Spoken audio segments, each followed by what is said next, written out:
Hello everyone, today we are starting the story of a young man who has lost his big brother in a game. Determined to rescue him, he toils day and night crafting cheat items, but when he utilizes them, the game crashes and he finds himself trapped inside as a level 1 skeleton. Please leave a like as today's like goal is 1500 likes. Hit the subscribe button for more videos. I would like to thank the new members for joining the channel and supporting me financially. Your support really matters and it helps me create better content, and I'm so excited to have you as part of this special community. As a member, you'll get exclusive access to content, early releases, and some surprises along the way. Your contribution helps keep this channel thriving, and I can't wait to share even more amazing content with you. So let's start the story without any delay. The story begins amidst an abundant rainfall, which has nurtured a forest of giant trees. Its abundance of timber and huge fruits serves as the main source of income for the surrounding villagers. However, as the forest is slowly being exploited, huge black shadows have often been seen moving in the depths of the forest. Within the eastern suburb of this forest of giants, a one-armed monster towers over an adventurer, calling him a worm who dares to fight him once and for all. The adventurer seeks a fair duel with the monster. He taunts the monster, questioning if he is scared. Nothing like a little monster under the bed banter to start the day. He notes that the monster's status is significantly depleted, so he makes one last gamble and resolves to beat this elite boss. Furious, the one-armed monster uses its ultimate move, Avalanche Chop, and launches its body toward the adventurer. The man, anticipating this moment, moves swiftly and employs a crossed sword's chop, effectively slashing the monster's neck. Proudly, the adventurer reflects on his successful strategy. He jumped to dodge the monster's ultimate move just half a second before being struck by the attack. Then he utilized the fog to get close and executed a combination of note and crossed sword's chop to kill the elite boss. He calls himself one-of-a-kind ultimate genius for employing such a strategy. Surprisingly, the elite boss drops a magnificent loot, the heavy sword it was using. The sword possesses advanced attributes, and the only downside is that it reduces the wearer's level by 5. The adventurer considers it a stroke of luck to acquire such a weapon on the first day of the server launch. With it, he believes he can certainly elevate his compatibility and level rankings. As he gazes at his newfound weapon, a system fairy appears, congratulating him for obtaining such a formidable weapon. The adventurer realizes it is his elf assistant, and upon her appearance, he asks if there are any news that may catch his attention. She informs him that a limited-time event has been activated. A rare boss named the Blood Moonwalker has spawned in the giant forest. Defeating it will reward them with rare equipment and a massive amount of experience. With this news, the adventurer can't contain his smile, as this was what he wanted all along. Although he recognizes that a time-limited boss should be difficult, he is excited because he can test out his newly acquired sword. A few moments later, as they close in on their target, the system fairy informs the adventurer that it senses a large number of players heading towards the boss. She suggests they need to hurry or other players will get there first. The adventurer shares the same sense of urgency, but he's also struggling with the dense forest. Suddenly, a purple light shines through the forest just up ahead. This can only mean that the boss was defeated already, and it dropped purple equipment. With this, the adventurer hurriedly follows the light. He thinks that even if it is equipment that a swordsman cannot use, he can still sell it for several thousands of dollars. He rushes to make it all his. Upon reaching his destination, he discovers not just one but quite half the amount of equipment, with the purple great equipment positioned in the center. Such an amazing sight would thrill any adventurer to take them all. It's like a virtual shopping spree, but with monsters instead of sales clerks. The man gets overexcited, shouting that he has struck gold and is all his. Since he doesn't see anyone around, he concludes that he was just lucky and that everyone perished with the boss. He's about to grab the items, feeling like the protagonist of the story. However, his celebration is short-lived as his neck is sliced open by an unknown entity that he didn't even see coming due to its incredible speed.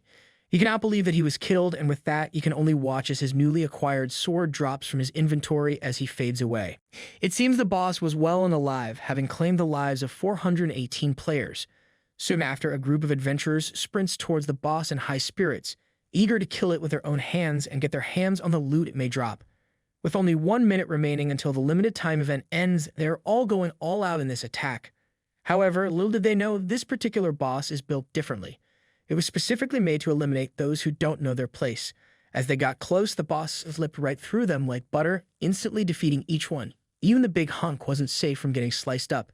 Seeing that this boss seems quite strong, the blonde elf woman within the group devises a plan, suggesting that they surround the boss and attack together. She commands everyone to charge, instructing archers and mages to chip away at the boss from a distance, aiming to restrict its movements. Meat shields and fighters are directed to draw aggro and take turns tanking the damage. She bolsters their confidence, stating that their numbers are their strength, and they will wear the boss down together. Emphasizing the importance of teamwork, she tells everyone that once the boss is defeated, they should rush to grab the equipment it drops on a first-come, first-served basis. And because they are all blindly following the plan, they charge first, while the elf stays in the rear. However, to their surprise, the boss slices them up with ease, making sure to also kill the one who made the plan in the first place. With this, the surviving players realize that their attempts were insignificant. It's like trying to fight a dragon with a toothpick. Fear grips them as they urge each other to go ahead and fight. One of them attempts to reason with the boss, claiming he was merely passing by and had no intention of engaging in combat. He pleads that he only came to admire the scenery. Another advises them to hastily gather all the gear they can muster and attempt to escape, explaining that if they are killed here, their equipment and experience will be dropped. Still, the boss isn't willing to let them go, and so he kills them all, bringing his count to 444 players. However, it is still far fewer than he expected, and he can only rely on the system fairy to lure more adventurers to him. One of the executives of Destiny Corporation is dealing with a problematic employee named Liu Li. He expresses his disappointment in Li, knowing all too well that with his abilities, Li could have obtained the company's equity this year and become a shareholder, thus opening up limitless opportunities for his future. But he still insisted on investigating a missing case that could damage the company's interests and reputation, and as a result, the board of directors has made a decision to terminate him immediately. Unexpectedly, Li isn't fazed by this decision one bit as he accepts it calmly and leaves the place to handle the resignation procedures. The man is speechless. Still, he can't help but sigh as he just lost a super talented individual under his wing. Now that Li is gone, he asks his secretary Wang to find someone to replace Li, and if she is unable to find one, he tells her to try and add another 20 million to Li's compensation package. However, the secretary wasn't really paying attention to his words as she was also affected by the sudden termination of Li. Looks like someone's heart isn't in the filing cabinet today. She had chosen this position in the first place so that she could see Li several times a day, and now that Li is gone, she was considering resigning as well. Moments later, Li has left his workplace and is standing outside tall buildings. He gazes at a picture of him with his brothers in his hand, and in his thoughts, he talks to his big brother in the picture.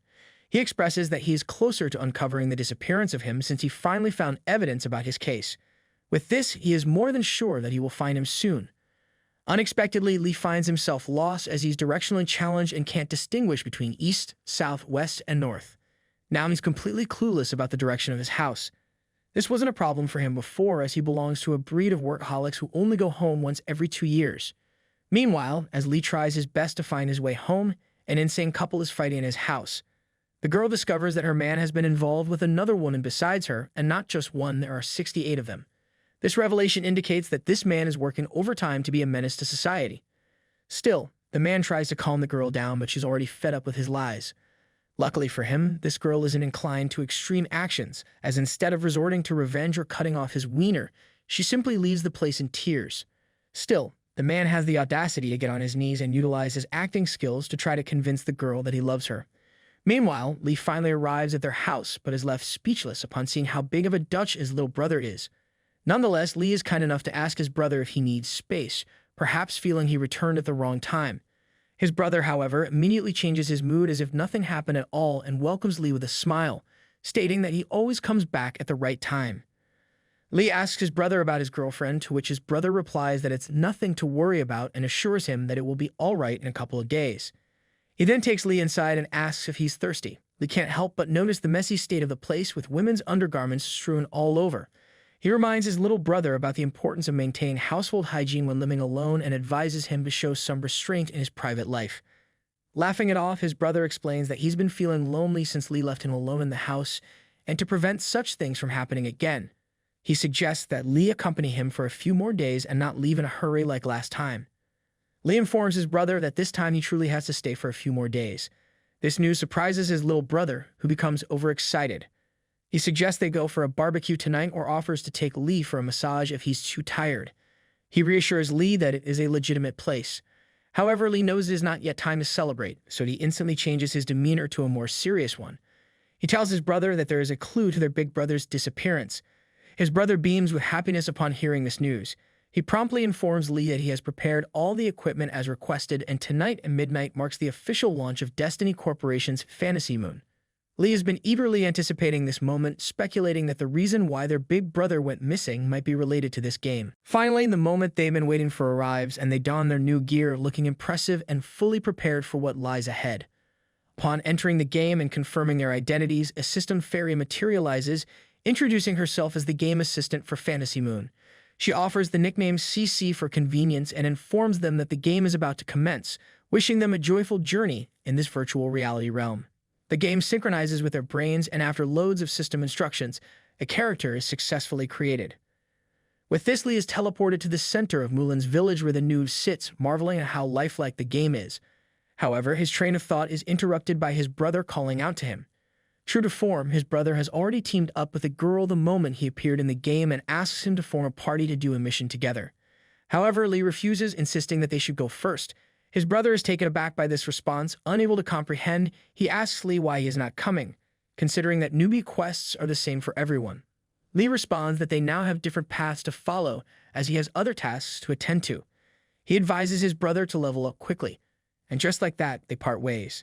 Now alone, Lee calls out to CC to open the special redemption code window and enters the code he specifically placed in the game, which only he could know. With that, he receives 3 messages from the system. Meanwhile, CC is utterly flabbergasted at what she sees, her eyes filled with confusion as she struggles to identify the items her master has just received. She asks him what they are, to which he clarifies that these are the cheats he created. This instantly shocks CC, as she was programmed to put an end to cheating. Still, she politely asks her master to stop the operation quickly, warning him that his account will be permanently banned otherwise. However, Lee remains unfazed by this. He explains that he has hidden these cheats in the underlying code of the game, making it impossible for the system to detect them. Even if someone were to manually search for them, it would take half a year, rendering banning him impossible, and just like that, he receives the first item named the Omniscient Bracelet, and the stats this item provides are no joke. The only requirement to equip it is to be level 10 and above. Not only that, this item has a special attribute. The equipment level scales with the character's level, and every 10 levels the equipment quality is upgraded. Additionally, each time the equipment quality is upgraded, the character can randomly obtain a profession-specific skill. However, Lee realizes that the Omniscient Bracelet is too extravagant for his current homeless trip aesthetic. Therefore, he asks CC to help him hide this equipment. Then, he opens the second mail, which grants him an item named Random Achievement Codex. For every 10 levels, this item generates random achievements based on character events, and completing them yields random rewards. Lee is surprised at the item's remarkable attributes. He recalls that he only entered the command for a powerful item and left was randomly generated by AI. Then he opens the third mail, which contains the most crucial item of them all, the Chen's invitation from Azura. He had worked tirelessly in the Destiny Corporation for 2 years to obtain this item because during his big brother's beta testing, the hidden plot he discovered was linked to it. Lee concludes that this item should be the source of his big brother's disappearance. Determined to ensure his little brother doesn't face any dangers and knowing that if anything happens to him, the clues will end here, Lee opens the invitation scroll of Purgatory's Azura. This scroll allows him to change his profession to an Ashura, mentioning that it will trigger a new storyline after the change. Lee instantly accepts it. Upon confirming, his heart begins to ache intensely. Placing a hand on his chest, he closes his eyes. When he opens them, he finds himself standing in a place drenched in blood. 4 robed skeletons materialize around him, encircling him under the eerie, blood-red glow of the crescent moon. They chant in a mysterious language incomprehensible to him. Simultaneously, they assail him, plunging into his being. Confusion grips him as he struggles to comprehend the unfolding events. He distinctly remembers not designing such a scenario. The pain he experiences transcends the boundaries of a mere game, intensifying his bewilderment. Moments later, he succumbs to death, finding himself plummeting deep within the system. As errors flood the space, darkness envelopes his surroundings, leading him to assume that the game has crashed. Urging the system to exit the game yields no results, intensifying his panic. Despite repeated commands, the system fails to detect his data source, leaving him in a state of frantic confusion. Suddenly, he emerges from the ground, transformed into a different entity than anticipated. Puzzled, Lee wonders why he has become a skeleton instead of Azura. Adding to his bewilderment is his lack of awareness regarding his whereabouts. Rising from his grave, Lee surveys his surroundings only to be startled by a pathetic-looking creature wielding a glowing staff. The creature hails him as its servant, its face adorned with a wide grin, signifying the success of its summoning ritual. Lee thinks the creature might be an NPC and tries to talk to it. Lee inquires the creature about their whereabouts. The creature is taken aback by the skeleton's ability to speak, a surprise it hadn't anticipated. The creature contemplates if it has summoned a rare quality skeleton guard. Meanwhile, upon receiving no response, Lee deems the creature useless, considering that it might not be an NPC from the beginner level, and decides to seek assistance elsewhere. This action further infuriates the creature, as it had expected its summon to approach and kneel before it. Determined not to tolerate such disrespect, the creature resolves that its newfound servant must be disciplined first in order to become obedient. Otherwise, it fears it may continue to act arrogantly. With determination, he activates his held chain, swiftly chaining up the skeleton before him. The sudden action surprises Lee, leaving him clueless about what's happening. However, when he witnesses the creature releasing a massive aura directed towards him, he realizes he's in serious trouble. Just as he braces for impact, a colossal monster appears and smashes the creature, freeing Lee from his chains. Shock washes over him as he gazes up at the immense size of the monster. Now finding himself in unfamiliar territory, Lee begins to question if he mistakenly entered the wrong map and how he can possibly navigate the game under such adverse conditions. Realizing he has no other choice, he attempts to call out to CC, hoping she is still connected to his character. Fortunately, CC remains linked, and she provides him with an explanation that he is currently in the land of pure darkness, the birthplace of all high-level bosses in the game and one of the most perilous locations. With a clearer understanding of his situation, he turns to CC for guidance on how to proceed in such a challenging scenario, and if there are any quests he can undertake. CC diligently gathers all available information about the place, discovering a mission point located 100 kilometers away from their current position. She proposes they head there, but Lee expresses concern about the daunting distance, especially since they can only travel on foot. Later, as they ascend a mountain, Lee questions if there's an alternative route. CC explains that while there is another route, it would quadruple the distance, making their journey significantly longer. With no viable alternatives, Lee begrudgingly accepts CC's recommendation, realizing they must stick to the shortest route despite its challenges. Moments later, they find themselves traversing on a log through the waters with a massive sea monster in hot pursuit. Panicked, Lee questions CC about the path she has chosen. However, her words of encouragement serve to keep him motivated despite the chaos surrounding them. Fortunately, Afi is still able to send messages, providing Lee with a welcome distraction from the insanity of their situation. Afi shares the story of his mission, informing Lee that he has already reached level 5 and acquired a great green staff. Expecting his brother to have progressed even further, he inquires Lee about his current level, wondering if Lee has been secretly grinding high-level dungeons for experience. To his surprise, Lee informs him that he is still on level 1, leaving him puzzled.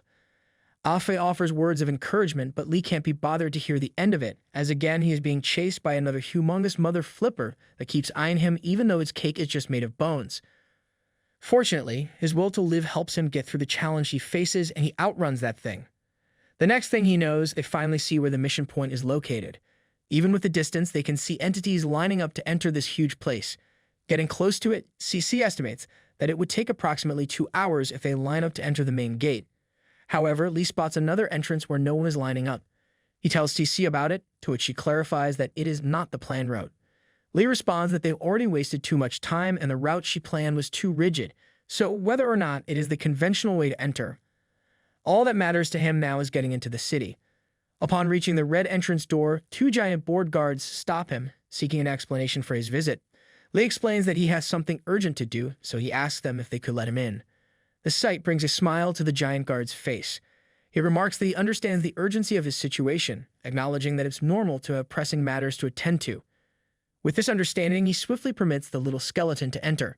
Surprised, Lee considers it the easiest encounter he has had since teleporting into this hellish place. He even expresses gratitude to the guards for their understanding nature. Little does he know, as soon as he steps inside, the guards can't contain their laughter anymore. They can't believe that such a weak monster could be so clueless as to enter such a dangerous place, let alone thank them for it. Now they're even more excited to see how they'll fare in the Cloud Arena, where 9 deaths will occur and only 1 will survive. Soon after, as Lee reaches the end of the tunnel and embraces the light from the other side, he's greeted by the loud voice of the commentator welcoming him as a contestant. Confusion washes over Lee as they examine his basic information. To their surprise, he is only a level 1 skeleton. This garners the attention of everyone, but not in a good way. Laughter erupts as they mock how pathetic he is. Even the commentator assumes that this little skeleton is just a cannon fodder contestant. However, being a good commentator, he quickly redirects the crowd's attention, suggesting that perhaps this little skeleton could surprise them with some interesting fights. With that settled, he announces that the Battle of the Storm Cloud Arena officially begins, sparking excitement among the crowd as they eagerly anticipate the unfolding fights. He emphasizes that, as usual, the commentary and hosting duties for the event are managed by the most famous and beloved duo. Introducing himself as the quick-tongued rabbit, he proceeds. Even before his fellow commentator, the slow turtle, can get a word in, the rabbit, true to form, can't resist cutting him off, not even allowing him to finish his introduction. The rabbit explains that despite everyone being familiar with the rules, tradition dictates they must still announce them. He proceeds to outline the 3 rules of the Storm Cloud Arena. First, matches will be conducted in a 1-versus-1 arena battle, with the last one standing declare the winner. Second, the arena ensures fairness by adjusting all contestants' levels to match the lowest level contestant at the minimum level of 10. Only skills within the adjusted level range can be used and equipment will be provided by the Storm Cloud Arena. Third, unless the opponent admits defeat, the only path to victory is to kill the opponent. Regarding rewards, the winner of the Storm Cloud Battle Arena will receive 5,000 experience points and an epic-grade weapon corresponding to their level. With the levels adjusted for all contestants, this becomes the lowest level battle ever recorded in the history of the Storm Cloud Battle Arena. Suddenly, all participants find themselves at level 10. However, it appears that not everyone is pleased with this outcome, as the rules have even diminished their skills. One contestant in particular is frustrated that they can't use their recently acquired ultimate move. Anger brews among the contestants, directed at the little skeleton who put them at such a disadvantage. They're now plotting to take him down if given the chance, warning him not to think he stands a chance against their experience. Lee realizes he's made a grave mistake and regrets not heeding Cece's advice to just queue up in line. Fortunately for him, reaching level 10, even if temporarily, is deemed valid by the system. Now he can choose his starting profession. Presented with several options, Lee feels overwhelmed by the choices. However, recalling the days he played with his big brother, he remembers his insistence that he was suited to be an assassin. Trusting his big brother's judgment, he concludes it would be the best choice and becomes an assassin. This decision grants him a new set of skills and attributes. Meanwhile, the commentator taunts the players who still haven't adjusted to their current levels. He emphasizes that time waits for no one and decides to move on to the next step, providing them with their designated equipment. Surprisingly, Lee receives sharp daggers. He realizes that this might not be such a bad place to start after all. If he can't win, he can simply surrender immediately without it being a problem for him. However, before the competition can begin, the rabbit steps forward to make the most important announcement of the day. He reveals that they are welcoming specially invited dream instructors. In this competition, those who perform exceptionally well may have the chance to receive their guidance. He introduces the person on the left as the famous Lord Zhuang Huaishu, the Northern Hall Master of Blood Moon City. Lord Zhuang is responsible for the wars and strategic deployment of Blood Moon City, with half of the city's combat ability falling under his Northern Blood Moon Hall. Additionally, 70% of the city's young generation experts are disciples of Lord Zhuang. The rabbit explains that catching Lord Zhuang's attention is considered a great honor, as it can lead to a bright future and a chance to reach the pinnacle of life. This thrills the audience, who shout his name and vie for his attention. The rabbit continues, introducing the other important guest, Lady Wu Yu, the #1 beauty of Blood Moon City. She serves as the Eastern Hall Master, responsible for the city's resource distribution and the Bloodpool dungeon. As the audience lays eyes on her, they can't help but be captivated by her stunning beauty. Even the rabbit can't deny Lady Wu Yu's allure. However, her strength is equally impressive, yet unfathomable. The rabbit explains that Lady Wu Yu maintains strict criteria for selecting her disciples, resulting in her having only accepted one disciple so far. This sole disciple, Han Yixiao, is hailed as an unparalleled genius, having achieved 10 consecutive victories in the Storm Cloud Arena, a feat that shocked Blood Moon City. Excitement ripples through the audience at her appearance, yet they refrain from shouting her name aloud, fully cognizant of her reputation for ruthlessness and short temper. Meanwhile, Lee is taken aback upon hearing the name of Lady Wu Yu's disciple, Han Yixiao, the same name as his big brother. This revelation offers him another clue about his brother. He considers that Lady Wu Yu likely holds valuable information about his brother and therefore ponders various strategies to approach her and gain her trust. Unintentionally, Lee catches Lady Wu Yu's attention by openly staring at her. She briefly considers crushing him on the spot but refrains due to Lord Zhuang's presence. She fears his influence might sway any consequences against her. Nevertheless, this incident prompts her to contemplate killing Zhuang first.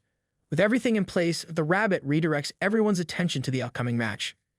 He announces that the first contender in this highly anticipated Storm Cloud Arena is none other than the star of the competition, Bloodclaw from the Bloodline clan. Born with an epic bloodline, the Bloodline clan naturally excels in battle, and Bloodclaw represents the new generation of this formidable clan. His claws are renowned for their invincibility and incredible sharpness. He is widely recognized as the favorite contestant to win the competition. As the battle starts, Bloodclaw remains true to his fame, wasting no time in asserting his dominance. With a single swipe of his claw, he overwhelms his opponent, securing victory with undeniable authority. Moving on to the next match, the spotlight falls on the zombie swordsman Bailey from the Great Sword Sect, one of the newly emerging factions in the South Moon Hall. Serving as the vice captain of the Great Sword Sect, Bailey is renowned in the South Moon Hall for his fast, precise, and ruthless swordsmanship. Countless experts have met their demise at his hands, and as anticipated, he secures another victory with apparent ease. Moving on to the third match, the victor is the dual-wielding demon Gear, hailing from the distant wilderness. Despite fighting as an outsider to Blood Moon City, his combat prowess proves formidable. However, what truly surprises the spectators is the outcome of the fourth round. The unexpected victory of the seemingly cannon fodder contestant leaves many baffled, including some of the audience who couldn't even discern how he managed to defeat his opponent due to the swiftness of the battle. With this unexpected twist, the Rabbit wastes no time in initiating the thrilling second round, the quarterfinals of the Storm Cloud Arena Battle Fest. In the first match, Lee faces off against the dual-wielding demon Gear. However, before the battle even begins, Gear advises Lee to surrender, expressing disdain for killing weaklings like him. He asserts that a little skeleton like Lee is not qualified to provoke him into attacking. Despite this, Lee stands defiantly, letting Gear run his mouth for the last time. Meanwhile, on the other side of the game, Afe unleashes his fire bolt, wiping out all the goblins with ease. His prowess raises the admiration of the girls beside him, casting him as the main character of his own story.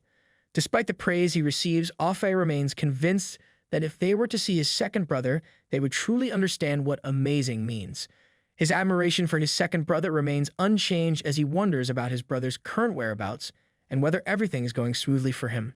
Just as Afe contemplates his brother's abilities, Lee faces his opponent without a shred of fear coursing through his bones. He approaches calmly, surprising everyone with his newfound resolve. It becomes evident that this so-called cannon fodder possesses a formidable backbone. However, Gear still underestimates him, looking down on Lee and planning to end the match swiftly. With a burst of speed, Gear unleashes a devastating attack, but to his astonishment, Lee manages to evade it. Despite Lee's skillful evasion, Gear refuses to acknowledge his opponent's abilities, attributing it to mere luck. Determined to prove himself, Gear repeats the same attack, only for Lee to dodge once again. Gear decides to employ his void-tearing slash to change the dynamics of the battle. However, to everyone's surprise, Lee effortlessly dodges it yet again. Witnesses are left wondering how he manages to evade Gear's attacks consistently. Unbeknownst to them, Lee possesses exceptional battle IQ. He has calculated the length of his enemy's arm in conjunction with the length of his weapon, and by analyzing each and every factor carefully, Lee has determined that the maximum swing radius of Gear's attacks is less than 2 meters. He has deduced that as long as he maintains a distance of 2 meters between them, the probability of being hit by Gear's attacks remains low. However, he remains vigilant against other potential skills, such as weapon throws or long-ranged attacks. He has also calculated that Gear's skills have a half-second cast time and a flight speed of approximately 160 kilometers per hour. With his reaction speed, dodging Gear's attacks proves manageable to Lee, and now that he has created more distance between them, Lee assesses the situation carefully. He predicts that the next move Gear is likely to use is the burst slash skill, a straight-line charge skill. However, he recalls that during its execution, the user becomes momentarily immobilized. Lee sees this as an opportunity to seize victory. Meanwhile, the audience's skepticism about his skill stirs Gear's emotions, fueling his determination to prove himself. Fueled by anger, Gear loses his composure and becomes deadly serious about killing Lee. As Lee has anticipated, Gear unleashes his burst slash. In response, Lee executes his plan flawlessly, activating his critical hit skill to deliver a decisive blow, surprising Gear. Gear didn't expect his dream of becoming the Lord of Oblivion to be crushed by a little skeleton. The crowd erupts in wild cheers, shocked to witness the cannon fodder transform into the dark horse of the battle fest. Anticipation mounts as they eagerly await Lee's performance in the upcoming finale. Even Jun finds the skeleton quite interesting. However, Lady Wu Yu remains unimpressed by the display of skill, considering the skeleton merely slightly smarter and nothing special. Despite this, since the skeleton has managed to keep her from being bored, she decides to reward him with some additional time to showcase his skills further. Zhuang is convinced by Wu Yu's assessment, acknowledging the truth that the lowest-ranking bloodline will be useless no matter what. As they proceed to the next match, everyone anticipates it to be the championship battle, with Bloodclaw facing off against the zombie swordsman Bailey.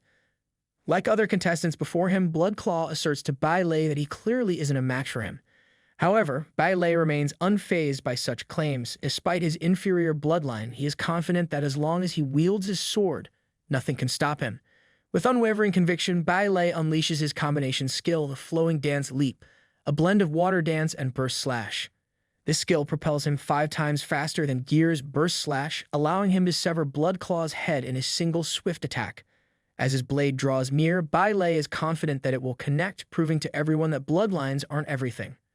However, Bailey soon realizes that it is not his day as Bloodclaw looks at his blades and starts munching on it. With his opponent's blade rendered ineffective, it's Bloodclaw's turn to strike. He uses his dual blazing claws and delivers a fatal blow. He then even insults his opponent despite him being already dead. The crowd goes wild, chanting Bloodclaw's name. Even the rabbit assumes that they are witnessing the future champion of the Stormcloud Arena, overlooking the outcome of the last match. June shares the same sentiment, deeming this little lion worthy of being nurtured by him despite his impure bloodline. However, Lady Wuyu remains unconvinced, considering this lion unfit even to guard her gates. Meanwhile, Lee realizes that something isn't adding up. He finds it hard to believe that the lion could actually bite through Bailey's weapon, considering that the weapons are distributed by the arena and shouldn't be destroyed so easily. It dawns on him that even after the lion's level was reduced to 10, his base level and attributes may exceed the average value. It becomes apparent that he will have a tough opponent to deal with. However, his train of thought is interrupted by Bloodclaw out of the lion calling out to him. Unlike what he did to the other contestants, instead of discouraging Lee, he challenges the little skeleton to come and fight and head on, stating that he hasn't had enough fun yet. Lee remains unaffected despite the lion's provocation. His intelligence tells him that he's outmatched, but winning this competition is the only way to get close to Lady Wuyu. Even though he's at a disadvantage and the commentator is trying to persuade him to forfeit, giving up in the face of adversity is not an option for Lee. Finding his big brother is his priority, and he won't abandon the search by being a coward.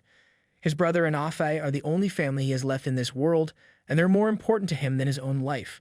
No matter the challenges he encounters, Lee refuses to give up.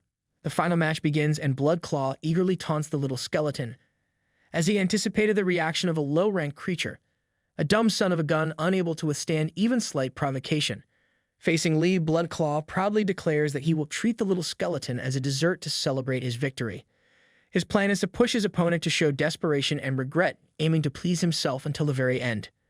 However, his threats don't amuse Lee for one bit, as he just looks at him like dead meat.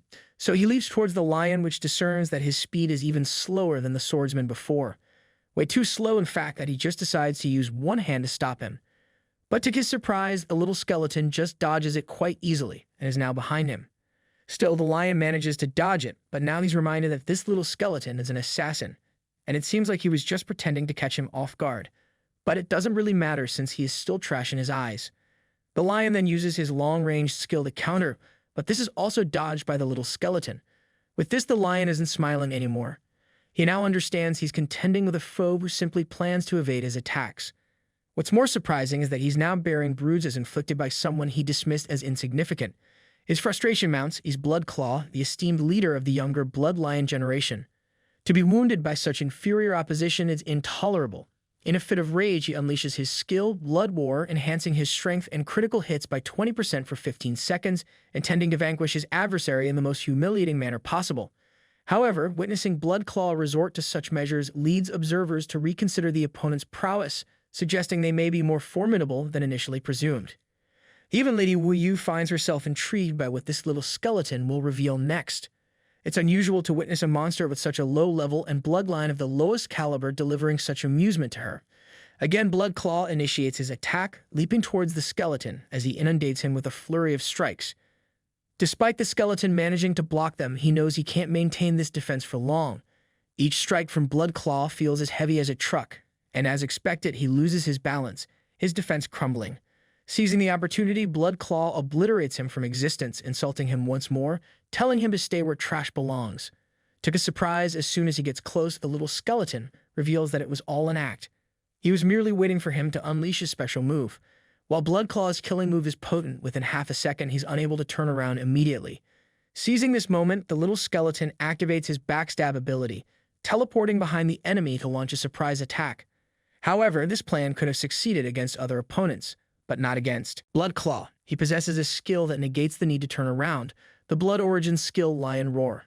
This move surprises everyone, even Juan, who promptly decides to take Bloodclaw under his wing. Meanwhile, Lady Wuyu finds it disappointing as she had finally taken an interest in a participant after a long time. Yet she acknowledges that the little skeleton's inability to survive may be due to a skill issue beyond their control. As expected, Bloodclaw manages to slice the cannon fodder's one hand and leg, revealing the lack of calcium in his bones as they break in half. Seeing this happen, the rabbit pities the skeleton, commenting that after losing one arm and a leg, the cannon fodder has lost his only advantage of speed, and with that the victor is decided. The only thing left to see is whether the cannon fodder will surrender or stubbornly meet his end on the stage. Proudly, the lion taunts the skeleton, noting that he's looking much better now. He advises the skeleton not to bother with surrender, emphasizing that even if he were to surrender, he wouldn't be let off lightly. Laughing at his pathetic state, the lion encourages the little skeleton to be generous and give the audience watching the live broadcast a great show, suggesting that perhaps people will remember him for 2 days. Meanwhile, the little skeleton is more than happy to see that things are looking favorable, as it seems like the fish is about to bite the hook. The lion, consumed by thoughts of dominating the skeleton, considers various ways to humiliate his opponent, such as breaking bones one by one or using the skull as a toy. Meanwhile, Lee remains motionless, a silent and ominous presence, awaiting the lion's next move. In an attempt to further provoke Lee, the lion callously steps on the dismembered leg of the skeleton. Unbeknownst to the lion, this action only serves to fuel Lee's resolve. With a sudden and swift motion, Lee steps forward and hurls his dagger toward Bloodclaw. The lion, dismissing it as a feeble attempt at resistance, easily blocks the projectile.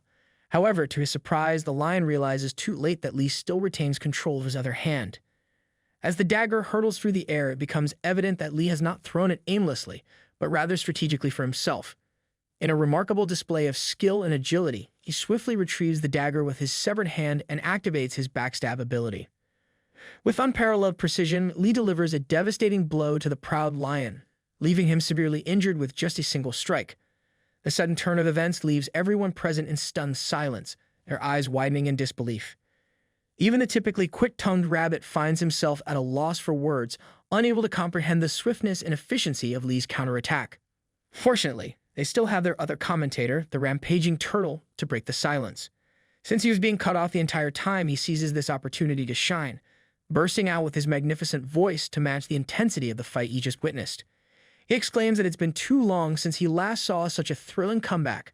Like the rampaging turtle, he sees this as a mission to shed some light on what happened to everyone. He explains that this was all part of the cannon fodder's plan from the very start. The rampaging turtle continues his riveting commentary, elucidating the intricate strategy employed by the cannon fodder. He recounts how the cannon fodder initially showcased his speed advantage by boldly engaging the strongest opponent despite his own perceived weakness. As the battle unfolded, the cannon fodder deliberately provoked Bloodclaw, goading him into a state of blind rage. However, when Bloodclaw unleashed his ultimate move in response, it was all part of the cannon fodder's cunning plan. He cleverly feigned weakness, luring Bloodclaw into a false sense of superiority and enticing him to reveal his most devastating attack. But the most astonishing revelation of all comes to light. While everyone believed it was Bloodclaw who had severed the cannon fodder's arm and leg, it was actually the cannon fodder himself who orchestrated the seemingly self-inflicted injuries. Just when it seemed like all hope was lost for the cannon fodder, he unveils his ultimate trump card, the skeleton's resurrection skill. With this remarkable ability, he establishes a spiritual connection to a fallen skeleton bone, granting him a second chance to turn the tide of battle. With this, he made his ultimate comeback by defeating the stronger opponent despite being weaker. So even if the little skeleton wasn't expected to succeed, he delivered, earning himself a new title, the Moon Slayer. Meanwhile, even though Bloodclaw has already surrendered, Lee plans to deal with the lion permanently to prevent future problems. However, this plan doesn't sit well with Juan, who intends to take Bloodclaw under his wing. Juan, determined to protect his protege, forcefully halts Moon Slayer's advances, knocking him back with sheer power and deploying his skills to attempt to erase him from existence. Despite Moon Slayer's prowess, he finds himself powerless to deflect such a formidable attack. However, Moon Slayer's cunning and resourcefulness catch the attention of Lady Wuyu, who recognizes his potential. With swift determination, she intervenes to save Moon Slayer from Juan's onslaught. Drawing upon her formidable abilities, Lady Wuyu unleashes her heaven-piercing blasts, aiming to exact revenge upon Zhuan for harming her precious skeleton. The arena erupts into chaos as the battle between these powerful adversaries reaches its climax, with the fate of all involved hanging in the balance. The attack displays such overwhelming power that even Zhuan takes damage.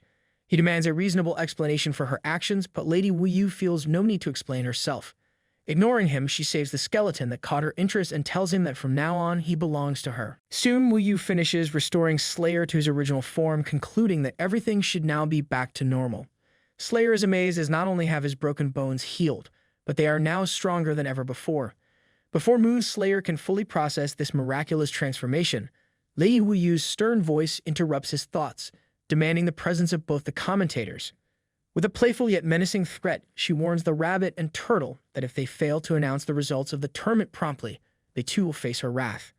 Fearing the prospect of being transformed into donut-shaped creatures, the commentators swiftly comply with Lady Wu Yu's demand. With a sense of urgency, they take to the stage and declare to the gathered spectators the emergence of a new star, the undisputed champion of the Storm Cloud Arena Tournament, Moonslayer. The arena erupts into cheers and applause as Moonslayer basks in the glory of his hard-earned victory, his name now etched into the annals of arena legends. And as the dust settles and the echoes of battle fade away, a new era dawns with Moonslayer at its helm, ready to conquer whatever challenges lie ahead. The system calculates his rewards, granting him 5,000 experience points and boosting him to level 15. But the rewards don't end there. Moonslayer is granted a new passive ability, Shadow Step, which permanently enhances his agility by 20. This significant boost in agility elevates his combat prowess to new heights, enabling him to move with unparalleled speed and grace on the battlefield. As if that wasn't enough, Moonslayer is presented with another reward, the Bloodstained Blade, an epic weapon perfectly suited to his level and class. This formidable weapon possesses a special ability that converts 10% of the damage dealt into self-healing, granting Moonslayer a potent source of sustenance in the heat of battle. Even the seasoned commentators are taken aback by the sight of such a legendary weapon. The turtle, in his characteristic wisdom, acknowledges the impressive vampiric attribute of the Bloodstained Blade, while the rabbit astutely notes its suitability for prolonged battles. With endurance being crucial in the upcoming events, the Bloodstained Blade proves to be the perfect ally for Moonslayer as he ventures forth into the challenges that lie ahead. With that settled, Wu Yu wastes no time and gets straight to business. She informs her newfound pet that now that he is healed and has received his rewards, they will proceed with initiating the Storm Cloud Catastrophe. Slayer, being new to the Storm Cloud platform, is clueless about what this entails and asks for clarification. Understanding his circumstances, the rabbit explains that the Storm Cloud platform is divided into two parts. The first is the arena battle, which selects the champion. The second part is the Storm Cloud Catastrophe, which is triggered right after. This event causes the Storm Cloud champion to descend into the player's world as a limited-time boss. The time limit is 1 hour, and the boss will be tasked with ensuring its survival while hunting down players to gain experience and contribution points. These points can be used for mutual trades, exchanging advanced skills and weapons, and improving one's position and status. Now that it was clear to Slayer, he was about to initiate the next event. However, before he could do that, the sore loser, Zhuan, who couldn't take a loss, confronted them. He tells Wu Yu that this is not over. He couldn't believe Wu Yu dared to openly attack him, the Lord of the North Hall. Zhuan angrily asks if she is declaring war against the North Hall, but seeing that she isn't responding to his questions, he threatens to report the incident to the city lord. Still, she continues ignoring him. Unexpectedly, he starts insulting her, calling her an ambitious, opportunistic chick, accusing her of scheming to get rid of him to seize the military resources in his hands and rebel. Recognizing that staying silent might harm her reputation more than speaking up, she decides to confront him. Lady Wu Yu infuriately calls him out for interrupting the tournament, emphasizing that his actions are a violation of the rules and that he should be punished instead of her. Wu Yu tells him that there is no way a demon like him would be kind-hearted enough to save someone's life. She suspects that Zhuan must have already promised the championship title to the old man from the Blood Claw family, a suspicion that seems closer to the truth than his accusations against her. She points out his audacity to accuse her of rebelling when he is the one constantly meddling and playing both sides like a busybody. Lady Wu Yu then warns him that if he utters another word, she will cut his military salary, halt his military provisions, and stop supplying him with equipment the next time he goes out to battle. Hearing this, Zhuan can only shout her name in anger, fully aware of the serious trouble he would face if she followed through with her threats. Meanwhile, the commentators decide to flee the scene, knowing that if Wu Yu and Zhuan start fighting, they will be the first to perish, and even half the city's people will suffer. But before they could leave, Slayer asks the commentators to be quick and take him to participate in the next event first. They open a portal in front of him, but just before Lee can enter it, Lady Wu Yu warns him not to embarrass her. She sternly tells him that if he can't kill 1,000 people, he shouldn't bother coming back to her. Moments later, as Lee, aka the Moon Slayer, descends into the player's world, his random achievement manual triggers. Upon seeing that he has already exceeded level 10, it generates a random mission for him, the one that Wu Yu ordered him to do, requiring him to kill 1,000 players. Luckily for him, he doesn't have to find players that hard since the system announced his arrival to all the players, encouraging them to kill him on the spot. He even spawns in front of a few players who look like fodder, without any clothes on, which can only mean one thing: their cheeks are ready for some ass whooping. But before he can start, another one of his cheat items detects that his level has increased, automatically equipping onto him and giving him another boost in attributes. And because his quality improves every 10 levels, he receives a randomly assigned class-exclusive skill, with a chance to refresh and obtain a new skill the next time he levels up. As the random skill distribution is in progress, the four bold players launch an attack from all directions. Still, he dodges their every attack. Soon after, the system finally decides on what to give him: a skill named Hunting Scourge Blade. This skill enables him to swiftly deliver 4 slashes to the target, starting at 110 damage and increasing to 150% damage with the last slash. If the target is killed by the skill, the slashes will be retained and automatically target a random enemy within 10 meters to continue the attack. Additionally, it has a powerful passive ability. For each enemy killed by this skill, an additional 150% physical damage slash can be added. Because Slayer is smart, he knows exactly how to use this skill to its full potential. He slashes his way through his opponents, significantly inflicting damage upon them. He understands that as long as he lowers the health of a large number of enemies and then activates his newfound skill, his hunting proficiency will be doubled. Theoretically, he just unlocked auto-hunting. After killing the 4 players, he summons CC to ask if other players can see his location, to which she responds that they can, as the system keeps broadcasting his location to all players in real time. With this knowledge, he feels a surge of black energy covering his body, fired up more than ever, knowing that things just got much simpler for him. As the players appear, he unleashes his unprovoked menace behavior and starts penetrating them left and right. Not long after, only the players' weapons remain. Slayer is now sitting on a branch of a tree, contemplating whether to move to a new location. The number and frequency of players gathering are decreasing, and he can't pick up the players' equipment either, so there's no point in staying further. But before he can leave, another ambitious individual appears, daring to think he's the protagonist of the story and planning on taking all the weapons for himself. Slayer decides to put this individual where he belongs, slicing his windpipe instantly. The number of players he killed increases to 444, but it's still not enough. So he decides to search for more players, but before he can do that, the interaction with the ambitious player gives him an idea. So he sends off his brother, Afe, the coordinates of his current location and tells him to go there by himself. Afe assumes that his brother is going to treat him or even give him some items to help his adventures, so he hurries to the location as fast as he can. However, he doesn't expect to witness a few hundreds of them, leaving him shocked in disbelief. Somewhere in another part of the forest, a lightning strike pierces up to the sky. This occurs because of a single player defeating an epic boss by herself. This player is none other than Luna, a Moonlight Knight who holds the title of Dazzling Nova, which can only be attained by reaching the top 100 in the region. She is now stronger since she just obtained an epic-level bracelet named the Heart of Resilience, giving her a boost in attributes. It also has a special ability with a 20% chance to be triggered if the user is experiencing control attacks, giving her a boost in resistance by 20 points. While she stands menacingly, Slayer is sitting at the top of the tree branch again, amazed at this player's skills. Intrigued by witnessing a player soloing an epic-level boss for the first time, Slayer asks CC to look up information on the Moonlight Knight class. She does just that and shows him that the Moonlight Knight is a hidden class among swordsmen, possessing balanced attributes. All of the Moonlight Knight's attacks have both physical and magical attributes. In summary, it has a low entry requirement with high ceiling potential. Meanwhile, Luna notices that she's being watched and wonders who it is. However, her train of thought is disrupted by a bunch of uncles trying to scam her in order to take the epic item out of her hands and into their pockets. However, Luna isn't naive. Instead of wasting time with their attempted scam, she proposes to fight for the item. Try and be smart. One of the uncles still tries to deceive her and even attempts to get her number. Luna isn't having any of it and provokes them to try and take her loot if they're confident. The goons don't hesitate to accept the challenge.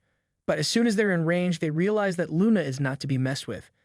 She slices them up like apples, making a spectacle out of them as her starlight slash illuminates the place like a star. Just as the uncle descends, he realizes he has bitten off more than he can chew. Still, he tries to intimidate Luna using his guild's name to escape his predicament. He warns her that if she kills him now, his guildmates will hunt her down. However, Luna is unfazed by his threats and swiftly slices up his ugly face. With that settled, she then calls out to the person who was looking at her from above to come down and face her. Surprisingly, he willingly complies. As Luna looks at him closer, she's caught off guard because she didn't expect the peeping bastard to be a boss-level monster. While Slayer is amazed that she actually spotted him, they both hesitate to face each other, knowing that fighting would be costly and challenging, not worth it. Surprisingly, as they contemplate their next move, a multitude of players materialize out of nowhere surrounding them both. Spotting Luna, one of them accuses her of bullying their guild members, while another suggests showing her some swagger as they resolve to avenge their brothers. Meanwhile, Luna remarks that they have arrived sooner than expected. It seems they are divided into two groups. One side targets Luna due to her decapitation of the uncles, while the other is a raiding party intent on defeating Slayer. With no other choice, they know exactly what to do next. They simultaneously launch themselves at each other, only to split up at the last second and move behind the party that is not targeting them. Because of this, the group ignores them, allowing the two of them to successfully escape. Not long after, both parties realize what happened and decide to chase their targets simultaneously. As a result, the two parties unintentionally crash into each other, but neither group is willing to move out of the way. This confrontation escalates as both groups try to force their way through.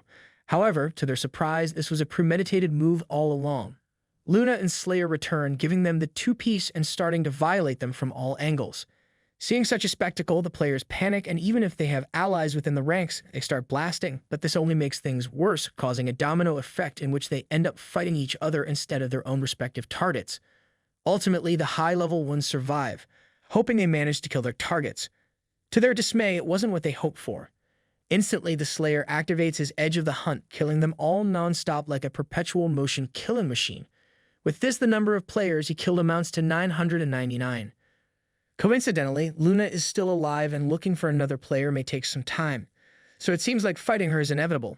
Without hesitation, they both leap at each other to end this, and just like that, the system congratulates Slayer for completing the random achievement task. Later, somewhere in the real world, a white-haired girl in a wheelchair enjoys the view of the sea. This girl is none other than Luna, and it seems she is from a wealthy family, considering the fact that she has a maid and an insanely cool VR headset. She belongs to the Bai family. The maid informs her that her parents are calling her for dinner, but she isn't planning on joining them now as she just encountered an interesting boss. Instead, she heads to her quarters and writes a rough estimate of what she might know about the boss she encountered, determined to defeat that bony son of a gun one day. Meanwhile, as Slayer passes through the portal, the random achievement tone detects that he has completed his mission of killing 1,000 players and grants him random rewards. The system grants him the mythical tier item, the enchanted divine earrings. These earrings allow the holder to transform their own race, and after transformation, the holder gains race-specific appearance, race-specific passive talent, and mastery of its language. Contented to receive such a worthy reward for his efforts, Slayer acknowledges that this item has both great applicability and functionality. Then his system interface pops up congratulating Slayer for completing the Storm Cloud Cataclysm. For his amazing performance, the system settles to reward him with 1,000 contribution points and a significant amount of experience points, leveling him up to level 21. With this, he acquires yet another skill, the Rending Burst Blade. This skill enhances his next basic attack, dealing 180% of physical damage to the target while ignoring 20% of the target's physical defense. Additionally, there's a 20% chance to inflict the target with a bleeding status. Soon after he steps out of the portal, he is greeted by the loud cheers of the countless crowds who have seen what he just did. Even the commentators are thoroughly impressed. The quick-witted rabbit extends its congratulations to the new Moon Slayer for conquering the Storm Cloud Cataclysm and reaching the remarkable feat of eliminating 1,000 enemy players. The turtle adds its approval, giving a thumbs up and affirming that the Slayer is truly worthy of the title of genius, dubbing them a rising star of the Storm Cloud. His incredible feat doesn't escape the envy of others, including Zhuang. Slayer notices Zhuang's resentment as that idiot couldn't even look him in the eyes. With victory secured, the Moon Slayer pays no mind to Zhuang. Instead, he redirects his attention toward the sexy baddie in front of him. Lady Wu Yu recognizes his dependability as he hadn't embarrassed her. which makes her quite delighted, resulting in a genuine smile. Seeing him as worthy of her attention, she gestures with her hands, opening a portal before them. With a willing heart, Slayer follows her through the portal, stepping into one of the secret realms, the evolutionary blood pool within the Blood Moon City. This confuses Slayer as he looks at it because there is nothing about it in the game he designed. He wonders what is really going on, but his train of thought is interrupted by Wu Yu asking him if he has a clue about the reason why. Even though Blood Claw's level was adjusted to the same level as his, he was able to easily defeat others. Slayer responds confidently, explaining that he knows the reason. It's because of bloodline, to which she confirms. She explains that just like equipment has different qualities, each monster's attribute varies greatly due to bloodline differences, and his bloodline is the lowest. Seeing that they are talking about bloodlines, Slayer asks if the place they're standing right now is related to breaking through bloodline attributes. Wu Yu responds that it is exactly what he assumed, and this is one of the secret realms under her jurisdiction, the Bloodpool's secret realm. Since she acknowledges his worth, she tells him to pick any area he likes and jump in. However, before that, she reminds him not to get his hopes up since his evolution still depends on his luck. Meanwhile, in the Blood Moon City's North Hall, Zhuang is having a tantrum, thinking about how Lady Wu Yu just disrespected him in front of a crowd. His blood keeps boiling in rage. He reflects that if it weren't for that useless brat from the Lion clan, he wouldn't have lost so much face. Seeing that this might get out of control, one of his advisors beside him tries to calm him down.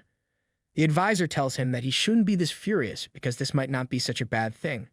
After all, the Lion clan has always intended to be on good terms with him, and through this incident they saw that he is willing to get hurt to protect their descendants. He concludes that this will surely strengthen their loyalty towards him. But even after all of that, Zhuang admits to his advisor that he can't swallow his anger, and it's really getting on his nerves how uncomfortable it is. The advisor subtly suggests to Zhuang that while they may not be able to directly harm Wu Yu, there are alternative methods to provoke her. Leaning in, the advisor whispers the plan discreetly to Zhuang, who listens intently. A wicked grin spreads across Zhuang's face as he decides to proceed with the advisor's cunning scheme. Meanwhile, the Moon Slayer has already dipped himself into the pool of blood and was now in the process of evolution, while Wu Yu observes his progress. She couldn't help but be fascinated as Slayer's absorption speed was quite fast, indicating his high potential. However, her train of thought gets disrupted by someone calling out her name. She turns around to see the City Lord's mansion Black Death Guards asking her to come with them, as the City Lord has given them an order to summon her to the main city immediately. She informs them that she is quite busy at the moment and cannot go with them. Instead, she requests that they wait until she is available. However, they are not subordinate to her and have no intention of obeying her commands. The captain presents her with the City Lord's blood summon decree indicating their authority. It is revealed that upon receiving the blood summon decree, the recipient must promptly present themselves to the City Lord, and failure to comply will result in merciless execution. With this, she doesn't have a choice but to go with them, but before she leaves Slayer behind, she delivers a cryptic message informing him about occasional rock falls in the nearby mountain, advising him to look out for that to avoid getting crushed accidentally. The captain couldn't help but smile, as everything was according to their plan. Shortly after, Lady Wu Yu and the guards depart, leaving the Moon Slayer all alone. The evolution of Moon Slayer continued unabated, nearing its completion as the surrounding blood intensified, shrouding his entire body. Before long, he was nowhere to be seen as the blood had completely covered him. It turns out that it was the moment the others had been eagerly awaiting, knowing that it is the time the Slayer would be unable to cancel his evolution process and vulnerable to attacks. Appearing from behind the rocks, the lower commander of Zhuang's Shadow Squad signals his subordinates to strike the Moon Slayer, and they waste no time in launching their assault. However, unbeknownst to them, Slayer's absorption speed far exceeds their expectations. He awakens, fully prepared to teach these fools a lesson in the true meaning of skill and superiority. Simultaneously, Wu Yu and the guards ascend the mountain trail. The captain happily grins, seeing that even a powerful entity like Lady Wu Yu can't do anything but be obedient when she saw the blood summoning order. Meanwhile, from her vantage point below, Lady Wu Yu notes the commencement of the ritual. Suddenly, she chooses to stop following them, opting instead to perch upon a nearby rock. Surprised, the captain inquires about the sudden pause, but she finds no need to explain herself, simply relishing the sight of her blood pool below, where a few nosy bugs are racing each other to kill Slayer first in order to get the credit. The quickest bug manages to strike where Slayer had been resting, shattering the spherical blood formation. Now they stand in anticipation, awaiting the remnants of their target. To their astonishment, Slayer remains intact, perplexing the assassins who had clearly seen him getting struck down.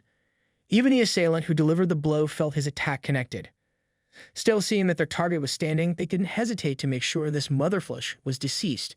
However, as soon as they got a closer look at their target, shock fills their eyes as they realized that Slayer had completed his evolution and came out smoking hot. Now they are questioning their sexuality, but even before they could react, Slayer had decapitated them both. The lower commander is shocked to see Slayer completed his evolution as well, but they still need to get things done. So he commands his subordinates to charge together, which they immediately do. With teamwork, they launch a coordinated attack, but Slayer simply takes a step back to dodge it because these little dodos were slow as heck. And what's even more surprising is that he had violated them without them even noticing, as Slayer is now on a whole nother level. They didn't even realize they were dead until they saw their heart in Slayer's hand, completely shocking them all. The lower commander can't have that. He can't let that disrespect slide. So he attacks Slayer with everything he has, embedding his blade with a powerful aura that multiplies his strength. However, Slayer is on demon time right now, so he easily dodges them all. He proves to be a total menace as he doesn't even take this fight seriously at all. He's even smiling deviously while doing that light-skinned stare. With this, the lower commander acknowledges his defeat. He offers no resistance as Slayer inflicts significant damage, effortlessly tearing off his left arm. Left with no other option, he steps back, reflecting on his life choices and pondering where it all went wrong. All the information given to him about Slayer has misled him, but even if he realizes this, he can't just dip out of here.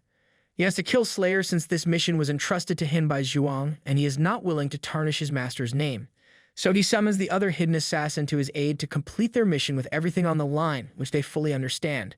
Therefore, they perform a ritual to boost the lower commander, giving him immense power that buffs his overall abilities.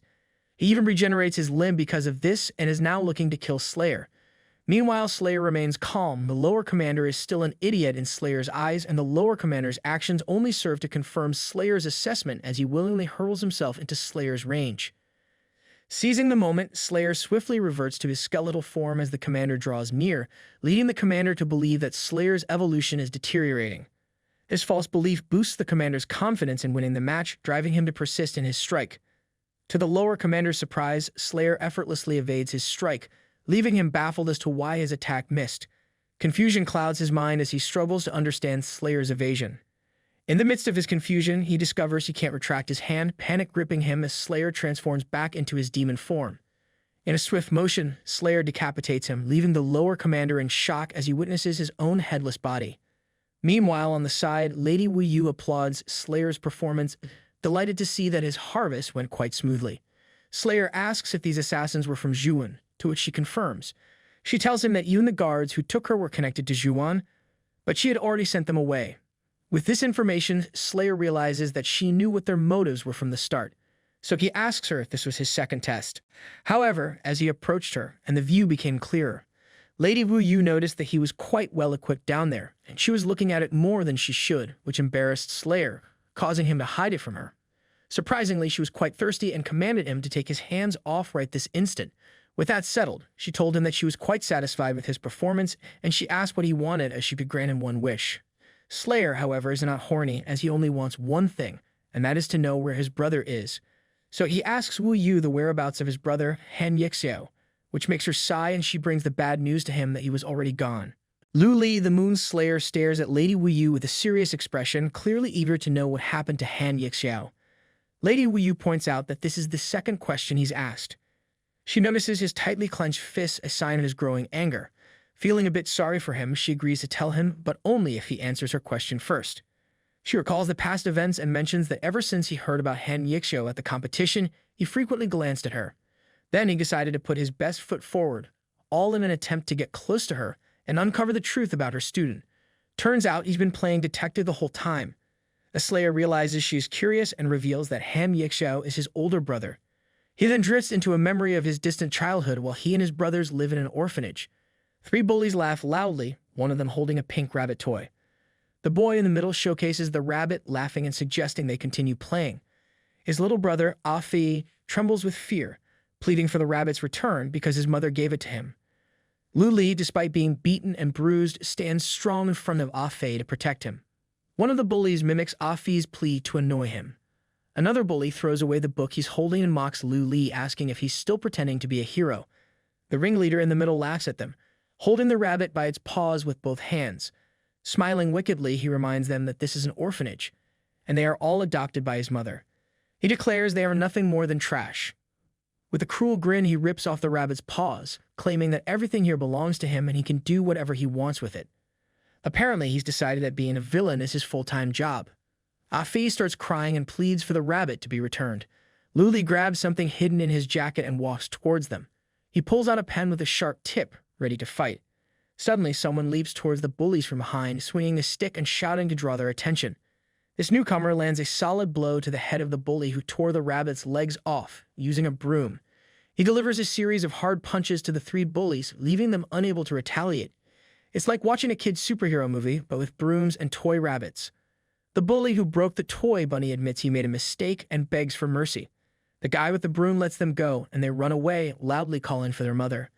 The broom-wielding hero picks up the pink bunny, turns around and assures them everything is fine now. Afe looks at him with strong admiration and says he's cool. Luli, still in disbelief, asks who he is and why he helped them. The guy smiles and introduces himself as Han Yixiao. He tells them that if they ever have problems, they just need to smile and everything will be okay. From now on, he promises to protect them and ensure no one bullies them again. It seems Han Yixiao wasn't just a hero, he was also a philosopher with a broom. In present, Lu Li, Aka the Slayer, replies to Lady Wu Yu that Han Yixiao is the closest person to him like family. Lady Wu Yu, deep in thought, doesn't respond but remembers something from the past. She recalls Han Yixiao calling her master and smiling as he asks if she can give him some ordinary weapons. He mentions he has two younger brothers and, as the older brother, wants to give his best to them. Lady Wu Yu then murmurs the word infernal purgatory with a thoughtful expression. The Slayer, standing in front of her, doesn't understand and asks what it means. Well, infernal purgatory doesn't exactly sound like a vacation destination. She looks at him and says she remembers something from some time ago. She recalls the commentators at Stormcloud Arena. Quick Rabbit exclaims in amazement how Han Yixiao defeated the King of Knights, Davidan, successfully defending his title as Stormcloud King. The other commentator, Slowest Turtle, notes that Han Yixiao has won 10 victories in a row, becoming a real legend. Wu Yu continues, saying that after his 10th consecutive win, Han Yixiao entered the Stormcloud Tribulation, but did not return. She recalls the time Quick Rabbit remarked that the Stormcloud Tribulation battle ended 4 hours ago, and it's impossible that Han Yixiao hasn't returned since the competition had already ended. Lady Wu Yu explains that she searched for him for a long time, but eventually discovered that the last place he was seen was in infernal purgatory. Well, it looks like Han Yixiao went from winning battles to exploring places no one wants to visit. The Slayer, realizing Lady Wu Yu knows Han Yixiao's location, starts to speak, but Wu Yu interrupts. She explains that she cannot teleport to infernal purgatory because the place is blocked by an unknown force, making it impossible to reach. The Slayer processes this information and starts to wonder what his options are if no one can teleport to infernal purgatory. He then calls for his elf assistant, named CC.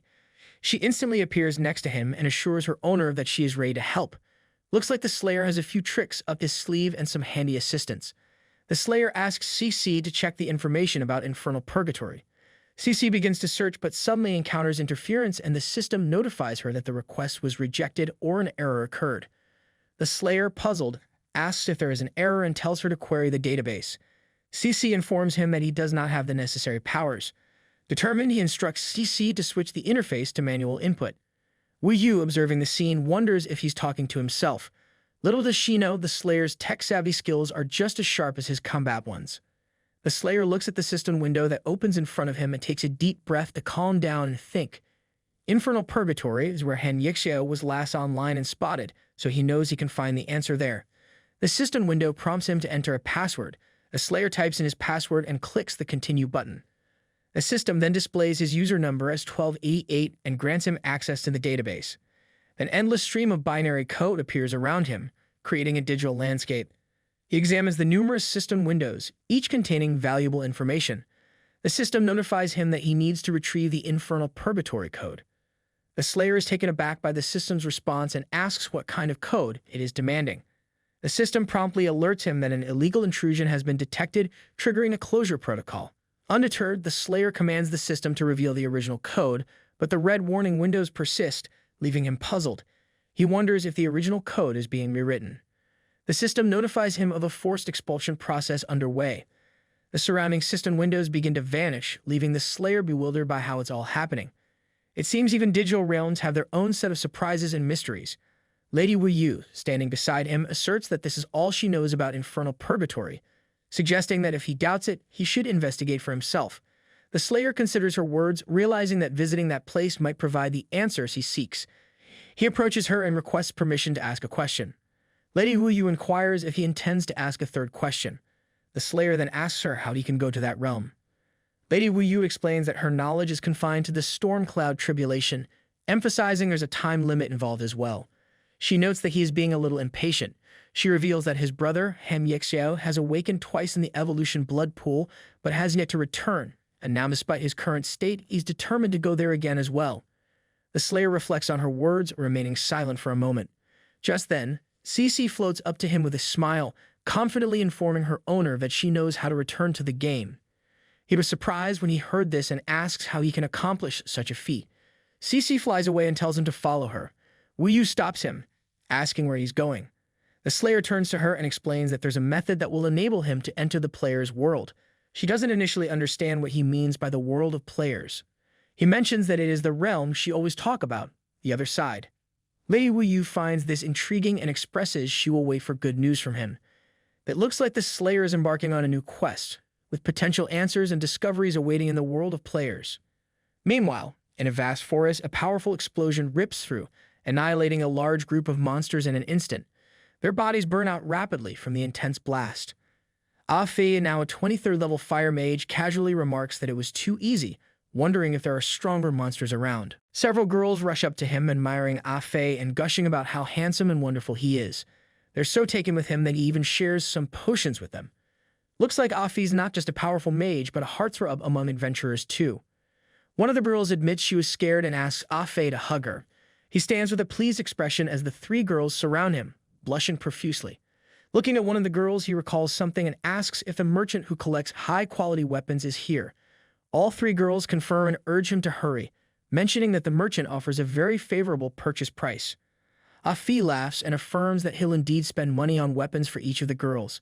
They follow him eagerly, asking if he's serious and expressing their affection for him. Suddenly, something strange catches his attention up ahead. He realizes he's surrounded by a large group of people approaching, laughing. Among them is a man with very pale skin and a katana who declares that Ah Fei is caught. Looks like Ah Fei's peaceful shopping spree just took an unexpected turn into a confrontation. Ah Fei prepares to use his magic, instructing everyone to take cover behind him. He senses something amiss behind him and turns around. He sees the girls smiling at him. Unexpectedly, they deliver powerful blows to his back, catching him completely off guard. Ah Fei collapses to the ground, blood flowing from his wounds, shocked and hurt. He asks why they would betray him like this. The girls, one by one, ask Ah Fei if he's wondering who they really are. They reveal themselves as members of Northward Guild. Then they go on to greet each other for their big win, revealing themselves as big, second, and third brother. Ah Fei, trembling from his severe wounds, struggles to comprehend their betrayal and asks what they mean by big, second, and third brother. The girls smile at him and take turns explaining that their beauty was a deception. It was all a grand scam. They believe in leaving pain to others while seizing wealth for themselves. They are the members of Northward Guild, who adopted female avatars, Mai Shen, Mai Qian, and Mai Ming. They then request Ah Fei to guide them. Ah Fei becomes furious, strong fiery energy radiating from him. He declares their deception unforgivable and demands the truth. The pale-skinned guy watches him rise and remarks that Ah Fei doesn't seem ready to cooperate yet. Two players from Guild North immediately channel their powerful energy into their hands and rush towards Ah Fei. Undeterred, Ah Fei channels his own energy into his hands, and just as they reach him, he simultaneously punches them, unleashing his very strong fire magic. The explosive clash of energies sends shockwaves through the area, proving that Ah Fei is not someone to be trifled with. With his fiery attack, Ah Fei defeats the two guys. However, more guild members rush towards him from behind in a large crowd. Noticing their approach, Ah Fei quickly turns to face them and prepares to use his fire magic again. He waves his hand, releasing a powerful burst of magical energy that immediately annihilates the incoming attackers. Looks like Ah Fei is turning up the heat, and these guild members are getting more than they bargained for. Ah Fei grins, not immediately noticing the arrows swiftly flying toward him. Just then, Mei Shen rushes toward Ah Fei, hands filled with energy, announcing that she is here. Ah Fei retaliates in time, and both of their energies collide with each other. Ah Fei is thrown back, cursing and thinking to himself that he doesn't have any mana potions left. He has spent too much. Mei Qian taunts him, asking if something is wrong and why he isn't doing well. Mei Ming, meanwhile, shows off 99 mana restoration potions and mocks Ah Fei, asking if these are what he needs. Mei Shen extends his hand and tells Ah Fei to be smart and hand over the boss's equipment. Looks like Ah Fei is in a tight spot, surrounded and low on resources. It's a classic give us the loot or else moment. Surrounded and threatened by their people, Ah Fei knows they mean business. They warn him that if he doesn't cooperate, they'll take action and strip him of his last weapon. Instead of giving in, Ah Fei calms himself, takes a deep breath, and prepares to do something unexpected. With defiance in his eyes, he gives them 2 middle fingers and begins scolding them loudly and relentlessly, using the nastiest words he can muster. His tirade is so intense that even the nearby birds take flight, fleeing from the commotion. It seems Ah Fei's fiery spirit isn't limited to his magic. He's got fiery tongue to match. The guild leader, seething with anger, draws his sword and prepares to attack Ah Fei, shouting for him to shut up. Ah Fei stands still, a sad expression on his face, mentally apologizing to his brother for being so foolish and deceived by scammers. Despite the imminent threat, he remains calm, bracing himself for whatever comes next. Looks like Ah Fei is ready to face the consequences even in the face of his own mistakes. Just as the head of the Northward Guild charges at Ah Fei, a red silhouette swiftly intercepts and defeats him in a single blow. It's Lu Li, Aka the Slayer, arriving just in time to save his brother. Ah Fei is greatly surprised and relieved to see him. The Slayer turns to the rest of the guild members, his expression full of fury. He declares that none of them will leave this place. Looks like the tables have turned and the Slayer is ready to unleash his wrath on those who dared to harm his brother. Ah Fei, equally surprised, looks at his brother and asks if it's really him. His shock deepens when he realizes it truly is. Lu Li, Aka the Moon Slayer, taking on a human race transformation, stands before him with the strength of a 23rd level warrior. The Slayer turns around and quips he was only away for a short while and Ah Fei already got into trouble. Ah Fei bursts into tears, grabs his brother's leg, and loudly confesses that it was all their fault. They not only tried to steal his weapon, but also deceived him. The guys from the Mai family watch this and remark that it looks like help has finally arrived for Ah Fei. Mei Ming thinks this must be the brother Ah Fei was talking about and wonders if he's rich too. That sounds reasonable. They conclude with evil grins. They laugh wickedly and declare that they will become rich. Pointing at the brothers, they command their allies to attack. Ah Fei, sensing danger, tells his brother that he should leave his back to him. The Mei brothers stand still, waiting for reinforcements. But to their shock, no one comes to their aid. They soon realize that all the members of the Northward Guild have already been killed by the Moon Slayer. It seems their plan for a quick fortune is about to backfire spectacularly. Ah Fei swiftly approaches the Mai brothers from behind, startling them with a loud scream. He looks at them with a sly smile and asks if they were the ones who said they would make him a dead man. Mei Shen quickly addresses him as brother, insisting they were just joking. However, Ah Fei grabs them tightly and declares loudly that he's not their brother but their big daddy. Looks like Ah Fei isn't letting them off the hook easily after their betrayal and threats. Sometime later, Ah Fei and Lu Li walk through the forest, with Ah Fei reflecting on the Northward Guild's misdeeds, acknowledging their robberies and other wrongdoings. The Slayer agrees with his sentiments. Ah Fei asks his brother how he managed to find him and what progress he's made on their big brother's matter. The Slayer mentions infernal purgatory and explains that is all he currently knows about the last place their big brother was seen. Ah Fei nods in approval, praising his second brother's skills. With a clear goal in mind, they are now determined to pursue their next steps. Lu Li, wearing a serious expression, remarks that the place where their brother was last seen isn't on the game map. He speculates it could be a high-level area beyond their current abilities. Ah Fei asks what they should do next and assures his brother he'll follow his lead. The Slayer responds that their first step should be heading to the nearest town to assess their equipment and gather supplies. Ah Fei chimes in happily, noting they can also make money in the process. He jokes about how he'll never trust online profiles again after being deceived by seemingly good girls who turned out to be guys. Ah Fei comments on Lu Li's dark skin, expressing how cool he thinks it looks. He asks his brother how he achieved that look and jokes that he wants a makeover too. They continue walking toward town, discussing their plans and catching up on their experiences. Sometime later, they reach the Nekenda town in the southern suburbs. The Slayer walks through the city, feeling like he has finally returned to a familiar game. As he strolls, he receives a friend request from Miao Miao, which he promptly rejects without hesitation. Meanwhile, Ah Fei notices a girl who catches his eye and finds her attractive. Gathering his courage, he approaches her and asks if they have met before or if it's just his imagination. At the same time, 2 men approach an old man who specializes in recycling equipment to sell their items. After the transaction, one of them expresses disappointment, noting that the equipment they sold is only worth a few hundred gold coins.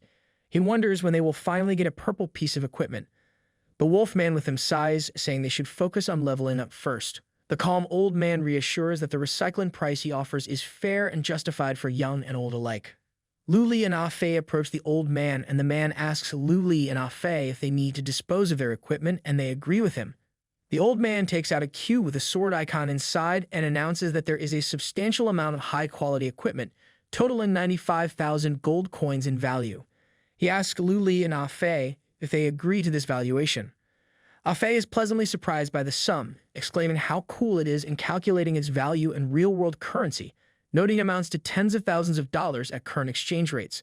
Luli gives a thumbs up in agreement and then mentions to the old man that his hair are cool. The unexpected comment surprises both the old man and his brother. The old man leans closer to Luli and asks if he really thought that. However, he compliments Luli, noting that he himself is a very elegant guy. Just then, the system congratulates Luli on the successful launch of the Commodity Traders program, increasing the possibility of receiving a discount by 10%. Confused, Afe asks what just happened and wonders if he somehow influenced the salesman. Luli explains that these are little tricks programmed into the game by developers. He recalls the game developer with the same hairstyle, remembering the developer saying that if he cannot change his baldness, then he shall change the world. Luli tells Afe that he can take the money for himself. Afe, overjoyed, starts to say that if he becomes a woman, he will definitely. But he doesn't finish his sentence because Luli interrupts him, telling him to shut up. The system congratulates Afe for receiving 100,000 gold coins, notifying him that he has completed the achievement Tons of Wealth.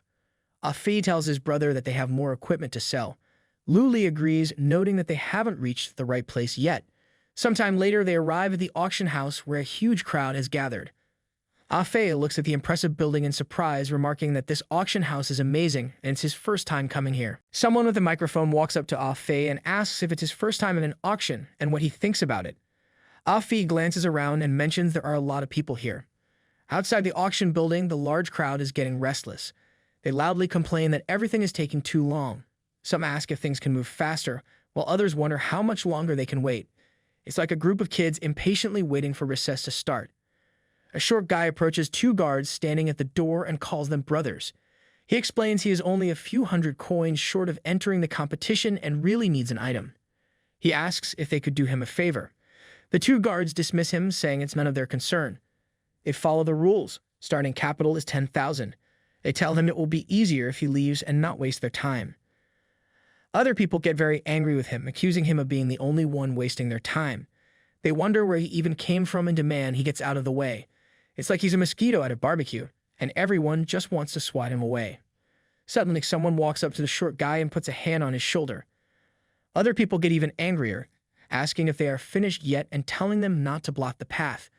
They grumble about how even poor people want to take part in the auction now. Afi steps in and says this guy is coming with them, so they should split up. The two guards tell them to wait. They notice an inscription appear above Afi's head, mentioning his achievement, Tons of Wealth. Realizing he's very rich, the two guards immediately open a huge door, from behind which a bright golden glow can be seen. It's like opening a treasure chest in a video game, and everyone's eyes sparkle with a reflection. They point to the door and apologize for the delay, inviting the dear guests to come in and wishing them a pleasant stay. Once inside, they see a large crowd of people standing close to each other. The short guy they helped expresses his gratitude, promising to repay them when he gets the chance. Afe waves it off, saying he doesn't need to worry about it. The guy nods and says goodbye to them. It's like a scene from a cheesy drama, but without the dramatic background music. A lady in a black dress approaches them and welcomes them. She introduces herself as their guide, the Eight of Hearts.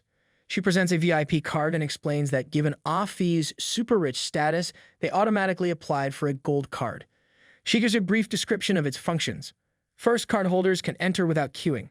Second, when selling items at the auction house, a commission is reduced from 10% to 5%. Third, with this card, you can submit an application to the auction house for a loan at the amount depending on its credit limit. It's like getting an all-access pass to the coolest club in town, but with way more perks and no bouncers to worry about. Afe takes his card and asks if he can use it to penetrate her heart. The Eight of Hearts looks confused and asks what he means. Afe steps closer and asks if she believes in love at first sight. Luli stands next to him, staying silent about this awkward flirting attempt. Just then, Luna passes by. Luli notices her immediately. Eight of Hearts points to a door and tells them they must go into a separate room, assuring them they'll be made comfortable. They walk into the room together, and she sets several bowls on the table, inviting them to help themselves to tea. She mentions their goods will be put up for auction, and as epic equipment is very high in demand at the moment, they can expect the auction to end within the hour. It's like being in a fancy waiting room, except instead of old magazines, they get tea and the promise of quick riches. The Eight of Hearts summons a weapon from her inventory and mentions that their epic level sword, Stardust, is a unique weapon. She assures them that at the current level, this auction will definitely fetch a good price for it. She suggests they attend the auction themselves if they have time, as there might be other items of interest. Afi leans towards her and asks if she will go too, explaining that he doesn't understand a lot of things and doesn't have time to finish. Before he can continue, Luli hits him hard on the head and says they just need a list of items. They'll pick them up in an hour. The Eight of Hearts agrees to this plan, looking amused at the banter between them. It's like trying to plan a heist with a distracted teammate who keeps getting sidetracked like shiny objects. After some time in the hall where the auction is taking place, the man standing on the stage announces that all participants must sit down as the auction will start very soon. As the leader of this auction, he hopes everyone is familiar with the rules and wishes them success in acquiring what they need. The participants begin to applaud him, showing their appreciation. The presenter then points to the girl carrying the first item and thanks the audience for their warm greeting. With that, the auction officially begins. It's like the start of a thrilling game show, with bids instead of spinning wheels and prizes worth fortunes. Their first treasure is a fiery heart. With this item, one can alter their weapon properties. Plus, when facing forest monsters, there will be an additional damage bonus. The presenter asks who wants to have a weapon that can control flame and announces the starting price at 20,000 gold coins. Bidding begins eagerly. The guy wearing the skin of some animal raises his hand and bets 25,000 gold coins. Next, a magician with red hair raises his hand and increases the bid to 28,000 gold coins. Number 96, the guy with brown hair, smiles broadly and confidently raises his hand, bidding 35,000 gold coins. He's sure that no one will top his bid and that the fiery heart will be his. The presenter calls out loudly, asking if anyone will offer more money. Number 96 continues to smile, thinking to himself that he has bet everything he has at 35,000 gold coins. He believes he can afford to lose this auction item, especially since it's the first lot and no one else will bid higher than him. It's like a poker game where he's pushed all of his chips into the middle, convinced he's holding the winning hand. The host begins to count down from 3, almost declaring number 96 the winner, but at the last moment, Han Shao, the man with number 9, raises his hand and confidently bids 50,000 gold coins. The host announces that number 9 has offered 50,000 coins. People sitting at the auction start murmuring, questioning if the fiery heart is truly worth that much money. Someone recalls that everyone used to trade this item around 28,000 gold coins, wondering aloud who Han Shao is and how he has so much money to bid with. Han Shao's girlfriend, number 95, leans over and asks him if the price is too high. Han Shao replies confidently that as long as she likes it, everything is fine. His girlfriend smiles warmly at his response. The presenter hits the table with a hammer, announcing loudly that the first lot has been sold. Number 9, Han Shao, purchases the fiery heart for 50,000 gold coins. Number 96, who bid 35,000 gold coins, expresses disappointment, stating that he came specifically for this lot. The guy sitting next to him points to number 9, Han Shao, and asks if he doesn't know him, mentioning that Han Shao is a famous crypto magnate. He consoles number 96, saying not to be upset because there will surely be another fiery heart up for auction next time. Witnessing the auction unfold, Afi comments on the situation, calling the person who decided to spend 50,000 gold coins on the fiery heart an idiot. He adds that he doesn't seem to like this Han Shao person much. The presenter announces the second lot, a special costume called Love Maid, Heaving, who would refuse this. The system window details that it's a special maid costume capable of transforming the wearer into a maid. Setting the starting price at 30,000 gold coins, the bidding starts fervently. People immediately begin shouting out their bids, eager to claim the unique costume for themselves. The host announces that number 66 has offered 48,000 gold coins for the maid's costume. Number 66 quickly remarks that he should hurry up and hand it over because he's eager to try it on. To everyone's surprise at the auction, the winner of this lot turns out to be a huge muscular man. The presenter, equally surprised, jokingly tells number 66 that he can wear it at home. Without hesitation, the muscular man dons the maid costume and declares that it's not bad at all, feeling oddly secure in it. Afe, visibly surprised by what he's just witnessed, remarks to his brother that it seems like anything is possible in this game. Luli looks on with equal surprise but doesn't respond to Afe's comment.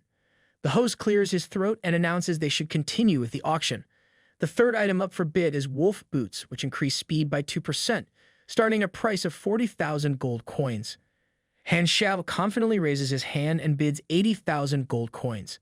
Other bidders exclaim that he's doubled the price and that there's no point in bargaining if he's set on acquiring an item.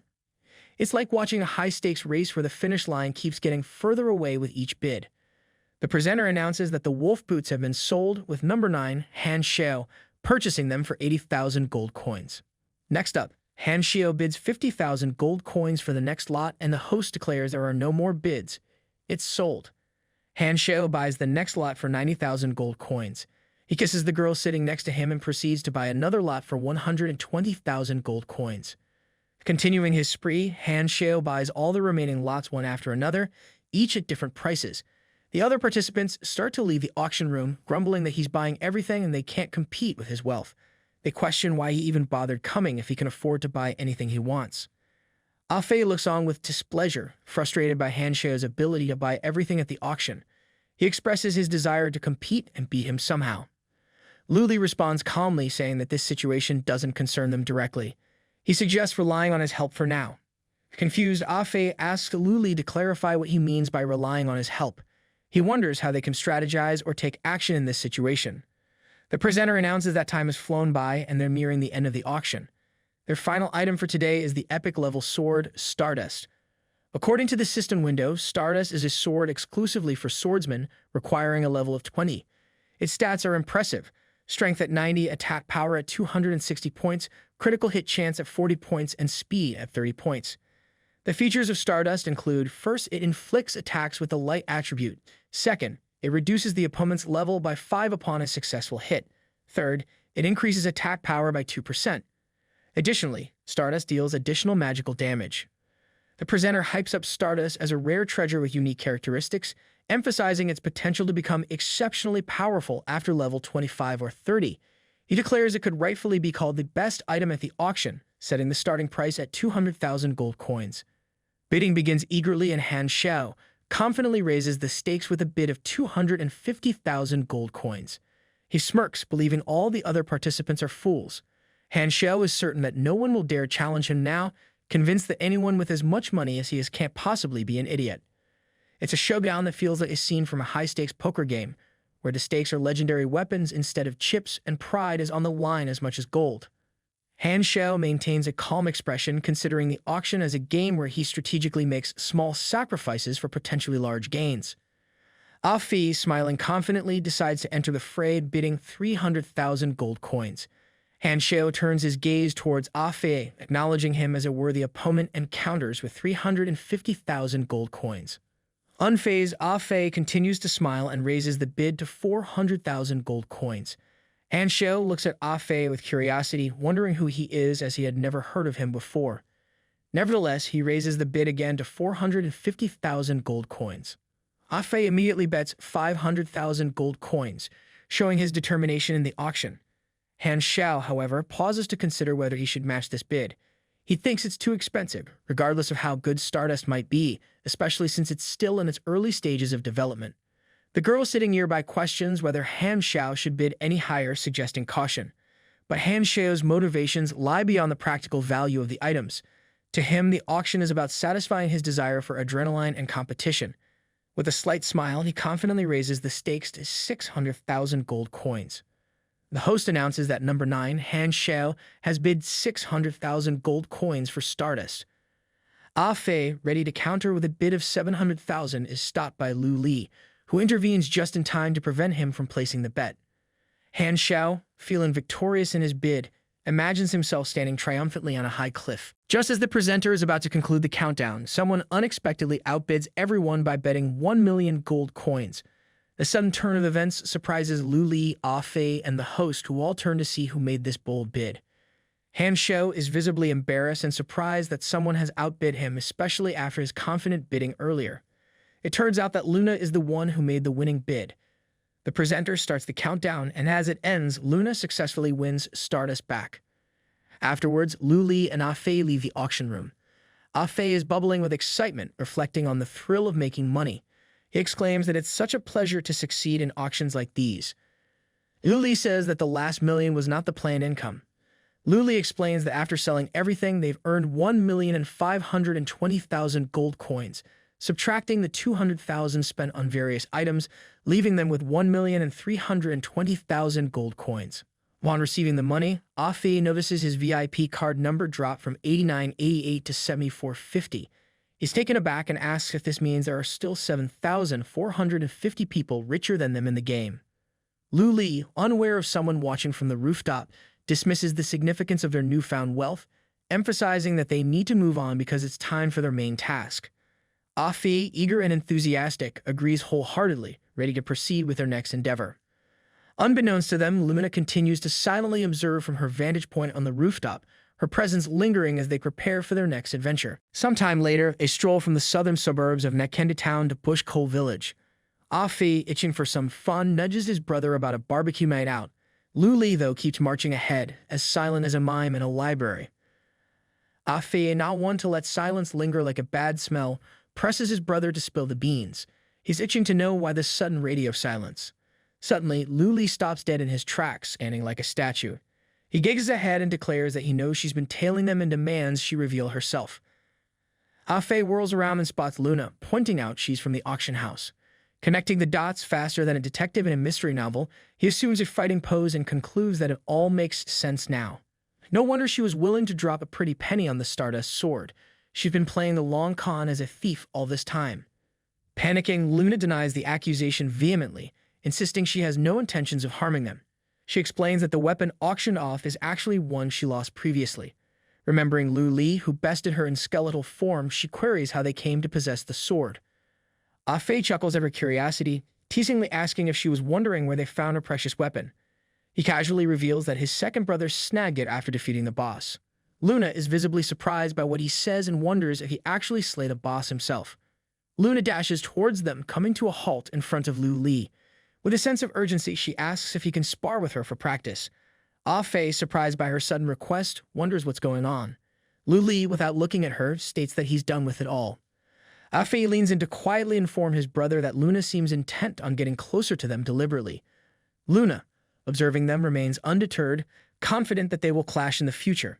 As they near the village, Afe remarks to Lu Li that they're almost there and prompts him to spill the beans about the game mission. Lu Li agrees and explains that since it's an early mission, it shouldn't pose too much of a challenge. The general storyline unfolds as follows. The village of Bush Coal is under siege by monsters, and their job is to fend them off. Once they reach the village, they'll learn the reason behind the attacks. Within the village resides a little girl who is a vessel of divine light, coveted by the monsters. Their mission directive is to escort her safely to the Temple of Divine Light. Along the journey, they'll encounter various monsters. The mission culminates in safely delivering the girl to the temple. Only then will their task be complete. It's like delivering pizza, but with more claws and fewer tips. They arrive at the village and Afe expresses confidence to Lu Li, stating that together they can conquer anything. Pointing towards the village, Afe strides forward with a grin, telling Lu Li that he'll take the lead in clearing the path, playfully suggesting Lu Li watch and learn how it's done. Meanwhile, in the village, a woman turns to her sister, eyes wide with concern. She asks if her sister heard those weird sounds. The other woman nods, looking just as spooked, admitting she heard them too. Suddenly, Afe zooms into the scene like a bullet train on overdrive, screaming at the top of his lungs. He dashes forward with superhero-like speed, fueled by adrenaline and a touch of panic. Breathless, he warns the women about monsters lurking nearby, urging them to stay vigilant. Caught off guard, the women shriek in terror, their cries echoing through the village like a poorly tuned opera. Afe's dramatic entrance definitely wasn't on their bingo card for the day. Afe comes to a sudden halt, looking puzzled as he asks the women who they are. They quickly assert their village residency, flipping the question back on him. Should he be introducing himself first? Embarrassed by the mix-up, Afe stammers out an explanation. He clarifies that he's on a mission to exterminate monsters, not to scare innocent villagers. The women exchange bewildered glances, struggling to process his words. Did he say mission and monsters? One of them whispers incredulously to the other. They start to wonder aloud, could this guy really be a legendary warrior? Is this their chance encounter with the fabled hero of folklore? The women stand closer to Afe, eyes sparkling with curiosity and a hint of admiration. They offer to guide this mysterious warrior to their village, eager to assist him on his mission. Another woman chimes in, boasting about her sister's resourcefulness. She insists that her sister is not only clever, but also keen to lend a hand to Afe. Afe nods appreciatively, acknowledging the villager's hospitality. As he proceeds, Luli follows him, observing the surroundings. Meanwhile, the villagers erupt in excitement, proclaiming loudly that a legendary warrior has graced their village with his presence. Children gather around, wide-eyed and eager, watching Afe with admiration. He's a legendary warrior who fights villains and destroys evil. The villagers cheer, their words echoing through the village square. Looks like Afe has unintentionally become the star of today's show. Move over, local gossip. There's a new hero in town. One of the villagers steps forward, hands laden with a variety of local items expressing gratitude for Afe's efforts. He invites Afe to visit and explore their signature village treasures. Beside him, another man excitedly gestures towards Afe, asking for his autograph. With a respectful bow, he declares to the villagers that they are in the presence of a legendary warrior, predicting that their village will soon gain renown. This man turns out to be the village chief. The chief raises his hands, calling for applause to welcome the new warriors. Afe leans over to quietly confer with his brother, noting that things seem different from what they were told. He wonders aloud if the mission has been altered by the gaming company. Luli nods thoughtfully, suggesting that while the story's details and the villagers' appearances may have changed, the core essence of the mission remains unchanged. Looks like even in this virtual world, some things are constant, like sticking to the main quest line. The headman booms out a question to the villagers, asking them what the grandest ceremony is for welcoming a warrior. The villagers respond enthusiastically, cheering and declaring that it's a banquet. Eagerly, the villagers gather around the two brothers, insisting they must come along. They promise a feast will begin shortly in honor of the legendary warriors. Moments later, Luli strolls alongside some locals who are already relishing the festivities. He casually inquires about the rumored purple medic flowers blooming nearby, expressing interest in seeing them for himself.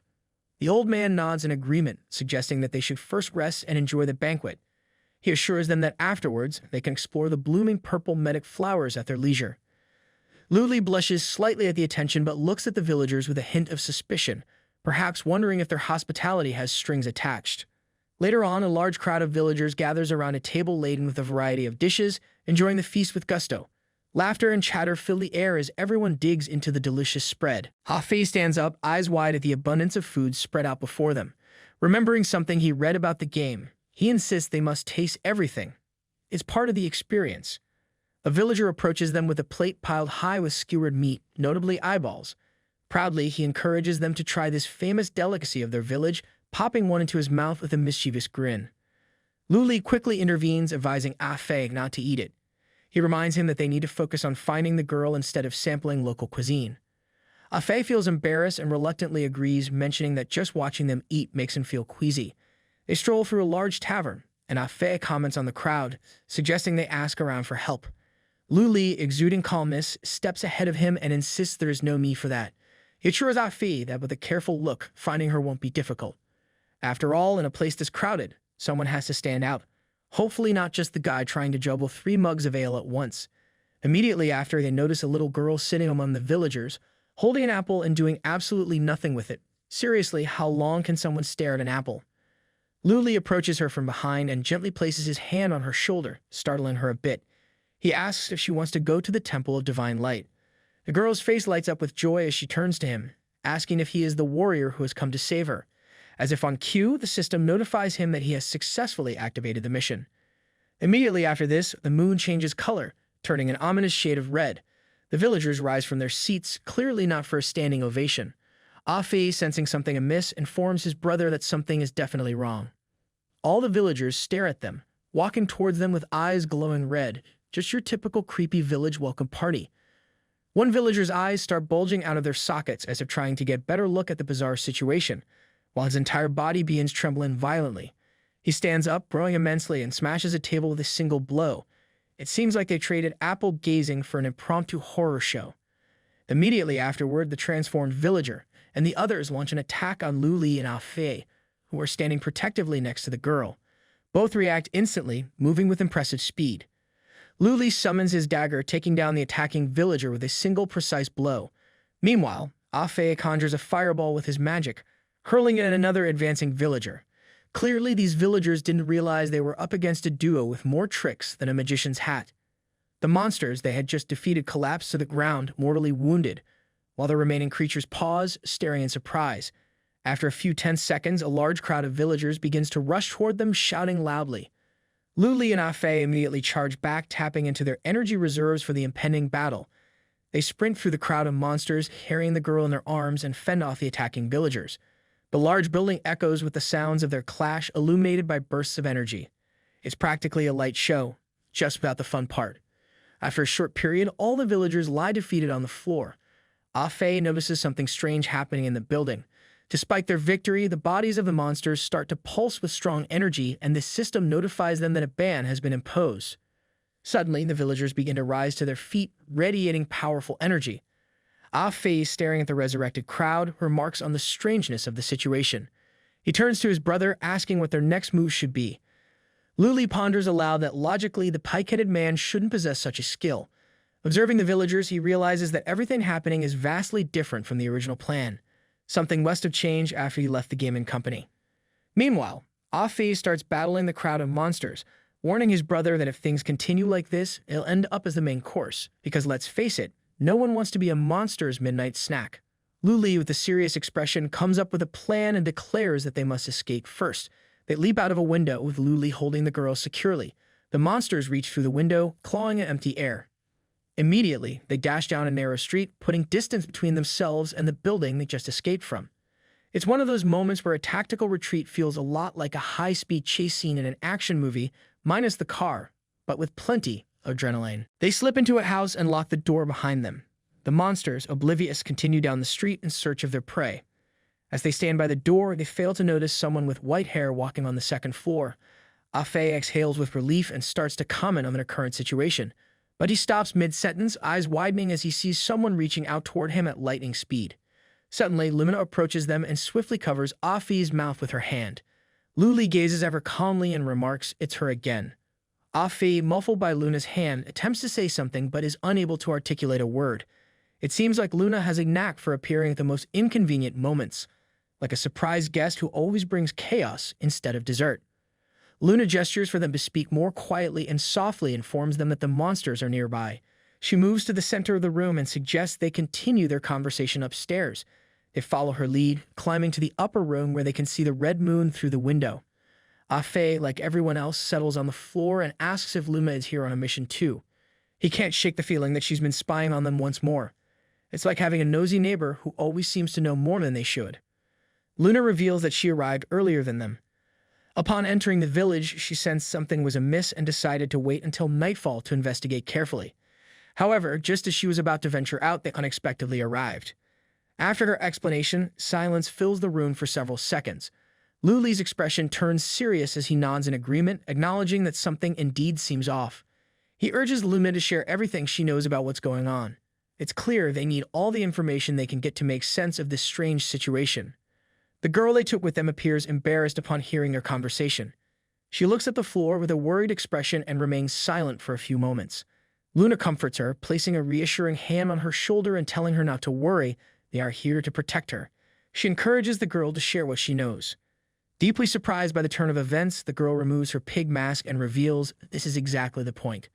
Afe, taken aback, asks in disbelief if it was a mask. The girl explains that their village used to be peaceful and calm, with everyone being kind and friendly. However, outside the village, there were always monsters with pig heads and human bodies roaming about. According to her uncle, who often ventured outside, as long as you stayed away from them, there was no danger. Later, everyone noticed that the monsters began mimicking their actions from time to time, which seemed rather comical. As a result, their vigilance against the monsters gradually weakened over time. However, everything changed on the fateful day when the Knights of the Holy Light arrived in their village. Among them was Sir Kurlik, renowned for his strength and gentle demeanor. Under his leadership, they performed a sacred prayer. But this time, during the prayer, she felt a different sensation, an intense heat coursing through her body as if needles were piercing her skin. Intrigued and hoping to understand this phenomenon, she sought answers. When Sir Kurlik learned of her experience, he was excited and told her that she had awakened the holy light within her body. He explained that this was a rare and fortunate occurrence. Furthermore, he extended an invitation for her to join the Society of the Holy Light, offering her a chance to become part of their holy group. Sir Kurlig also added that it will also bless their village, and they no longer have to worry about the threat of monsters. The villagers rejoiced over the prospect. However, their joy was abruptly shattered. They were viciously attacked by a horde of monsters, cruel, ferocious, and in such overwhelming numbers that defeating them seemed impossible. Sir Kurlig valiantly fought the monsters to protect their village but tragically fell in battle. Witnessing the brutality of it all, she was so terrified that she couldn't even bring herself to call for help, let alone flee. Her mind went blank and all she could do was cry, so much that she felt she couldn't shed another tear. Perhaps guided by the holy light, she found comfort and resolve in its presence, urging her to stay strong.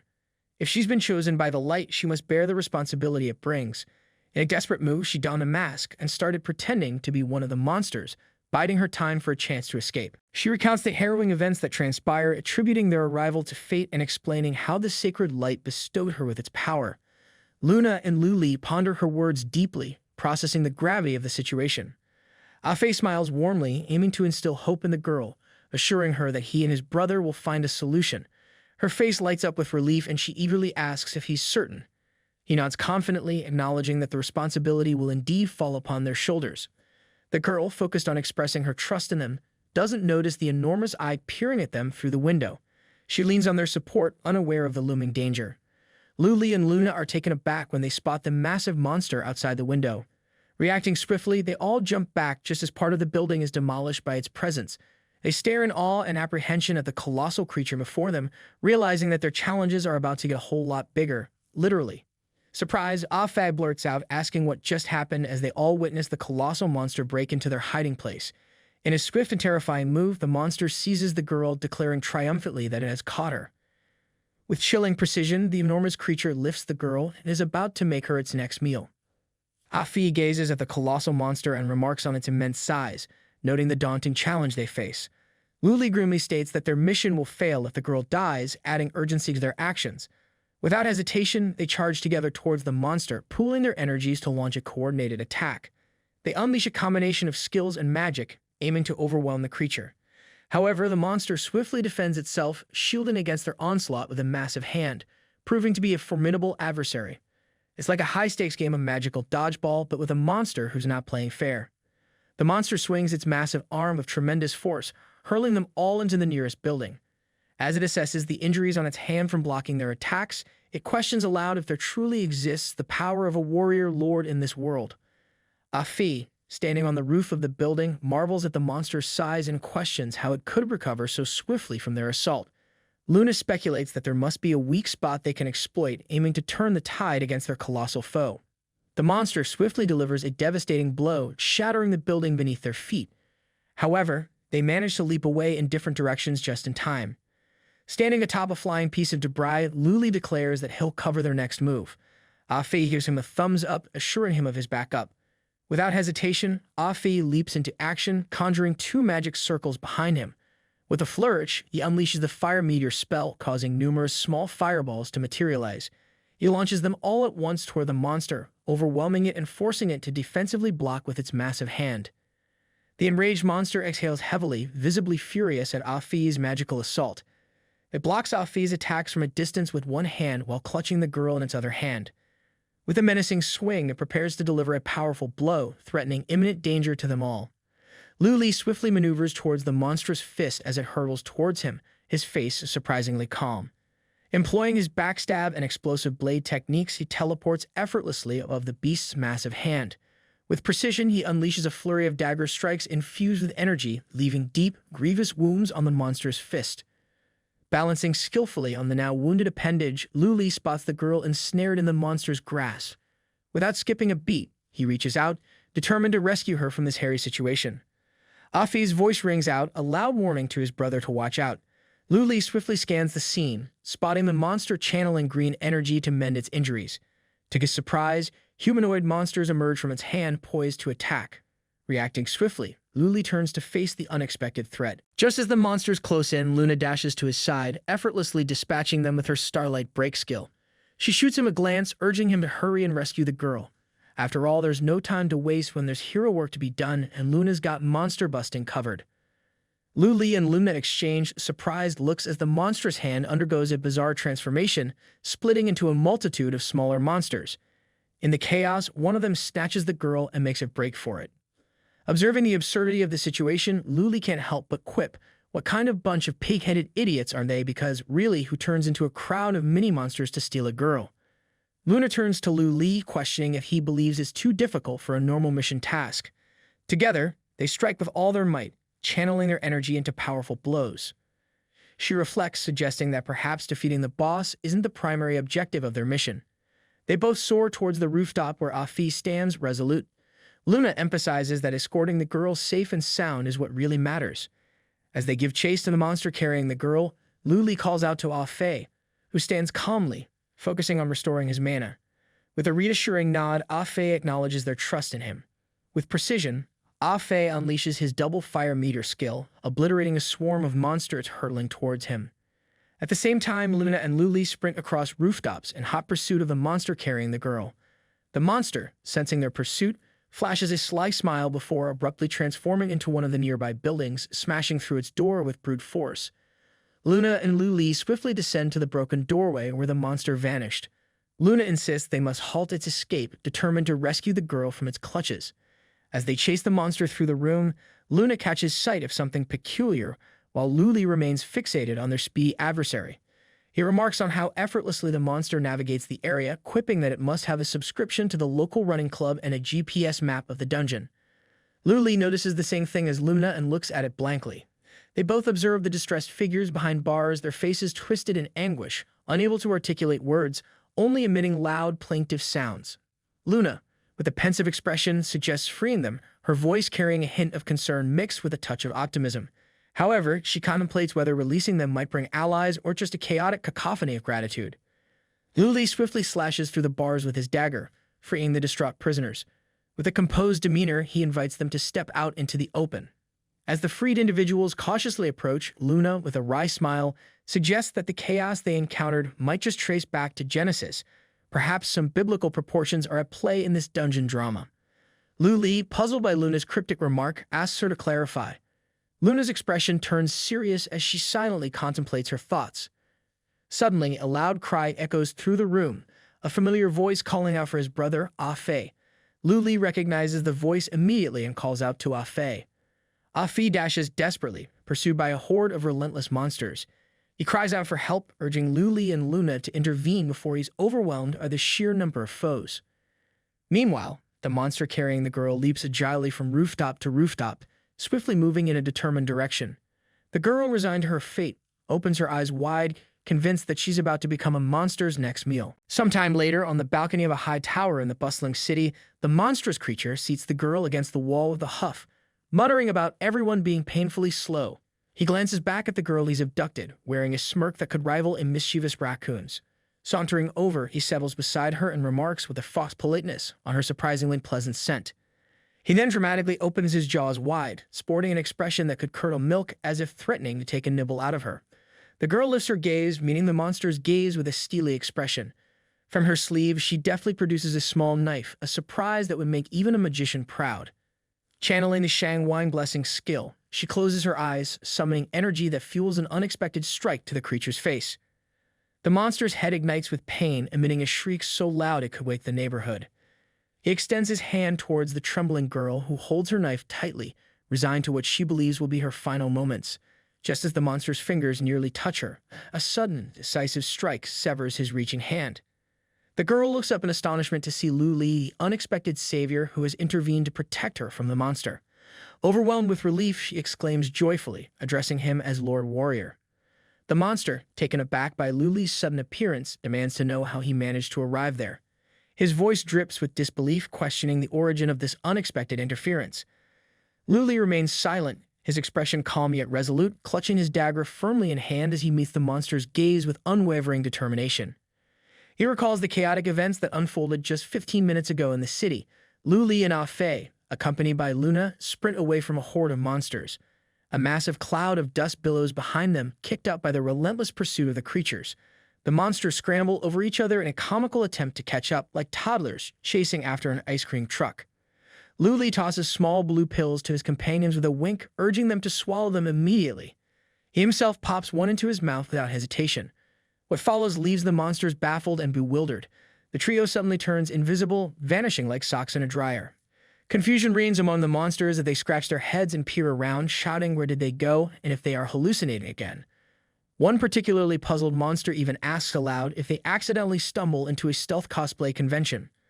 The monsters, now divided into groups to search, rely on their keen sense of smell to track down the invisible trio. However, their closeness to the scent means they can't be hiding far. The system notifies them that the group has consumed a stealth potion, causing the monsters to lose track of their target within 5 seconds. This skill comes in handy for escaping players.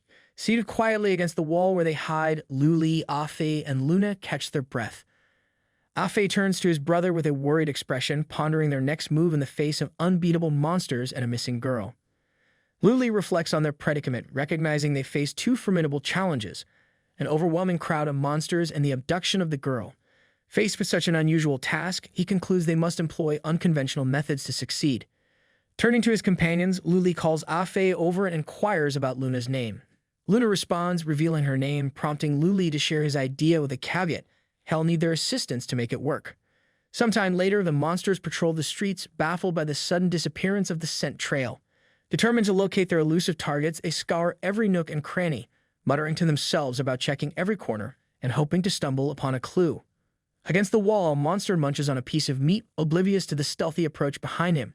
Suddenly grabbed by the shoulder, he jumps in fright, quickly hiding the meat and turning around with a worried expression. He explains in a panic that he wasn't fooling around. He missed breakfast and was dizzy from hunger. Unveiling himself as the transformed monster, Luli reassures him that he does not need to panic as he just ate too. He tells him to take a breather and have a chat. The worried monster, still clutching his piece of meat, asks Luli what he wants to discuss. Luli settles on a nearby box and muses aloud, wondering if the powerful trio of warriors could be the ones who kidnapped the girl. Peering at Luli through meaty contemplation, the monster queries if he means the snack. The monster reassures Luli with a calm expression, explaining that there's no need to worry. Old Juan, renowned for his speed among his brothers, possesses an intimate knowledge of every house in the village. With their distinct scent, it's only a matter of time before they track them down, as their aroma carries far and wide. Luli smiles in agreement, understanding the urgency of the situation. He emphasizes the need to move quickly, catch the culprits, and regroup at the village entrance. The monster corrects Luli, asserting that they have to head to the clock tower instead. He glances away, privately musing that despite this brother is an idiot who does not know anything. Luli explains with a chuckle that he forgets things all the time due to his indulgence in drinking. Suddenly, a powerful explosion reverberates through the village, startling the monster. He turns to Luli with wide eyes, demanding to know what just happened. At the same time, Afi dashes down the street, pretending to carry the girl in his arms. He shouts back to the pursuing monsters, taunting them that he's returned, goading them to give chase. The crowd of monsters, now filling the street, hasten their pursuit, determined to catch up with Afi and his elusive prey. Imprisoned from his towering perch, the monster gazes down at Luli, clutching his wounded face in disbelief. He mutters to himself, questioning aloud how this could even be happening. But hey, monsters get surprised too, especially when unexpected guests like Luli show up unannounced. Luli swings his dagger with precision, unleashing a burst of formidable energy. In a swift motion, he rescues the girl and delivers a barrage of strikes upon the bewildered monster who dared to kidnap her. After dispatching the monster, Luli leaps down to the street where his friends are desperately fleeing from a swarm of pursuing monsters. Afi's face lights up with relief upon seeing him, exclaiming joyfully that Luli is indeed his brother. Luli swiftly scoops up the girl and urges them to keep moving, reminding them they must escape the village first before they can relax. Time to hustle, monsters and family drama won't wait. As they dash through the village, a colossal monster lumbers after them, smaller monsters leaping from its back with loud proclamations that escape is futile. Quick thinking, Luli and the group gulp down a boost potion, enhancing their speed by 30% for 30 seconds. Just in time as the massive monster swings a mighty blow their way, but thanks to their newfound speed, they narrowly evade its crushing attack. Looks like speed really does save the day. Take that, oversized menace. They sprint away from the village, bathed in the eerie glow of the red moon. As they exit its bounds, the unnatural light gradually fades, returning to normalcy. A notification chimes, confirming their successful escape from the village. Afe, finally catching his breath, remarks with relief that they finally made it out. Luli keeps running, insisting they can't stop yet. They need to push further away from the village. They maintain their high-speed escape, but suddenly, numerous shadows materialize beside them, catching everyone's attention. Startled, they all turn around, eyes wide with surprise as they behold something unexpected. The enormous monster roars in fury, its anger palpable as it glares at them. With a mighty swing of its arm, it hurls a swarm of smaller monsters directly at them. Luli, Afe, and the girl stand their ground, watching in astonishment as the creatures hurtle toward them through the air. Seems like they've just been served a surprise monster buffet. Luli realizes this isn't the time for surprise. He orders everyone to keep running. Smart move, considering the pigmen recover from the crash instantly, as if it were nothing. Suddenly, they feel like they're in a different game, a kind where you endlessly run from hordes of monsters. Perfectly lined up coins mysteriously appear out of nowhere, as if a generous but mischievous leprechaun is dropping them and obstacles hover in their path. Fortunately, this ordeal doesn't last long. They encounter a bird in their path and without missing a beat, mount it. They instinctively know this silly-looking bird has the spirit to run. With this, they manage to distance themselves from the pigs, feeling thankful for the bird, which the girl affectionately calls Mr. Duck. Now that there aren't any pigmen in sight for miles, they have time to stroll without haste and enjoy the magnificent view. The little girl, appreciating the beautiful lake, asks Luli if she can take a closer look. Luli is about to refuse, considering the drastic changes in the game, but before he can, Afi supports the girl's wish. He also suggests that Luli take a break since they all need to recover. Even Luna echoes this, pointing out that it might trigger a hidden quest. He invents an NPC's wish. Surprisingly, Luli finds this reasonable. Considering they are about 30 minutes ahead of the pigmen, he agrees, permitting a 15-minute break to recover. This decision brings happiness to the group. The girl can finally experience a normal, happy moment like she used to, playing in the lake without a care in the world. It's like a little vacation in the middle of a nightmare, complete with scenic views and a duck that doubles as an Uber. Meanwhile, Luna sorts her inventory, preparing for unexpected battles ahead. Just as he finishes, the little girl approaches Luna and asks to play with her and Afe. Luna politely declines, and the girl respects her wishes. However, before she goes back to continue playing leisurely, she notices that her big sister Luna seems bothered by something. Wanting to help Luna feel happier, she stays by her side. To do this, she immediately kneels in front of Luna, holds her hand, and uses the power of light. Not long after, a bright light appears, blinding Luna. When Luna opens her eyes, she sees a familiar face calling out to her. That beautiful person is none other than her mother, brightly smiling and telling her to stop standing idly because her father is taking them to her favorite playground today. However, Luna can't move, captivated by her mother's warm smile, an image she hasn't seen for quite some time. Tears rush down Luna's face, touched by what she has witnessed. The girl, on the other hand, mistakes Luna's tears for sorrow. She immediately apologizes to Luna, explaining that she had clearly prayed for a good memory, but it seems she made a mistake since Luna is now crying. Luna quickly clarifies that the girl didn't fail. In fact, she is thankful for the gift she has given her. It's clear that this girl is really something special. Luna reassures her not to worry, telling her she did an amazing job. This cute interaction catches the attention of Afe as he overhears Luna calling the girl special. Instantly, Afe wants to try it for himself. The girl is glad to be of service and repeats what she had done before, using the power of the holy light to show Afe a happy memory. Afe hopes this time it's a dream where he wins the lottery instead of the one where he gets beaten by the brothers of a girl. In an instant, Afe finds himself back in a moment where he and his brothers are gathered around sharing a meal. It's a simple memory, but one where they're all together, making it feel more precious than gold. Afe lingers on their faces a bit too long, soaking in the warmth of their presence. His brothers, ever observant, start to notice his prolonged gaze, so he quickly busies himself with his food, trying not to look like he's been caught daydreaming.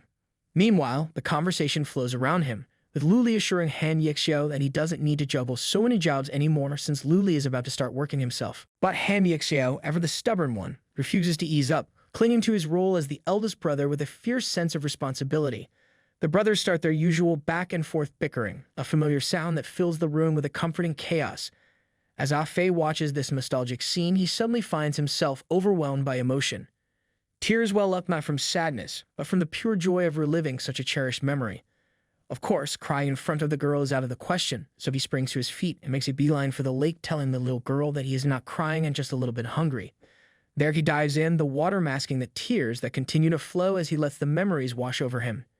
Meanwhile, Luli is perched up in a tree, having seen everything unfold below. He's not at all surprised when the girl clambers up the tree to approach him, though her method of tree climbing leaves much to be desired. As she struggles to find her balance, Luli casually asks why did she climb up here for. In response, she tells him that he is awesome as he is really not afraid of sitting up so high. Once the girl finally secures her footing, she asks Luli what's been weighing on his mind, noting how he always seems to carry a cloud of gloom around him. Having observed everything, Luli already knows what the girl is about to suggest, so he shuts down her proposal before she even gets the chance to voice it.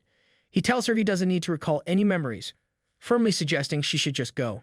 The girl, understandably puzzled, can't grasp why he wouldn't want to relive a good memory like the others. Curiosity getting the better of her, she asks Luli about it. He explains that he doesn't need to look back because, in his view, dwelling on the past would only slow down his progress moving forward.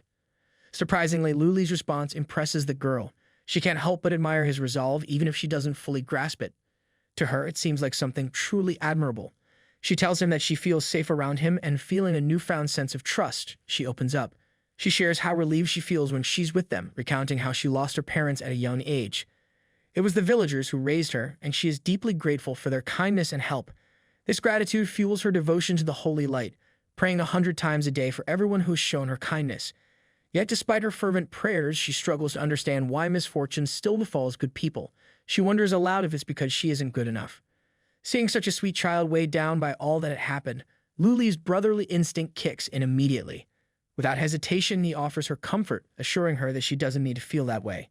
He tells her she's already done remarkably well, and if he had been in her shoes at her age, he might not have shown the same bravery she has. Hearing these words from Luli uplifts the girl's spirit instantly. To her, his opinion means the world as she looks up to him. Encouraged, she asks Luli if what he said is true, if she too could become as great as he is one day, strong enough to protect those she cares about. Luli smiles, seeing a resemblance between his brother and this little girl. With confidence, he assures her that she will definitely be able to protect everyone. Soon after, it's time for them to leave, so they start their journey. As they walk, the girl feels a newfound sense of safety with Luli by her side. Without thinking, she holds onto his clothes, feeling a bit of embarrassment creeping in, her cheeks blushing slightly. Surprisingly, this innocent moment triggers a random achievement that upgrades their task. Now, not only do they have to safely deliver the little girl to the holy temple, but they also have to defeat the Pig King. Naturally, the difficulty spikes as well. The system doesn't mince words, issuing a heavy warning. If the little girl is intercepted midway, the task will fail. And if they don't defeat the Pig King in the end, well, that's game over too. Without wasting a second, they sprint toward the holy temple, hoping to outrun their troubles. However, the persistent pig men aren't about to give up so easily and quickly catch up with Luli's group. Luna, never one to hesitate, swiftly obliterates any of them who dare to get too close. Unfortunately, this doesn't buy them as much time as they had hoped. The pig men start recovering at an alarming rate, like they've got some kind of turbo heal setting switched on. Realizing they're in a never-ending game of whack-a-mole, the group has no choice but to keep running, hoping their legs hold out longer than their enemy's relentless pursuit. The Holy Temple is still 50 kilometers away, and with no chance to rest, their stamina drains faster than usual. Being a mage class, Ah-Fei is the first to run out of steam. Even though he quickly downs a potion to recover, the brief moment of vulnerability while he recharges is enough for one of the pig men to strike with lethal intent. Luckily, Luli's sharp instincts kick in just in time, saving Ah-Fei from a grim fate. But as Luna has warned, the pig men are recovering at an unnervingly fast pace. The one that was just knocked down bounces back almost instantly, counterattacking with a speed that catches even Luli off guard. In the heat of the moment, he doesn't react quickly enough to defend himself, leaving him exposed. Seeing his brother hurt, Ah-Fei is furious. With a flick of his wrist, he makes sure that Pigman gets cooked extra crispy, serving up some serious revenge. After that, they continue their desperate run, but Ah-Fei can't shake the guilt gnawing him. He suggests holding the pigmen back to give his brother time to recover, fully prepared to face them head-on. However, Luli quickly shuts down the idea. He knows better than anyone that stopping now would mean getting surrounded, and that could spell the end for all of them. So they press on, pushing their limits as the Holy Temple draws closer, now just 20 kilometers away. But exhaustion is taking its toll on all of them, every step feeling heavier than the last. To make matters worse, their only path leads through a narrow gorge, a treacherous place that could either be their saving grace or a deadly trap, a perfect spot to thin out the numbers of pigmen. Luli can't shake the nagging feeling that something is off. He keeps second-guessing himself, wondering if he's mistaken and sensing that the number of pigmen has decreased. Despite the gnawing uncertainty, they have no other choice. With no time to waste and no better options, they charge straight into the gorge, hoping it won't become their final resting place. The narrow width of the gorge works in their favor, and they feel the pressure ease up. They even manage to cover 5 kilometers without much trouble, which has Ah-Fei feeling pretty pleased with himself. However, Luna and Luli are far less celebratory. They have now confirmed that the number of pigmen has dropped by roughly 40%, a fact that only makes them more suspicious. They brace themselves, certain that an ambush is looming. Sure enough, just as they near the exit of the gorge, the light suddenly vanishes. The Pig King emerges, blocking their escape and making it clear there's no way out. With their path cut off, the Pig King can't resist letting out a sinister laugh, relishing the trap that has been sprung. Still, Luli isn't about to give up that easily. With a composed look, he instructs the girl to find a spot to hide behind them, though the options are slim as they are heavily cornered. With nowhere left to retreat, it doesn't take long before the pig men launch themselves at the group in a coordinated attack. The group responds with equal ferocity, not hesitating to unleash everything they have. This time, their determination is stronger than ever, fueled by their resolve to protect the little girl at all costs. Meanwhile, the girl initially closes her eyes in fear, but she realizes she has been afraid for far too long. Summoning all her courage, she forces herself to stop shivering and opens her eyes. She decides that she won't be a coward this time, firmly believing that the holy light will protect them. At the same time, where the sun shines bright, the temple of the holy light stands tall, looking like it has been plucked straight out of a postcard. Elegant, magnificent, and just a tad bit too perfect. Inside, the president of the temple is in full-on serious mode, briefing his followers about the urgent need to find new hosts for the holy light. Apparently, the forces of darkness have been hitting the gym, getting stronger by the day. And while the holy light is doing its best to keep the shadows at bay, it's also burning itself out faster than a candle in a windstorm. Just as the president is about to drop another wisdom bomb, one of his men bursts in, cutting him off mid-sentence, probably a first in temple history. The man reports that a large number of pig men have gathered near the valley to the east. Hearing this news makes the president's face twist into a sour expression, as if he's just bitten into a lemon. To him, this is nothing short of heresy. How dare they challenge the majesty of the holy light? Without missing a beat, he orders his men to set out and extinguish the darkness, eager to deliver some divine justice. With determination, they begin marching down the tall steps of the temple, ready to confront the heretics. But to their surprise, they don't even make it halfway down before a little pig girl comes rushing up to them, panting heavily and clearly in need of help. The president, however, looks at the little pig with utter disdain. His belief in the absolute leaves no room for pity or doubt. To him, even an innocent-looking pig is tainted, already consorting with darkness simply by being a monster. He is more than ready to baptize it with his holy light, eager to cleanse the temple of this perceived sin. But just as he is about to unleash his power, the little pig does something unexpected. It removes its mask, revealing a human little girl underneath. The sight is enough to make the president freeze mid-action, his holy light flickering out as quickly as his certainty. The president, now more intrigued than dismissive, listens to the girl's story. She explains what's happened to her village and how she ends up at the temple. With urgency in her voice, she tells him about the 3 adventurers still trapped in the gorge, pleading with him to save them. Shock washes over the president's face as he processes her words. He can hardly believe what he is hearing. This girl, standing before him, is a host of the holy light. In response, the president immediately picks her up, his delight growing as he realizes she is indeed a host of the holy light. A warm smile spreads across his face as he comforts the girl, recognizing the many dangers she must have faced on her journey. He gently asks if it had been difficult for her, to which she responds that everything was fine, as she was guided by the holy light. Pleased by her answer, the president then asks if she would be willing to become a part of the holy light itself, to make the light shine even brighter and illuminate more darkness. The girl, however, is unsure of how to respond, struggling to comprehend the full meaning of what the president is asking. Meanwhile, Luli and his group continue their relentless battle against the pig men. However, with every hit they land, the pig men's regeneration rate only seems to speed up, making them come back stronger and faster. The group is quickly becoming exhausted, and defeat is creeping closer with each passing moment. In the midst of the chaos, Luli suddenly notices the girl is missing. He quickly inquires with the others, but they are just as clueless. Judging by the pig men's behavior, it seems they don't have her either. This can only mean one thing. The girl must have made a run for the holy temple on her own. This theory becomes more likely as the pig men start to lose interest in the group and instead make a beeline straight for the holy temple. Even the Pig King doesn't hesitate to head straight for where the girl is, leaving Luli's group with no choice but to hope she's made it to the holy temple safely. However, hope alone isn't enough to calm their nerves. They know they won't be able to rest until they see her safe with their own eyes. With a renewed sense of urgency, they push themselves to outrun the pigs, racing against time to find the girl before the pig men do.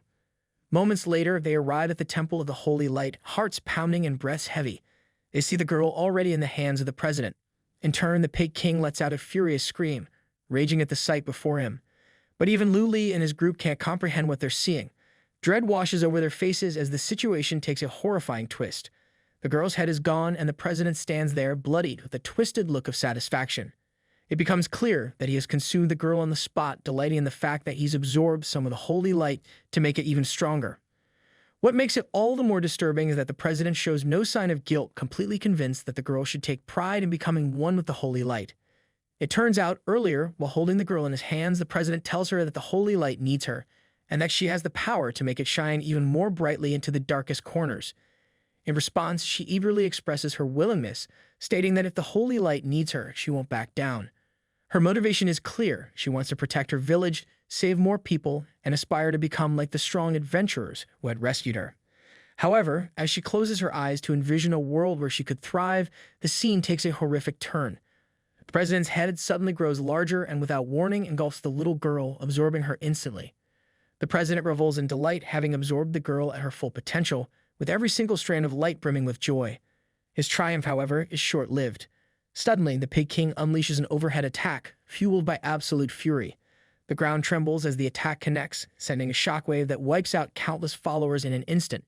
Yet, despite the devastation, the Pig King's rampage is far from over.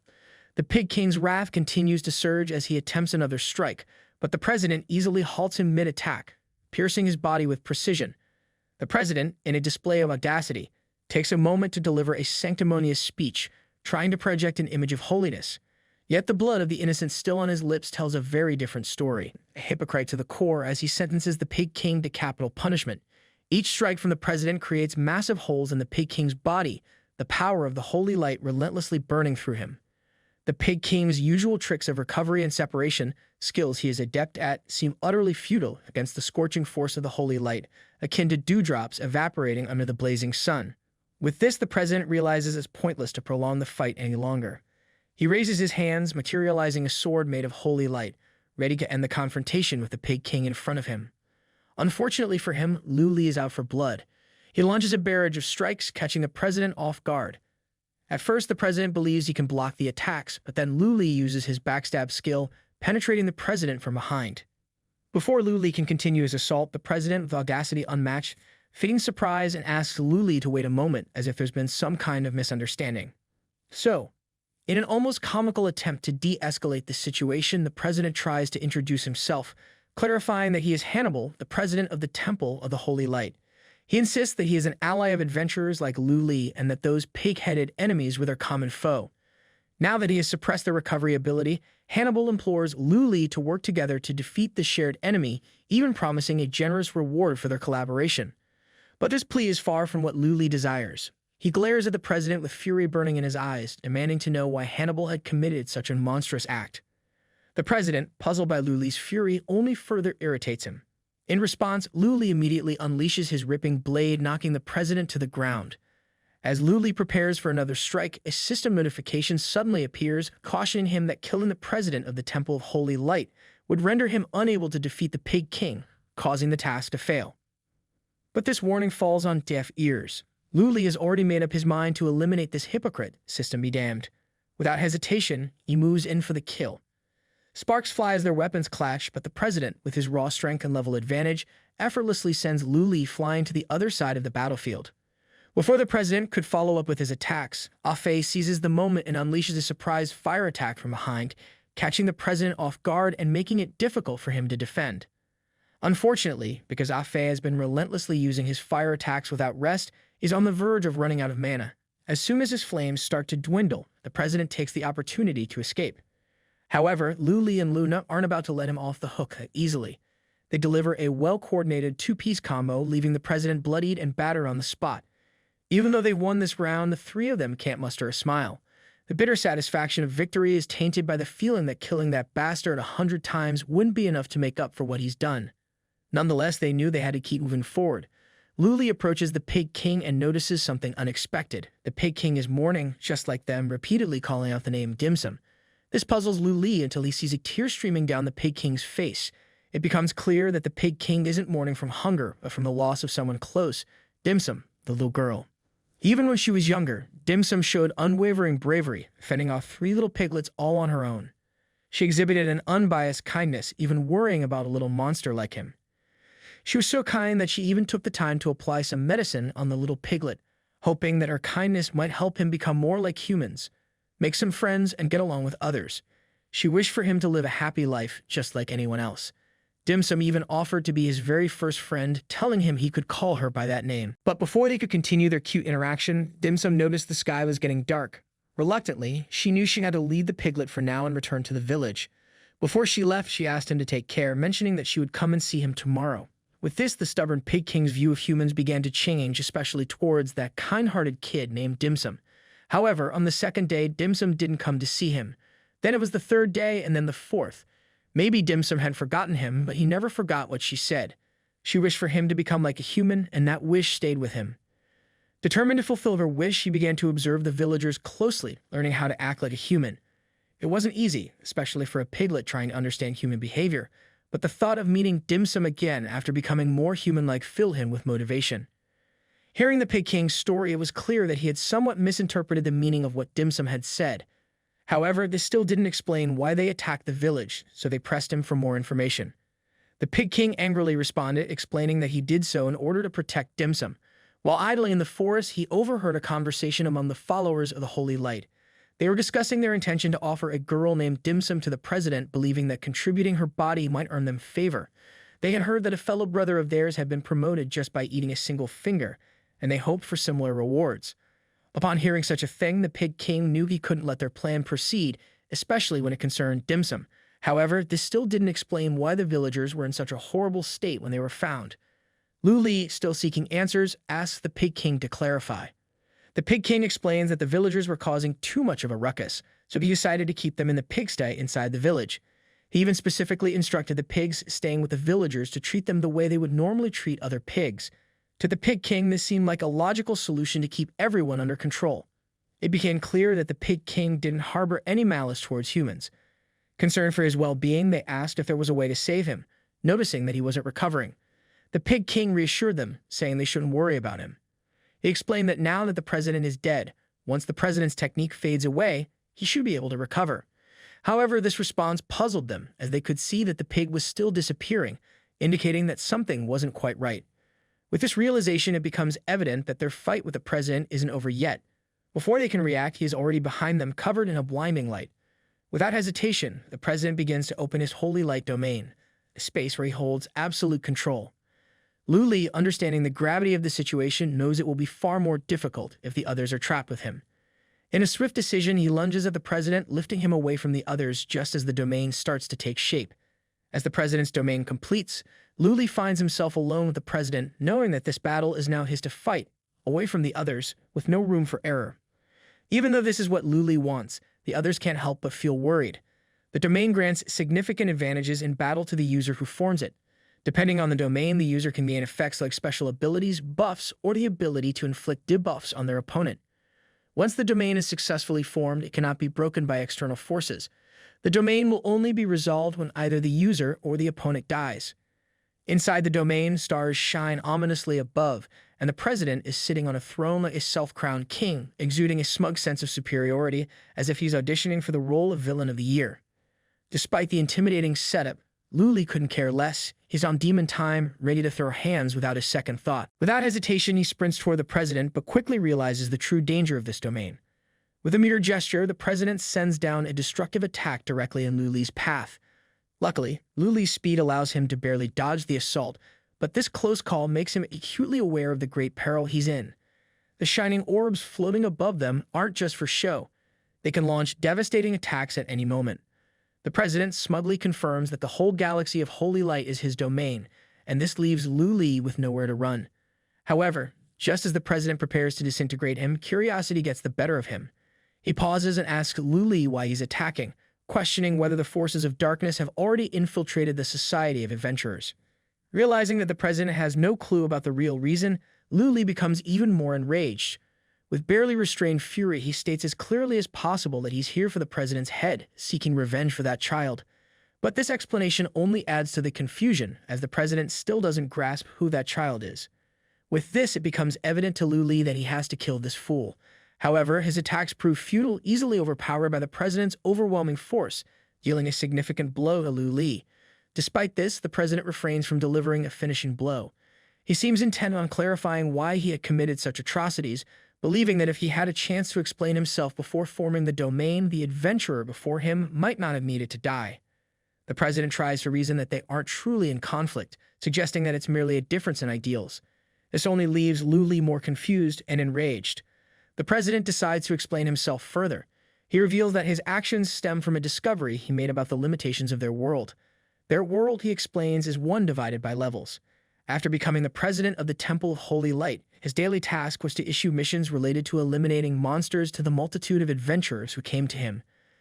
This role granted him respect and protection, and every adventurer who received their reward after completing a mission would leave with a satisfied smile. Days turned into a repetitive cycle, with him doing the same things and saying the same words, while the adventurers he encountered were different each day. As he listened to them discuss fresh, new matters, a thought began to take root in his mind. Perhaps he too could head out and see the world beyond the temple's walls. One day he saw an adventurer he had met before, someone who had just returned from a journey. This adventurer had become mysterious and powerful, with everyone looking at him in envy. Inspired by this, the president decided he would also venture out to experience the world beyond the temple. The world outside was indeed incredible. A brand new city, brand new items, brand new everything. For the first time, he truly understood the value of the word freedom.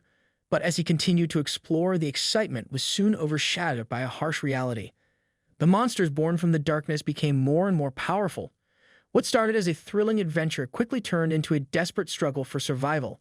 He went from barely holding his own to being completely helpless in the face of these formidable foes. With this, doubt began to creep into his mind. He started questioning whether the darkness could truly be capable of imprisoning the freedom of light. However, as a devoted follower of the Holy Light, he quickly dismissed these thoughts. Determined to overcome his limitations, he searched in every direction for ways to become stronger. After consulting many powerful adventurers, he finally discovered what he believed to be key: leveling up. But leveling up wasn't as easy as it sounded. No matter how many monsters he defeated, he couldn't gain a single level. He wandered across the entire continent, desperately seeking someone who could give him missions or help him advance, but to no avail. He tried every method available, and each attempt ended in failure, leaving him stuck in a cycle of frustration and helplessness. However, the Holy Light witnessed his relentless efforts and, in response, granted him a revelation. The answer came in the form of a tiny creature called Wolverine, a monster so weak it could normally be crushed underfoot without a second thought. But this insignificant monster held the key to his dilemma. Wolverines, being so fragile, understood that the only way to survive was to become stronger. Right after they are born, they start killing each other, and the survivor consumes its fallen siblings. When these forces of the same origin are absorbed into one individual, it successfully levels up and evolves. This brutal survival strategy led the president to a chilling conclusion. The hosts of the Holy Light were the answer. But not just anyone could become a host. Only the most devout disciples, those who were the finest and most pure, were chosen to become hosts of the Holy Light. To the president, these chosen few were the perfect ingredients for leveling up his own power. Hearing the president's twisted reasoning only fuels Lu Li's fury. In front of him isn't just a scoundrel, but something far worse, a monster cloaked in righteousness. Yet the president remains indifferent, believing that the number of lives he has saved from the jaws of monsters far exceeds the few hosts of the Holy Light who have dedicated themselves to him. In his eyes, it's even reasonable to regard their lives as his reward. Having finished portraying himself as the hero of this twisted tale, the president decides it's time to end things. With a flick of his hand, he activates his ability, the Descent to Holy Light, sending hundreds of orbs locked onto Lu Li. Faced with no other option, Lu Li prepares to unleash his most powerful attack. Luckily for Lu Li, his attack proves to be more than effective. Not only does it hinder the president's assault, but also destroys the orbs in the process. The president's smug grin quickly turns into a frown as he realizes that Lu Li is far more of a hindrance than he anticipated. Not willing to waste any more time, the president immediately conjures the Spear of Holy Light and hurls it toward Lu Li with lightning speed. The spears pierce him in quick succession, so fast that Lu Li can't block a single one. With this, the president regains his confidence and once again starts proclaiming his questionable reasons for his actions. However, even though Lu Li is heavily injured, he isn't about to let the president have the last word. With a pained but defiant look, Lu Li insults him even more, calling him a mad pig trying to break out of its sty. With this, the president doesn't hesitate. He opens his jaw, attempting to consume Lu Li, not realizing that this is exactly what Lu Li had wanted all along. As the president moves in, Lu Li activates his earring, reverting back to his boss form, shocking the president entirely. Before the president can react, Lu Li catches the hand controlling the orbs and without a moment of hesitation, severs it cleanly. Just when things seem like they couldn't get any better for Lu Li, the system kicks in with a twist. A random achievement triggers, activating a mission error that requires him to kill the president of the Temple of Holy Light. If the task fails, the player will immediately die. With this new motivation, Lu Li is determined to finish the job. He takes a step back, leaps up, and positions himself above the president's orbs. The president is momentarily confused by Lu Li's move, but assumes it gives him an advantage. However, his confidence quickly evaporates as Lu Li unleashes a dark crimson aura. The president instantly realizes he's made a grave mistake. In that moment, Lu Li activates his hunting scourge blade, slicing through all of the president's orbs in a single swift motion. The spectacle leaves the president bewildered, unsure of what to do next. But he doesn't have to ponder his next move for long, as Lu Li's relentless assault continues, slicing the president's entire body from head to toe into bits.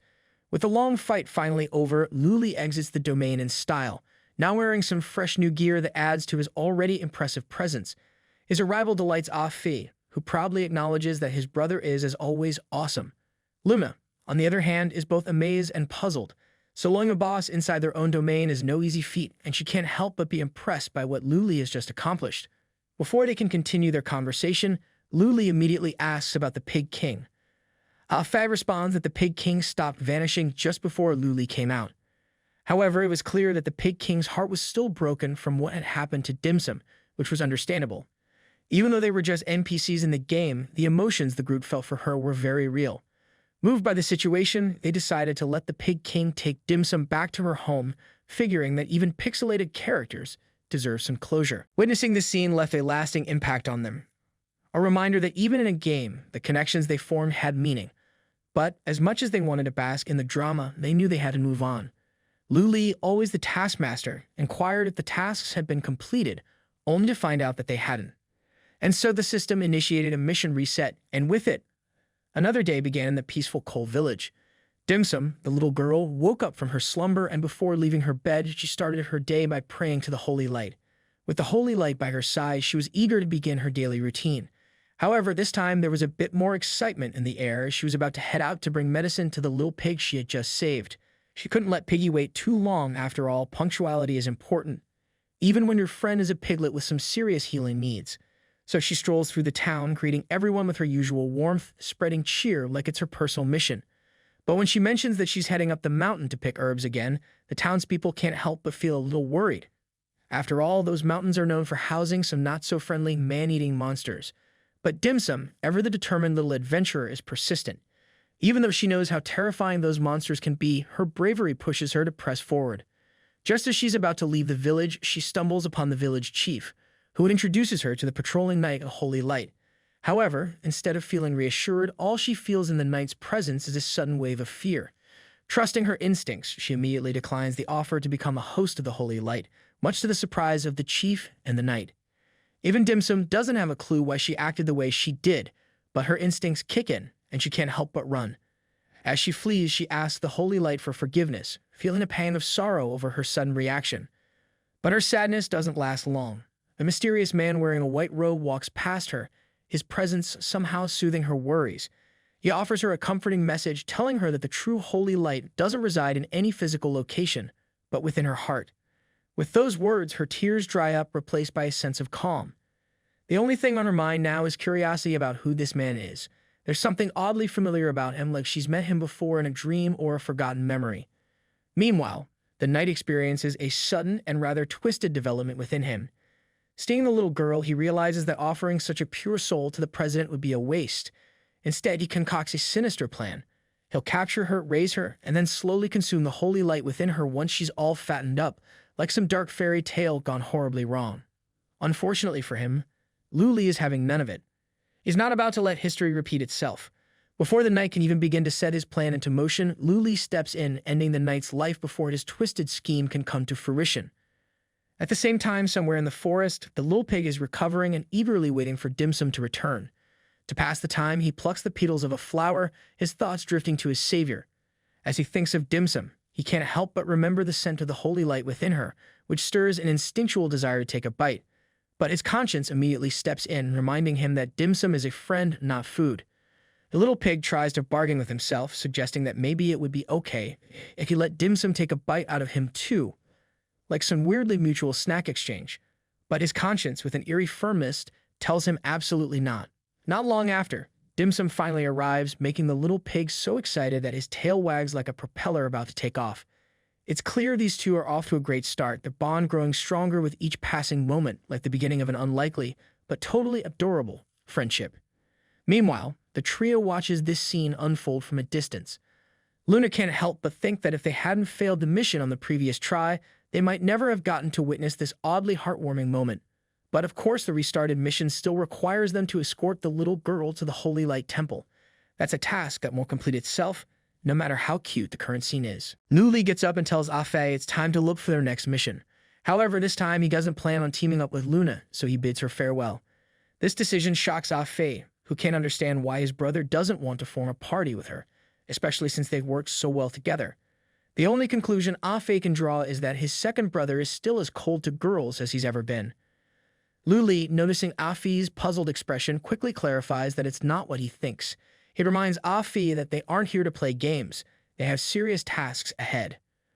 With this explanation, Luna begins to understand why Luli made his decision. She takes a moment to clarify her own position, revealing that what they've just experienced might be connected to Genesis. Although she doesn't know Genesis's specific objective, she believes that they need each other's abilities and information, especially given how short on time they all are, and maybe, just maybe, they should continue to travel together. Afe, ever the optimist, gave her a big thumbs up, clearly on board with the idea, but Luli remains silent, his expression unreadable, as if he was contemplating whether teaming up was a smart move or just another detour.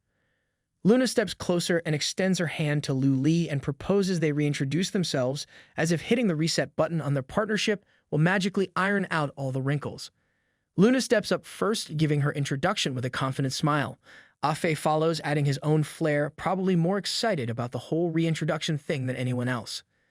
Luli looks at her outstretched hand like it's a strange new quest item. After a brief pause, he finally shakes her hand and introduces himself as Jean Yu.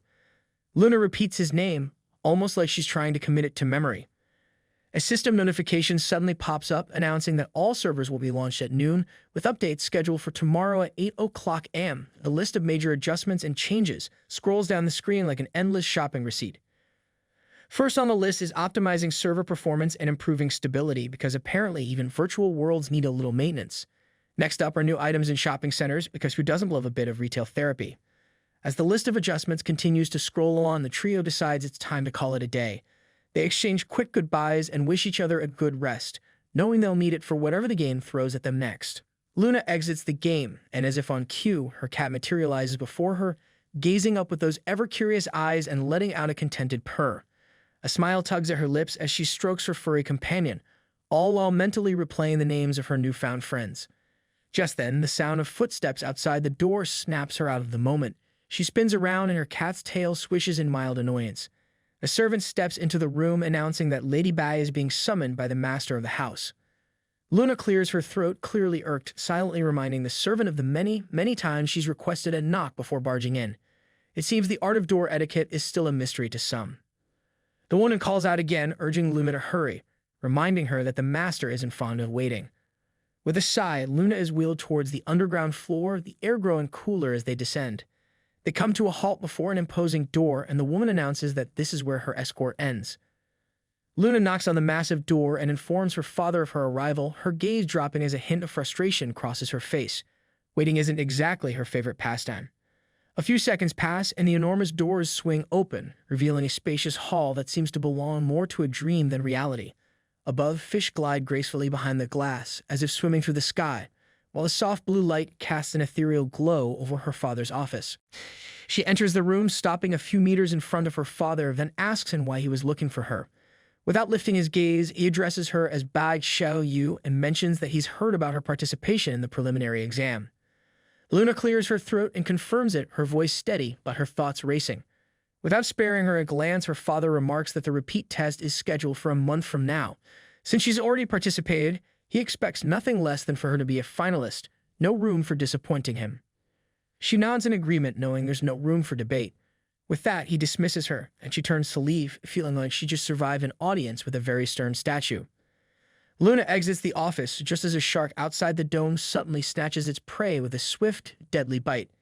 It's a rather fitting metaphor for how she feels after dealing with her father, like she narrowly avoided becoming the next meal.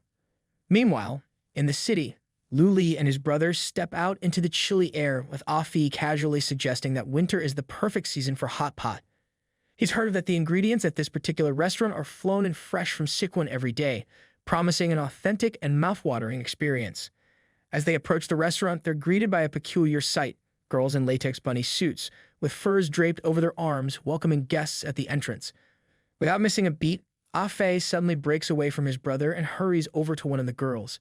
He eagerly reminds her that she promised to give him her contact information the last time he was here.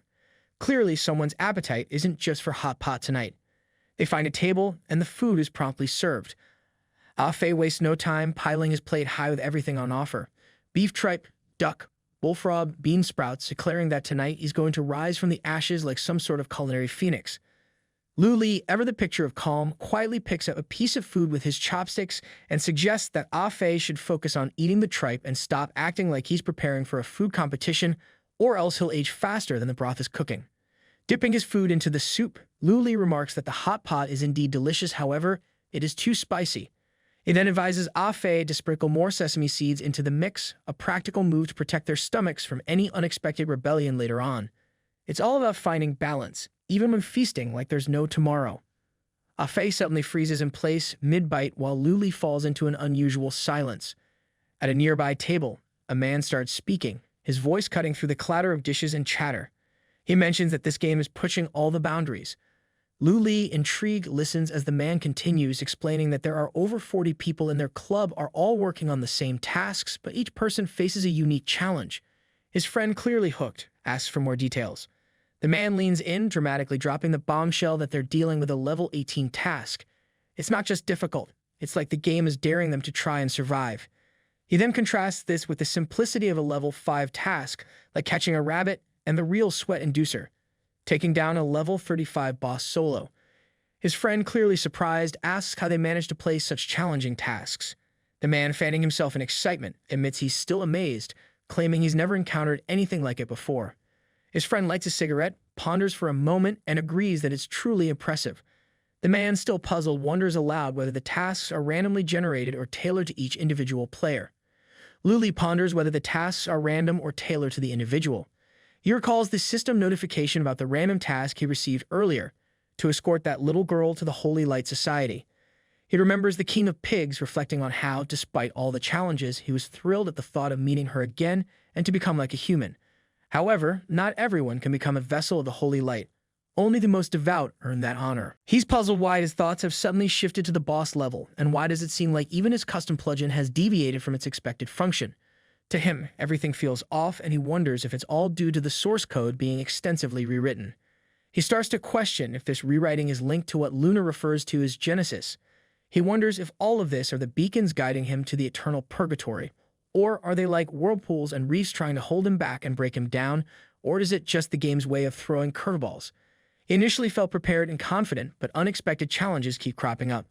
Lost in thought, he turns his mind to his older brother, questioning whether he's moving forward or drifting further away from him.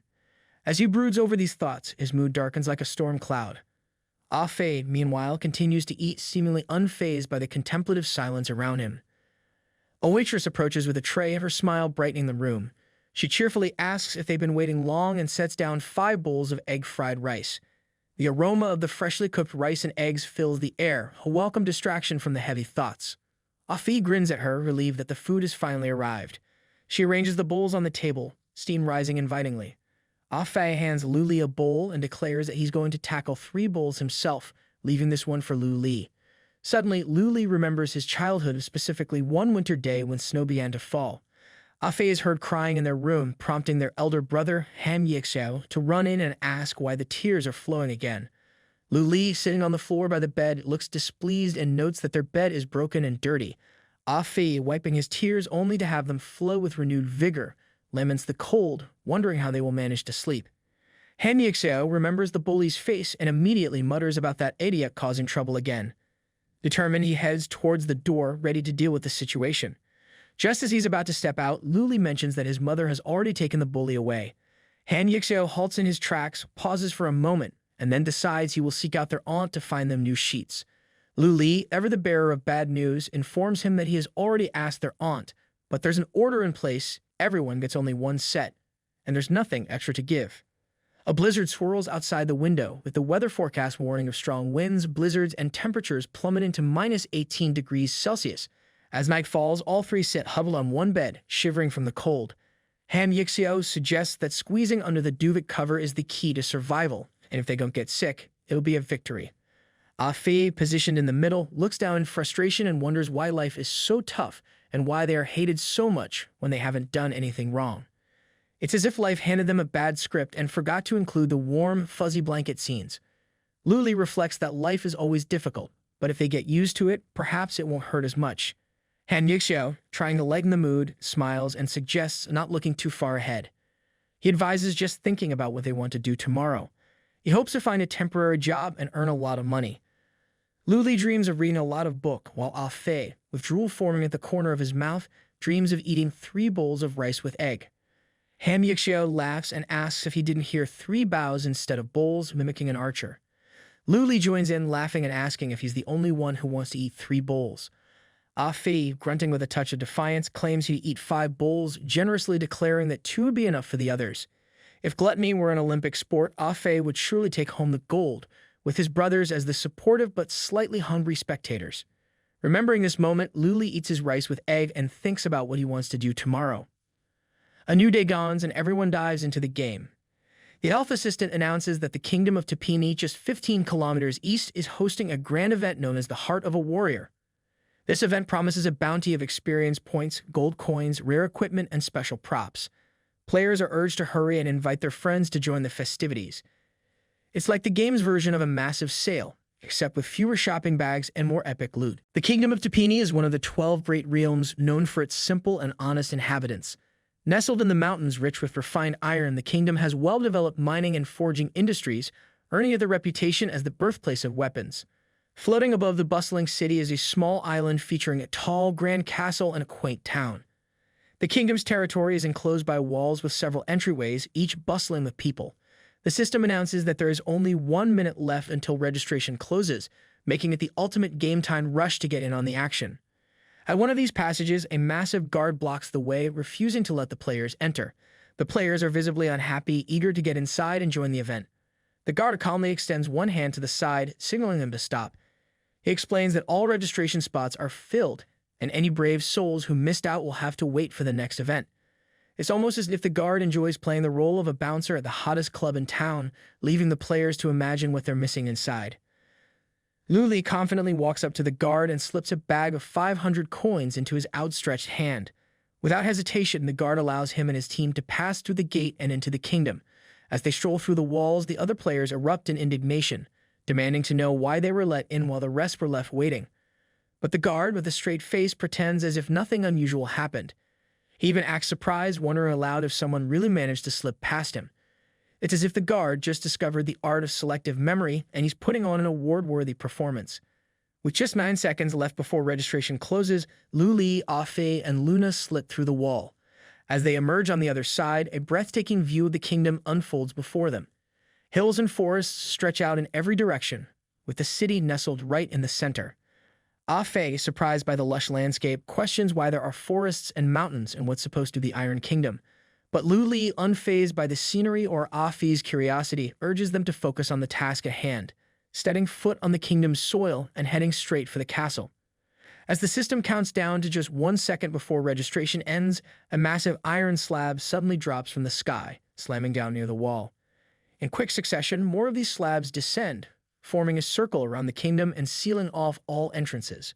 With the end of registration, the Kingdom of Tapini transforms into a closed zone, making it impossible for anyone to enter or leave.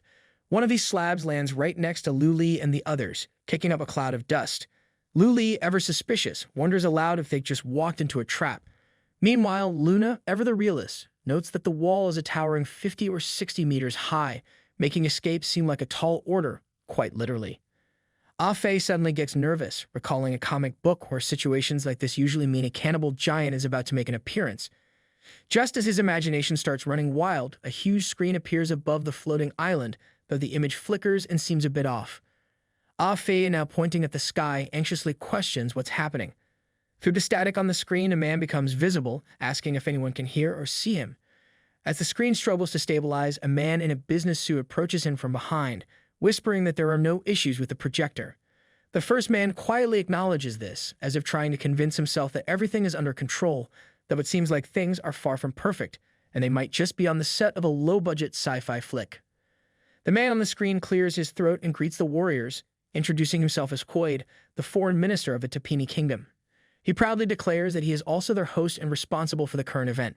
With a flourish, he begins recounting the reason they were all invited, launching into a tale about the kingdom's history. He starts by praising their king, who is brave, wise, and deeply in love with his people and the kingdom's beauty. He continues with glowing words about the queen, who possesses wonderful talents and virtues, and the bright, sweet, smart, and cheerful princess adored by everyone. However, as he rambles on, the man behind him leans in and whispers a reminder to keep it brief. The warriors might be left wondering if they signed up for an epic battle or an overly enthusiastic history lesson. The minister suddenly snaps back to reality, realizing he's gone off on a poetic tangent. He quickly picks up the pace, describing how the princess grows more magnificent each day, with a beauty so enchanting it melts ice, makes flowers bloom, and prompts birds to sing. She's the kingdom's treasure, the embodiment of love, and the most noble and beautiful woman in the land. But before he can wax any more poetic, the man behind him interrupts with a whisper, reminding him he has only 2 minutes left. The minister immediately shifts gears, dropping all the flowery language. He bluntly states that the princess has been kidnapped by an evil dragon, and the king needs to find the strongest warrior to rescue her. The man behind him gives a thumbs up, signaling that the minister finally got it right, though it took a lot of detours to get there. The minister, now back on track, continues by explaining that all soldiers must understand the gravity of their task. Since the dragon is immensely powerful, the king has organized a gathering where he will soon announce the selection rules. He emphasizes that this challenge is no small feat given the dragon's strength. He then reveals that a total of 10,000 warriors are currently participating in the competition. To make things even more interesting, the warriors will need to find the warrior's certificate to prove their worth. As he speaks, icons with point values start appearing above the players' heads. Afe, curious as ever, wonders aloud about the purpose of a warrior certificate. Luna, always quick to speculate, suggests it might be some sort of collectible game. Before they can ponder further, the minister steps in, assuming they've already guessed the truth. He reveals that this is, in fact, a competition to collect military ranks. The promotion period will last 7 days, and at the end of it, only the top 100 warriors with these certificates will move on. Out of the 10,000 participants, just 100 will pass, meaning the odds are 100 to 1. The challenge is set, and the burning question remains: how do they earn these certificates? The minister outlines 3 ways for warriors to collect certificates. The first, and seemingly the simplest, is to search for warrior IDs scattered around the area. It can pop up anywhere, like a surprise Easter egg hunt, but with higher stakes. The second method involves slaying monsters. The more certificates a monster holds, the stronger it is. Finally, the third, and possibly the most effective, if not a bit shady, is to rob other warriors. Since everyone can see the number of certificates floating above each player's head, the more certificates someone has, the bigger a target they become. It's a recipe for chaos, where trust takes a backseat to survival. Just as the minister is hitting his stride, the man behind him whispers that the break has already been over for 5 minutes. The minister, suddenly flustered, realizes the time and, in a confused rush, mentions that they've already covered the selection rules. For anything else, he suggests they read it themselves. The screen goes dark, replaced by a countdown timer displaying 168 hours, exactly 7 days. The competition for the warrior certificates has officially begun. Luli steps forward and tells the others to move on. They need to advance and discuss their tactics. As they move, other players approach them. One of them greets Luli's team and proposes an alliance. In such high-stakes conditions, he argues the more people, the better. He shares his plan to form a massive team of 100 players to quickly establish an advantage and gain a lead over the competition. With strength in numbers, he asks if they'd like to join forces. Luli and his team walk past the players without a second glance, with Luli stating that joining up wasn't part of their plans. The player who offered the cooperation frowns, thinking to himself that they're just mindless idiots who don't even grasp the basic concept of big fish eating the small ones. He vows that if he encounters them again, he'll take them out without hesitation. Meanwhile, Luli and his team pick up the pace. Afi, curious as ever, catches up to Luli and mentions that the guy's offer wasn't half bad. He wonders why Luli turned it down. Luli simply replies that adding more people doesn't always work to one's advantage. After all, too many cooks can spoil the broth. Or in this case, too many warriors can spoil the strategy. Luli then draws his weapon and a glowing red circle appears behind him, with matching circles materializing under the feet of his team members. He reminds them that no matter how many fish are in the sea, they are still prey, and no matter how small sharks are, they remain hunters. The message is clear: they are not here to be anyone's prey. The system congratulates Luli for completing a random task and rewards him with something truly special: the Godslayer Covenant, a guild certificate classified as a mythical prop. This certificate allows its owner to create an alliance, and the more members in the alliance, the stronger its effects. The main effect grants an additional 10 points to all attributes of Union members. If the alliance grows to 20 members, their movement and attack speed increase by 20%. With 50 members, the power of the group balances out, raising the attributes of lower-level guild members to match the average level of the entire alliance. It's like turning a bunch of sidekicks into superheroes overnight. But the real kicker comes when the alliance reaches 100 members. At that point, the combined skills of all 100 can be activated to achieve something truly extraordinary: the power to kill a god. After a while, they encounter their first monster, who's sitting on a stash of 15 certificates. Luli doesn't waste any time. He swiftly takes down the beast and pockets the certificates for himself. Next up, it's Luna's turn. She deftly weaves through the vines, snatching 10 certificates from the monster like she's picking low-hanging fruit. Meanwhile, Afi decides to take a more flamboyant approach. He burns through 5 players, quite literally, engulfing them in bright flames. All the team members gather on a sturdy tree branch, peering down at the monster below, a massive rhinoceros lumbering around with 10 certificates. Ah Fei, always eager for some fiery action, waves his hand and tells Luli to let him handle it. Without waiting for a response, he leaps from the branch, a fireball forming between his hands as he prepares to strike. But just as he's about to unleash his attack, a girl appears on the ground, racing toward the monster while conjuring a fireball of her own.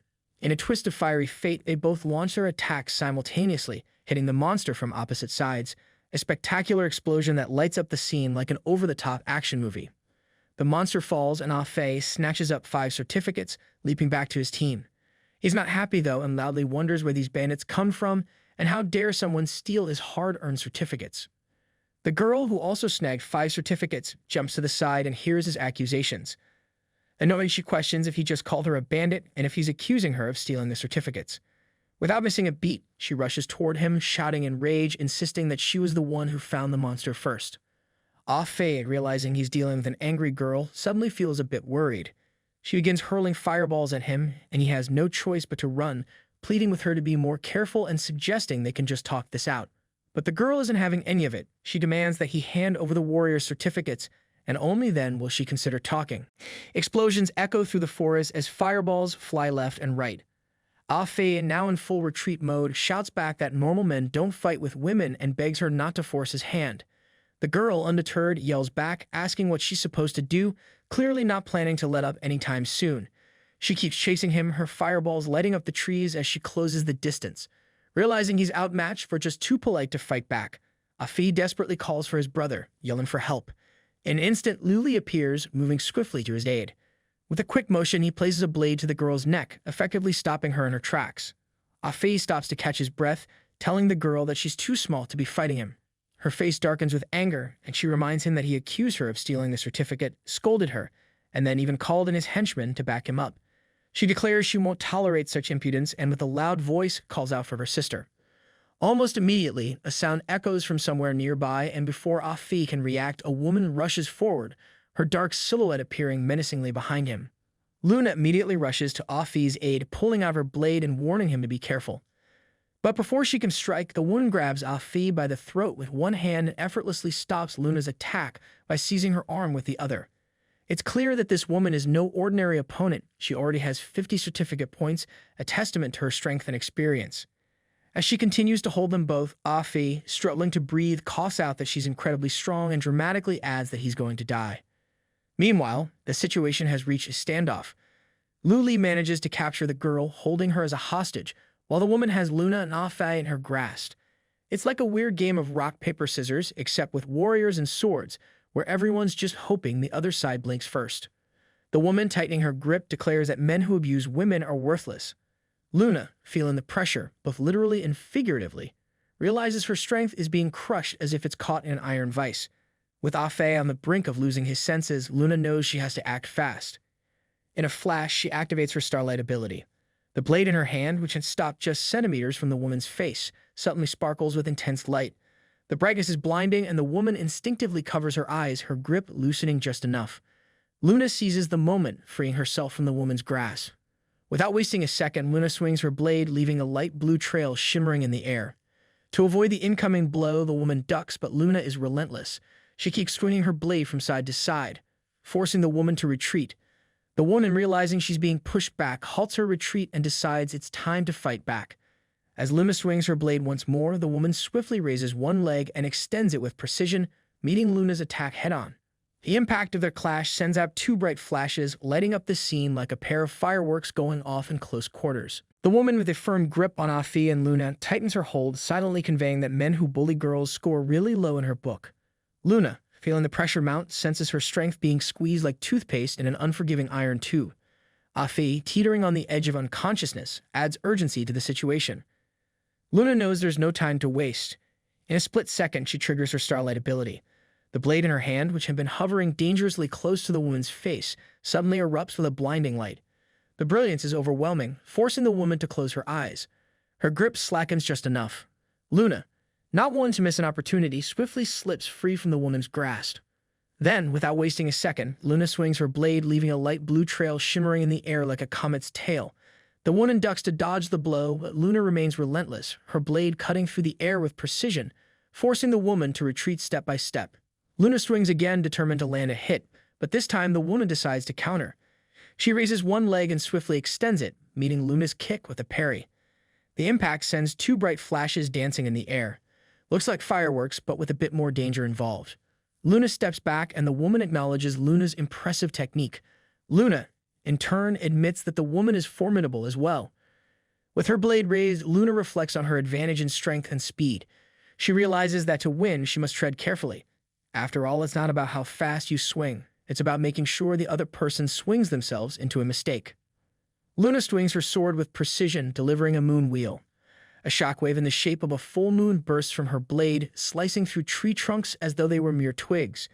The woman, quick on her feet, leaps into the air to avoid the devastating blow.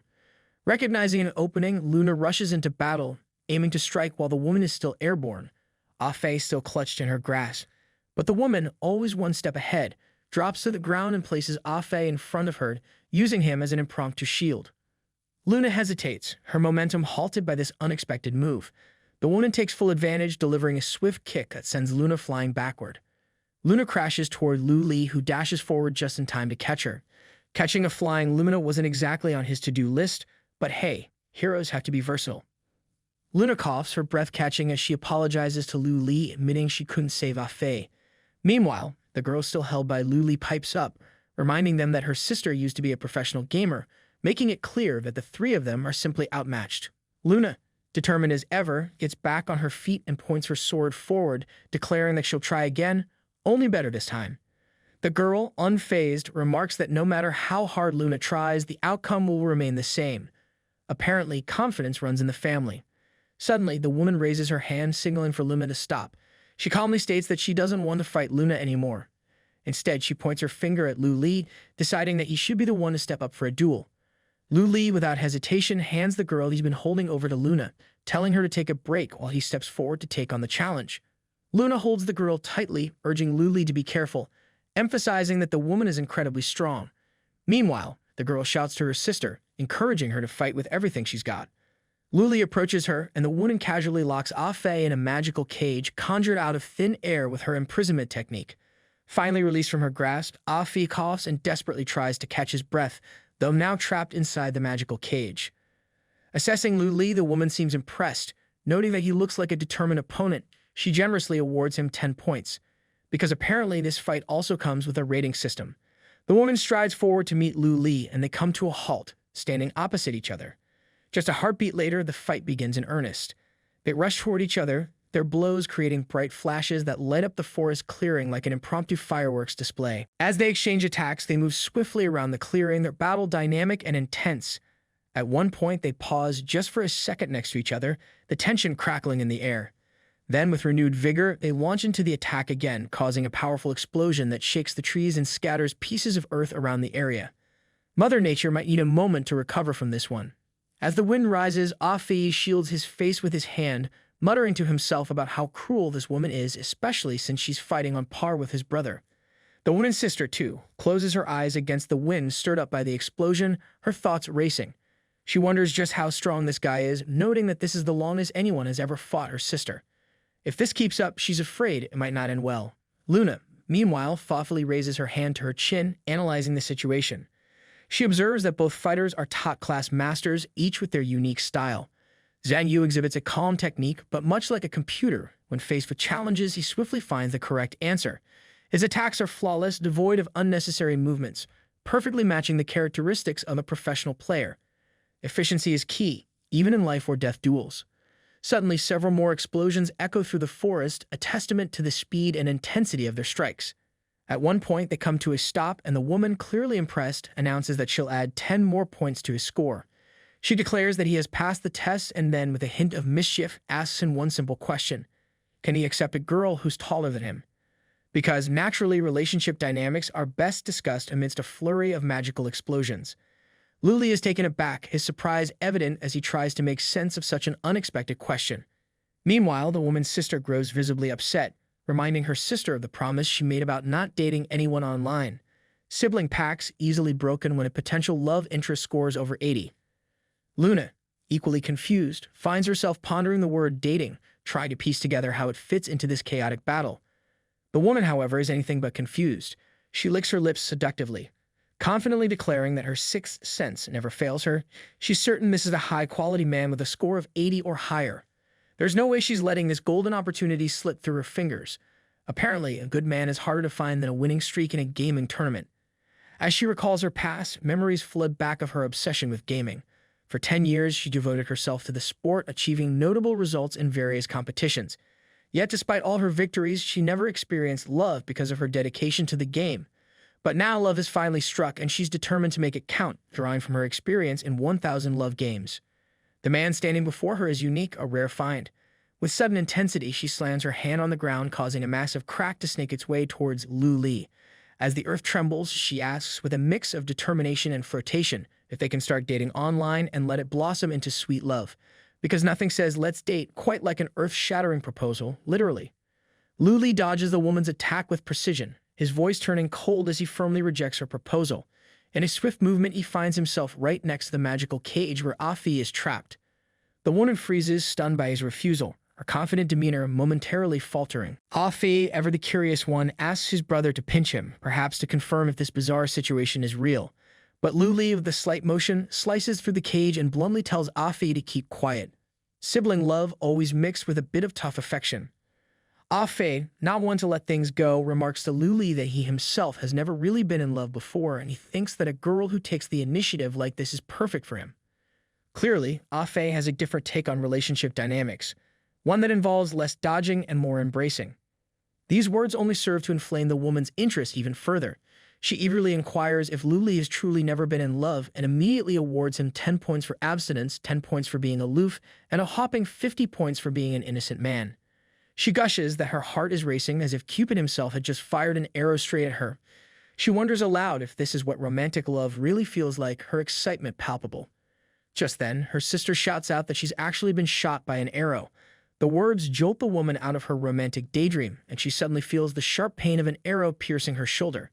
Confusion washes over her as she glances around, trying to make sense of what just happened. The wind whistles through the clearing as players emerge from the forest on all sides.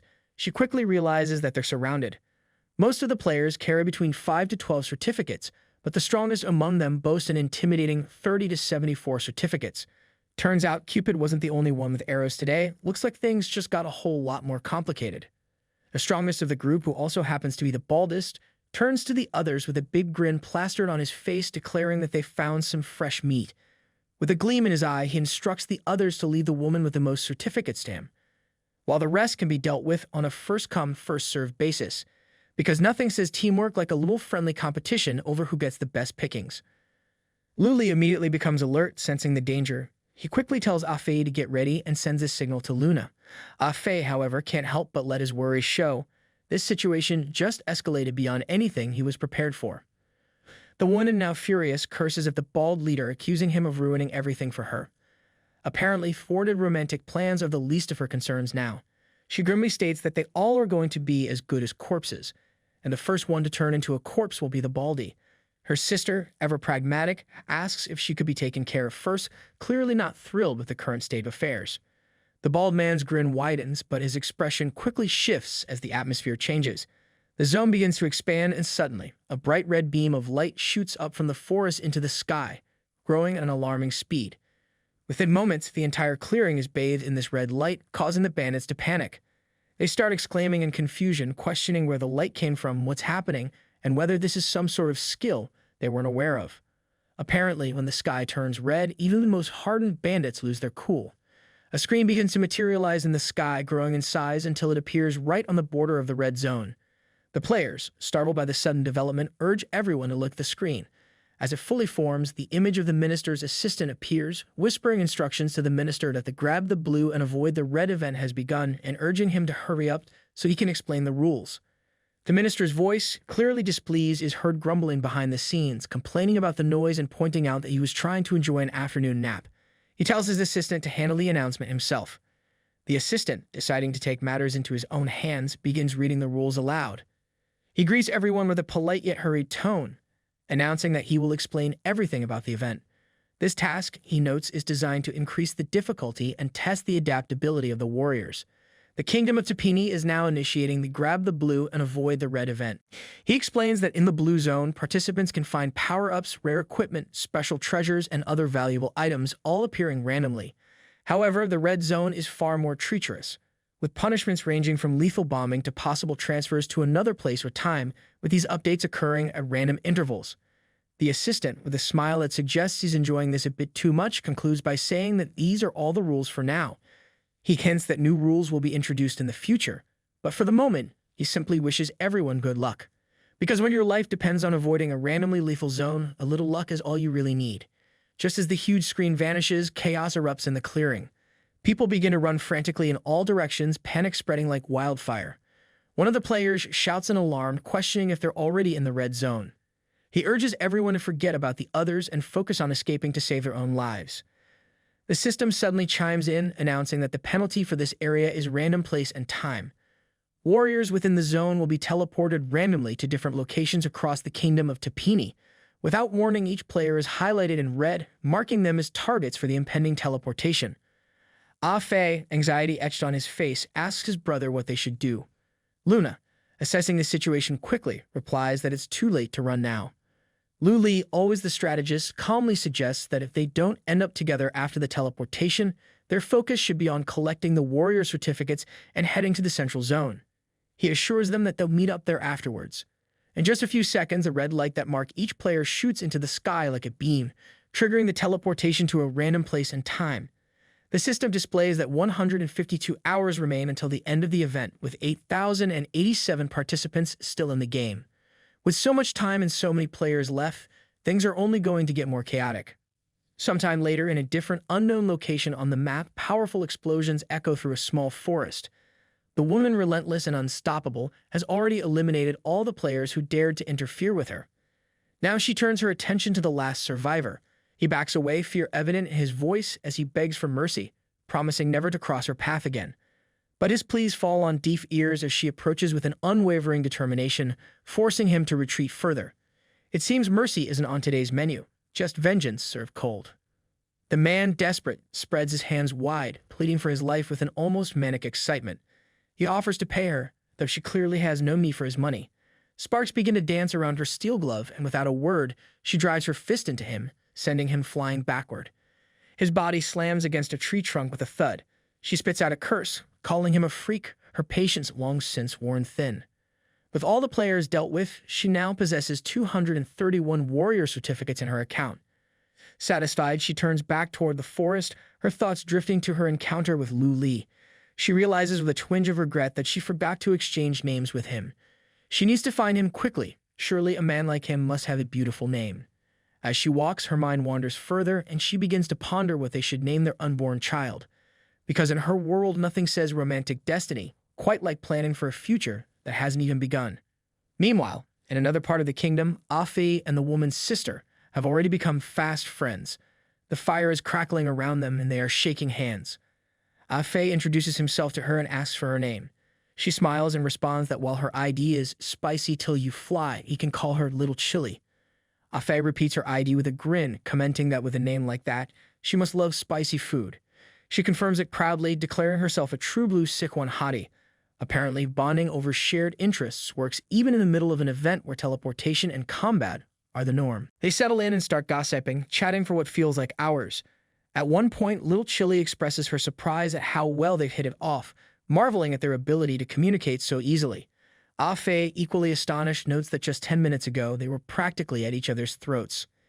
It turns out that, as soon as they teleported, Afe and Little Chile found themselves together again, and without missing a beat, they immediately launched into a fierce fight.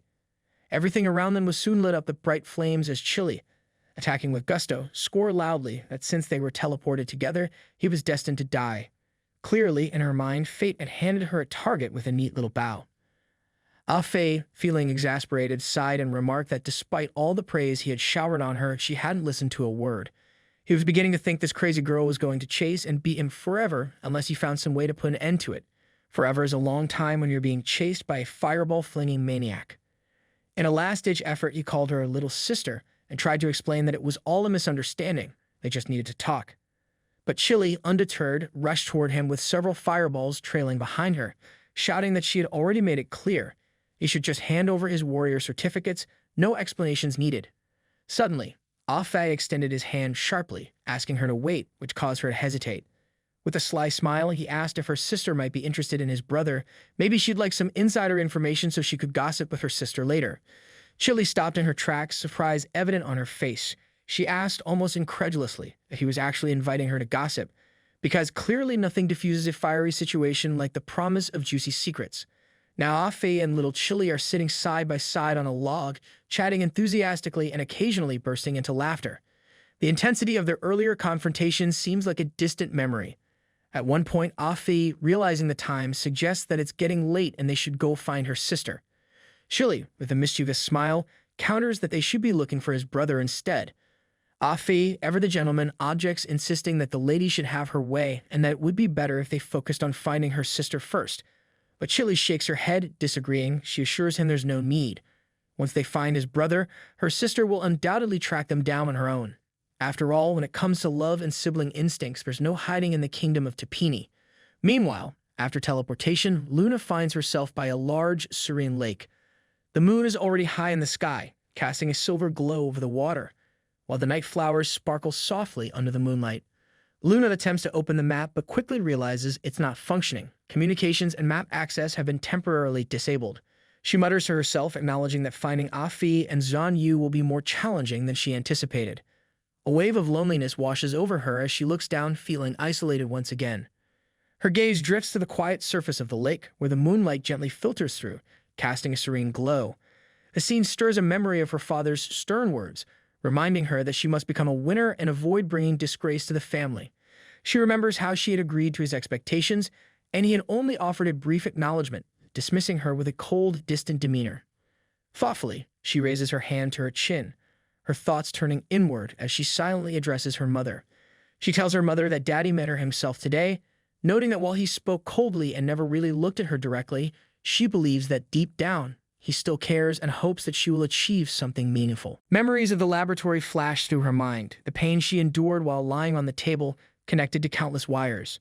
In her mind, she continues telling her mother that even though it's so painful, she will continue doing her best and will take good care of herself. She silently asks her mother not to worry about her, promising she will stay strong and focused on her goals. Lost in her memories, Luna is abruptly jolted back to the present by the sound of dripping water. She freezes, sensing something ominous behind her. Slowly, monstrous hands reach out from the water, and within a heartbeat, a massive creature emerges fully from the lake. The monster is enormous, with 3 pairs of legs and the terrifying strength equivalent to 999 warrior certificates. Just as it surfaces, the force of its emergence sends a huge splash of water into the air, droplets raining down onto the nearby trees and bushes like a sudden storm. Clearly, this peaceful lakeside moment just turned into a nightmare. Meanwhile, in another part of the forest, Luli is locked in combat with a mysterious player. The signs of their intense battle are etched into the ground, evidence of the fierce clashes that have taken place. Luli's opponent laughs loudly, acknowledging Luli that he is strong. Then with a smug grin, he sticks out his tongue and boasts that he is even stronger. It turns out that 2 hours earlier, a ray of light had appeared in the forest and teleported Luli here. Emerging from the light, he casually slipped his hands into his pockets and looked up, thinking out loud. From the light in the sky and the distant sounds echoing through the forest, he deduced that he was the only one teleported to this location. No one from his team was nearby, but he wasn't too concerned. He was confident in their abilities to handle the monsters on their own. What mattered most to him now was collecting warrior certificates. He wore a cloak of invisibility, a valuable asset that enhanced his attributes. However, he knew the cloak's limitations. Its invisibility would vanish the moment he launched an attack or if he was attacked. After a while, Luli encountered wild monsters in the forest. He swiftly dispatched them, adding their certificates to his collection.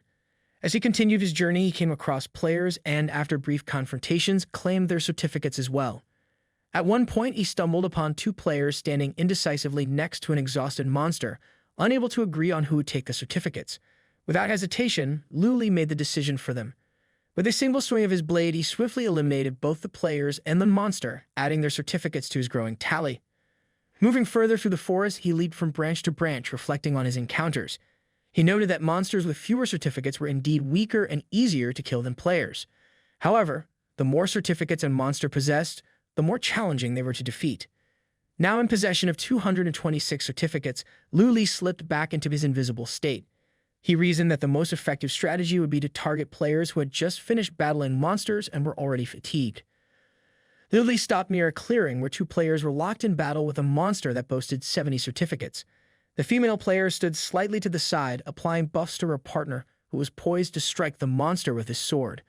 A purple aura from the buffs enveloped both his blade and body, and with a swift, powerful swing, he decapitated the monster in a single wave of energy. As the monster fell, its 70 certificates were added to the player's existing 40, bringing his total to 110. The girl, calling him Han Shao, praised him, marveling at how easily he had slain such a powerful monster. She added that she felt safe being by his side. Han Shao, looking at his blade with a satisfied smile, remarked that the sword was indeed very useful. The girl, clearly smitten, hugged his arm and mentioned that she had heard helmets were becoming quite popular lately. However, while they were celebrating their victory, they failed to notice Luli creeping up silently behind them. Suddenly, Luli accelerated his approach, unintentionally giving himself away. Han Shao, quick to react, immediately turned around. In the process, he sharply waved the hand that the girl was holding onto, causing her to lose her balance and stumble, inadvertently exposing herself to Luli's strike. Luli's blow connected and her body began to disintegrate. She called out to Han Shao in surprise, but Han Shao, cold and calculating, ignored her plight, his focus solely on the intruder. He glared at Luli, demanding to know who he was and if he understood the consequences of provoking him. Luli, unfazed, stopped opposite Han Shao, remaining silent as he glared back with icy resolve. The tension crackled between them, and after a brief standoff, Luli suddenly rushed forward with lethal intent. Han Shao, instinctively stepping back to avoid a direct collision, swung his sword in a desperate counterattack, sending a wave of energy hurtling toward Luli while shouting for him to die. Suddenly, the silhouette of Luli flashed behind Han Shao with lightning speed. Han Shao, sensing the movement, quickly turned and swung his sword, trying to strike, but Luli was no longer there. He had vanished from his field of vision. Frustrated, Han Shao cursed, questioning whether his opponent was even human. In a blink, Luli reappeared behind him, leaving a trail of dust in his wake. Before Han Shao could react, Luli leaped into the air, flying headfirst over him. During the jump, Luli unleashed a series of rapid strikes, each blow lifting Han Shao into the air. As Luli gracefully landed, Han Shao's body followed suit, decapitated mid-air, and his certificates were instantly added to Luli's tally, bringing the total to 354. And just as the dust settled, another player emerged from the side, clapping his hands with a smirk. He commented on Luli's performance, casually remarking that it was impressive. He was pretty good. Luli became wary and thought, when did he appear here? He didn't even notice him. This player had 0 certificate. He put his hand on the hilt of the sword with a smile and said that he took his prey, and if so, then now he will become it. They rushed towards each other, weapons clashing in a burst of red and blue sparks. The clearing becomes a blur of movement as they dart across it at incredible speed. Luli's opponent attacks relentlessly, his strikes fierce and unyielding, but Luli meets each one with a perfectly timed block. It's like a deadly dance-off where the stakes are just a tad higher than bragging rights. The opponent, clearly enjoying himself, pushes harder, urging Lu Li to defend himself with everything he's got. Sparks fly with every collision of their blades, illuminating the clearing like a chaotic fireworks show. Despite the onslaught, Lu Li remains calm, parrying each attack with precision. His opponent, caught up in the thrill of the fight, can't help but express how exhilarating this is, because nothing says good time like trying to slice your opponent into ribbons. But then, in a heartbeat, Lu Li shifts gears. He makes a sharp lunge forward, unleashing his ripping, explosive blade. The attack is so powerful it sends his opponent soaring into the air, the force of the blow leaving a trail of dust and debris in its wake. Just as the man lands, he swings his blade effortlessly, deflecting Lu Li's next blow with an air of boredom, commenting that Lu Li's skills are practically useless. Apparently, dodging deadly attacks has become a bit too routine for him. Then, with a sly smile, he declares that it's now his turn to strike. A blue silhouette of a wolf with sparkling red eyes materializes behind him, his presence so intense that the wind picks up, forcing Lu Li to take a step back. Without hesitation, his opponent points his sword in Lu Li's direction and orders the wolf to attack. The wolf immediately obeys, opening its mouth wide and unleashing a deafening roar. The force of the roar is so powerful that it sends Lu Li flying off his feet. The forest echoes with the sound of the roar, and dust rises from the ground as the wolf's blow ignites the earth, leaving cracks and flames in its wake. Lu Li's opponent, clearly enjoying himself, laughs heartily and acknowledges that Lu Li is quite strong. But then, with a glint of arrogance, he licks his lips and asserts that he is still stronger. Lu Li frowns, realizing that this man is the strongest player he's ever encountered. But something doesn't add up. Despite his formidable power, he doesn't seem to have any certificates, making it pointless to defeat him purely for the sake of the game. It's like running a marathon only to find out there's no finish line. They stand frozen, neither attacking, both waiting for the other to make a move. The man with a wide smile breaks the silence and introduces himself as Feng Ya, and then asks for his name. Lu Li doesn't respond immediately. He studies Feng Ya for a few seconds, weighing his options. Finally, he tells him his name is Zhang Yu. Feng Ya, clearly pleased, repeats the name and then invites Lu Li to fight as if it were their last battle. Because if you're going to go down, you might as well go down in a blaze of glory. Lu Li calls forth his mighty snake aura, and now the forest is alive with the intense energy of their battle, a clash between a fearsome wolf and a menacing black snake. Sparks of different colors dance through the air as their auras collide, each explosion sending shockwaves through the trees. Feng Ya lunges forward with a powerful strike, but Lu Li ducks just in time, knocking his sword away. In one swift motion, Lu Li swings his blade in a wide circle. Feng Ya, ever agile, leaps into the air, skillfully avoiding the blow. As he dodges, Feng Ya quickly counters, bringing his sword down toward Lu Li. But Lu Li, with lightning reflexes, raises his blade to block the attack. The force of their collision is so immense that it cracks the ground beneath their feet. It's as if the forest itself is struggling to withstand the intensity of their duel. Suddenly, Lu Li sprints deeper into the forest with Feng Ya hot on his heels. As he runs, Lu Li glances back, his mind racing. Feng Ya doesn't seem human, more like a relentless, evil wolf. The pressure is so intense that Lu Li can barely catch his breath, let alone shake off his pursuer. In a desperate move, Lu Li turns sharply, swinging his blade with precision, aiming blow after blow at Feng Ya. But Feng Ya is quick, effortlessly dodging the attacks. Without warning, Feng Ya closes the distance between them, leaping into the air with his sword raised high. His excitement is palpable as he shouts, thrilled that he is going to devour Lu Li. Apparently, nothing says great day like catching a venomous snake in a deadly duel. Lu Li spins around, his hands igniting with a bright red flash. The strike from Feng Ya slices through the ground behind Lu Li, and a powerful explosion erupts. Flashes of blue energy surge into the sky, and the resulting shockwave is so strong that it sends birds scattering, their panicked cries echoing through the forest. It's as if the entire forest is holding its breath, waiting to see who will emerge from the chaos. Meanwhile, a group of players near the explosion site notices black smoke billowing into the sky in the distance. Their commander raises one hand, signaling them to stop. Instantly, everyone freezes in place, not daring to move. The air is thick with tension. They know they need to be extra cautious. The commander turns to one of the players, referred to as number 3, who smiles and calls him brother. The commander, with a hint of frustration, mentions that number 4 seems to have too much free time and he doesn't want any more trouble. He orders number 3 to go and handle it. Understanding the unspoken command, number 3 nods and vanishes, blending seamlessly with the surroundings. The commander then instructs the remaining players to stay in line and move on. Meanwhile, birds scatter randomly above the scene of the explosion as Feng Ya and Lu Li face off once again. Dust rises around them, and the surrounding trees bear the scars of their battle, with trunks sliced clean through. Lu Li studies his opponent carefully, his mind racing. He realizes that he's found a potential weakness in Feng Ya. He doesn't seem to be suited for long, drawn-out fights. Strategizing, Lu Li decides to remain calm and wear Feng Yi down slowly, cautious of any sudden counterattacks. Feng Ya, seemingly unfazed, smiles broadly, expressing his excitement at the intensity of the battle. It's clear that he hasn't enjoyed a fight like this in a long time. Without warning, he rushes at Lu Li, preparing to strike from above. Sensing the move, Lu Li also prepares to counter, and they charge at each other, colliding midair in a brilliant flash. As they clash, blood sprays from Feng Ya's body, but suddenly, Lu Li feels a strange sensation. Something doesn't feel right. Lu Li immediately spins around, eyes widening as he notices a purple aura enveloping Feng Ya's entire body like a malevolent mist. Feng Ya's eyes sparkle with a dangerous intensity as he suddenly charges forward, leaving behind purple flashes and a cloud of dust in his wake. Apparently, the whole getting weaker thing was just wishful thinking. As Feng Ya closes in, he swings his sword with deadly precision. Lu Li tries to block the blow, but the force is overwhelming. He's sent hurtling backward, crashing through a tree trunk with such power that he gets lodged in the cracks of the splintered wood.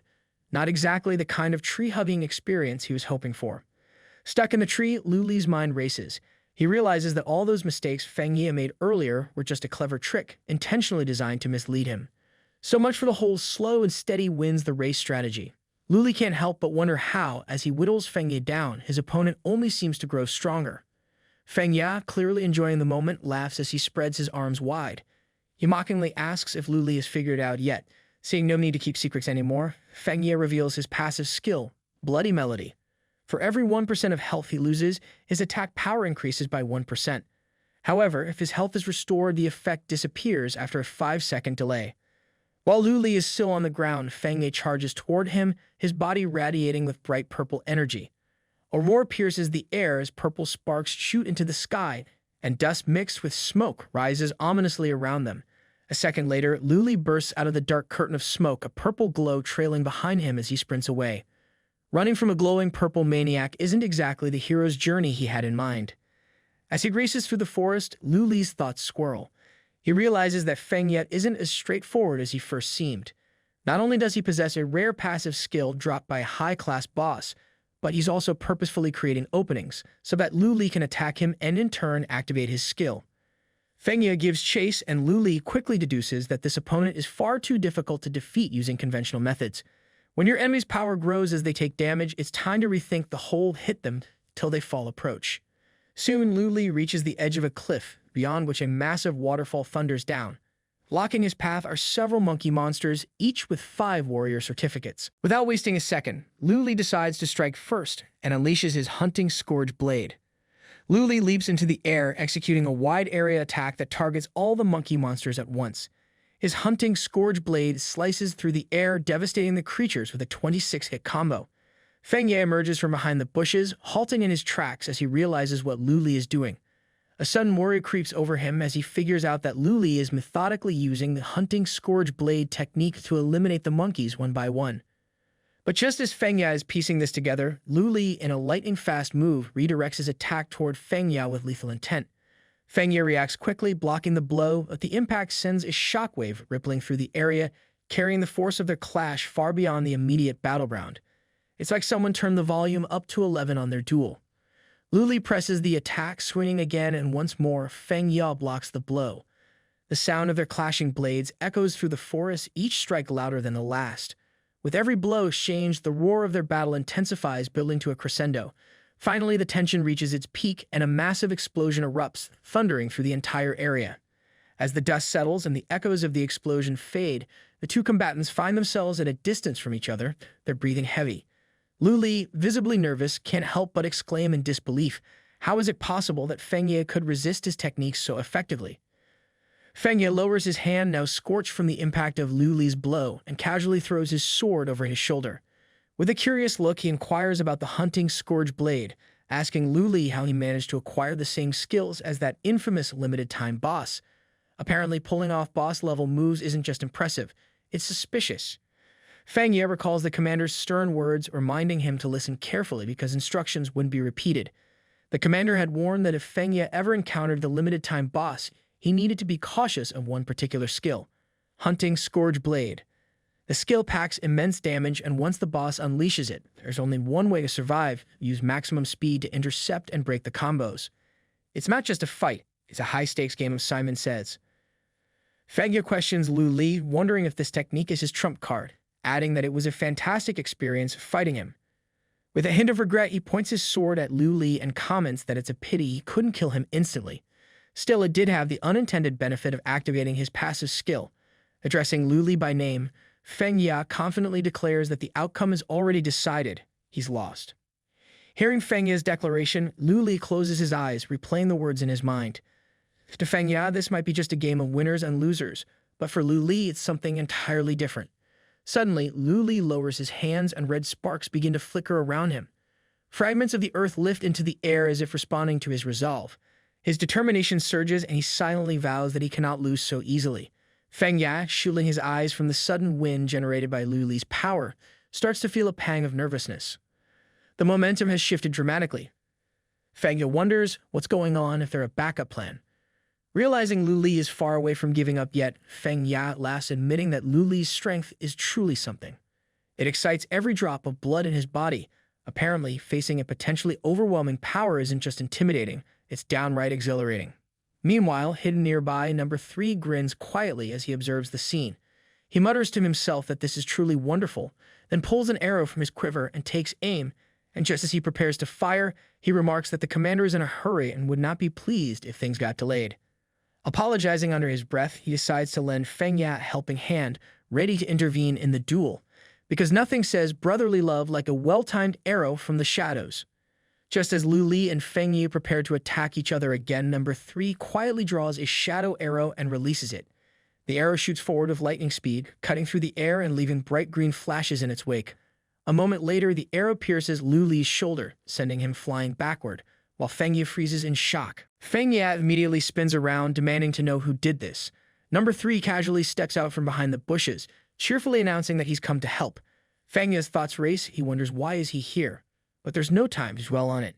He quickly turns his focus back to Lu Li, unleashing his Misty Wolf ability, and a bright purple pulse slams into Lu Li, knocking him back even further. A spectral wolf materializes behind Fengya as he extends his sword forward, commanding the wolf to attack. The wolf roars, releasing a powerful shockwave that merges with the earlier pulse, leaving Lu Li with no chance to recover. The combined force sends him hurtling off the cliff, his sword slipping from his grasp. Lu Li tumbles down, his hair turns white, and he crashes into the lake below with a resounding splash. Not exactly the peaceful dive into the water anyone hopes for. Numbers 3 and 4 stand at the top of the cliff, watching the aftermath. After a brief pause, number 3 turns to Fengya, noticing something odd. He points out that Fengya's number of certificates hasn't increased, and with a hint of suspicion, he asks if Lu Li might still be alive. Fengya, faking surprise, wonders aloud if Lu Li really isn't dead yet. With a knowing smile, number 3 turns to Fengya, suggesting that maybe he let Lu Li go on purpose. Fengya, attempting to brush off the accusation, denies it, asking how that could even be possible. But number 3 isn't convinced. He questions why did not Fengya use the Shadow Wolf technique at the end if he wasn't interested in finishing the job, especially when it's such a juicy target. Then, with a sly grin, number 3 proposes a deal.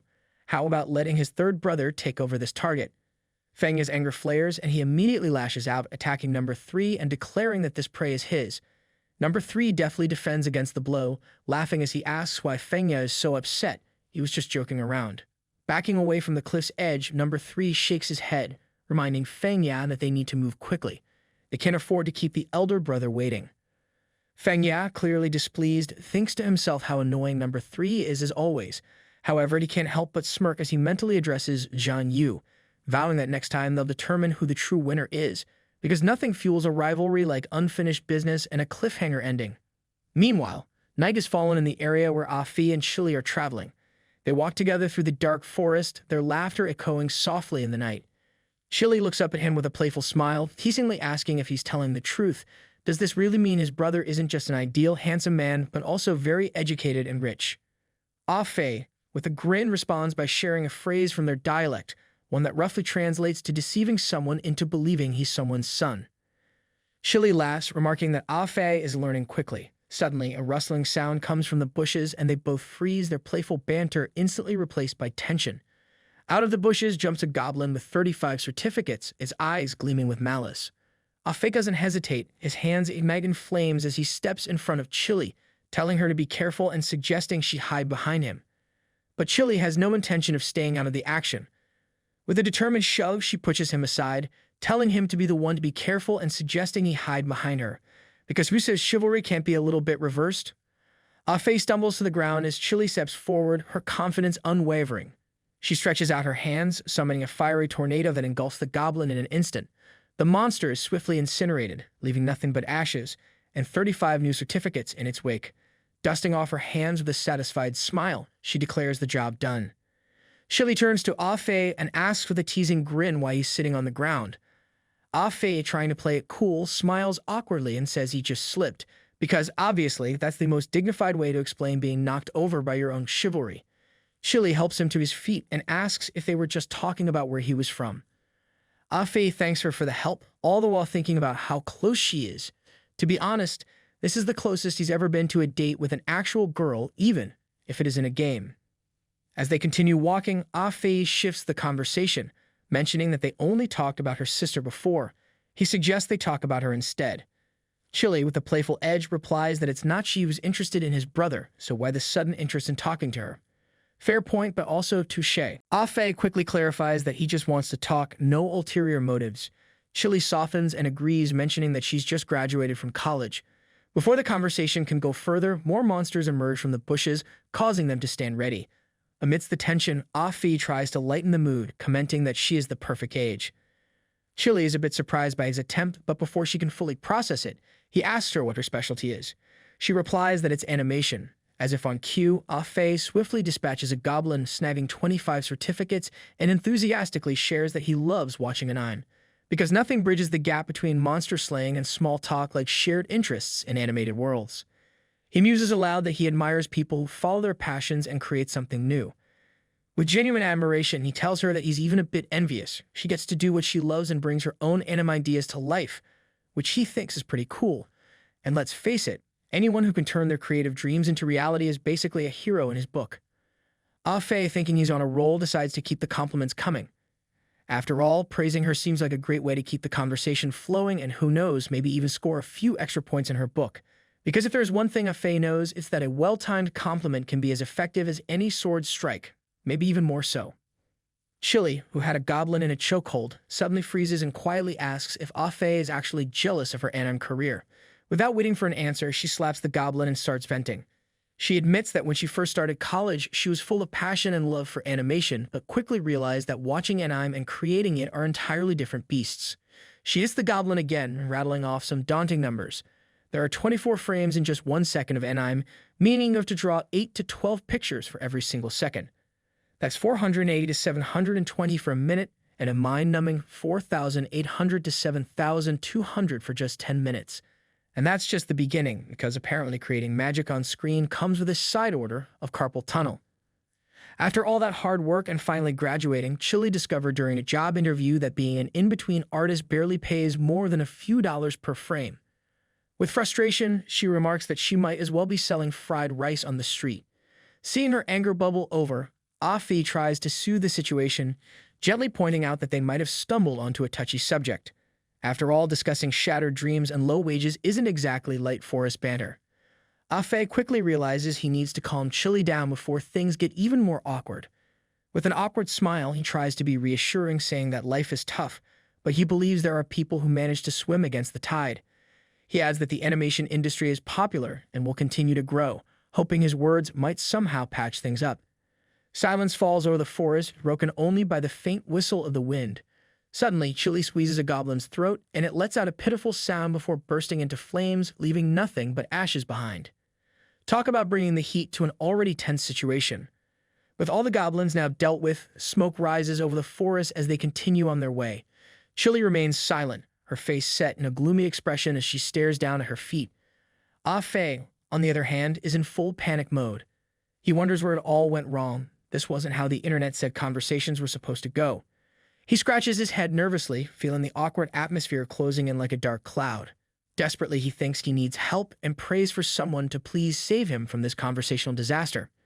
Suddenly, they come to a stop as they reach a lake near a waterfall. where a massive monster, taking the form of a mermaid, is basking in the moonlight.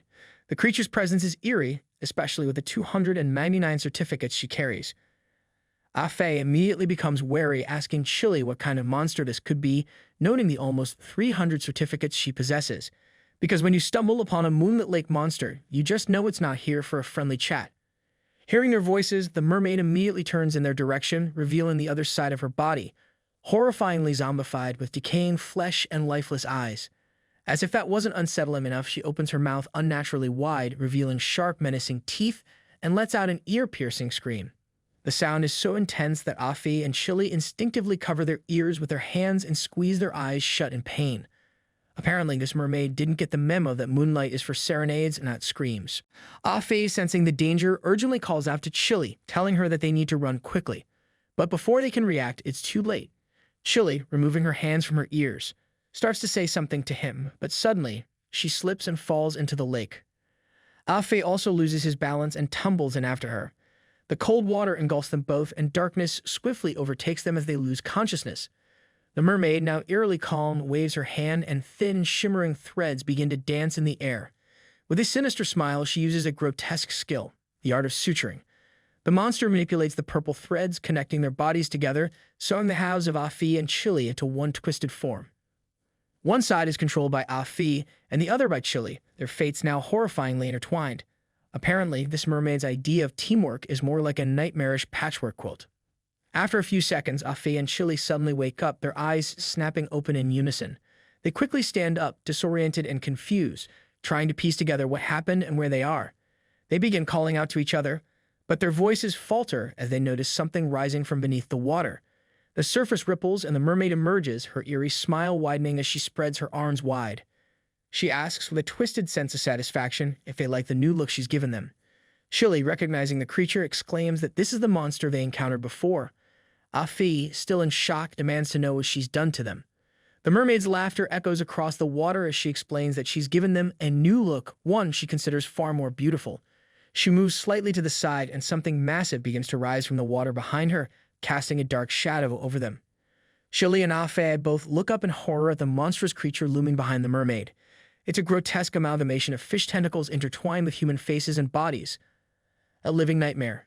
The creature opens its gaping maw, and the mermaid, with a twisted grin, gestures toward it, suggesting they could all play together. Chile, recoiling in disgust, leaps to the side, exclaiming that this is beyond revolting. At the same moment, Afe frantically tries to move, shouting that they need to run far, far away from this horror show. But as they attempt to escape, if their bodies betray them, they both stumble and fall into the water. Chile, frustrated and panicked, cries out that her body isn't obeying her commands. They glance at their hands, a dawning realization washing over them. In a moment of shared horror, they stare into the void, their minds racing as they comprehend the awful truth. They share a common body.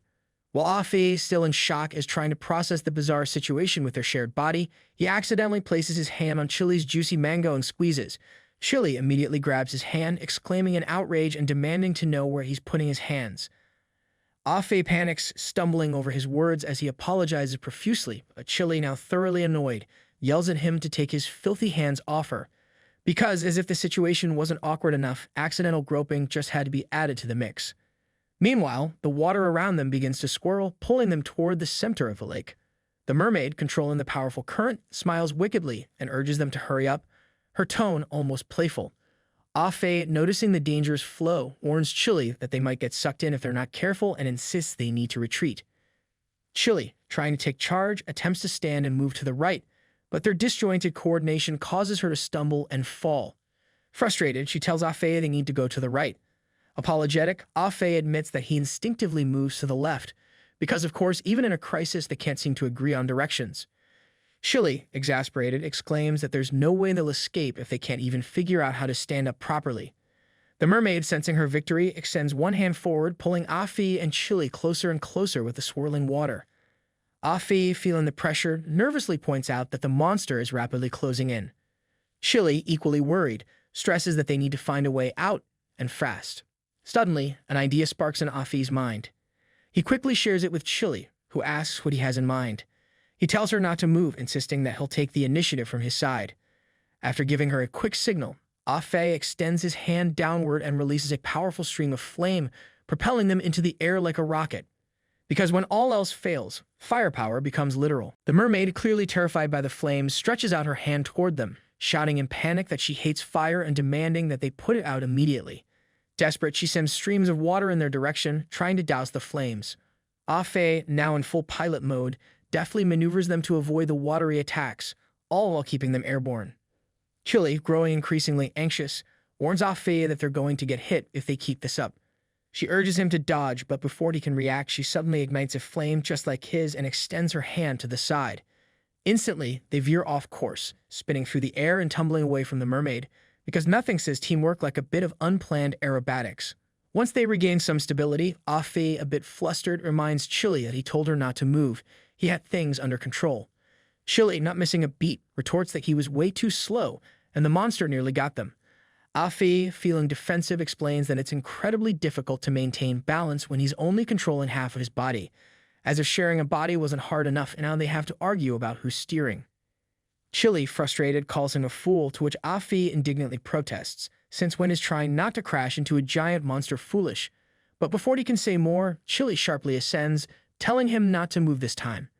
Once they're high enough, she summons a barrage of fire meteors and hurls them toward the mermaid and the monstrous creature in the water.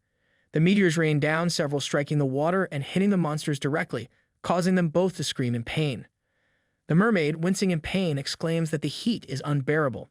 Just as the meteor shower weakens, she quickly waves her hand, summoning a water shield to protect herself.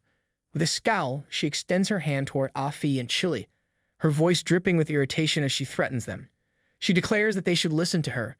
She plans to drown them and then stitch them back together, even more twisted than before. Before they can react, the mermaid activates her underwater prison skill. Streams of water rise into the air and rush toward Ah-Fei and Chile.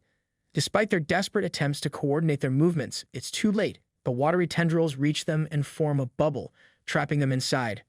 The bubble constricts, water pressing in from all sides as they struggle to breathe, the sensation of suffocation quickly setting in. As they float helplessly in the bubble, Chile reflects on their predicament, realizing that they haven't been understanding each other. At the same moment, Ah-Fei, equally frustrated, thinks that Chile is being too headstrong. If she just let him figure things out, they might stand a better chance. Chile, meanwhile, wishes that they could somehow find a way to work together more effectively. A thought flickers through Ah-Fei's mind. Sure, she's a bit stubborn, but she's also incredibly cute. It's a small realization, but it brings a shift in his perspective. Almost simultaneously, they both reach out to each other, realizing their mistakes. They grasp hands, and a bright flame begins to form between their palms, growing stronger as their shared determination builds. Together, they channel their newfound unity into a large fiery explosion, shattering the water prison and freeing themselves. They land on the ground, catching their breath, and Ah-Fei, still holding her hand, suggests that she tell him what she wants to do first, and he'll help her. Chile, smiling, agrees, adding that he should also speak up. She's ready to listen and cooperate. The mermaid, now furious, screams that they have no right to get up. She extends her hand toward them once more, summoning several threads to try and stitch them back together. But this time, Ah-Fei and Chile are in sync. They sharply turn to the right, dodging the threads, and then sprint to the left. When the threads close in on them, they use their flames to accelerate, zigzagging across the ground to keep the mermaid off balance. As they move together, Chile suddenly laughs, remarking that it feels like they're dancing. Ah-Fei grins, admitting that he thought the same thing. With a playful idea, he turns to his system assistant, CC, and asks her to turn on some music. The elf assistant materializes next to him, ready to help, and says she'll play a song for him. Ah-Fei, a bit hesitant, mentions that it's the song he listened to last time and wonders if Chile might not like it. But before he can say more, Chile quickly interrupts with a smile, assuring him that she likes it. Because after all, if they're going to battle a vengeful mermaid, they might as well do it with a soundtrack they can both enjoy. Just as the Latin American song begins to play, the rhythmic beats of the drums blend with the romantic strumming of the guitar, setting the perfect backdrop for their unexpected dance. Ah-Fei and Chile move together, dodging the mermaid's threads with a newfound grace. Their movements synchronize the music. The splashes of water, bursts of fire, and swirling purple threads create a vibrant, almost surreal atmosphere that only enhances the mood of their impromptu dance. The mermaid, struggling to keep up with their fluid movements, furiously directs more threads and streams of water in their direction. But Ah-Fei and Chile, now fully in the groove, only dance more energetically, their steps turning into a fiery tornado that matches the calm yet irresistibly catchy rhythm of the music. The fiery tornado grows at an indescribable speed, surging forward with unstoppable force toward the mermaid and the monstrous creature lurking behind her. Paralyzed by her wild fear of fire, the mermaid freezes in place, unable to react as the bright light of the tornado illuminates her face, which is locked in an expression of pure terror. A moment later, the tornado engulfs her, burning her in a blaze of bright flames. Finally, the bodies of Afi and Chile separate. Chile throws her upper body back, her scarlet hair flowing in the air, while Afi, ever the gentleman, catches her by the waist, holding her steady and preventing her from falling. A picture-perfect ending to a dance that was as deadly as it was beautiful. Meanwhile, in another part of the world, Luna finds herself in a perilous situation. A strong monster has grabbed her, bringing her close to its face, its voice booming as it demands to know who dared to kill its child. Bright flashes emanate from the bodies of the dead mermaid and the monstrous creature, illuminating the area with the promise of valuable loot. Chile, excited, exclaims that she's finally leveled up and can now learn new skills. Afe, equally thrilled, points out that not only did the boss drop a ton of experience, but it also left behind a lot of equipment, because in their world, victory isn't just about survival, it's about the loot that comes after. They approach the burning corpse of the monster and begin collecting the materials. As they sift through the system windows, Afe notices that there are 2 pieces of epic-level equipment up for grabs. He suggests that they each take one, and being a gentleman, lets Chile choose first. She agrees, and as he extends his hand to give her the equipment, their fingers touch. The moment their fingers meet, it's as if an electric shock passes through them both. Chile quickly withdraws her hand, the unexpected spark leaving her momentarily flustered. Afe, equally embarrassed, softly says her name, the atmosphere suddenly charged with something more than just the aftermath of battle. Chile, flustered and breathing heavily with excitement, quickly tries to change the subject to ease the awkwardness. She asks Afe what he thinks his brother and her sister might be doing right now. Meanwhile, Chile's sister wanders through the forest, making her way toward the cliff's edge. As she approaches, light gusts of wind carry a charming aroma to her nose, causing her face to flush with excitement. Smiling, she thinks how wonderful it smells here. It's the scent of Lu Li, and she can't help but imagine how happy he'll be when she suddenly appears before him. However, when she reaches the edge of the cliff, she sees no one there. Her excitement quickly turns to anger as she realizes something has happened to Lu Li. She can no longer sense his presence. Clenching her hand into a fist, she bitterly reflects that things have gone wrong because she wasn't there to protect him. Out of pure rage, she raises her leg high and stomps the ground with all her might, causing the edge of the cliff to crack under the force of her blow. The ground collapses, sending fragments of stone tumbling down the cliffside. With a fierce expression, she vows that it doesn't matter who's responsible, they will pay for what they've done. Meanwhile, Fangya sneezes loudly, catching himself off guard as he sits on the corpse of a snake he had just killed. Rubbing the back of his neck, he feels a sudden chill, wondering what this strange sensation is, as if someone, somewhere, is seriously ticked off at him. Having accumulated 311 certificates, Fangya watches as the team leader ventures into the forest, instructing number 4 to follow. The leader mentions that there's still a monster ahead with 500 certificates. Fangya, surprised, raises an eyebrow at the number -500 certificates. A grin spreads across his face as he muses over the challenge, wondering who would be stronger, this monster or Zhang Yu.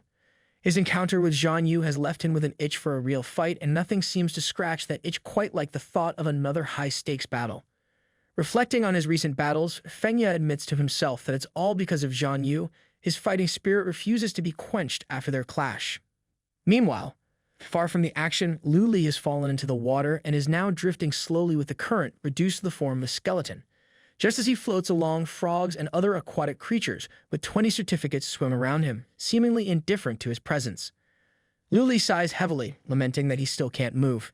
He reflects on the chain of events that led him to this state. After being thrown off the cliff, he had carefully monitored the situation on the water's surface, ready to launch a counterattack at a moment's notice. But what he hadn't anticipated was the monster lurking at the bottom of the lake, a mappo fish that attacked him from behind. He had quickly dealt with the monster, killing it without much thought. However, the victory was short-lived. The poison from the mappo fish seeped into his body, and what he had assumed was just another ordinary monster turned out to be far more dangerous.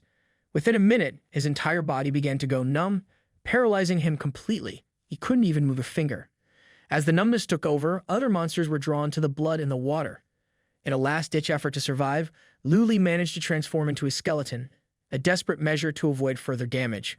But the poison was too strong, and soon after he lost consciousness, leaving him to drift helplessly with the current. He isn't sure how long he's been floating with the current, but the sound of rushing water grows louder and louder, signaling that trouble is just around the bend. His fears are quickly validated as the current drags him straight into the swirling vortex. The moment he's pulled under, he's plunged into darkness, sinking deeper and deeper until a final splash echoes through the area. When Luli wakes up, he finds himself in a cave, finally able to move again. Turns out even skeletons can get a lucky break. He stands and surveys his surroundings, noticing the massive holes in the walls. With a mix of relief and confusion, he realizes he's likely in a cave at the bottom of the lake. He approaches one of the massive holes, running his hand along the rough surface. He quickly realizes that these holes weren't formed naturally. The walls bear deep scratches, clear evidence that they were dug out by some enormous creature. As he continues to explore, it dawns on him that he's likely in the lair of this creature. Based on his knowledge of the game, only high-level monsters or a large group of them would inhabit such a location. Right as if he needed another reminder that he's not exactly in a safe zone. Deciding it's a terrible idea to stick around, he drinks a healing potion to recover his strength. After the potion does its work, he heads into one of the tunnels, cautiously making his way forward. The path slopes downward, and soon he spots a muted green light at the end of the tunnel. He steps into the eerie green light, cautiously peering out to find several hundred eggs lining the passage ahead. Some of them are shifting slightly, and it quickly dawns on him. These are all monster eggs. Carefully, he moves further down the passage, and something suddenly catches his eye. A bright orange shine on the ground, stark against the dim surroundings. He notices a shiny sword lying next to an enormous egg. Without hesitation, he rushes over, crouching down to pick up the sword. He examines the sword and realizes with a start that it's the Luna sword. His gaze shifts to the enormous egg nearby, and a sudden thought strikes him. Without hesitation, he stands and swings the blade, slicing open the egg. Inside, he finds Luna. He quickly takes her into his arms, and with a quick shift, he returns to his human form.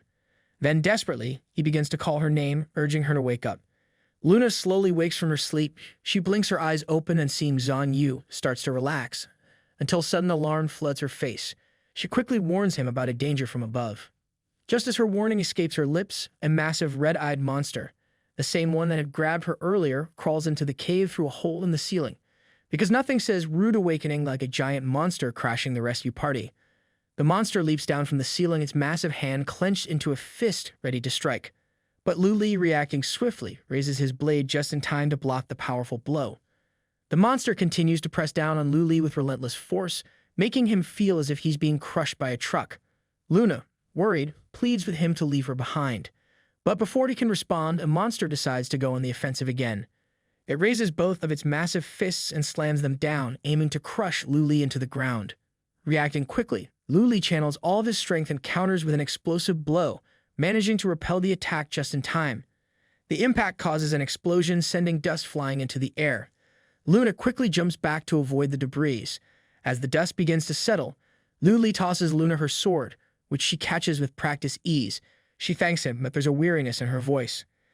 Curious and concerned, Luli asks how she managed to face off against a monster with 999 strength points. Luna, looking exhausted, grabs her head and admits that she doesn't remember. The monster suddenly bellows in rage, accusing them of being vile bugs who stole his child. Luli glances at the furious beast and suggests they might as well try to take him down. Luna, ever the strategist, notes that if they win, they could advance significantly in their quest. Luli nods in agreement but warns that the stakes are incredibly high, so they need to be cautious. Luna agrees, deciding to focus on breaking through the monster's armor while Luli covers her. With a mutual understanding, they both charge forward, kicking up a trail of dust behind them. In perfect sync, they leap into the air, soaring towards the monster, who has already stretched out his massive arms, ready to catch them. As they close in, Luna swings her sword, executing a powerful star strike aimed directly at the monster's weak point. Meanwhile, Luli follows close behind, prepared to deliver his own devastating blow. The monster roars, accusing Luli and Luna of being vile bugs who stole its child. Luli, looking unimpressed, glances at the raging creature and wonders if it's time to take it down, like it's just another item on his to-do list. Luna, always thinking ahead, knows that if they defeat this thing, it'll make a lot of progress on their quest. Luli agrees, but he reminds her that the risks are huge, so they have to be careful. Luna decides to focus on breaking through the monster's armor, while Luli will cover her. With a quick nod, they sprint forward, kicking up dust like they're in an action movie. In perfect sync, they jump into the air, heading straight for the monster, whose arms are already out like it's ready to grab them. Luna swings her sword, unleashing a star strike, while Luli drops to the ground, dodging the monster's heavy fists. He lands in the right spot and strikes with all his strength, sending sparks flying as his blow connects. The monster roars, clearly not a fan of Luli's handiwork. Luna tries to follow up with another star strike, but the tricky beast jumps up into a hole in the ceiling. Her sword hits the wall instead, leaving her a bit annoyed. Luli watches the monster retreat and realizes those holes are its escape routes. Once it's inside, chasing it down would be harder than trying to catch a greased-up pig. Suddenly, the ground starts shaking. Luna, wide-eyed, suspects the monster is pulling off some sort of trick. Luli scans the area, and the tremors get stronger. He quickly figures out that the danger is coming from below. Without wasting a second, they both leap out of the way just as the monster's sharp tail bursts out of the ground like some kind of nightmarish surprise. They manage to dodge the attack, landing nearby as the tail swings around, smashing everything in sight. Luli takes a deep breath, realizing that this monster is fast, way too fast. Dodging is all well and good, but finding the right moment to strike back is going to take some serious focus and maybe a little luck. Luna quickly suggests they split up, figuring that if one attacks, the other can land a counterstrike. Luli agrees without hesitation, knowing that her strategy makes sense. Just as they're about to move, the ground begins to tremble again. This earthquake has clearly overstayed its welcome. Rocks bounce and rattle, and Luna, noticing the vibrations getting stronger near her, realizes the monster is heading her way. A moment later, its sharp, curled tail bursts from the ground, pinning Luna against the wall. But because she's not one to go down that easily, she manages to block the worst of it. Luli, seeing the situation, charges toward the beast. He knows that a regular attack won't do the trick here.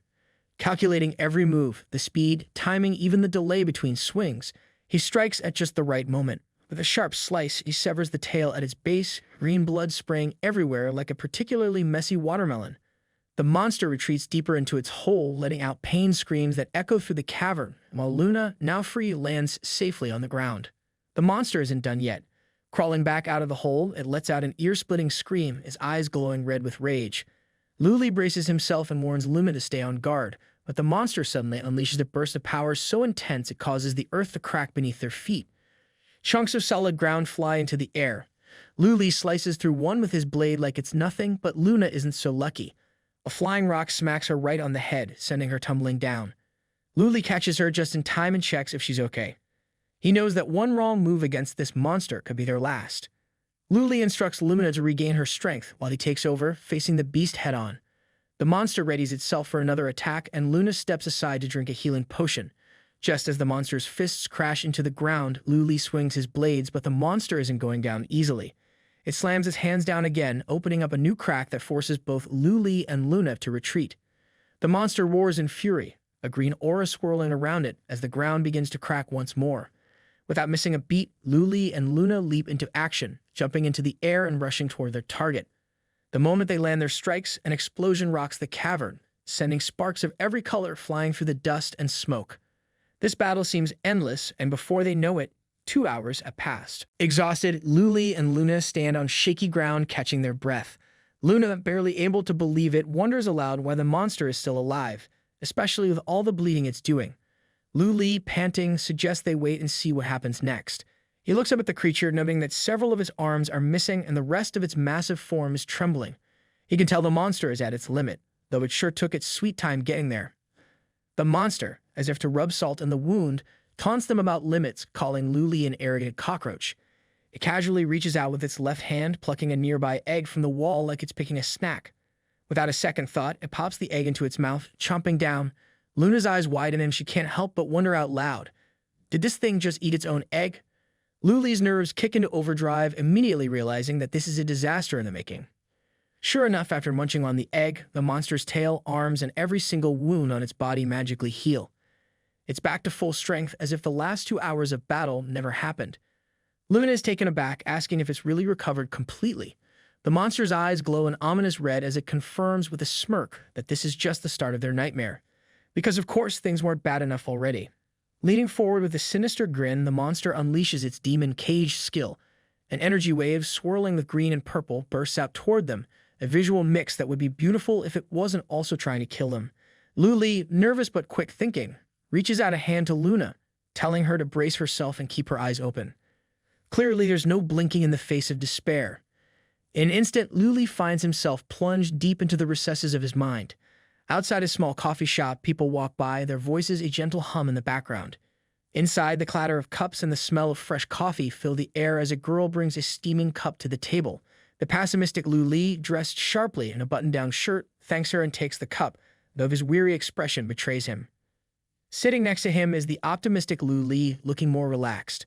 The pessimistic version rubs the bridge of his nose, lifting the aromatic coffee to his face and mutters that deep down he knows the answer to everything troubling him. The optimistic Lu Li counters with a hopeful thought, so long as there's even a sliver of opportunity, he shouldn't give up. The pessimistic Lu Li, now reading a book with his coffee left untouched on the table, reflects on the passage of time, the disappearance of his elder brother, his entry into Destiny Corporation, and the start of this game. If his brother was truly okay, why hadn't there been a single word from him? The optimistic Lu Li looks down for a moment, thinking that the journey wasn't in vain. At least now he has a lead on infernal purgatory from Wu Yu. But the pessimistic Lu Li, now clearly agitated, slams the magazine shut in frustration. He questions how long he can keep lying to himself. The game has nearly driven him mad, and he knows better than anyone that it's all just lines of code and data. His brother's legacy is what matters. Chasing these digital fantasies is a waste of time. The optimistic Lu Li remains silent, his eyes closed. The pessimistic version strides over, gripping his shoulders and urging him to wake up. He reminds him not to forget his real dreams, like the orphanage they've always wanted to build, where children could feel at home. That's what you should be doing, not drowning in this game world. Suddenly, the optimistic Lu Li rises to his feet, grabbing the pessimistic version by the throat and lifting him off the ground. Shocked, the pessimistic Lu Li grabs at his hands in a desperate attempt to break free. The optimistic Lu Li frowns. He's had enough of this illusion. This other version of him is nothing more than a demon created by the monster's twisted tricks. Just then, the world around him begins to crack and shatter like fragile glass.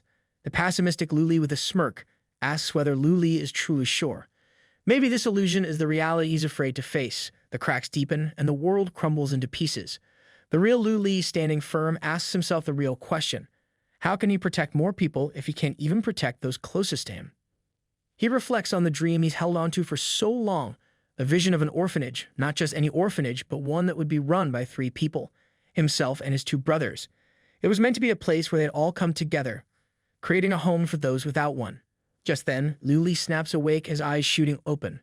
The dream dissolves, and he's greeted by the sight of a very surprised monster, holding both him and Luna in its massive hands. Clearly, it wasn't expecting either of them to wake up from its nightmare cage so quickly. Wasting no time, Lu Li swiftly slices off the monster's fingers, freeing both himself and Luna. He catches her in his arms and gracefully lands on the ground.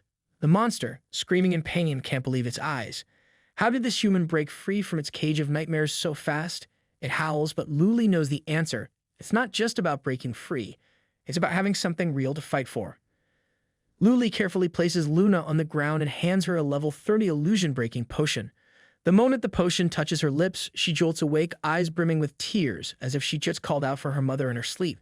No time to dwell on the emotional wake-up, though, because the monster isn't waiting around. It crawls closer, rambling on about how peaceful it would be to just die in a world that isn't real. Talk about a motivational speaker.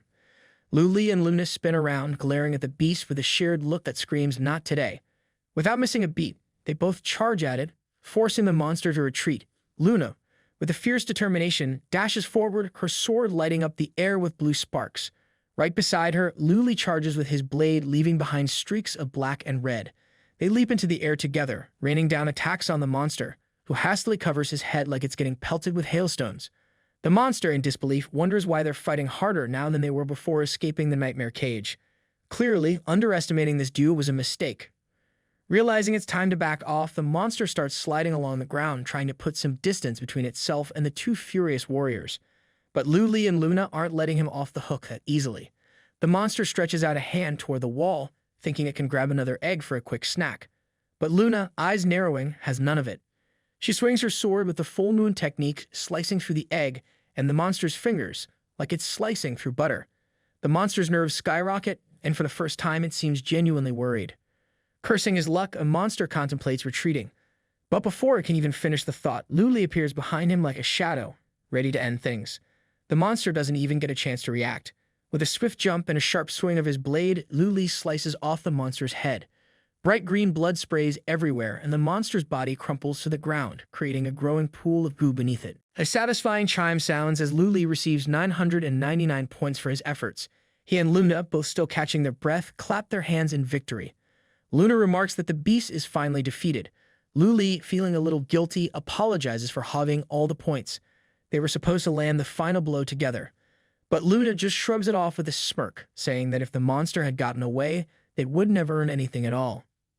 As they make their way toward the exit, Luli remarks that with only 2 days left in the 7-day event, he'll help Luna rack up points as quickly as possible. Luna, always composed, assures him she's not too worried, but agrees that they should definitely get out of there fast. Unfortunately, peace doesn't seem to be on the agenda today. Suddenly, a voice echoes from behind them, from the direction of the monster's corpse. The voice, menacing and mocking, questions if they really thought it would end so easily. They both whirl around, and Luna, alarmed, asks if the monster is somehow still alive.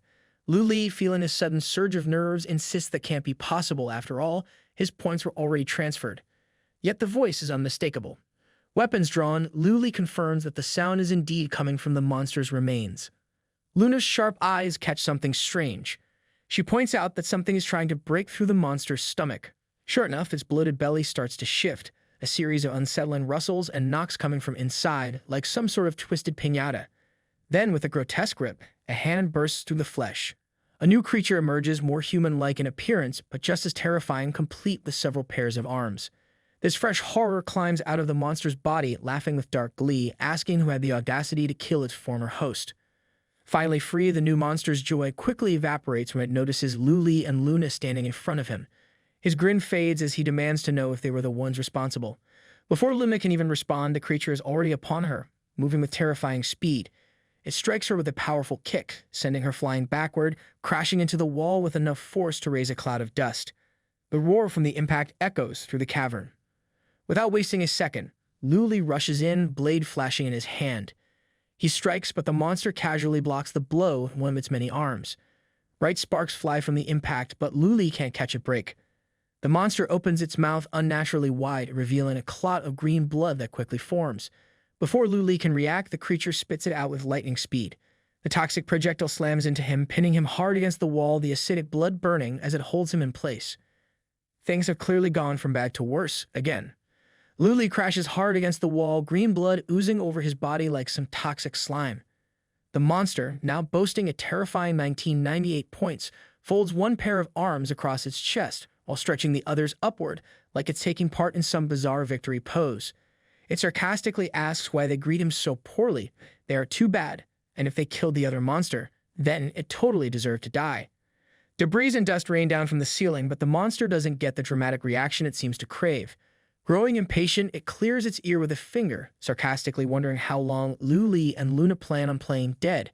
As if on cue, a chunk of the wall crashes down right in front of him, followed by a flurry of stones pelting him from all sides. The monster, unfazed, swings its arms wildly, shattering the stones into smaller pieces like it's batting away a swarm of mosquitoes. Meanwhile, Luna rushes forward, her blade flashing as she hurls stones at the creature. From the other side, Luli mirrors her attack, throwing stones as well. The monster, busy deflecting the barrage, doesn't notice them closing in. Just as they prepare to strike, the creature surprises them by grabbing their weapons with one hand, stopping their attack cold. Shocked, they exchange a glance, and Luna can't help but ask, did he really just stop them with one hand? With a bored sigh, the monster flings them in opposite directions as if tossing away old toys. Stretching dramatically, he complains in a drawn-out voice that they're boring. In fact, they've lost his interest entirely, but because he's feeling generous, he'll give them one last shot at attacking him. As the monster continues his arrogant rambling, Luli and Luna exchange silent gestures, communicating their next move. The monster, oblivious to their plan, comments that the will to live is the best seasoning for a corpse. Luna, fully focused, takes a deep breath and charges forward, her sword flashing as she swings. At the same time, Luli circles around to the other side. Luna halts just long enough to send her moon wheel slicing through the air toward the monster. The glowing wheel is aimed perfectly, but the creature easily ducks, letting it fly harmlessly overhead. With a smug grin, he taunts them, asking if that's really all they've got. But just as he turns toward Luna, confident in her impending doom, the moon wheel suddenly shifts direction. The monster hears the sharp whistle of wind behind him and turns just in time to see the wheel barreling toward him. He raises his arms to block the attack, and though the pressure from the impact pushes him back, he manages to hold his ground and redirect the blow upwards. At that exact moment, Luli is already on him. The monster, realizing too late, mutters something about how the real threat was the person behind him all along. Makes sense, he admits, but it's a little too late for realizations. This time, when he tries to spit at Lu Li, the warrior is ready. Defending himself, Lu Li stands firm and with a flash in his eyes, uses his backstab technique. In a blink, he's behind the monster, slashing a deep gash across its back. Green blood gushes from the wound, and the monster lets out a deafening scream before losing its balance. Staggering, the once mighty creature begins to fall. Luna feels a rush of excitement, thinking their plan worked perfectly. But just as the monster is falling with drops of his blood still suspended in the air, he casually snaps his fingers. Instantly, the nearest egg cracks open and the liquid inside flows straight toward him, healing all his wounds in the blink of an eye. Fully recovered, he smugly comments that their little combination was pretty good, almost as if he's giving them a score. If he were that old man, maybe he'd actually have the upper hand. Luna, putting two and two together, suddenly realizes the monster can use the eggs to heal himself from a distance. As long as those eggs are scattered around, he's basically got unlimited lives, a bit like playing a video game with cheat codes. The monster points a finger at them, almost as if accusing them of teamwork, and remarks on how well they cooperate. The monster, with a wicked grin, explains that while they are weak on their own, together they manage to hurt him. Not bad, he admits, but it's time to break up the team. He announces that their next attack will be their last together. He wants to split them up so they can experience true despair and pain, one-on-one. Immediately after this declaration, the monster splits into two bodies and charges at both Luna and Lu Li. Explosions echo through the air, dust swirls, and the monsters launch a barrage of relentless attacks. Lu Li realizes that though the monster's power has decreased after splitting, the fight is still no walk in the park. He manages to block one of the creature's blows, but glances over just in time to see Luna miss her block and get thrown back. The monster chases after her, and Lu Li's instinct kicks in as he calls out to her, his voice full of concern. Luna, of course being Luna, shouts back for him to stop worrying about her and focus on himself. The monster, ever the opportunist, mocks Lu Li, wondering how he finds time to think about anyone else in the heat of battle.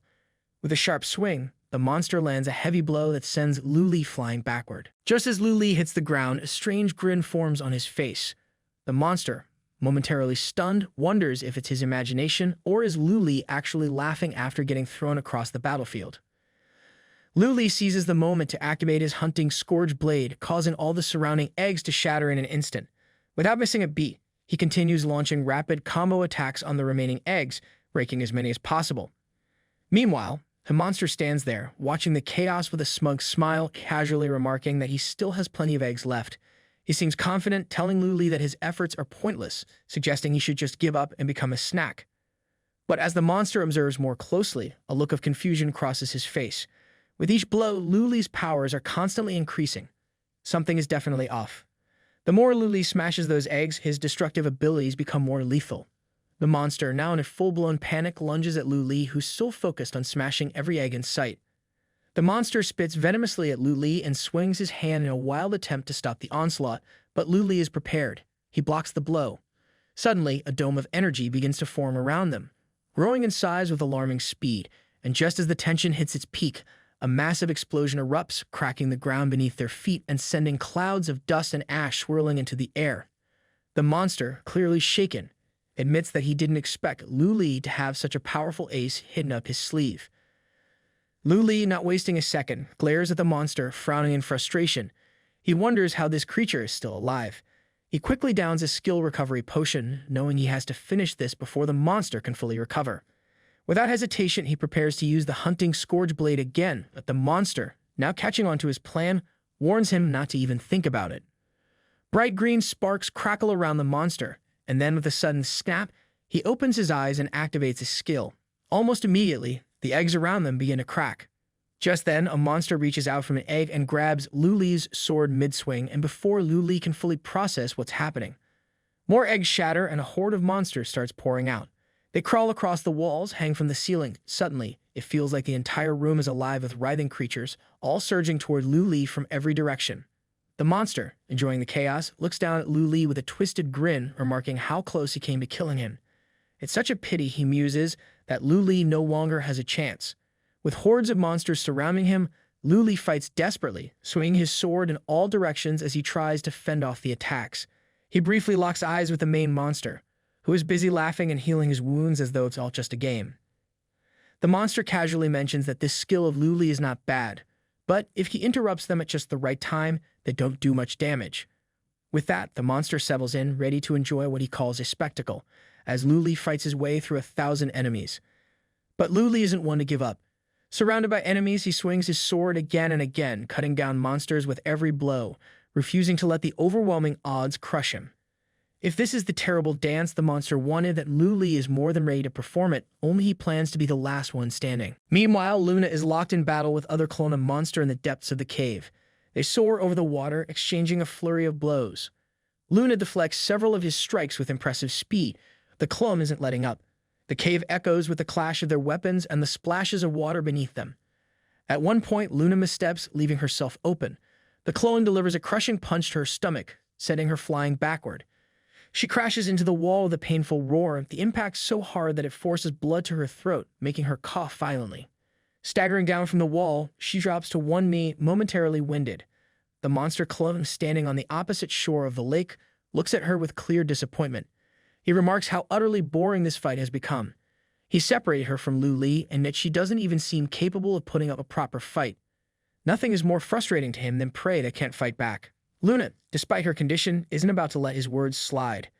She responds that it's not a matter of lacking the ability to fight back. Even though they're on different sides of this battle, she offers her sincere condolences for making him lose his mother just as he was born. Her words catch the monster clone completely off guard. For a moment he's stunned, then bursts out laughing, clutching his stomach as if Luna had just told the most ridiculous joke he's ever heard.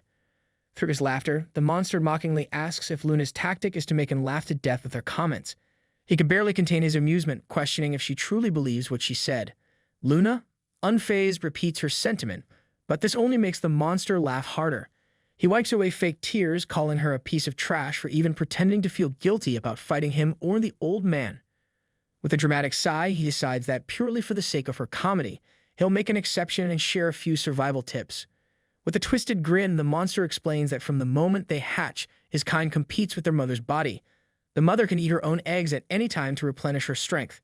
Similarly, the stronger offspring can eat the mother to become even more powerful. He licks his lips in a grotesque manner, admitting he didn't eat his own mother, because they both were capable of ending her life. But now, if he devours both Luna and Luli, it would be healthier for him. Luna, still holding her ground despite the fear creeping in, murmurs the word eat. The monster, with a wicked smile, points a finger at her, asking if she's ever eaten anything like that. He then casually extends his hand, releasing streams of green and purple energy in her direction, telling her that she seems very excited, and what if he let her experience something like that? Panic grips Luna as she realizes what's coming. Fear overtakes her, and she pleads that the monster stop, but he only grins wider. He unleashes his demon cage skill, and a suffocating wave of energy surrounds her. Luna, overwhelmed, covers her ears and screams, her mind drowning in the terror of the monster's twisted power. Luli hears Luna's terrified scream, and a wave of worry floods him. A mountain of monster corpses has already piled up beneath his feet, and with no new enemies approaching for a brief moment, he takes the opportunity to catch his breath. Meanwhile, the main monster yawns lazily, remarking that he's so bored he could fall asleep. Turning to the horde of monsters still lurking, he commands them to stop fooling around and finally kill Luli already. At the monster's command, the entire horde speeds up, rushing toward Luli with frightening speed. As they close in, Luli slashes through them one by one, but he can't help thinking that they're getting faster. More and more of them climb the mountain of corpses, and he swings his blade, fending them off. Just as the overwhelming mass of monsters jumps on him all at once, an idea strikes him. Blocking the nearest monster's attack, Luli braces himself for the inevitable onslaught. A split second later, they swarm him, burying him under a pile of writhing bodies. A piece of his cloak tears away, fluttering to the side as the swarm completely envelops him. For a brief moment, it looks as though he's been defeated. But then the system chimes in, congratulating him on his promotion to level 30. His omniscient bracelet detects that his level has increased, and his equipment quality has been upgraded to epic level. To his surprise, he also unlocks a random skill, Shadow Clone. With this ability, Luli can turn his shadow into a clone that fights alongside him, inheriting 80% of his attributes and able to use his skills and items. The system also grants him an exclusive skill, Shadow Substitution, which allows his clone to switch positions with him within a 500-meter radius. The recharge time is 30 minutes. The main monster is still waiting, grows increasingly impatient. His hunger getting the better of him, he orders the others to stop messing around and finally kill Luli.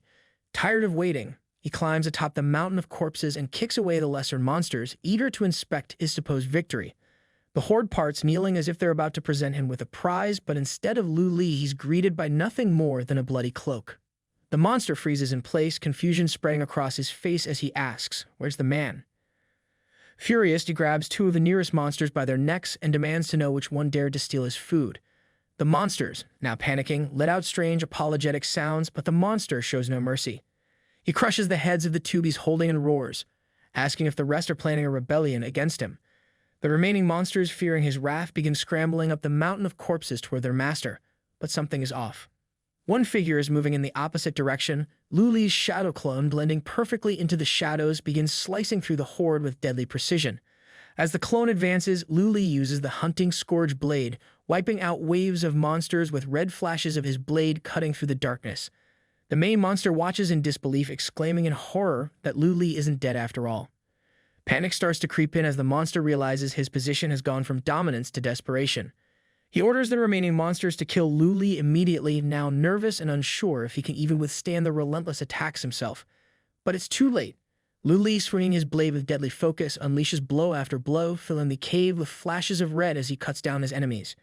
From his perch atop the mountain of corpses, a once confident monster is frozen, unsure what to do next, watching helplessly as the tide of battle turns against him. Meanwhile, on the surface of the lake, everything is calm, eerily calm. But in true dramatic fashion, a bright stream of red energy suddenly erupts from under the water, shooting straight into the sky like the universe's most aggressive fountain show. Beneath all this chaos, Lu Li and his shadow clone team up in perfect synchronization, attacking the main monster with precision. In mere moments, they slice its body into several pieces, turning the once threatening foe into a jigsaw puzzle that nobody wants to put together. At the monster's final moments, its thoughts scramble in disbelief. How is this even possible? Did that garbage really manage to kill me?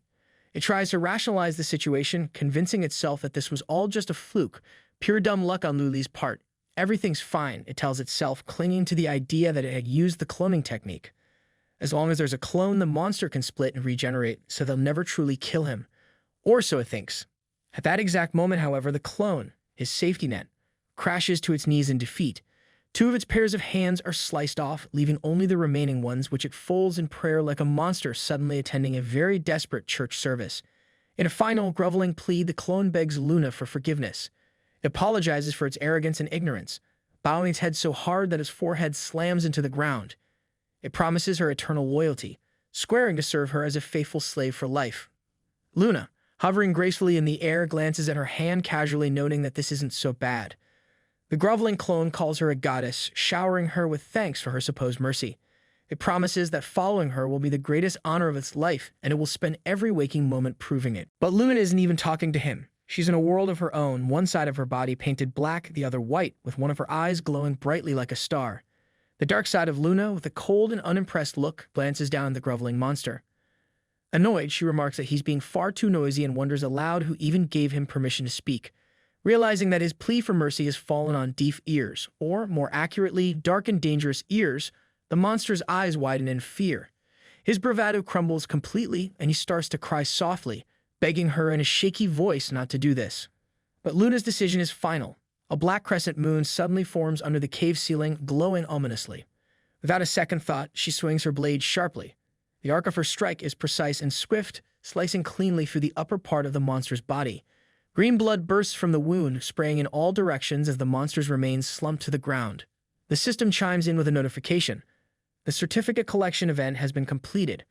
All warriors are now instructed to gather at the central gate. As the system directed, all the warriors gathered at the central gate of the lower city, waiting for further instructions. Some looked utterly exhausted, having collected only 100 of 300 certificates, and were now catching their breath. The girl from the group who had barely managed 100 certificates sighed with relief, saying how glad she was that it was finally over.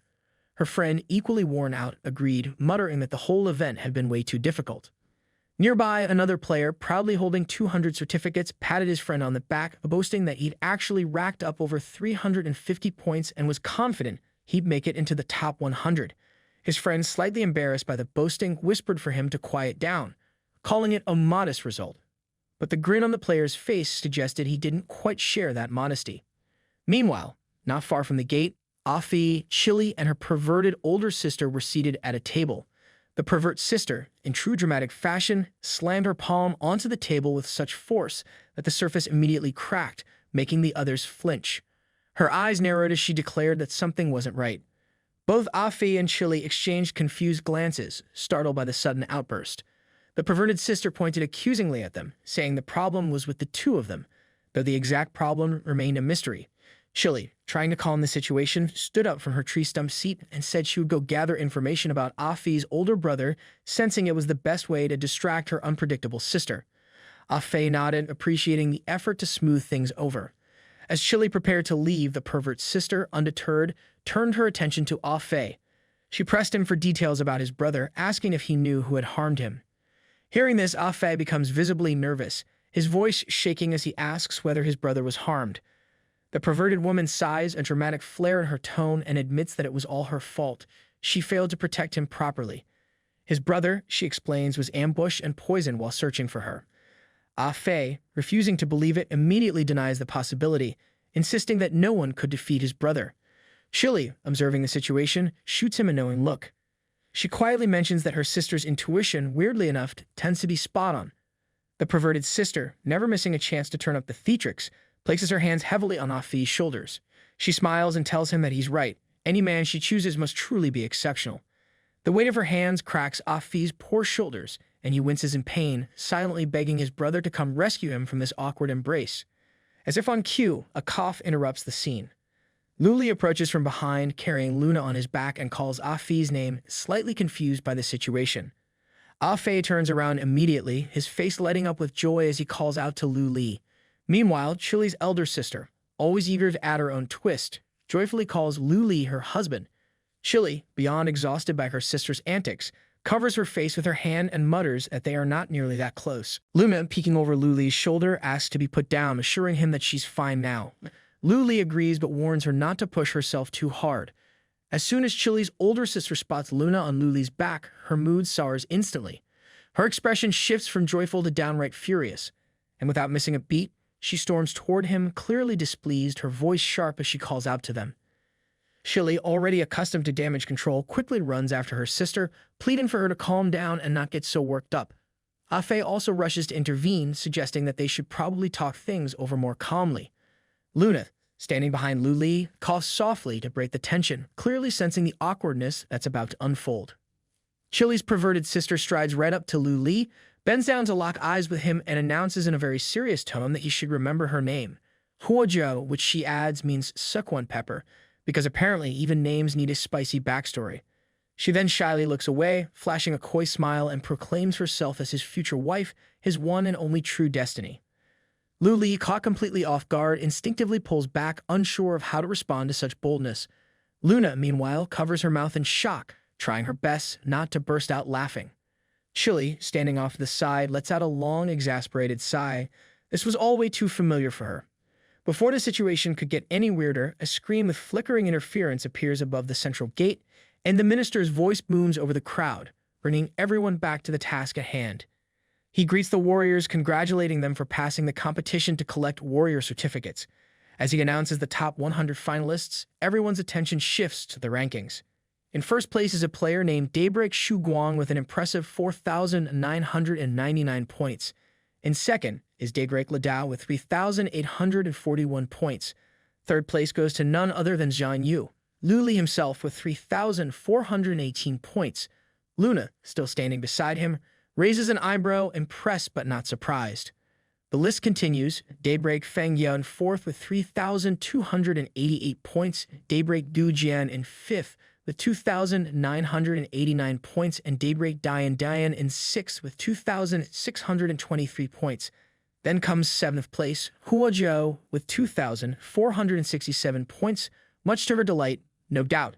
Luna follows in eighth place with 2,156 points, and while she's satisfied, there's a glimmer in her eye that suggests she's already plotting to do better next time.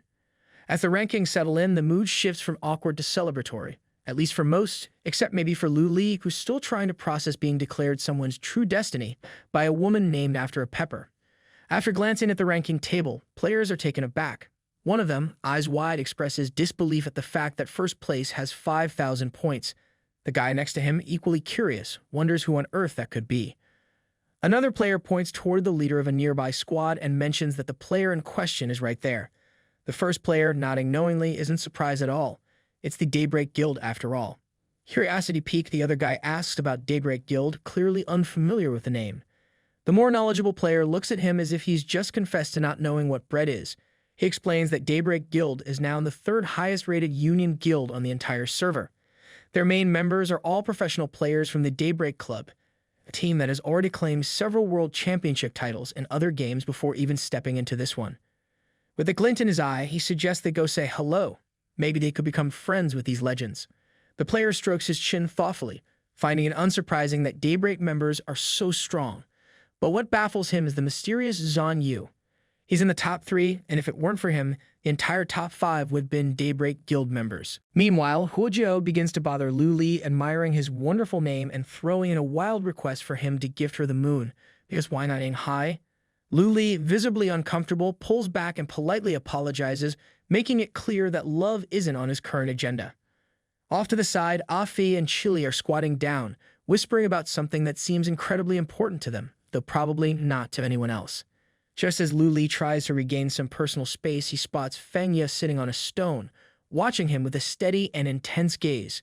Just then, the minister clears his throat and addresses the crowd once more, congratulating the top 100 warriors for proving their courage to the king. As a reward, the system will now issue experience points to each player based on the number of certificates they collected. No sooner does he finish speaking than experience points begin flying out of the portal at the gate, swirling toward the players like glittering beams of light. One player, blinking in surprise as experience rains down, can't believe his luck. He realizes he's going to level up twice in one go. Another player, standing beside him, excitedly declares that he'll jump up 3 levels. Lu Li and his friends aren't left out of the fun either. Luna's level soars to 34, Afi jumps to 32, Lu Li climbs to level 35, Huojiao manages to hit 37, and Chile makes it to 33. All around, players are basking in the glow of their newfound experience points. Once the waves of experience settle, the minister returns to announce that while everyone seems quite pleased with their reward, the selection process is far from over. The players are then instructed to proceed through the portal and head to the second location. As they approach the gate, one player nervously wonders aloud if they even have a choice, while another shrugs and says it doesn't matter. With the experience they've just gained, the next rewards are bound to be even better. As the crowd moves forward, one player calls out to those at the front, urging them to hurry up. In true chaotic fashion, a figure appears in front of them, none other than Goku, complete with a halo over his head. It's just a small glimpse, but any true Dragon Ball fan instantly recognizes the familiar sight. The players at the front quicken their pace, stepping through the portal, eager for whatever comes next. With the magic of teleportation, they are immediately whisked away to another location. As they reappear, they find themselves standing atop massive round columns, divided into 5 larger sections and one small one in the center. Gaps stretch between each column, and nearby, a giant clock looms on the wall, ticking ominously as if counting down to their next challenge. This new place feels like the calm before the storm, because of course nothing says next stage like being stranded on top of columns with a giant clock watching over you. Lu Li steps through the portal and finds himself standing on top of one of the towering pillars. As he takes in his new surroundings, more players begin appearing on the other pillars around him, their numbers steadily increasing. A girl on the same pillar as Lu Li grows visibly anxious, glancing around and asking where her teammates have gone. The guy next to her looks equally confused, wondering aloud what kind of place they've ended up in. Another player nearby chimes in, stating the obvious. It looks like they've entered the second stage. But before anyone can properly digest that thought, a bright flash of light appears in the center of each column. From the light, a small man emerges, wearing what can only be described as a paper bag on his head, making him look like a walking grocery order. He smiles at the players almost too cheerfully and introduces himself as their host of this stage. He goes on to explain that being a true warrior requires more than just brute strength. It also requires both wisdom and courage. The first test focused on courage, but now it's time for the second challenge, a test of intelligence. The rules are, according to him, very simple, which instantly makes Lu Li suspicious. Each group of 5 players will be randomly assigned to play a crime-solving game. There's a killer hidden among the 5 players, and it's their job to uncover the murderer by gathering evidence. After each round, the group must vote to eliminate one player. If they successfully find and eliminate the killer, the surviving players move on. But if the killer manages to survive, they get promoted. Of course, nothing says fun like the pressure of getting the wrong person voted out. The host, clearly enjoying the suspense, then announces that cards will be given out to each player.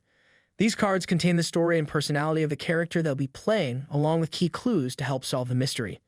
He advises everyone to read their cards carefully, as missing a clue could mean getting eliminated.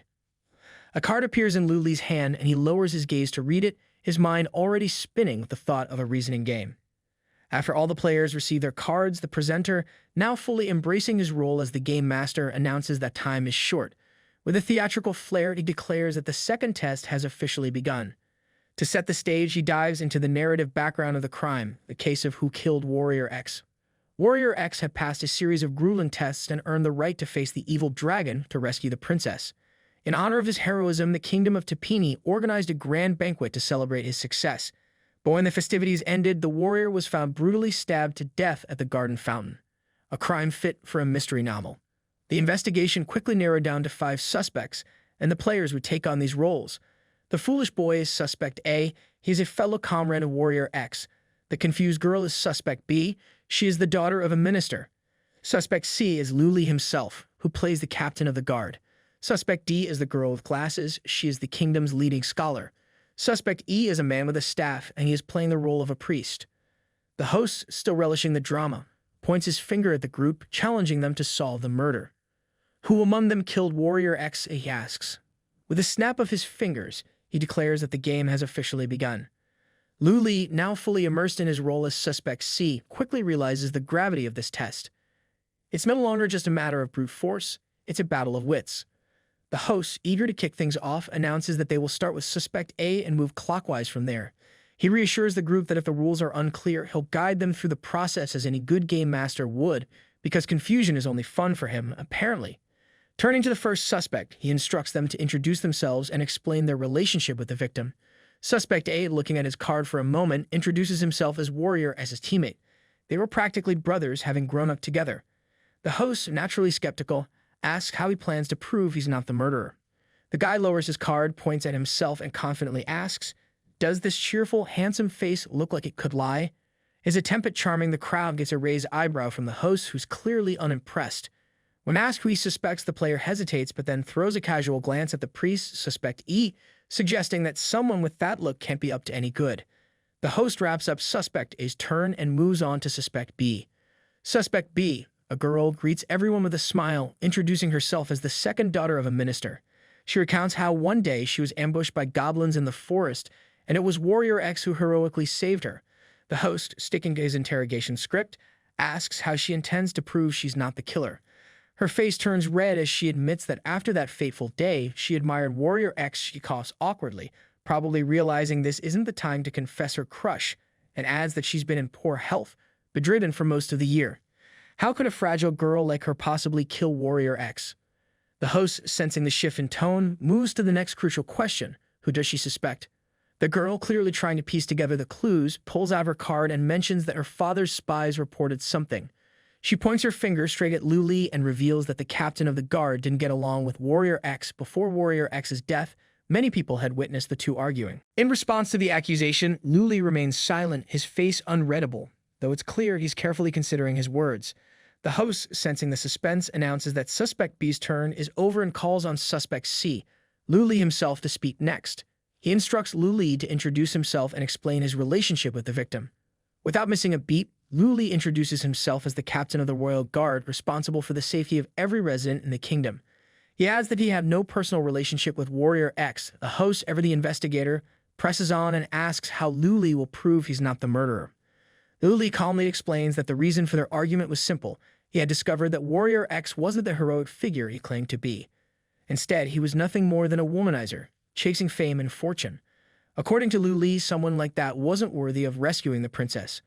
But loyal to the king's orders, Luli insists he wouldn't have killed Warrior X. In fact, he maintained order during the banquet, and all the guests saw him, giving him a solid alibi. Not the worst defense, but definitely not winning any popularity points with Warrior X's fan club. The host, still in full mystery host mode, then asks Luli who he suspects. Luli, ever observant, turns his gaze to the minister's daughter, Suspect B. He points out that the relationship between her and Warrior X doesn't seem as simple as she described. Why, he wonders aloud, did she hide certain facts during her introduction? The girl gasps dramatically, calling Luli cruel for questioning her story and claims she's just reading what's on her backstory card. As if following a script makes it better. Luli doesn't seem fazed, but Suspect A, already overwhelmed, agrees that the girl doesn't seem like a bad person. The host, clearly entertained, wraps up Luli's turn, announcing that Suspect C's performance is over. He then invites Suspect D to speak, asking her to introduce herself and share her connection to the victim. The girl, Suspect D, introduces herself as a scholar of the kingdom responsible for recording history and biographies by royal order. She explains that she had interviewed Warrior X and documented his biography. The host, as usual, pushes for more, asking how she plans to prove that she isn't the murderer. With an air of logic, she responds, outlining 3 key points. First, she has no motive. According to her, she's the type of person who develops easygoing relationships without conflict or misunderstandings. Yes, the social butterfly of scholars. Secondly, she didn't have the opportunity. She spent the entire hour before and after the incident interacting with other scholars at the banquet. Even during restroom trips, someone accompanied her, so there was no window for a sneaky murder. Lastly, she points out that Warrior X was 185 centimeters tall, while she stands at only 145 centimeters. The dagger had been plunged into his body vertically, high enough that it would have been physically impossible for her to reach his chest unless Warrior X was kneeling. But if that were the case, he wouldn't have ended up in the fountain. The host, impressed with her thorough reasoning, asks who she suspects. The girl hesitates, lost in thought. Another suspect comments on her sharp analytical skills, and Suspect B agrees, suggesting that she might even know who the killer is.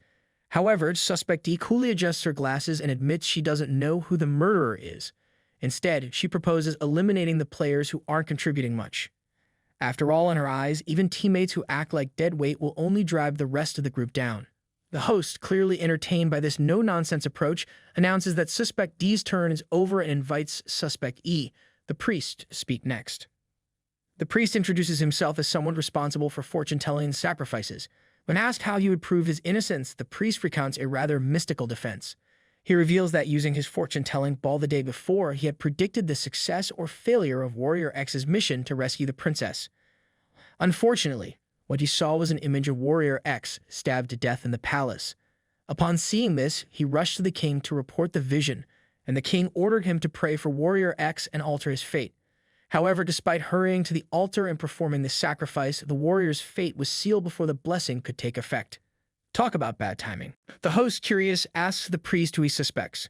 With a thoughtful expression, the priest strokes his chin and muses that the killer is likely someone who managed to evade his fortune-telling abilities, meaning they must be an unusual person, someone clever and skilled at pretending. He adds with a cryptic twist that the person least likely to be the murderer is often the one who is, because apparently murder mysteries thrive on irony. The host, savoring the tension in the air, declares that Suspect E's performance is over. With a dramatic flourish, he announces the conclusion of the first round and instructs everyone to prepare for the voting process. After the countdown, the players are to raise their hands and choose who they believe is the killer. As the countdown begins, everyone tenses up, knowing that one wrong vote could send someone hurtling out of the game. Suspect B wastes no time and points directly at Suspect C, Luli. Luli, in return, points at Suspect A, while Suspect A, perhaps in an attempt to deflect suspicion, points at Suspect E. However, the remaining players, all other suspects, also point at Suspect A. It's like a game of hot potato, except the potato is blame and suspect that just got roasted. Confused, Suspect stares at the group, pointing a finger at himself in disbelief. He asks if they really voted for him, insisting that it must be a mistake. After all, he's a good person. But before he can finish his defense, the host, enjoying this far too much, abruptly waves his hand, cutting him off mid-sentence and declaring that Suspect A must leave. Without warning, the part of the column where Suspect A stands drops sharply, sending him plummeting with a scream. His exit is both sudden and dramatic as the host announces in a matter-of-fact tone that Suspect A was, in fact, a comrade, not the killer. The game continues. Well, that was a plot twist. Goodbye, Suspect A, we hardly knew you. The host of the showman congratulates the remaining players on moving to the second round. As a twist, he explains that their backstory cards will now be supplemented with new hints. However, only 3 of these clues will be true, while the rest are false. With Suspect A eliminated, the host signals for Suspect B to start the next round, moving clockwise once again. Suspect B, the minister's daughter, looks at her card, reading aloud her new clue. The captain of the guard follows the king's orders completely. She adds that while the king had ordered the priest to pray for the warrior's blessing, he also arranged for the captain of the guard to protect Warrior X. Suspect B pauses, her gaze shifting thoughtfully as she adds that something about this clue feels like a lie, because apparently, even in a murder mystery, subtlety is overrated. She muses aloud that the more submissive a dog is outwardly, the harder it bites behind its back, hinting that perhaps outward loyalty isn't all it seems. The host, keeping the momentum, calls on Suspect C, Lu Li, to share his evidence and thoughts. Lu Li says his new clue is, according to reports from the guard, after the High Priest E returned from the king's chambers, he stayed at the altar all night and didn't leave. With that in mind, Lu Li reflects that apart from him, both the scholars and the priest's explanations seem relatively reasonable. Then, without skipping a beat, Lu Li shifts his gaze to Suspect B, the minister's daughter. He points out that her latest statement completely sidestepped the issue he had previously raised about her concealing certain facts. As a result, it's difficult for him not to continue suspecting her. It's like trying to dodge a spotlight and stepping straight into another one. The host, enjoying every moment of this, moves on and asks Suspect D, the scholar, to present her new evidence and opinions. Adjusting her glasses in a way that suggests she's about to drop a bombshell, the scholar calmly reads her clue. The minister's daughter is obsessed with Warrior XO Boy. She explains that the daughter followed him, collected items he used, and even sent him locks of her hair every day. Because nothing says, "I admire you," like unsolicited hair in the mail. She goes on, pointing her finger directly at Suspect B, revealing that the minister's daughter also sent Warrior X a threatening letter, promising to destroy him if her obsessive feelings weren't reciprocated. Talk about taking things to the next level. Naturally, the minister's daughter is outraged, quickly jumping in to deny the accusations, saying there's no need to slander others. But the scholar doesn't stop there. She continues, revealing that the priest, Suspect E, knew some of these clues beforehand. What's more, after the incident, she requested information from the captain of the guard and discovered that the minister's daughter was the only one who left the banquet early. The plot thickens, and the minister's daughter is looking more and more like a mystery novel villain. The host, clearly amused, now turns to Suspect E, the priest, asking him to share his evidence and thoughts. The priest remains silent for a few moments before closing his eyes dramatically, like someone about to drop wisdom from the heavens. He states that, according to his fortune-telling, the scholar was a capable and reliable assistant to the king. Fortune-telling, the art of being cryptic, while everyone else scrambles for clues. The host, with a sly grin, announces that the second round has ended. After the countdown, it's time for the players to raise their hands and cast their votes. The tension grows as the countdown begins. Suspect B quickly points at Suspect D, while Suspect D, without hesitation, points back at her. The priest, Suspect E, chooses to point at Lu Li. Suspect C and Lu Li, staying consistent, points at Suspect B. With the votes counted, Suspect B ends up with the majority against her. Spreading her arms wide in frustration, Suspect B angrily protests, exclaiming that she has been telling the truth all along. "Do these people even have brains?" she cries. She insists she's not the killer and accuses the group of not knowing how to play the game properly. She jabs her finger toward the girl with glasses, Suspect D, calling her jealous of her beauty. Suspect B claims that the scholar is nothing but a devious fool who stalked her and blackmailed her out of spite. But before she can continue, the floor beneath her disappears and she begins to fall, her final words being a shout that Suspect D should wait because she'll take revenge on her. With Suspect B eliminated, the host cheerfully reveals her identity. She was not the killer, but another comrade. One less suspect and one very loud exit. The game continues. With a gleam in his eye, the host announces that the game has now reached the third and final round. If the killer isn't found in this round, the killer will win the entire game. The rules for this round are different. There is no limit on the order or number of speakers. The remaining players are free to speak, and once 3 players have given their opinions, they will vote. Lu Li, deep in thought, raises his hand to his face, clearly trying to piece things together. He asks the others if he can first sum up the results of the previous 2 rounds.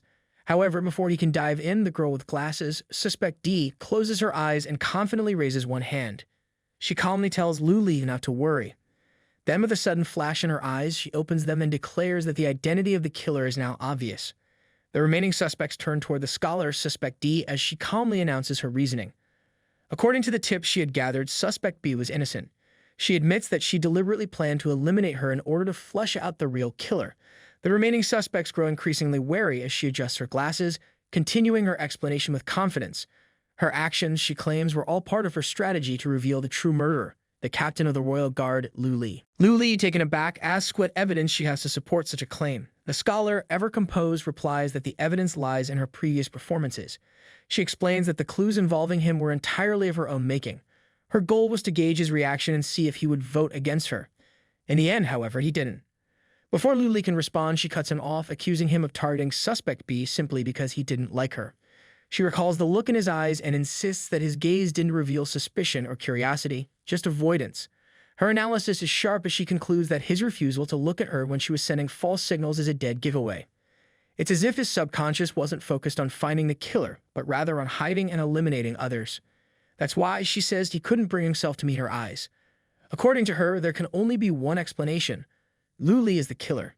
She finishes with a flourish, asking if there's anything left that needs explaining, as if the final puzzle piece has just clicked into place. Luli listens to the scholar's accusations calmly, then sighs heavily.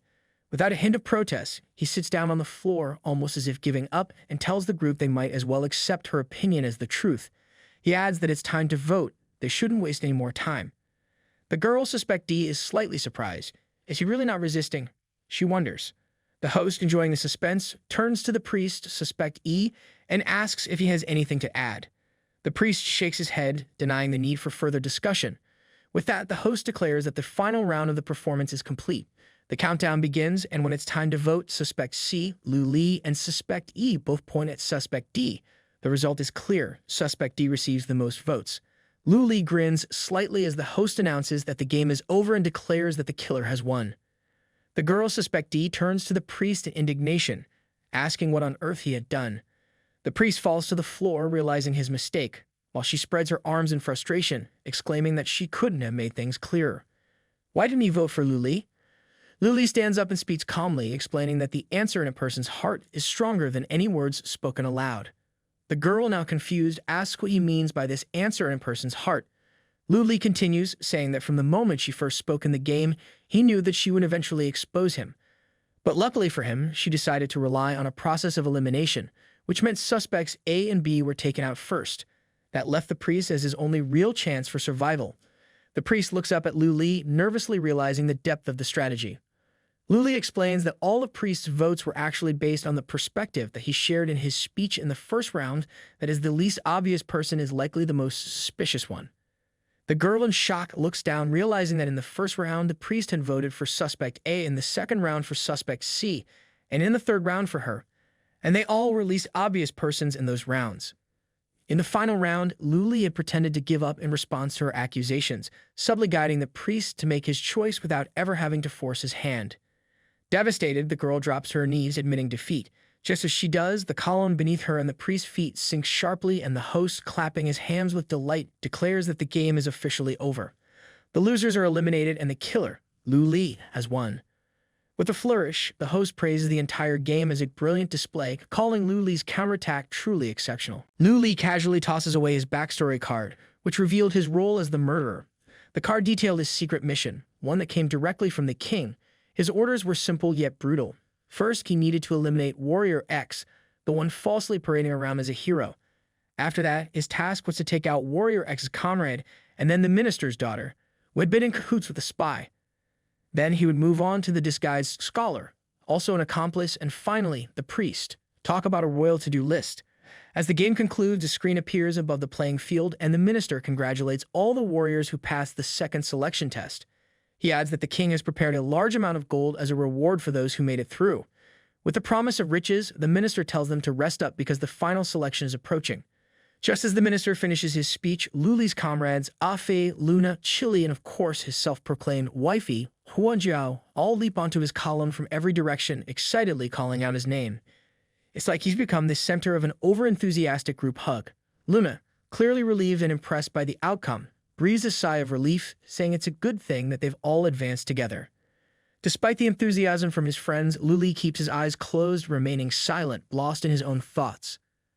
As everyone gathers on the platform, a fence suddenly appears around them, and the minister's voice echoes again, informing the group that they'll be leaving soon. He advises them to hold on tight and follow the safety rules, which, knowing their luck, probably involves surviving yet another wild ride. With that, the columns beneath them shoot upward toward a massive hole in the ceiling. As they rise, rays of sunlight begin to filter through, causing Luli to shield his eyes with his hand. Above, the sky is painted with pink clouds, and the sun is already setting, casting a warm glow across the horizon. When the platform finally comes to a stop, they find themselves in a massive arena, surrounded by stands filled with cheering spectators. The roar of applause and joyful shouts fills the air as the crowd waves their hands in excitement. The minister and his assistant are sitting in the center of the arena. They greet the crowd, and a giant screen projects their image into the air.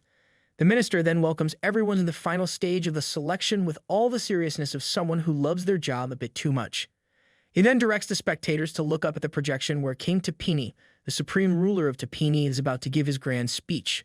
Of course, the minister makes sure everyone is ready to shower the king with the warmest applause possible, because nothing says loyalty like enthusiastic clapping. The screen switches to King Tini, sitting on his throne with a big smile, chuckling as if he's just heard the world's best joke. He thanks everyone for the warm welcome and turns his attention to the warriors, expressing his deep gratitude for their journey and courage. He praises them for surviving the first 2 stages of the selection and hints that they've proven themselves to be both smart and brave, because clearly dodging death traps and solving murder mysteries is just a normal Tuesday in Tini. Luli and his friends stand alongside the other players, watching the king's speech with a mix of anticipation and mild exhaustion. The grandeur of the moment is unmistakable, with the king's words echoing through the arena like a dramatic play. But leave it to Ah Fei to lighten the mood. He leans over to Luli and mutters that this whole thing feels suspiciously like a Monday morning assembly, where the principal drones onto the entire school. Gems appear above the king's palm, sparkling like he's about to show off the world's fanciest accessory. He proudly declares that the kingdom of Tini is unmatched in mining and blacksmithing, a fact he seems quite pleased with. To sweeten the deal for the competition, he announces that the top 3 warriors will be rewarded with legendary inlay stones, perfect for enhancing weapons to legendary status. Meanwhile, the leader of Daybreak Guild turns to his team, telling them that their intel was spot on. These 3 stones are exactly what they need, and they must go to the guild. He makes sure his team understands, and like good soldiers, they all nod in agreement as if he's just told them to capture the Holy Grail.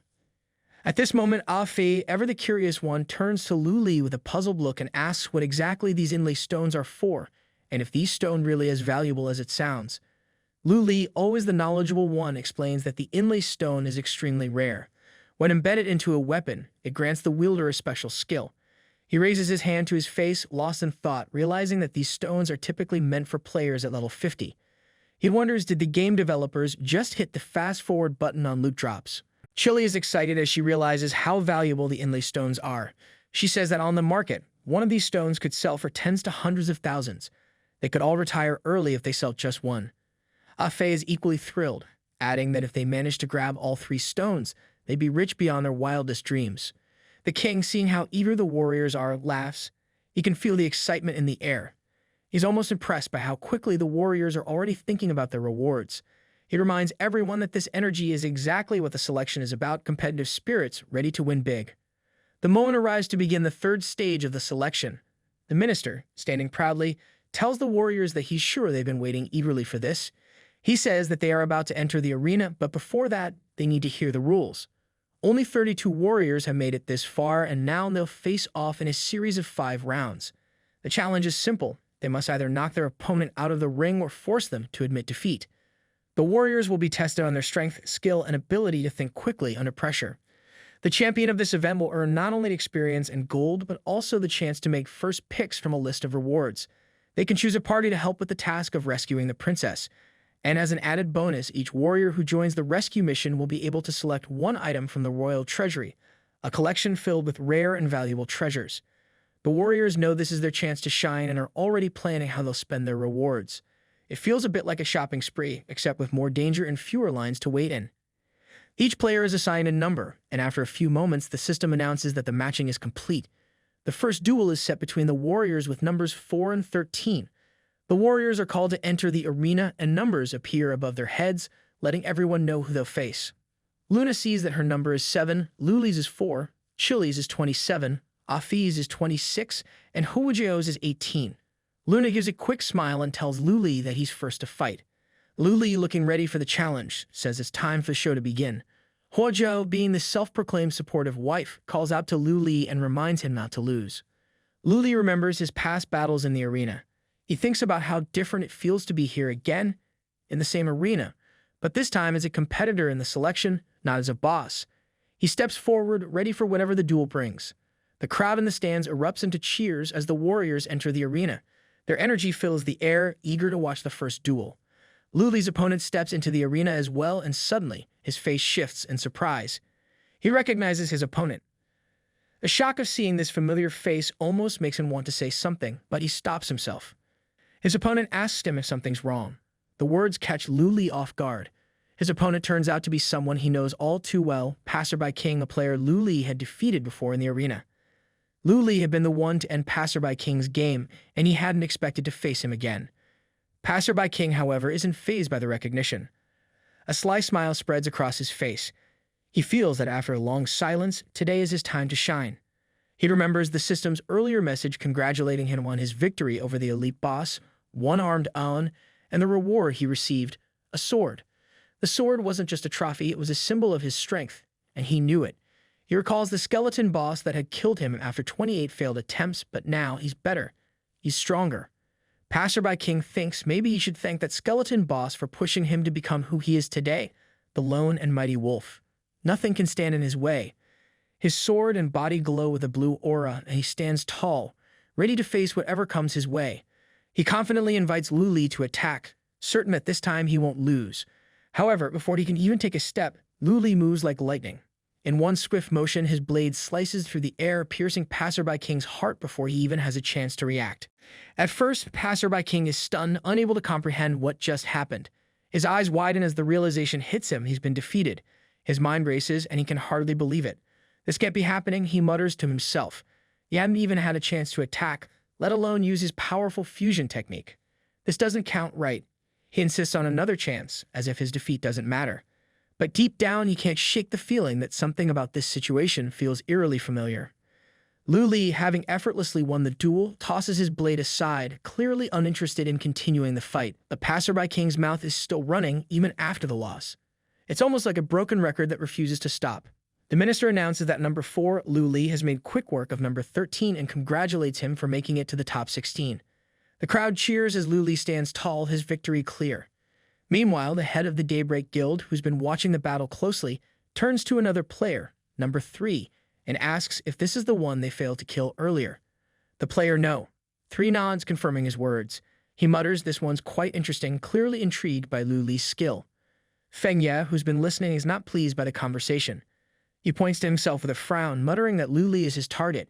He clearly intends to make Lu Li his next prey, but given the speed at which Lu Li is winning, Feng Ye might want to rethink that plan. The minister then announces the next round, inviting the next participants to enter the arena. The atmosphere is tense as the fighters step forward, ready for their turn. One by one, the results of the battles are shared with the audience. Next, contestant number 7, Luna, enters the arena and in no time defeats her opponent using a fast, colorful sword technique, something that looks almost like a dance in the air. It's graceful and deadly, and she makes it to the top 16 list. Then contestant number 26, Ah Fei, enters the arena. With flames engulfing his hands, he grabs his opponent in a fiery hold. The minister can smell the burning from the arena and comments, "How cruel," as the crowd watches the intense scene unfold. Ah Fei makes it to the top 16 list. Next, Hua Jiao enters the arena, ready for her fight. And with a single punch, she throws her opponent high into the air. The crowd gasps in awe as the minister remarks that she has broken her opponent's defense with ease and landed a perfect blow. She also makes it to the top 16. The battles are intense and each warrior seems more impressive than the last. The competition is getting fiercer and everyone knows that only the strongest will survive this selection. The head of the Daybreak Guild looks at player number 3 and asks if Huojiao's techniques and habits are similar to the girl he mentioned before. Number 3 thinks for a moment, then replies that he's about 80% sure it's her. His tone suggests he's not entirely certain, but there's a strong resemblance. After the fight ends, the minister announces that the next match will be between participant number 27, Chile, and number 6, Daybreak Guild's Dian Dian. He calls on the participants to step forward. Dian Dian walks confidently toward the arena, flashing a smile as she declares to her guild member that it's her turn now. The Daybreak Guild master, watching closely, tells her to keep her usual practice mentality, balancing tension with relaxation. It's clear she's done this many times before, but the pressure of the competition might still get to her. Meanwhile, Ah Fei offers his support to Chile, telling her to defeat her opponent. Chile, always confident, stretches her arms and casually declares that it's all nothing. Huojiao smiles warmly and teases her, saying that if Chile loses, there'll be no hot pot for dinner. It's a playful threat, but the message is clear. Winning is important. Just as the 2 girls enter the arena, the players watching from the sidelines exchange surprised looks. They comment that it's rare to see professional players so close up. The excitement builds, and one player, curious about the strength of the Daybreak Guild, mentions how he's eager to see how the famous members compare to the rest of them. The Daybreak Guild's reputation precedes them, and he is eager to see if they live up to it. Chile stands ready for battle, her eyes focused on her opponent. She asks if the Daybreak Guild is truly as strong as people say. With confidence, she declares that no matter how good Dian is, there will always be someone better. Dian, in response, laughs and mocks that while Chile has a small chest, her ego is much bigger. Chile is caught off guard by her teasing remark. She exclaims, her cheeks turning red with embarrassment. The comment stings a little, but it quickly fuels her temper. Annoyed, she jumps into action, calling Dian a fool and proudly declaring that flat chests are actually fashionable. Dian, seeing that she's gotten under Chile's skin, asks if she's angry. She's about to say more, but before she can finish her sentence, Chile makes her move. She suddenly leaps into the air, aiming to kick Dian and telling her to shut up. Dian manages to dodge the kick just in time, but Chile isn't finished. She shouts at her opponent not to try dodging again. Dian, unbothered by the words, turns around and looks up at Chile, who's now spinning mid-air preparing for her next strike. With a burst of fire, Chile launches a fiery attack. The audience gasps, impressed by the beauty and power of the move. The minister comments on it, noting how the fire strike looks incredible, adding to the excitement of the match. Chile's strike is followed by a rapid pursuit as she continues to press the attack. Dian, however, uses her skill, reverse thrust, to dodge the fiery strike, although it's clear she's still injured. She grins, clearly enjoying the challenge, and announces that things are about to get more serious. Dian raises her hand, and the multicolored stones on her gloves start to sparkle, glowing with energy. She then uses her summoning technique, calling forth the undead fiery spirit. A purple portal appears next to her hand, and from it a hound bursts forth, running straight toward Chile with lightning speed. Chile watches the hound with a mix of surprise and focus. She quickly realizes that Dian is a summoner. The hound's speed is impressive, but Chile knows that summoned creatures often have a predictable movement pattern. If she can just predict its next move, she should be able to handle it. The hound charges toward her. Chile leaps backward and counters with a brilliant flash of fire, trying to catch the hound in the flames. But to her shock, the hound charges through the fire without hesitation, continuing to approach her. The fiery curtain is ineffective, and Chile's confidence falters slightly. Just as the hound gets close, it attacks, and a powerful explosion of purple energy erupts from the creature. The blast sends Chile flying backward, her body slammed by the force of the explosion. She screams as she's thrown back, surprised by the unexpected power of her opponent's summon. Ah Fei calls out to Chile in concern. Meanwhile, her sister Huojiao observes the fight carefully and points out a key problem. The summoned hound has a high resistance to fire, which greatly reduces the damage Chile's fire attacks can cause. It's a small but important detail that changes everything for Chile. The hound returns to its owner, and Dian laughs, clearly enjoying herself. She taunts Chile, telling her that if she doesn't want to embarrass herself even more, she should give up now. The dog barks in agreement, and Chile, fuming with determination, demands to know if Dian is seriously asking her to surrender. But Chile isn't one to give up easily. Fueled by frustration, she charges forward, her hands glowing with fiery energy. She summons fiery meteors, launching them toward her opponent. The meteors explode mid-air, but the hound leaps in front of Dian, batting them away with ease. Dian smirks, saying it's all useless, a waste of energy. It's a setback, but Chile refuses to back down. With a fierce look in her eyes, Chile creates a fiery tornado. The flames swirl around her, forming a massive storm of fire that heads straight toward Dian. The arena is filled with the bright, dangerous flames. Ah Fei watches, his eyes wide with admiration, as Chile's attack unfolds. He mutters to himself that it's so beautiful, the way Chile is using fire to control the battlefield. The tornado is relentless, its heat fierce enough to affect both Dian and her hound. Just as the flames approach, Dian shields her face with one hand, trying to protect herself from the intense heat. But instead of retreating, she orders the hound to charge forward and protect her. The hound obeys without hesitation, rushing into the fiery storm to shield its owner. However, in the heat of the moment, Dian doesn't notice Chile's next move. From behind the fiery tornado, Chile appears in a bright flash, faster than expected. Before Dian can react, Chile raises her hand, ready to strike. With a confident voice, she declares that this is the end. Dian is shocked to witness Chile behind her. She wonders aloud, when did she manage to get here? But before she can make a move, Chile unleashes a massive explosion, the force of it sending Dian flying into the air. The minister watches with awe and declares Chile's combination of moves beautiful. He notes that contestant number 27 used her fiery powers and quick thinking to disorient Dian and then landed a powerful kick from behind. It seems like the battle is over and the outcome is clear. Chile smiles, feeling victorious. She's confident that the fight is hers.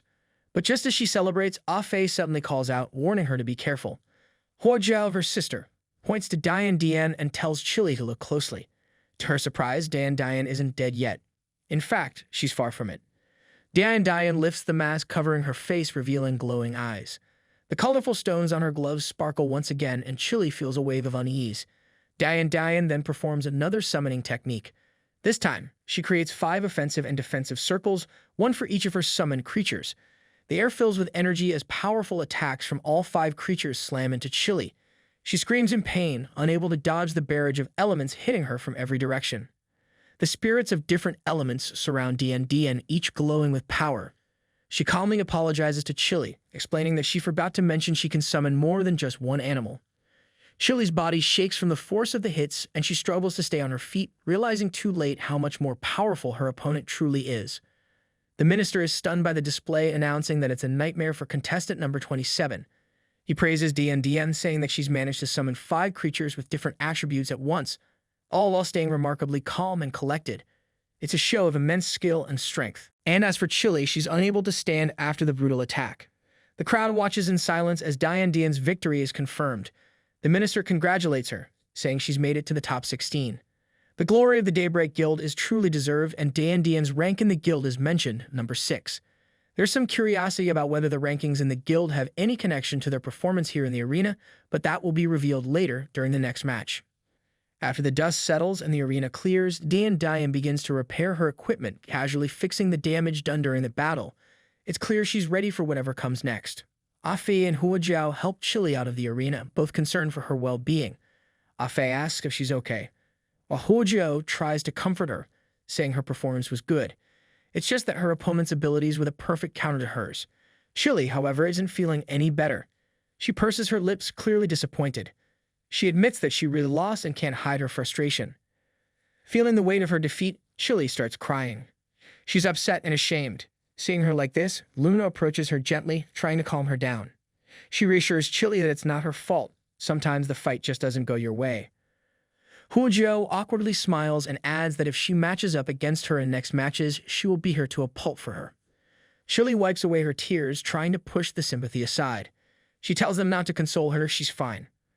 With newfound determination, she steps away from the group and announces, a bit angrily, that she'll make sure she never loses again to someone who mocks her for her flat chest. Ah Fei sighs in confusion and not quite sure how to react. Hua Jiao, on the other hand, laughs nervously and says she now understands why Chile was so upset. Meanwhile, Luli and Luna watch the members of the Daybreak Guild carefully. Luna comments that their guild members are incredibly strong. Each one seems to be a real challenge to face. It's clear they'll need to step up their game if they want to win this competition. The minister then announces that the battle between Chile and Dian was a fantastic duel. He notes that although contestant No. 27's performance was already very impressive, contestant No. 6's strength is unfathomable. He adds that the Daybreak Guild's members are all so powerful, there's no telling what they'll do next. His assistant agrees, and they both eagerly anticipate the next match. The next fighter to enter the arena is a member of the Daybreak Guild, contestant number 5, Feng Ya. His opponent seems to be struggling. Feng Ya smiles confidently and starts throwing punch after punch. He taunts his opponent, calling him weak as he overwhelms them. Feng Ya's punches land with precision, while his opponent tries desperately to protect himself with a shield. However, Feng Ya is too powerful, and just after a few seconds, he breaks through his opponent's defense with ease and sends him flying out of the arena. The minister, watching from the sidelines, comments on Feng Ya. He says Feng Ya is like a wolf with its fangs bared, and his opponent never stood a chance. He adds that his opponent was like a lamb waiting to be slaughtered, completely unable to strike back. The minister announces that now it's time to see the performance of Wei Jian, the 3rd member of the Daybreak Guild. The crowd watches as Wei Jian enters the arena with a confident smile. He pulls an arrow from his quiver, preparing for battle. His opponent, a man with a confident air, sizes him up. He thinks to himself that Wei Jian is just another man, so there's no need to worry too much. He believes he can easily parry the incoming arrow. But as soon as the battle begins, Wei Jian fires his arrow with incredible precision. The opponent raises his sword, ready to deflect the attack. However, to his horror, the moment the arrow meets the blade, it splits into several smaller arrows, each one changing direction and circling around the sword. The arrows dart toward him from all sides, and he realizes too late that this isn't an ordinary shot. It's a crushing shot. The opponent's confidence quickly turns to panic. The arrows move too fast, and before he can react, they pierce his body from every direction. Blood sprays out as he crumbles to the ground, falling to his knees in defeat. The arena falls silent, the audience stunned by the sheer skill on display. The minister comments on Wei Jun's technique, calling it fearsome. He explains that each arrow from the crushing shot hit its target with perfect accuracy, striking vital points. What seemed like a simple shot was, in fact, the result of first-class calculations and technique. It was a display of mastery that left the audience in awe. The next participants enter the arena. One of them is contestant number 2, Li Dao from the Daybreak Guild. She charges forward with lightning speed. Her opponent, caught off guard, freezes in place, trying to focus on her movements. But before he can react, Li Dao is already upon him, moving faster than he expected. In an instant, she strikes him under the chin with her hand, sending him flying upward. And as he begins to fall, Li Dao quickly turns around, using her momentum to swing her leg with perfect precision. The powerful kick lands right in his stomach, sending him crashing out of the arena and into the wall. The minister watches in amazement and comments on contestant number 2's incredible speed. He says that she struck her opponent down without even drawing her sword. Her movements were so fast, it was like lightning. One moment he was there, the next, he was thrown out of the arena. The crowd is stunned by the display of skill and agility. The minister announces the next battle, and the leader of the Daybreak Guild steps into the arena. The audience falls silent, eagerly waiting for the fight to begin. But as soon as the match starts, the player faces an unexpected turn of events. Instead of launching an attack, the Daybreak Guild leader Xu Guang begins giving instructions. Xu Guang approaches his opponent, who's holding his weapon nervously. However, to his surprise, Xu Guang doesn't attack, but instead starts pointing out flaws in his form. The player holds his weapon in a way that makes it nearly impossible to land a successful blow, so Xu Guang calmly suggests improvements. The player, unsure but willing to learn, listens attentively. Xu Guang steps closer and directs the player's focus on his stance. He explains that the player should be holding the axe with both hands and delivering powerful blows. The player hesitates but adjusts his grip, trying to follow the instructions. Xu Guang isn't finished yet, though. He guides him to raise his arms higher and use his lower back for strength, instead of relying on just his arms. The player, unsure of the technique, attempts to comply, but Xu Guang isn't satisfied. He encourages the player to adjust further, insisting that strength comes from the lower back, not the buttocks. The player struggles to get the posture right but keeps trying, his nervousness growing with each adjustment. Finally, after a few more attempts, Xu Guang seems satisfied. He praises the player's progress, but mentions that time is running out and suggests he should just admit defeat. The player, now feeling a mix of exhaustion and confusion, takes a deep breath and admits defeat. He bows respectfully to Xu Guang, thankful for the advice but knowing he is no match for the seasoned leader. The minister covers his face with his palm and sighs. He did not expect this. He turns to his assistant, mentioning how tired he is of the ongoing matches. With a resigned tone, he asks the assistant to take over the commentary. His assistant, eager to step up, agrees with enthusiasm, and the next set of participants are called into the arena. The new match begins, and both players enter with their blades drawn. However, instead of engaging in an intense duel, one of them pauses and asks if they really need to continue fighting. The other player, with a deep sigh, agrees, noting that they're both just wasting time. He suggests they quit the fight and move on.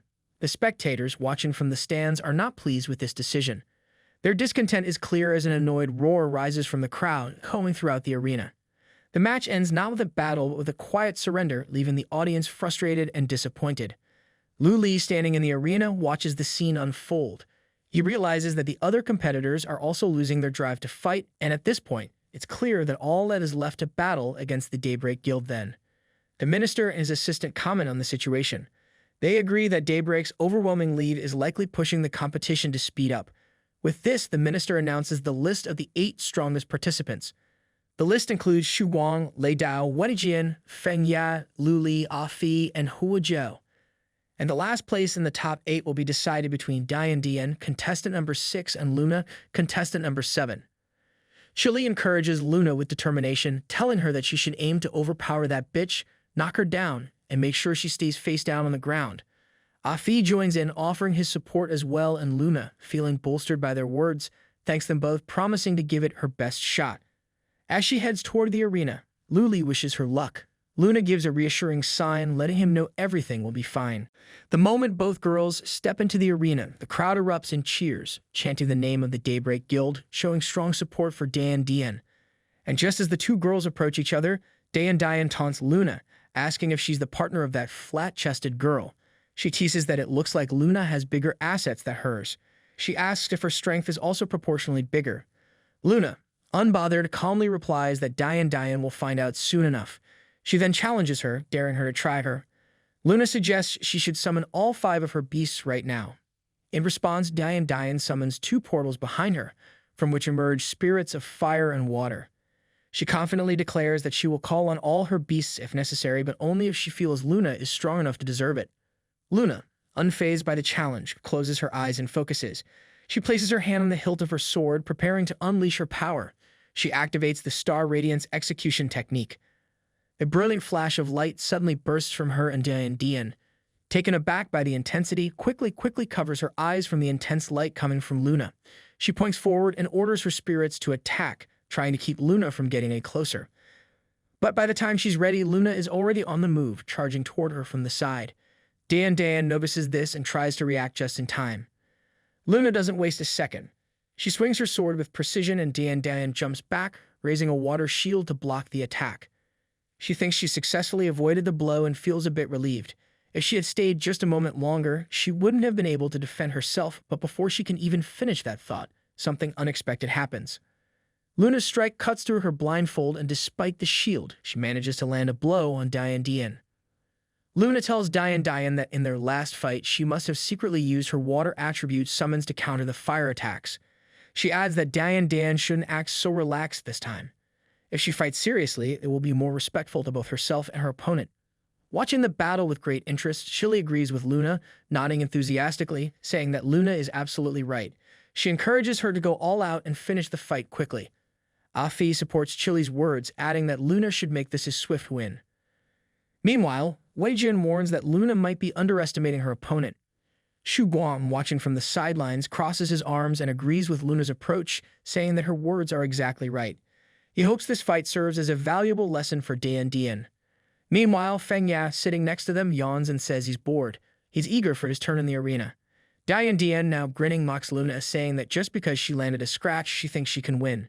She decides to go all in. She calls on all of her spirits to attack, ready to teach Luna a lesson. The spirits rush forward with great speed. The Fire Hound and the Water Spirit work together, sending a powerful stream of fire and water straight at Luna.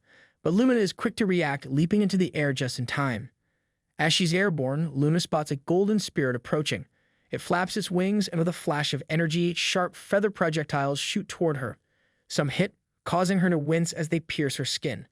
Luna lands gracefully, her focus never wavering.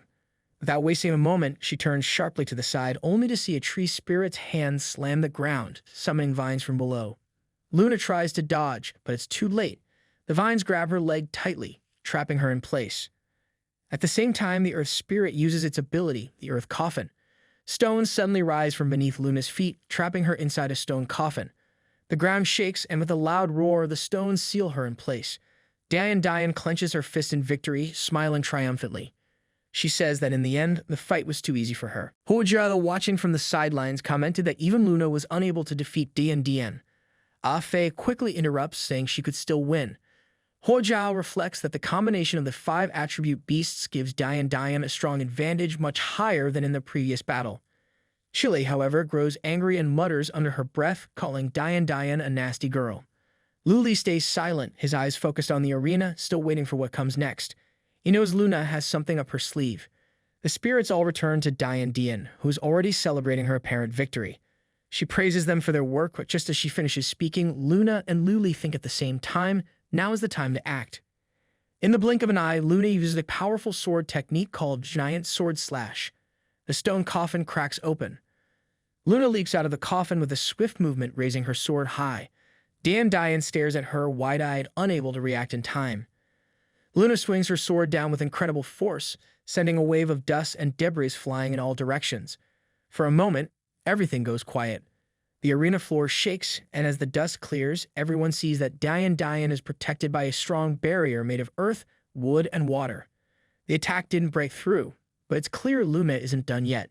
Luna keeps up the pressure, relentlessly attacking with her sword. Slowly but surely, the barrier starts to crack under her strikes. But just as the barrier is about to break, the other spirits rush in to help. The firehound barks loudly, and the golden spirit, joined by the other creatures, attacks from the air. Luna parries their blows and quickly retreats. Dian, watching from behind her barrier, starts to panic. Her hands start to shake, and she can feel her confidence slipping away. She feels sick, like something heavy is pressing on her chest. Her mind starts to drift back to her childhood, to the memories she'd rather forget. She sees herself sitting alone against a wall, crying softly as the sounds of chaos swirl around her. Her parents are fighting again. Her father is furious, shouting at her mother, accusing her of being impossible to live with. He yells at her mother, asking her why she is always so on edge day after day. Her mother, equally upset, is yelling back, calling him all sorts of names, but neither of them pays attention to her. They don't even notice that their daughter is crying, her small body shaking with every word they say. They continue, oblivious to her pain, until they finally start pointing fingers at her. She feels the weight of their anger, the blame on her. She tries to block it out, but the tears keep falling. Time passes and she grows older. The pain doesn't go away. At school, things don't get better. The girls there pick on her, calling her names, treating her like an outsider.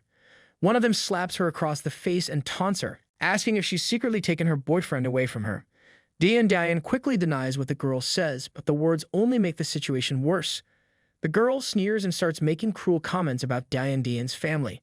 She says that her parents are getting a divorce because her mother cheated on her father. The girl adds that Dian looks just like her mother, as if that's a bad thing.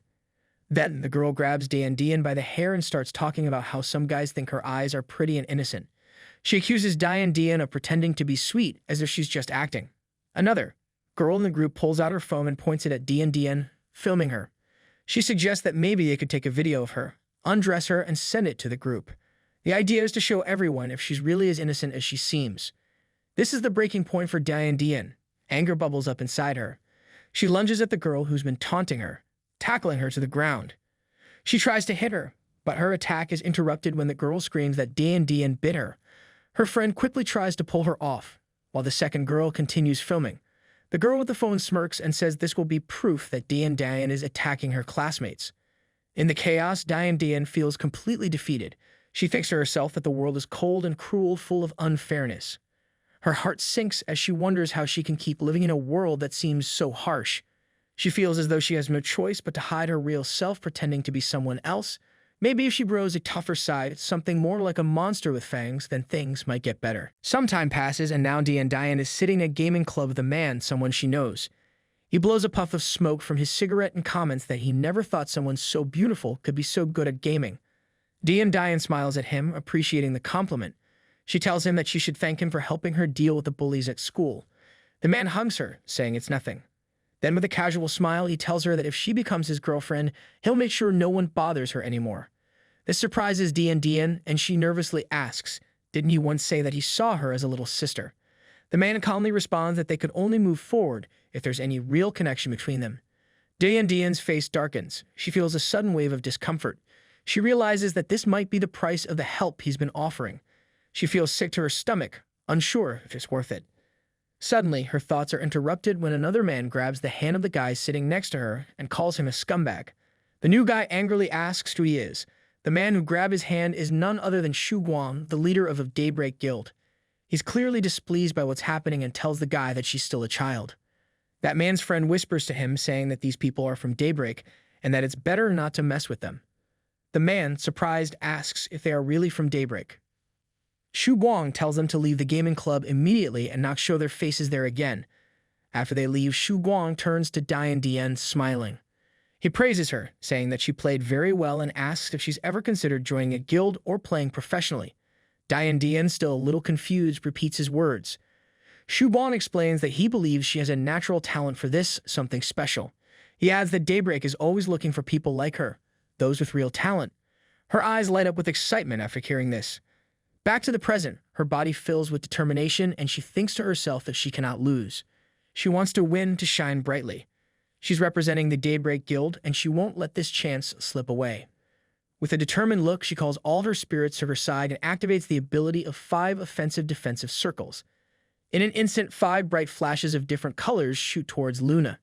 Dian stands back, watching confidently, sure that this will be the end. Luna prepares herself to defend. The flashes shoot past her and slam into the arena wall.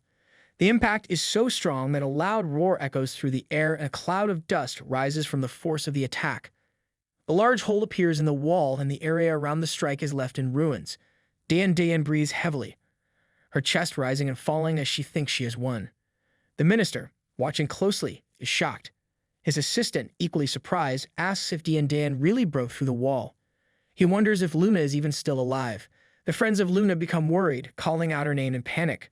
But Lu Li, ever calm, simply smiles slightly and gestures for the others to look below the arena. To everyone's surprise, Luna is standing there unharmed. Before the attack hit, she had plunged her sword into the arena wall and was standing on the blade. She used the space between the ground and the wall to shield herself from the full force of the strike. The minister and his assistant are stunned, wondering, how could this be possible? Luna jumps back into the arena, landing gracefully, and greets her opponent with a smile. Diane protests loudly, asking if this is really how the rules are supposed to work. The minister, not fazed, calmly explains that Luna didn't break any rules. He points out that Luna had stuck her sword into the arena wall, staying within the boundaries. There was no violation. Luna, with a determined look, now focuses on her opponent. She tells Diane that it's her turn. Diane, furious, waves her hand and orders her spirits to attack. She sneers at Luna, calling her arrogant and insisting that she won't be defeated. In response, Luna swings her sword and summons a lunar disc that flies forward with great speed. The fire and water streams from Diane's spirits collide with the disc, causing a loud roar. Steam instantly bursts from the point of impact, filling the air. The minister and his assistant comment on the spectacle, noting that Luna used a spinning technique to deflect Diane's fire and water attacks. The flames and water quickly turn into thick steam, creating a fog that fills the arena. Diane, unable to see clearly, curses mentally as the steam blinds her. She's in trouble, but Luna is already on the move, using her moonlight execution ability. Bright flashes of light begin to appear in the fog, catching Diane off guard. She looks up just in time to see the flashes falling from the air. Diane has no choice but to raise a barrier, desperately trying to protect herself. The flashes continue to rain down, piercing the fog and striking her spirits. Luna isn't done. She uses giant sword slash technique, summoning the largest flash of all, which hovers above Diane's barrier. Quickly, Diane reacts, raising her hand to command her spirits to strengthen the barrier from above. But this effort leaves her vulnerable on the sides. Luna, seeing her chance, appears behind Diane, a smile playing on her lips. She tells Diane that she's been caught and it was all just a flicker, so quick. So subtle. Diane freezes in shock, realizing too late that she's been outmaneuvered. Before she can react, Luna strikes, delivering a final blow. Diane falls to the floor, injured. The fog begins to clear, and now everyone can see what's happened. Luna stands victorious. The minister looks around, asking if the fog has cleared. He seems surprised to see that Luna has defeated Diane. It's Luna's victory now. Diane, still in shock, stares at the floor. Her spirits have disappeared, and she mutters that she is lost. But just as she begins to accept defeat, Luna reaches out her hand to help her up. The sun breaks through the clouds above, casting a warm ray of light over the arena. Luna smiles and says that she hopes they'll have a good fight again in the future. After the match ends, the minister announces that Luna, as participant number 7, has secured the last spot in the top 8. He adds that now Lu Li's group will face the Daybreak Guild. The atmosphere is filled with anticipation. This is going to be a thrilling challenge. The minister's excitement grows as he says that the next 4 fights will be intense, filled with strong opponents. Only the best will move on to the next stage. Who will win and who will fall? The future will reveal the answers. After the intense battle, the maintenance team rushes into the arena, immediately getting to work. The damage from the fight is significant, and the minister comments on the enormous destruction caused. He tells the audience to be patient while the team seals all the holes and strengthens the arena. Chile approaches Luna with a bright smile, clearly excited. She happily praises Luna, saying how amazing she was. Chile had been worried throughout the fight. Luna, modest as always, says that her opponent was very strong. She tells Chile that it was all thanks to the information gleaned from her match with her that she was able to turn the tables. She looks toward the Daybreak Guild and feels a bit of pressure, especially when she thinks about the strong team members like Diane. Meanwhile, Diane, still struggling with her emotions, walks up to her guild leader. Her eyes are filled with tears and disappointment. She apologizes, feeling like she's not strong enough to be part of the team. She believes she has only embarrassed the Daybreak Guild. The leader of the Daybreak Guild notices her distress and calmly walks over. Dian flinches, thinking he might be angry. However, to her surprise, he simply pats her on the head and tells her not to speak such nonsense. He reassures her that she is talented, and even though she hasn't been with the team for long, she has a bright future ahead. He reminds her that it's normal to face challenges and tells her not to underestimate their opponents. He believes that their team will be able to enjoy the real fun of the competition soon. After a short while, the minister announces that the audience seems to be getting tired of waiting. His assistant agrees with a smile. The minister then says that the arena has been repaired and is now ready for the next fight. The assistant announces that the next competitors are ready to enter the arena. Contestant number 4, Lu Li, will be up against contestant number 5, Feng Ya. Both Lu Li and Feng Ya enter the arena and lock their eyes. Feng Ya, with a wide grin, eagerly says that it's good to finally face Lu Li again, and this time, no one will interrupt their fight. They both need a good, solid match. Lu Li, looking calm and indifferent, draws his blade and responds that it will be exactly as Feng Ya says. The minister, sensing the tension and excitement in the arena, notes that this will be a fight like no other. Lu Li and Feng Ya are clearly ready to give it their all. And just as he said, as soon as the signal is given, both Lu Li and Feng Ya rush toward each other. Their blades clash with a loud clang, and the force of the impact sends a shockwave through the arena. The ground beneath them cracks, and the arena shakes with a tremendous crash. The minister leans forward, his eyes wide in disbelief. He exclaims in shock, wondering if they've already destroyed the arena again. His assistant, equally surprised, points out that this was only their first clash. The minister, now in disbelief, exclaims that the arena had been strengthened 10 times, but it still can't withstand their power. Despite the shock and surprise from the onlookers, Lu Li and Feng Ya continue their fight, showing no signs of slowing down. With each swing of their weapons, sparks fly, lighting up the arena. Feng Ya, with a confident smile, swings his sword and lands a powerful hit on Lu Li's shoulder. Lu Li tries to parry, but the blow catches him off guard and he is forced to take a step back. The impact pulls him to the side, but Lu Li grits his teeth, quickly regaining his composure. He spins around and counters with a sweeping strike, aiming to push Feng Ya back. However, Feng Ya is quick. He strikes again, sending Lu Li flying backward. Despite the force, Lu Li manages to stay in the arena. Dust fills the air as the two warriors pause for a moment, catching their breath. Feng Ya grins, clearly enjoying the fight. He comments that this is the kind of battle he enjoys. He adds that he can sense Lu Li has grown much stronger since their last fight, but he too has improved in his own way. Lu Li remains silent, his face showing no emotion. His focus is entirely on the battle, and it's clear he's not here to talk. Feng Ya, sensing that the fight is about to get even fiercer, charges forward again, his sword raised high. They clash again, their figures briefly disappearing into a cloud of dust. The dust clears almost instantly, revealing sparks flying once more as their swords meet. The ground beneath them begins to crack from the intensity of their blows, but they don't stop. Another roar echoes through the arena as red and blue sparks scatter in all directions, along with debris from the floor. Feng Ya's teammates watch eagerly from the sidelines. Xu Guang, arms crossed, comments that it's no surprise Lu Li is so confident. From what he sees, Lu Li is already at the level of professional players. He can sense the skill and precision in every movement, even in a one-on-one battle. On the other side of the arena, Lu Li's team is also watching the fight closely. Feng comments that Feng Ya is incredibly assertive. This is the first time he's seen anyone who can truly challenge his brother's strength. Luna, standing beside him, agrees, noting that Feng Ya not only has quick reflexes, but also intelligence.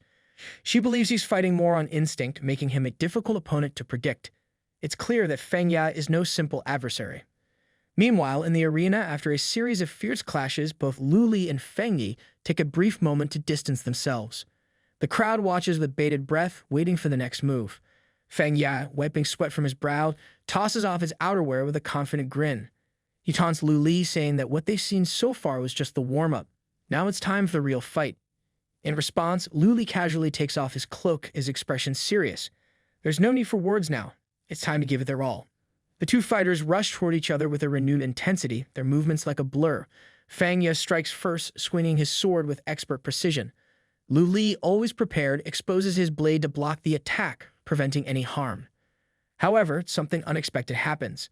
Feng Ya grins widely as he throws his sword towards Lu Li, and to everyone's shock, the sword spins away on its own, leaving Lu Li momentarily confused. Lu Li tries to deflect, but in the process, his sword slips from his hand as well. Both swords fly through the air, spinning wildly before crashing to the floor with a loud thud. The arena falls into a stunned silence. The minister, watching from his seat, leans forward in surprise. He hadn't anticipated Feng Ye would let go of his sword in such a calculated way, but it worked. Feng Ye's quick thinking has disarmed both him and Lu Li, leaving them without weapons. The assistant, equally shocked, comments that the fight has escalated beyond what they expected. Neither fighter has their weapon now, and the fight has turned into something even more unpredictable. Both Lu Li and Feng Ye stand facing each other, weaponless but not willing to back down. The intensity of the fight has only grown. It's now a battle of speed, strength, and strategy. The crowd is on the edge of their seats, waiting to see what these two warriors will do next. Feng Ye clenches his fists tighter, his expression focused and determined as he slowly closes the distance between himself and Lu Li. In an instant, he swings his fist sharply toward Lu Li, aiming for a solid hit. But Lu Li, ever alert, ducks just in time, narrowly avoiding the punch. Feng Ye doesn't stop though. He presses on, launching a series of fast and powerful punches toward his opponent. Lu Li skillfully blocks each one, but the attacks come so quickly that he can feel the pressure mounting. At one point, Feng Ye's movements seem to change, a shift in his rhythm. He flashes a confident grin and warns Lu Li not to relax. Lu Li feels the change, sensing something more dangerous coming. Feng Ye's fist suddenly begins to glow with a bright blue light, his energy surging. Without warning, he swings at Lu Li's head with incredible force. The punch lands, and Lu Li is sent crashing to the ground, blood spraying from the wound on his face. He hits the floor hard, but he's quick to react, using his hands to brace himself. He avoids hitting the ground fully. In a swift move, Lu Li pushes off the floor, his legs swinging with practiced precision. He kicks Feng Ye in the chest with all his might, but Feng Ye deflects the blow just in time. There's no pause for recovery. Without missing a beat, Lu Li leans forward, his foot pushing off the ground with explosive power. He leaps into the air and drives his knee directly into Feng Ye's face. The sickening crunch of bone and impact echoes through the arena. Feng Ye stumbles back, blood spilling from his mouth as he struggles to recover, but he doesn't fall. The two warriors stand glaring at each other, bloody but unyielding. The silence is brief before they charge at each other once more, fists raised, ready for another round. Lu Li strikes first, landing a solid punch to Feng Ye's face. Feng Ye retaliates from a punch of his own, and just like that, the battle intensifies again. They exchange blow after blow, their fists landing with brutal force, each one blocking and countering with precise timing. The ground beneath them shakes from the force of their attacks, and cracks begin to form in the arena floor as the battle rages on. At one point, Feng Ye swings again, but Lu Li, sensing the attack, decides to pull back. He flips backward, executing a perfect somersault and landing a few meters away from his opponent. He takes a moment to catch his breath, his chest heaving with effort. Sweat drips down his forehead as he looks at Feng Ye, his eyes narrowing in focus. He briefly looks away as if searching for a new strategy or perhaps to compose himself. Then, without warning, he starts circling his opponent, moving from side to side, his movements fluid and unpredictable. Feng Ye, now more than ready, braces himself. Lu Li throws a punch with all his strength, but Feng Ye blocks it effortlessly, his smile never fading. He taunts Lu Li, asking if he's exhausted yet, his voice dripping with confidence. Blood trickles from Feng Ye's mouth, but he seems unfazed, even smiling through the pain.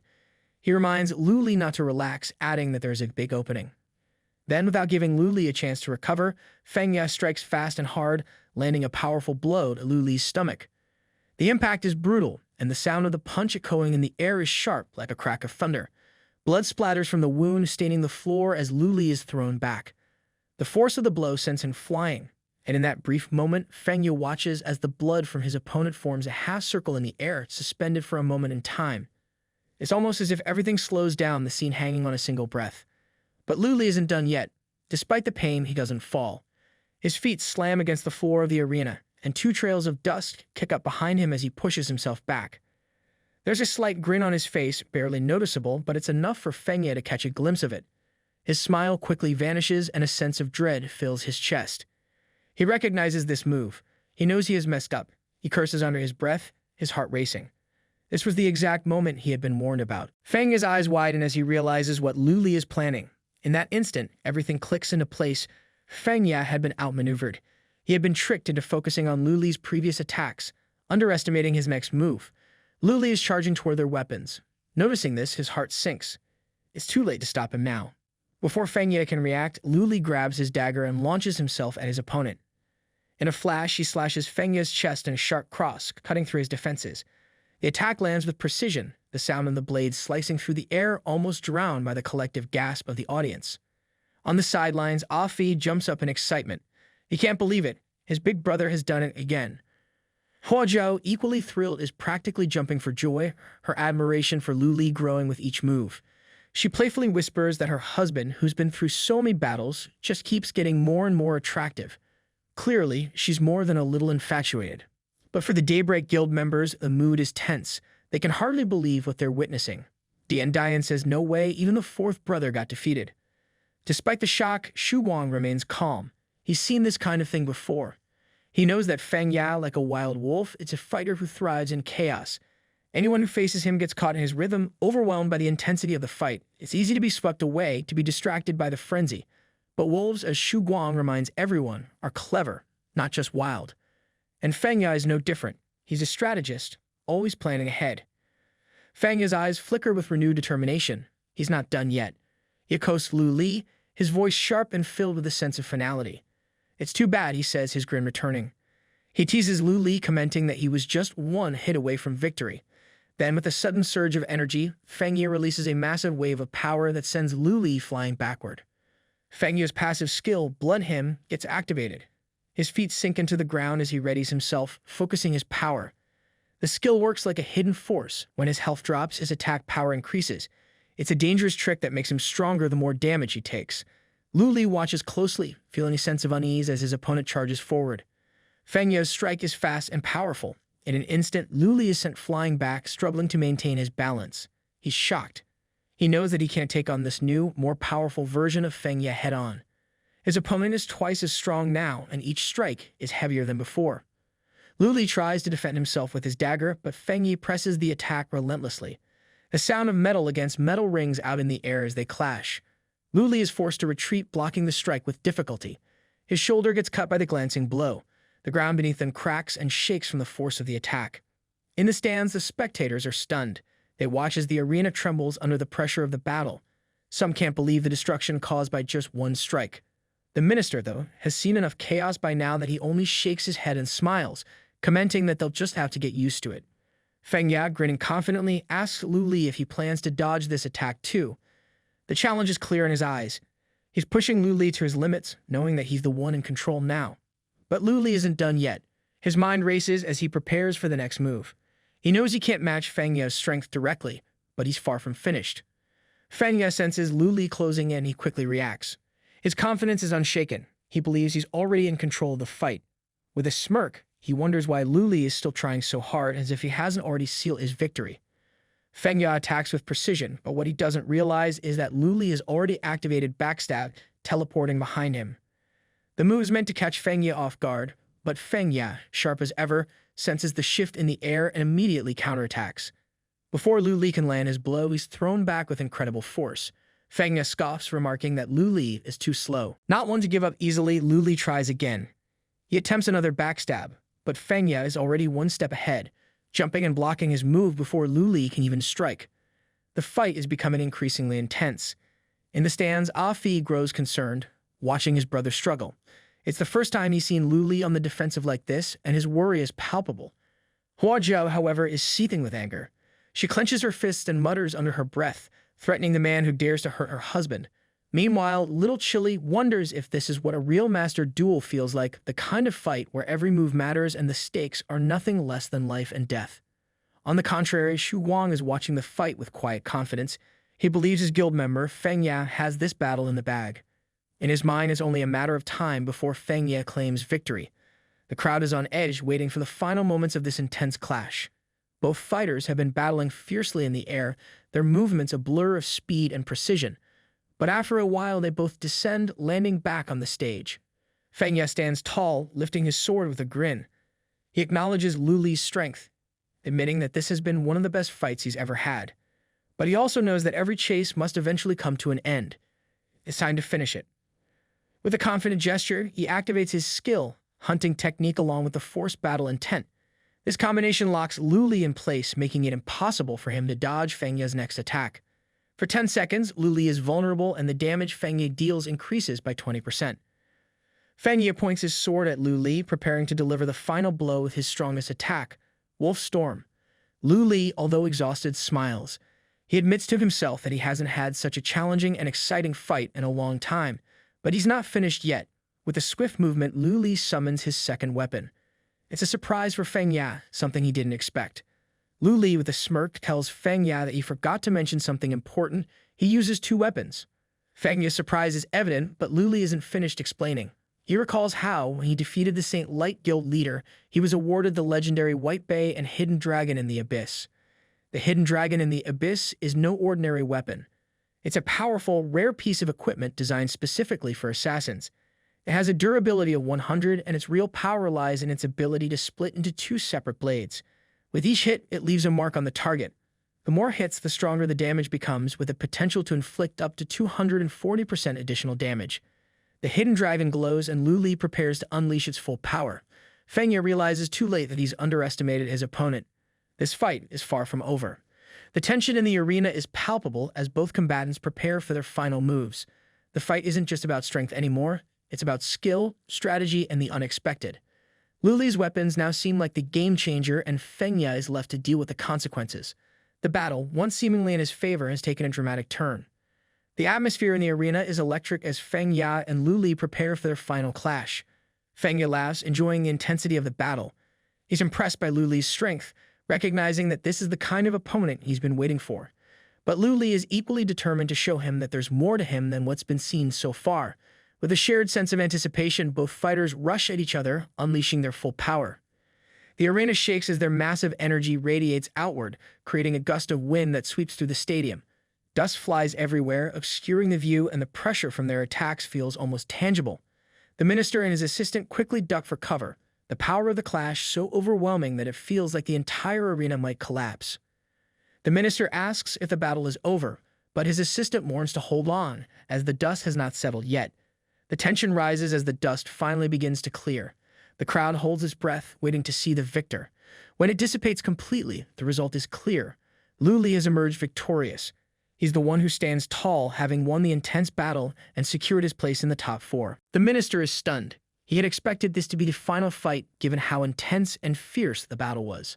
The idea that this was only the fight for the top four positions seems like a surprise to him. Meanwhile, Wei Jian, watching from the sidelines, is stunned. The fourth brother, who was once thought unbeatable, lost in a straight-up brawl, a rare and surprising outcome. Dian Dian, too, is left speechless. She had been watching closely, even though Feng Ya used his blood hymn and force battle intent to increase his damage. She can't understand how he still lost. She wonders, with all that power, how could he have been defeated? Xu Guang is equally shocked, especially because in the final exchange of moves, it was clear that Feng Ya dealt more damage. So why did he lose? The answer, as Xu Guang quickly figures out, is that Feng Ya became too greedy. He focused too much on the attack power granted by his blood hymn and force battle intent, leaving his own health too low to withstand the final blows. What's even more intriguing is that Xu Guang senses something deeper about Lu Li. He feels that Lu Li has not yet unleashed his full strength. There's something more hidden beneath the surface, another level of power that Lu Li has yet to bring out. Xu Guang finds Lu Li fascinating. Despite his overwhelming power, Lu Li remains cautious, calculating, and never fully letting go of his control. This makes him an even more dangerous opponent, and one that Xu Guang doesn't intend to underestimate. Lu Li, after his hard-fought victory, helps Feng Ya to his feet. He asks the injured fighter how he's feeling. Feng Ya, still impressed by Lu Li's skill, admits that Lu Li had played his cards close to his chest. He recognizes that his own carelessness in the final moments led to his defeat.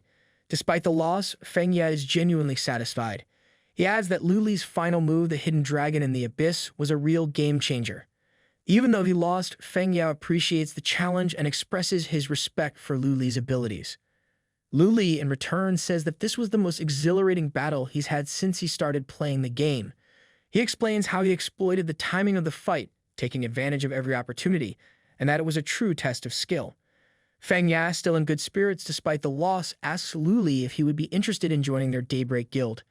He even offers him the coveted position of number 3 in the guild, but Lu Li, ever determined, politely declines.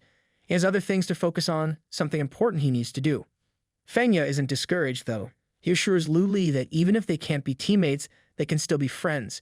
He offers his help, telling Lu Li that he's always there for his friends, no questions asked.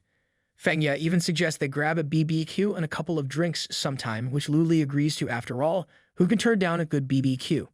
Meanwhile, the minister, watching the scene unfold, reflects on the sheer intensity of the battle. He realizes that this fight has been a real spectacle for the audience, and he's concerned about the damage caused by the battle. He turns to his secretary, a little out of breath from all the action.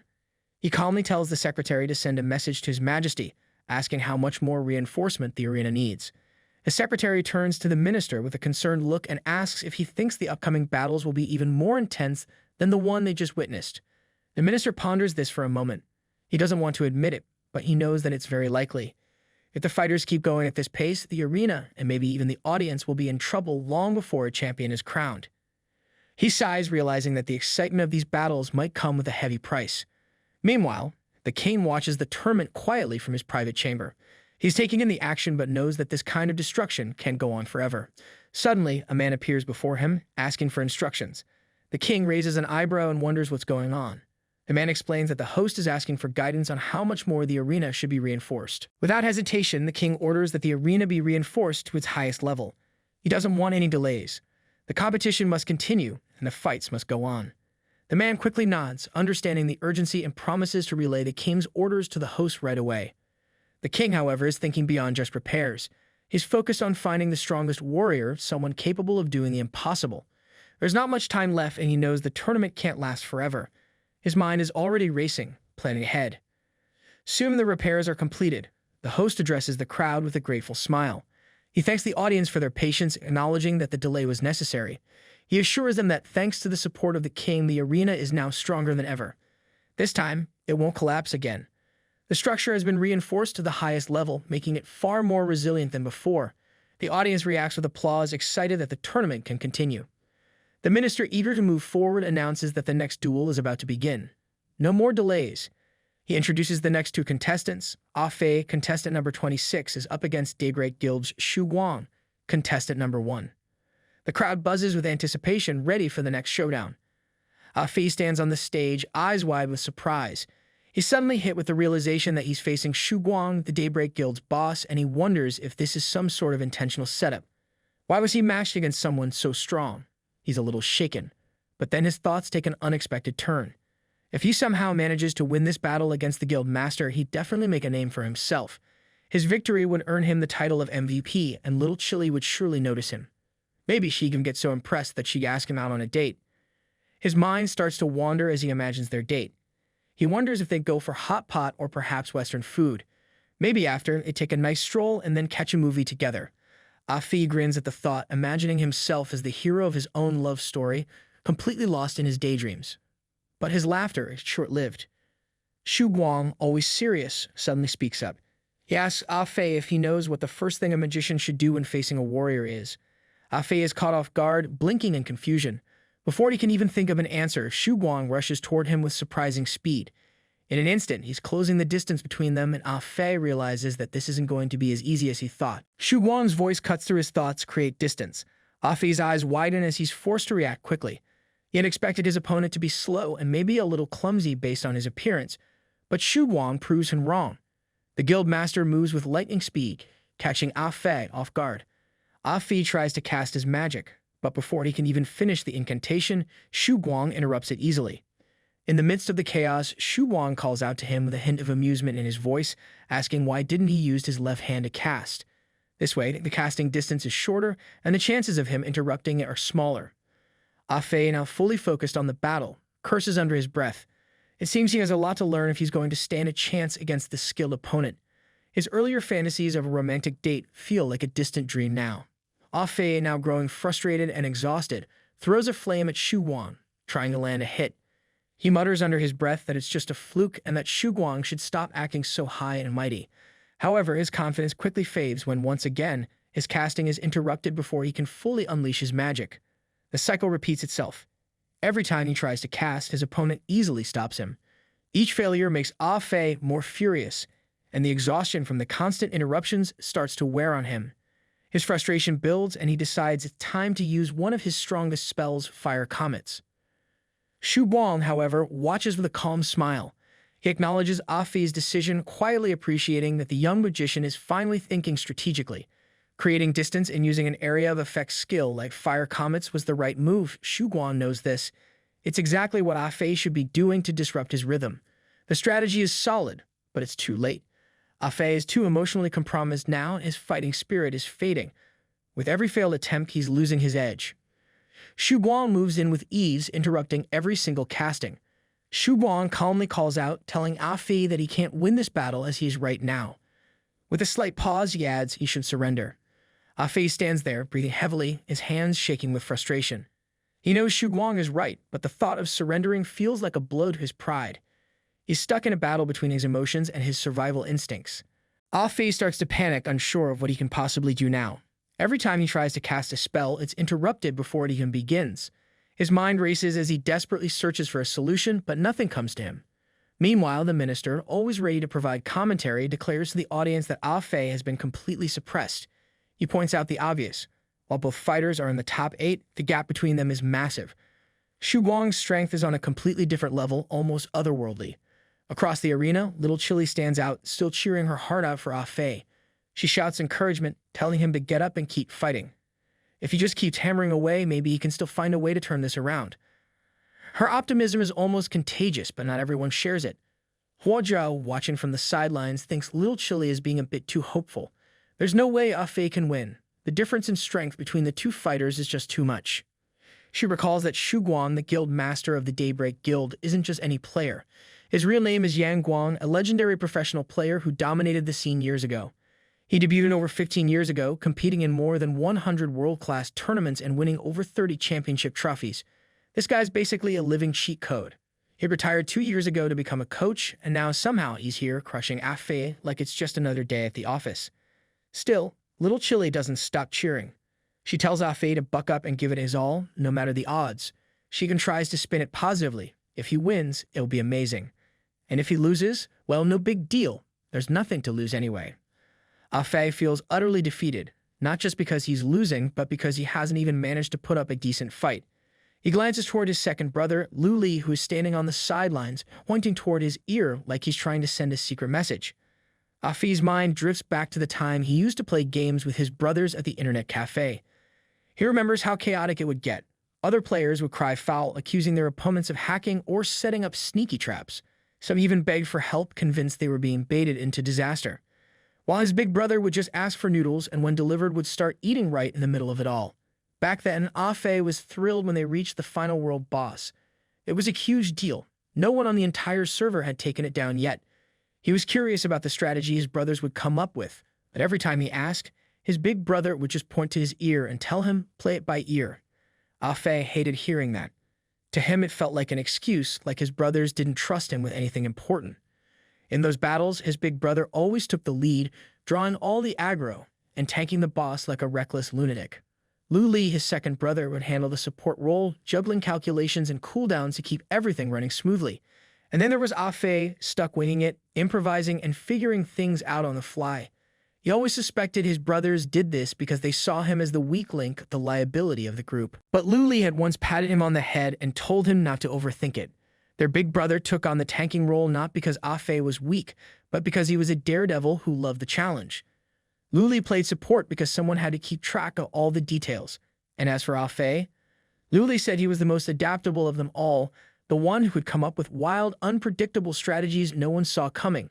His big brother had agreed, saying that they relied on Ah Fei to surprise everyone, even them. That reassurance had stuck with him. Snapping back to the present, Ah Fei realizes what Lu Li's gesture means. He takes a deep breath and prepares himself for a comeback. Shu Guang, on the other side, notices his sudden determination. He raises an eyebrow, mildly impressed, and asks if Ah Fei is drawing strength from some past memory. But it looks like Ah Fei has enough of Shu Guang's calm, nagging commentary. Annoyed, Ah Fei doesn't respond. Instead, he calls out to CC, his assistant, and instructs her to play his playlist. Without hesitation, CC obeys, blasting his favorite track, DTM. The music fills his ears, pumping him up and reigniting his fighting spirit. With a grin, Ah Fei starts casting his magic again, this time with a renewed energy. He looks at Shu Guang and declares that he's about to unleash his most awaited skill. Ah Fei starts vibing to his music, completely tuning out Shu Guang's chatter. The upbeat rhythm helps him block out the negativity, and he starts to actually enjoy himself. This unexpected reaction leaves Shu Guang genuinely surprised. He doesn't have much time to dwell on it, though, because Ah Fei suddenly charges straight at him, catching him off guard. Shu Guang quickly reacts, launching an attack toward the rushing mage. But to his surprise, Ah Fei dodges with a smooth kneeling motion, barely escaping the strike. Wasting no time, Ah Fei retaliates by casting a fire spell aimed directly at his opponent. Shu Guang, ever the show-off, somersaults out of harm's way with an almost theatrical flair. Just as he lands, Shu Guang raises an eyebrow and asks if this is some kind of new strategy, baiting himself just to lure Shu Guang into an attack. Ah Fei, irritated by the missed opportunity, doesn't bother answering. He's already focusing on his next move. He decides to use Feisty Comet, unleashing a barrage of flaming projectiles towards Shu Guang. But Shu Guang, annoyingly composed as always, evades every single comet. He smirks and casually comments that his attacks are too spread out.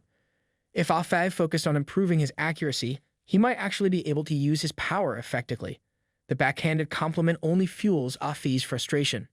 Seizing an opening, Shu Guang closes the distance and leaps toward Ah Fei to strike. But this time, Ah Fei is ready. He counters with Flaming Tornado, a swirling inferno that connects with Shu Guang in full force. Little Chile, watching from the sidelines, practically jumps with excitement. She's convinced this hit has to do some real damage, at the very least it should burn off a layer of skin. The crowd watches with bated breath as the dust settles. Shu Guang stands there completely calm, as if the attack didn't even faze him. The minister announces that Shu Guang has managed to withstand Ah Fei's attack and still looks like he could go for a morning jog. Shu Guang praises Ah Fei for his close combat skills. He admits they're impressive for a mage. But then with that infuriating tone of his, Shu Guang reminds him a mage is still a mage. Ah Fei, determined to go all out, tells his assistant, CC, to stop the music. With a dramatic flourish, he raises his hands and commands the stars to obey him. In an instant, a field of glowing comets materializes above his head, each one radiating destructive power. A sight catches Shu Guang off guard, his usual calm demeanor finally breaking as he looks up at the incoming storm of magic. Without hesitation, Ah Fei unleashes the barrage. The comets rain down with terrifying force, shaking the arena.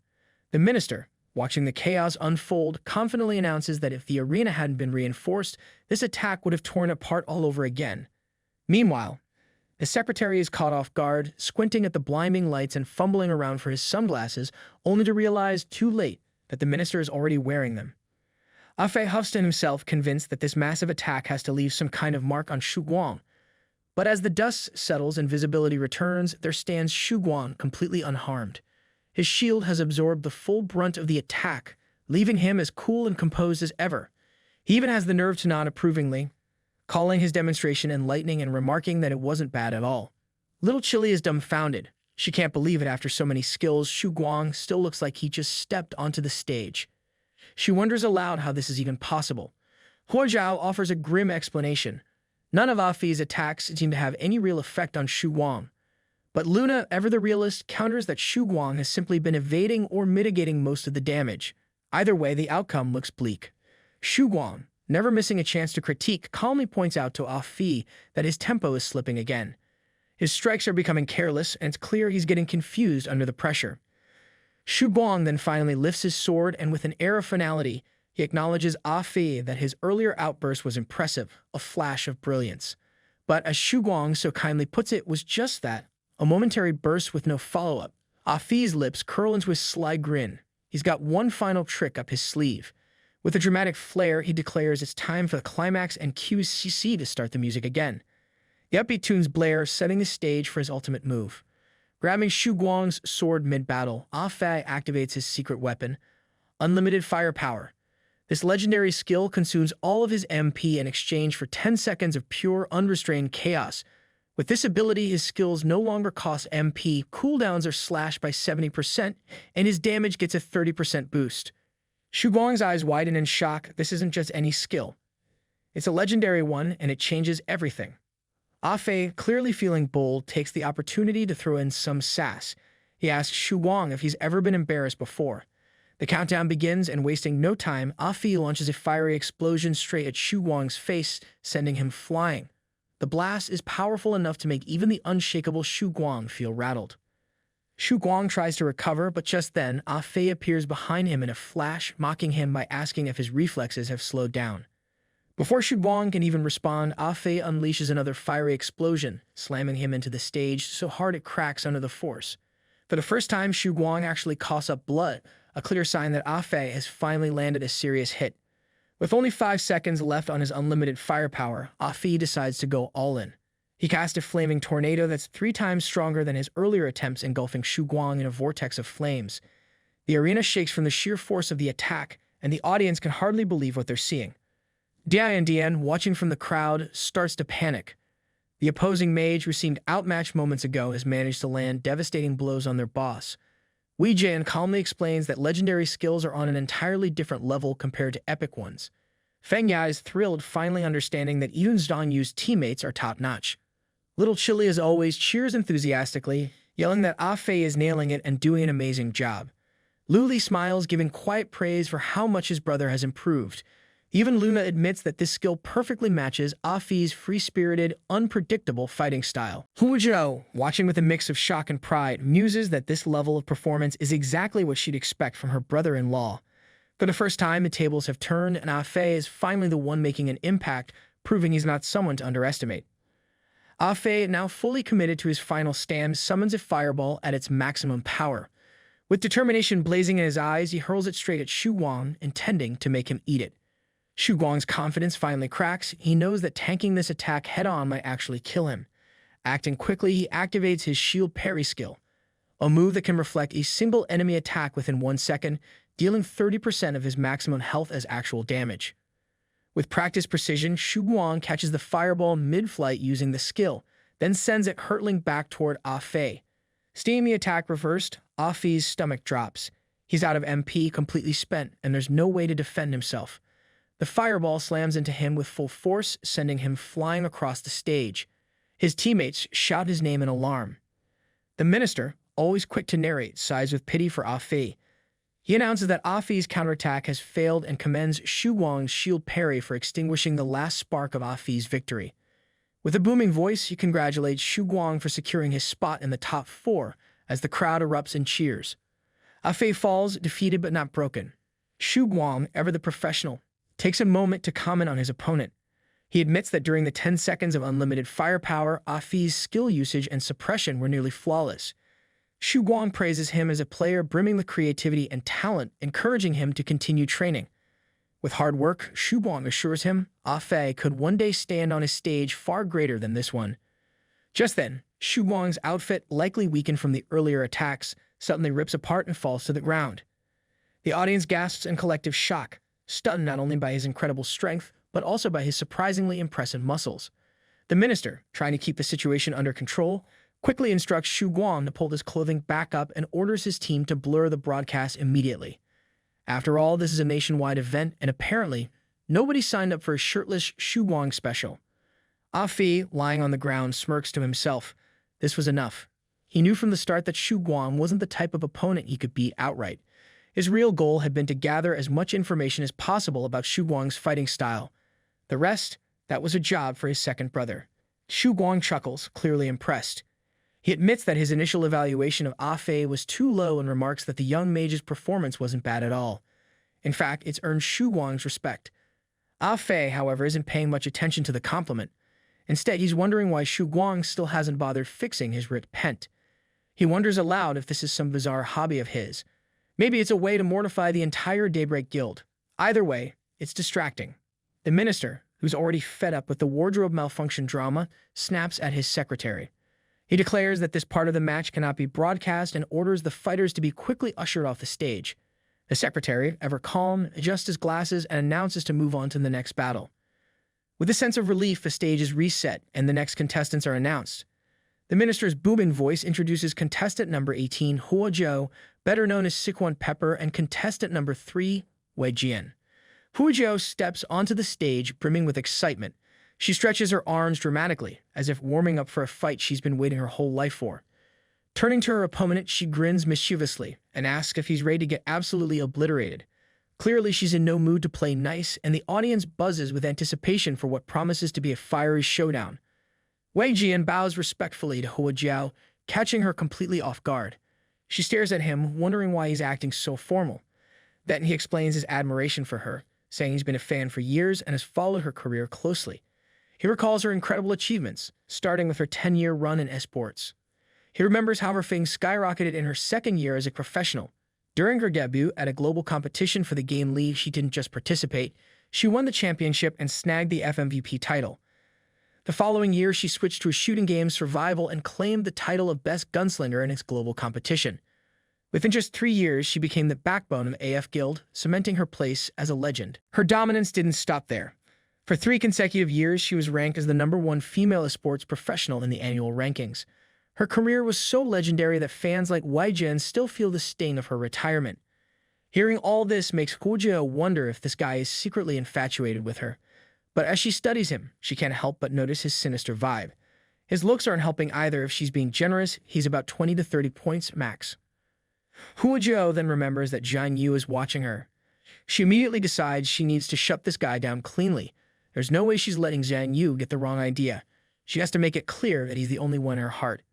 But before she can act, little Chile interrupts, practically accosting her sister. She asks why Hu Jia is standing there in a daze when her opponent seems to be up to something.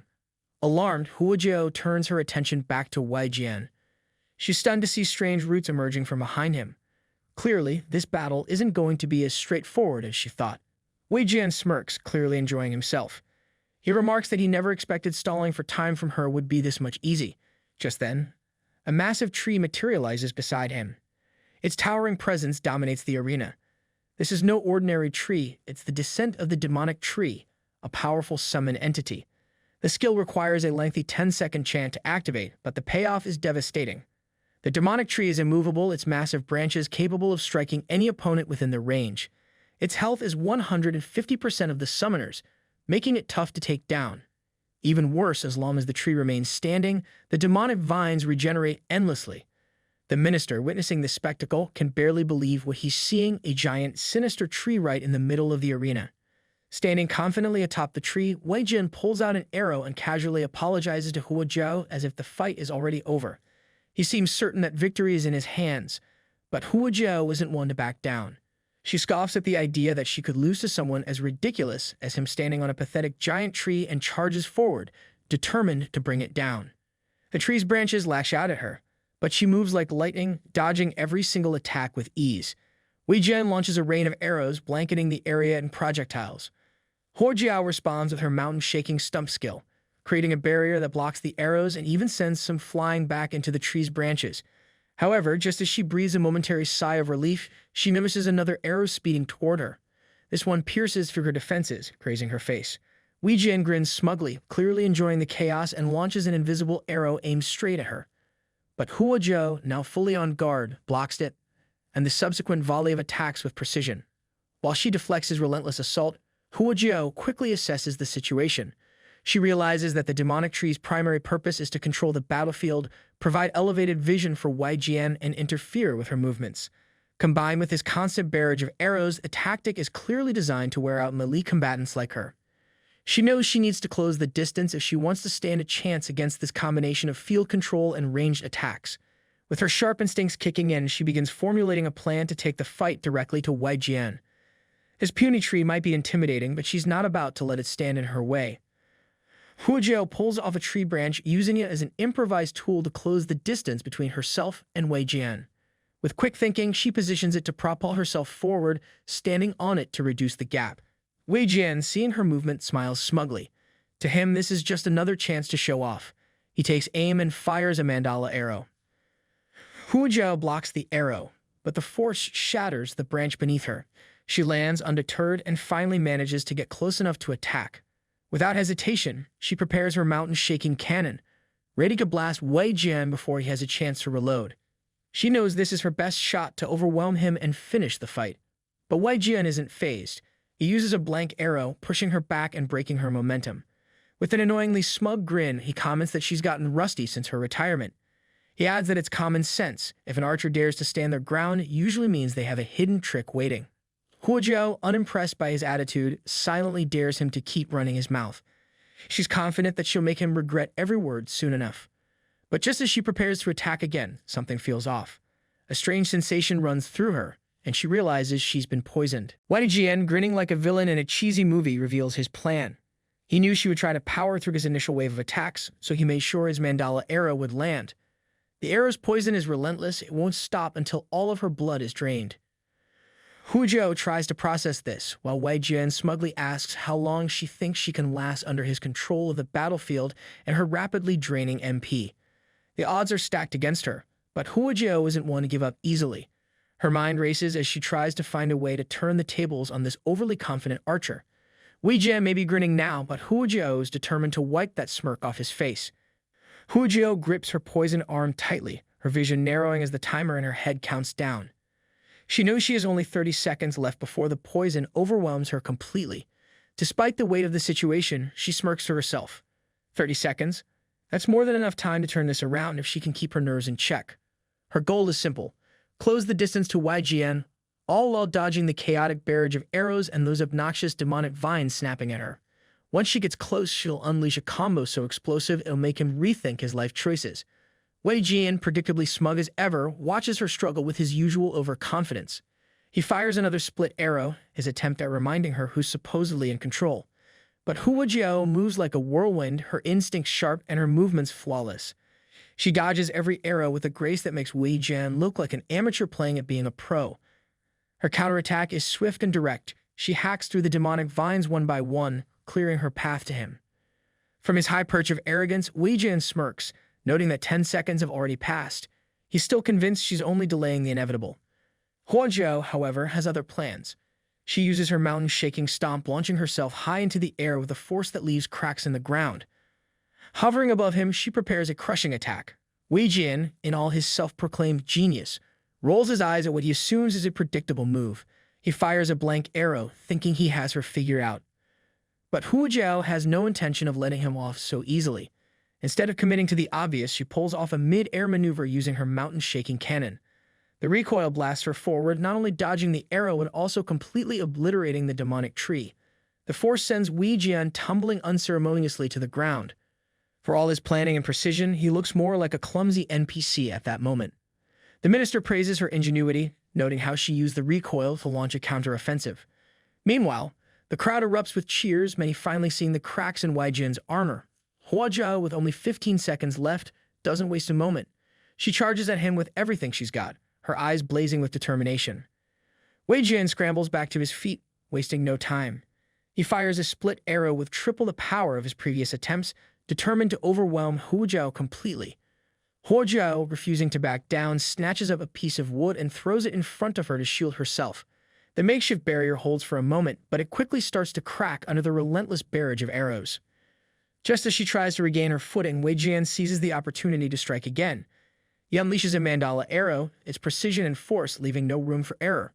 The arrow hits its target, sending Huojiao crashing to the ground. Her energy is fading, and her chances of turning the fight around are slipping away. Wei Jian stands over her with his signature smugness, convinced that the match is already decided. He glances at the timer and notes that there are only 9 seconds left. Then, with a dismissive shrug, he decides it's not even worth counting anymore. In his mind, victory is inevitable, and Huojiao is just delaying the obvious.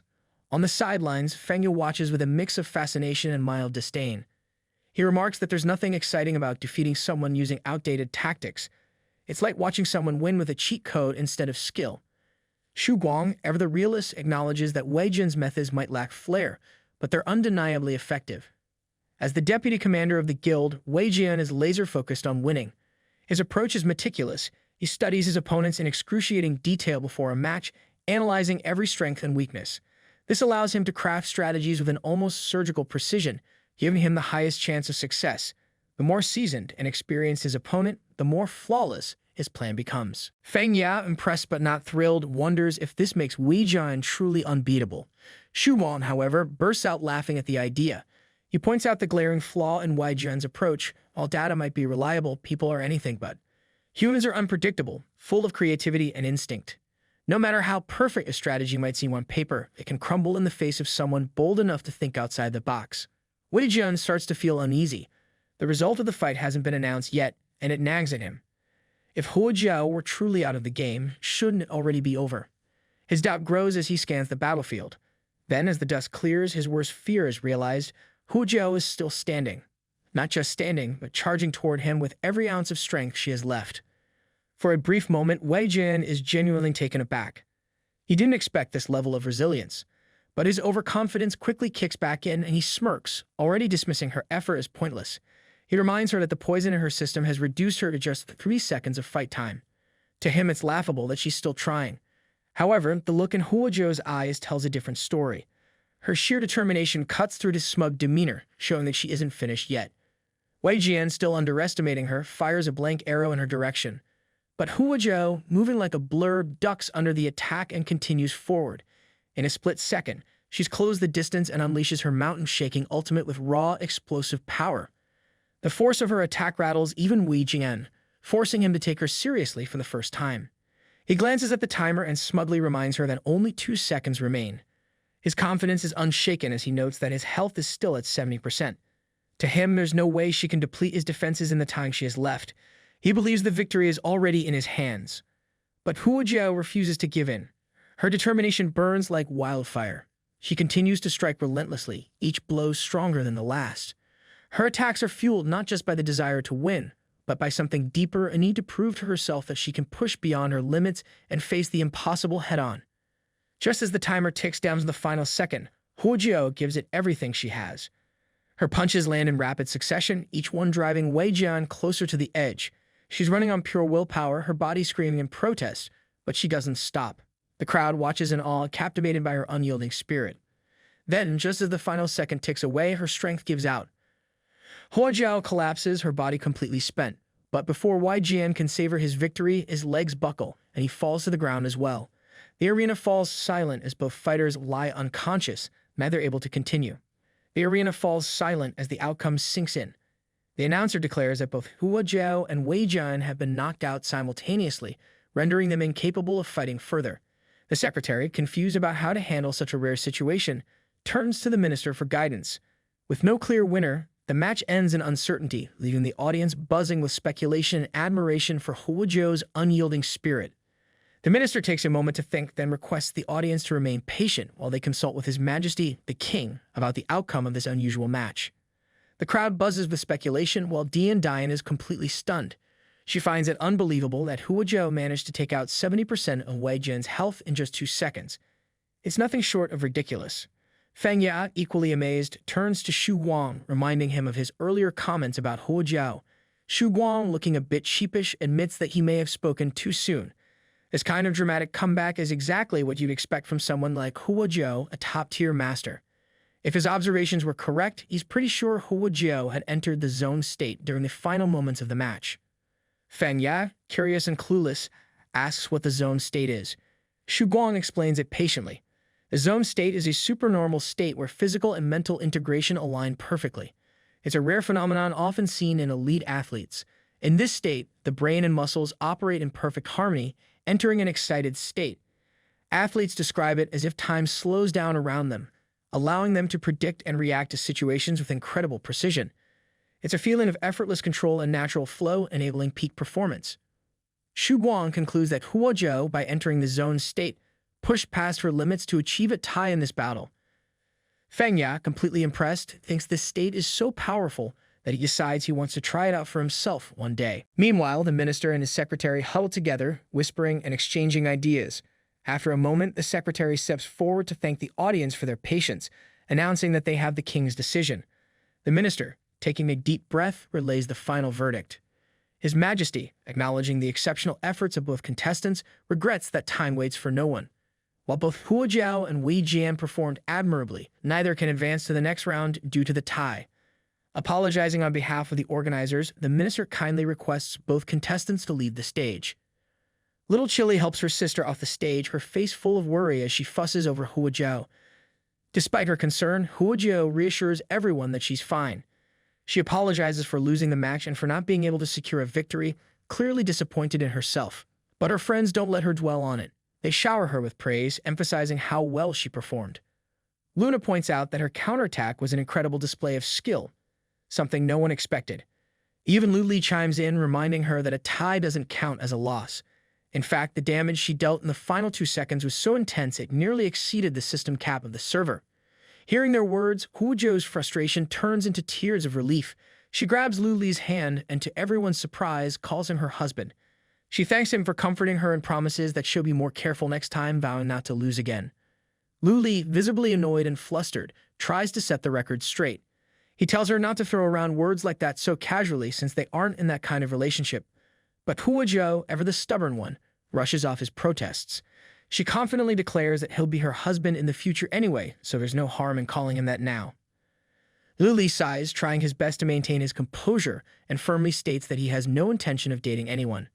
Just then, the minister announces the next match, revealing it's the final showdown for a spot in the semifinals. Contestant number 7, Luna, is set to face contestant number 2, Li Dao. The crowd erupts in cheers, and her gang roots for Luna, encouraging her to give it her all. Just as Luna prepares to enter the arena, her assistant informs her of an incoming call from her father. The unexpected news shocks her, and she momentarily exits the game to attend to it. When she answers, her father explains the reason for the call. A lab report shows her compatibility is higher than others, and he insists she come to the company immediately. Luna is taken aback but feels a spark of excitement. Her father's request reminds her of the last time she visited the company with him as a child, bringing back a wave of nostalgia. However, as she listens, reality hits her. She's still in the arena with Zhang Yu and the others. She nervously asks her father for more time, explaining that she's in the middle of an important task. Her father, as stern as ever, dismisses her request. He informs her that he doesn't like waiting for others and that a bodyguard is already on the way to fetch her. With no choice, Luna reluctantly agrees, informing him that she will get ready quickly. Just as she hangs up, she looks at her phone and muses that maybe all of this is fate. Meanwhile, in the background, a massive shark devours a smaller one in a tank, mirroring nature of mankind. Luna returns to the game shortly after and apologizes to her team. She explains that an urgent family matter has come up and that she can't participate in the competition for now. Liu Li reassures her that family always comes first, urging her not to worry. Ah Fei agrees and adds that they still have his second brother in the semifinals, so she shouldn't feel guilty about leaving. Luna continues to apologize, feeling guilty for leaving the competition. Little Chile, always the voice of reason, reminds her that they're all friends, so there's no need for formalities. She encourages Luna to stop apologizing and focus on her family matters. Luna thanks everyone for their understanding and promises to return as soon as possible. With that, she logs out of the game. The secretary is stunned to discover that Luna has forfeited, and the minister assumes that Luna must have had an urgent matter to attend to, leaving no other choice. With her departure, Li Dao automatically advances to the next round. Now only 3 contestants remain: Xu Guang, Zhang Yu, and Li Dao. The championship title is within reach for these competitors, and the audience buzzes with anticipation to see who will seize this golden opportunity. The next match is announced. Li Dao will face Xu Guang. Ah Fei feels a wave of relief because this means Liu Li, his second brother, is already guaranteed a spot in the finals. However, Ah Fei warns his second brother to be cautious against Xu Guang, knowing how absurdly strong Xu Guang is. Huijiao chimes in, pointing out that while Xu Guang's mechanics are nearly flawless, his fighting style is a bit old school. She advises that focusing on exploiting this could give Liu Li a strategic edge in the finals. Meanwhile, Xu Guang seems amused by the day's events. He chuckles to himself, thinking luck hasn't been on their side. He reflects on how long it's been since he last faced Li Dao, noting that today's battle will be an interesting reunion. Dan Dian wonders if the two of them are seriously going to fight. Wei Jian, ever the tactician, suggests avoiding unnecessary battles that could reveal too much strategy to the remaining competitors. Li Dao, however, has her own plans. She boldly requests that Xu Guang leave Zhang Yu to her, wanting to fight him personally. Xu Guang, caught off guard, finds it odd that Li Dao would make such a direct request. He briefly wonders if Zhang Yu has somehow piqued her interest. After a moment of thought, Xu Guang forfeits the match. With a wry smile, he tells Li Dao that she owes him a meal for this favor. The minister announces that contestant Xu Guang has officially forfeited the competition, allowing Li Dao to advance directly to the finals. The secretary finds this decision understandable, given the potential complications of an internal team fight. Still, he can't help but feel that Xu Guang was the stronger contender and should have been the one to advance. The minister, however, offers a different perspective. He suggests that the decision was likely strategic. Both Xu Guang and Li Dao are confident they can defeat Zhang Yu, so they didn't care who will defeat Zhang Yu. The competition has finally reached its climax, and all eyes are now on the upcoming match. The audience buzzes with excitement as they prepare to witness the final battle between Zhang Yu and Li Dao, wondering which of them will emerge as the champion and stand tall at the end. Meanwhile, Liu Li's teammates are rallying behind him, cheering him on and hoping he gives his best performance. Hua Zhao, as usual, can't help but make a comment about the strong aura of manliness she senses from him. Liu Li, as composed as ever, takes it all in stride. On his way to the stage, Liu Li encounters Feng Ya, who seems to be in a helpful mood. Feng Ya, acknowledging their earlier match's friends, admits that Liu Li might have revealed some of his strategies during their fight. To level the playing field, Feng Ya decides to share some information about his second sister, Li Dao. Even after divulging a few details, though, Feng Ya remains confident. He firmly believes that Zhan Yu won't be able to defeat her, regardless of the knowledge he now has. The final round begins as both Zhan Yu and Li Dao step onto the stage. The tension is palpable, with the crowd holding their breath in anticipation. The moment the fight starts, both contestants rush toward each other and activate their stealth techniques simultaneously, disappearing from view. The secretary, completely baffled, looks around in confusion, unable to spot either of them. The minister calmly explains that both fighters are using their stealth abilities at the same time. While the audience struggles to follow the action, Lu Li and Lei Dao silently close the gap between them. Lu Li, sharp and focused, spots her first. Just as Lei Dao lifts her leg to deliver a powerful kick, he swiftly draws his dagger to block it, countering the perfect timing. From there, the fight intensifies as they exchange a series of rapid moves, neither giving an inch. The arena becomes a blur of motion. To the untrained eye, it seems like multiple Zhan Yus and Lei Daos are appearing and disappearing across the stage. The host, confused, wonders if they're using some sort of clone technique.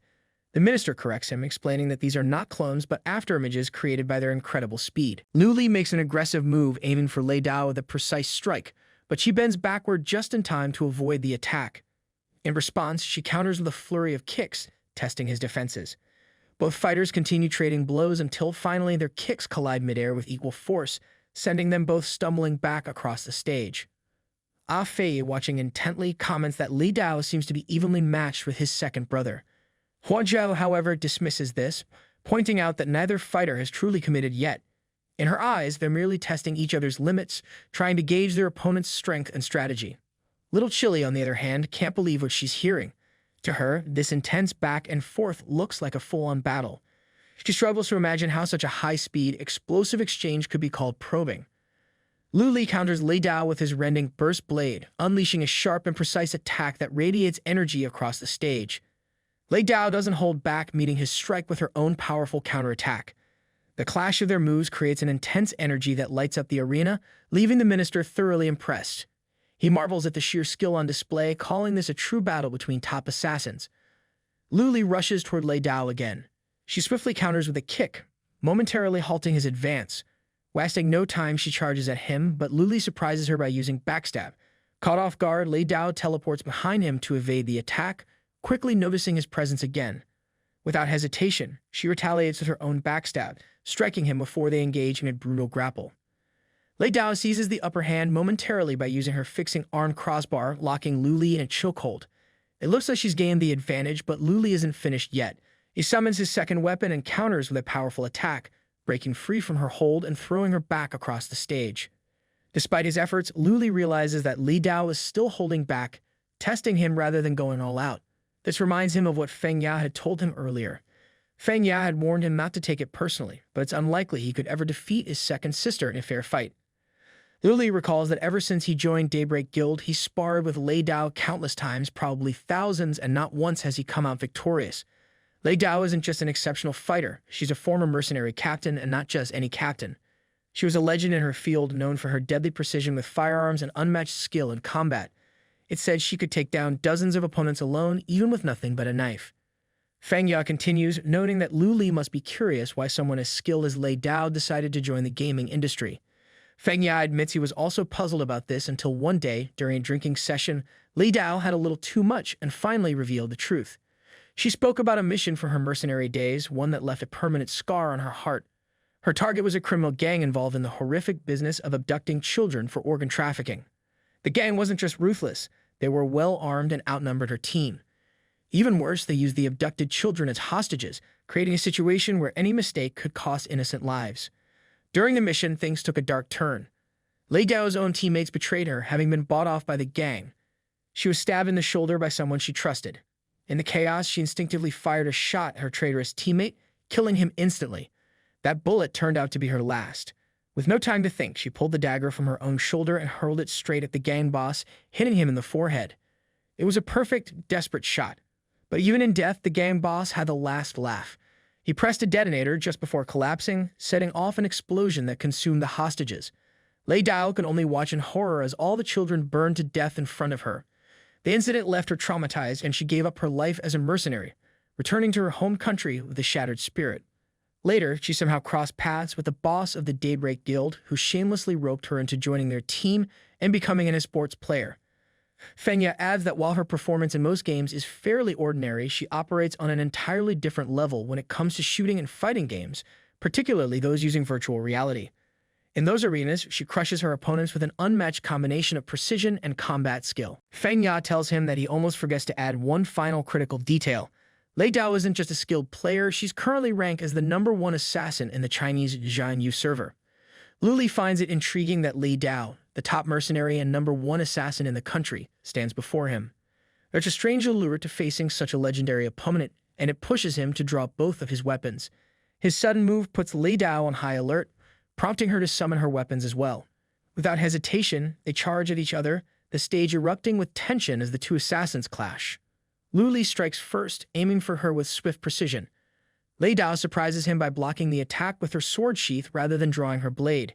He's momentarily taken aback, she's still refusing to reveal her true power. Undeterred, he presses on, attacking again. The two exchange a flurry of rapid moves, testing each other's limits. Lei Dao quickly notices that Luli's twin swords are far faster and more versatile than the dagger he used earlier, forcing her to adjust her approach. Just as Luli closes in for another strike, Lei Dao somersaults backward, evading the attack. In midair, she activates her Thunder Clone technique, creating 5 clones that launch a coordinated assault. The sudden onslaught catches Luli off guard, and he takes some damage as the clones overwhelm him momentarily. Not one to back down, Luli counters by using his stealth ability, vanishing from sight. Lei Dao, however, stays vigilant, managing to evade his stealth attack. Undeterred, Luli moves behind her, summoning his shadow clone and coordinating a double-pronged attack. He executes his swing backstab with precision, landing a hit as he and his clone group together to assault Lei Dao. The crowd watches in awe as Luli reappears from stealth to continue his attack. Even Feng begins to question just how many tricks Luli has left up his sleeve. Xu Guang, observing from the sidelines, admits that Jianyu is proving to be more interesting than he expected. Feng however, remains firm in his opinion. Despite the impressive moves Luli has displayed so far, Feng confidently asserts that Jianyu has no chance of defeating Lei Dao. To him, the gap between their skill levels is still insurmountable, no matter how well Luli fights. But on the stage, Luli refuses to accept defeat, pushing harder to find an opening against his formidable opponent. Curious, Xu Guang asks Feng what he thinks Luli's chances are against Lei Dao. Feng ever the realist, shakes his head. He states that despite his impressive tactics, Jianyu stands no real chance against Lei Dao. Lei Dao finally unsheathes her sword, and the sight thrills Luli.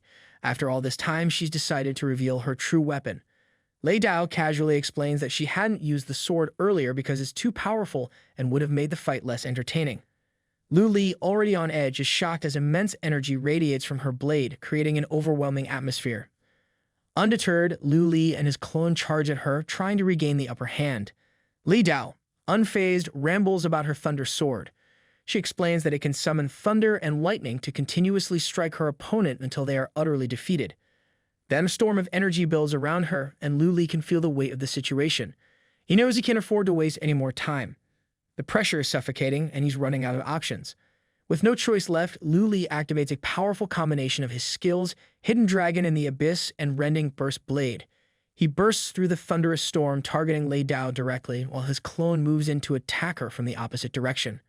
The coordinated assault creates a dazzling display of energy and power, drawing gasps from the audience. The minister watches in amazement, marveling at the sheer force of his technique. It's another demonstration of his incredible Hidden Dragon in the Abyss skill, now combined with the devastating strikes of the Rending Burst Blade. The energy levels reach a terrifying peak, shaking the arena. Wei Jin, observing from the sidelines, is baffled. He wonders aloud how a clone of Luli is capable of using such advanced techniques. Even Xu Guang, with all of his experience, admits it's the first time he's ever seen an assassin's clone do something like this. Normally, clones are limited to basic attacks, and here they are, pulling off a deadly combo. Feng watching closely, concludes that this move must have taken Lei Dao by surprise. Even someone as skilled as his second sister wouldn't have anticipated such an unconventional tactic. Just as the dust settles, Luli senses something is off. The feedback from their last attack doesn't feel quite right, so he instructs his clone to stay alert. Before he can process the situation, a blade suddenly pierces through his chest. Shocked and confused, he tries to understand what just happened. Lei Dao appears behind him, revealing that she used her Divine Escape, a passive skill that activates when the user is about to take lethal damage. The skill creates a portal for the user to escape, instantly healing 20% of their health. The only downside is its long cooldown time of 12 hours. However, Lei Dao quickly realizes something isn't right either. The Lu Li she attacked wasn't the real one, it was his clone. The actual Lu Li had managed to slip away unnoticed, staying one step ahead. Both fighters exchange a brief moment of acknowledgement. Lu Li admits that Lei Dao's strength lives up to her reputation. Lei Dao, equally impressed, agrees that his combo earlier almost took her out, but she still sees the fight as hopeless for him now. She summons 5 clones surrounding Lu Li, forcing him to deal with them all at once. Lei Dao then calls down massive lightning with her Thunder Sword, striking a bird mid-flight and blanketing the entire stage with thunderous energy. The minister, clearly overwhelmed, grabs his secretary's sunglasses yet again, much to his annoyance. He can barely keep up with the relentless action and declares the match a shocker. Lei Dao has used her cloning technique in conjunction with the thunder-summoning sword to carry out non-stop storm of bombardments aimed at Zhang Yu. Lu Li, despite the chaos, stays calm. He expertly dodges the lightning strikes, moving closer to Lei Dao with every step. While advancing, he begins to wonder if her weapon even has a cooldown period or if it's just a continuous barrage with a slight delay between attacks. Fei is thoroughly annoyed, muttering to himself that this feels like cheating. His unlimited firepower skill at least has a cooldown, but Lei Dao's ability to summon lightning seems endless, like she's having a sale on thunderbolts. Hua Zhao, always the observer, suggests that Lei Dao's weapon must be of a grade they've never seen before. It's not just powerful, it's ridiculous.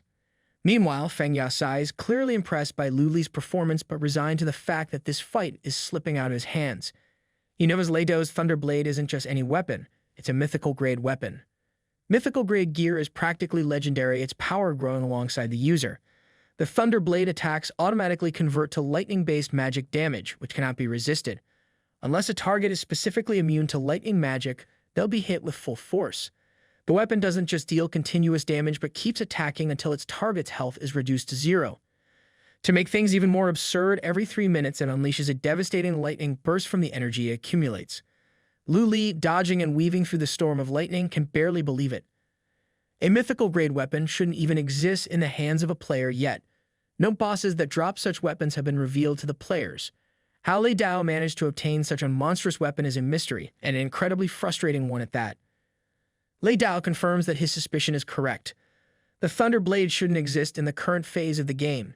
She admits it's a relic from the closed beta, which shocks Lu Li.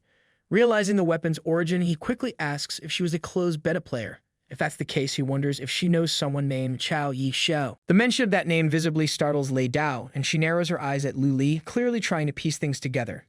She asks what his connection to Ham Yi Xiao is. Lu Li wastes no time explaining that Chao Yi Xiao is his brother, and he asks Lei Dao to share anything she knows about him from the closed beta. Lei Dao agrees, saying she doesn't mind sharing the information, but then quickly adds a condition. She tells Lu Li that if he wants to know everything, he has to defeat her first. If Lu Li truly is Chao Yi Xiao's brother, she expects his strength to exceed this current level. If he loses, she won't tell him a single thing. Lu Li accepts the deal without hesitation. Wasting no time, he vanishes from her sight, reappearing moments later to attack her clones with his rending burst blade. His swift moves take out 2 of the clones in quick succession, but Lei Dao's clones don't go down without a fight. 2 of them close in on him and use thunder explosions, surrounding him with a burst of electric energy. Lu Li counters by attacking one of the clones, successfully taking it down, but the other strikes him from behind, catching him off guard. Angered, he quickly turns and eliminates it, his movements fueled by frustration.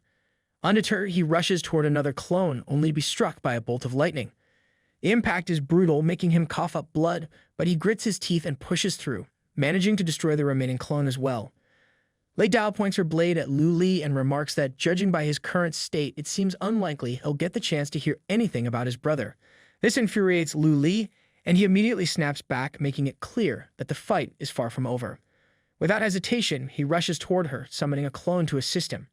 The clone positions itself in front of her Lei Dao, drawing her attention. She quickly assumes that the real Lu Li must be hiding in the shadows and that the clone is merely a distraction. Confident in her judgment, she turns and eliminates that one, believing she's outsmarted him. But the moment the clone vanishes, she realizes her mistake. The real Lu Li is in front of her, closing the distance rapidly. He smirks and questions her assumption, asking whoever told her the clone was the real one. He reveals the secret behind his tactic, the clone position swap skill. After summoning his shadow clone, he can turn his shadow into a clone that fights alongside him. The clone inherits 80% of his attributes and is capable of using the same skills and equipment as the original.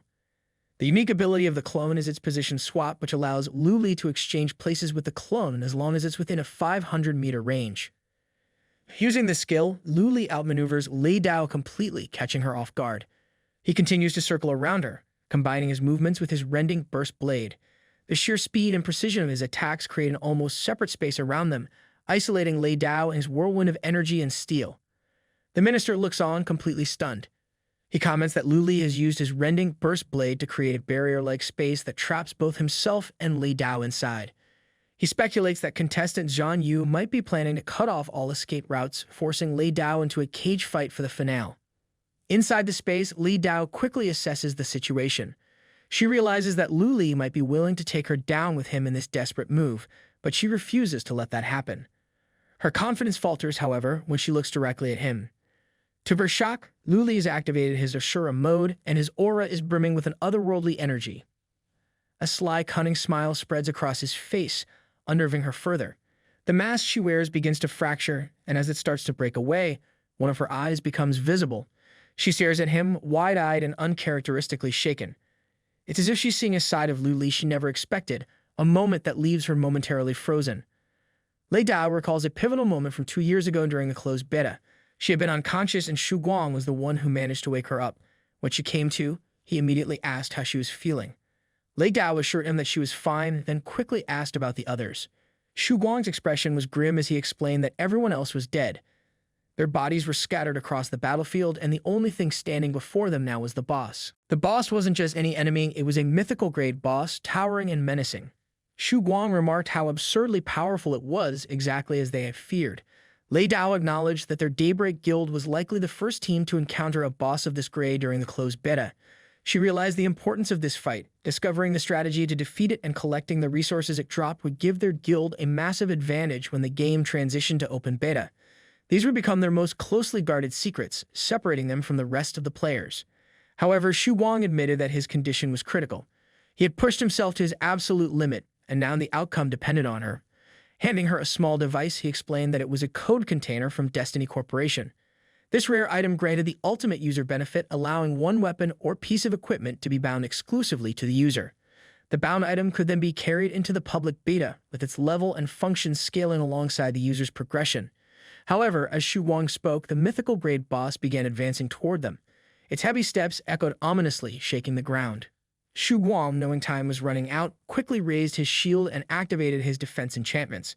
Using his shield counter, he intercepted the boss's attack, buying Lei Dao the moment she needed. He turned to her, his tone urgent, and told her that this was all he could do. The rest was up to her. Lei Dao activates her Thunder Clone technique, unleashing a coordinated attack that disassembles the boss piece by piece. With precision and determination, she follows up with her Black Death Sword Extinguished skill, delivering the final blow that brings the monstrous foe crashing to the ground.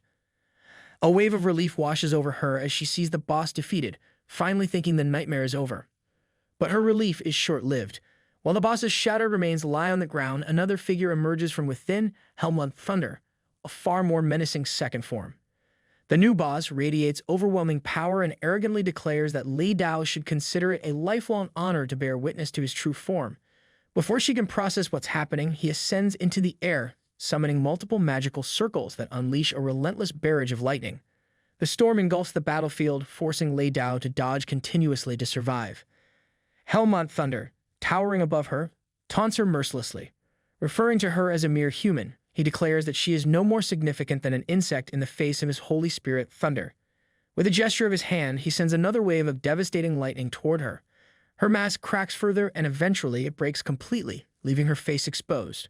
For the first time, a look of genuine fear crosses her expression as she realizes just how far beyond her this boss truly is. The power Helmut Thunder wields is on a completely different level, far surpassing anything she has encountered. Lei Dao stands frozen for a moment, grappling with the hopelessness of the situation. All the money, effort, and sleepless dedication from her guild members over the past 2 days and nights now seem meaningless. It dawns on her that she's utterly powerless against this overwhelming force.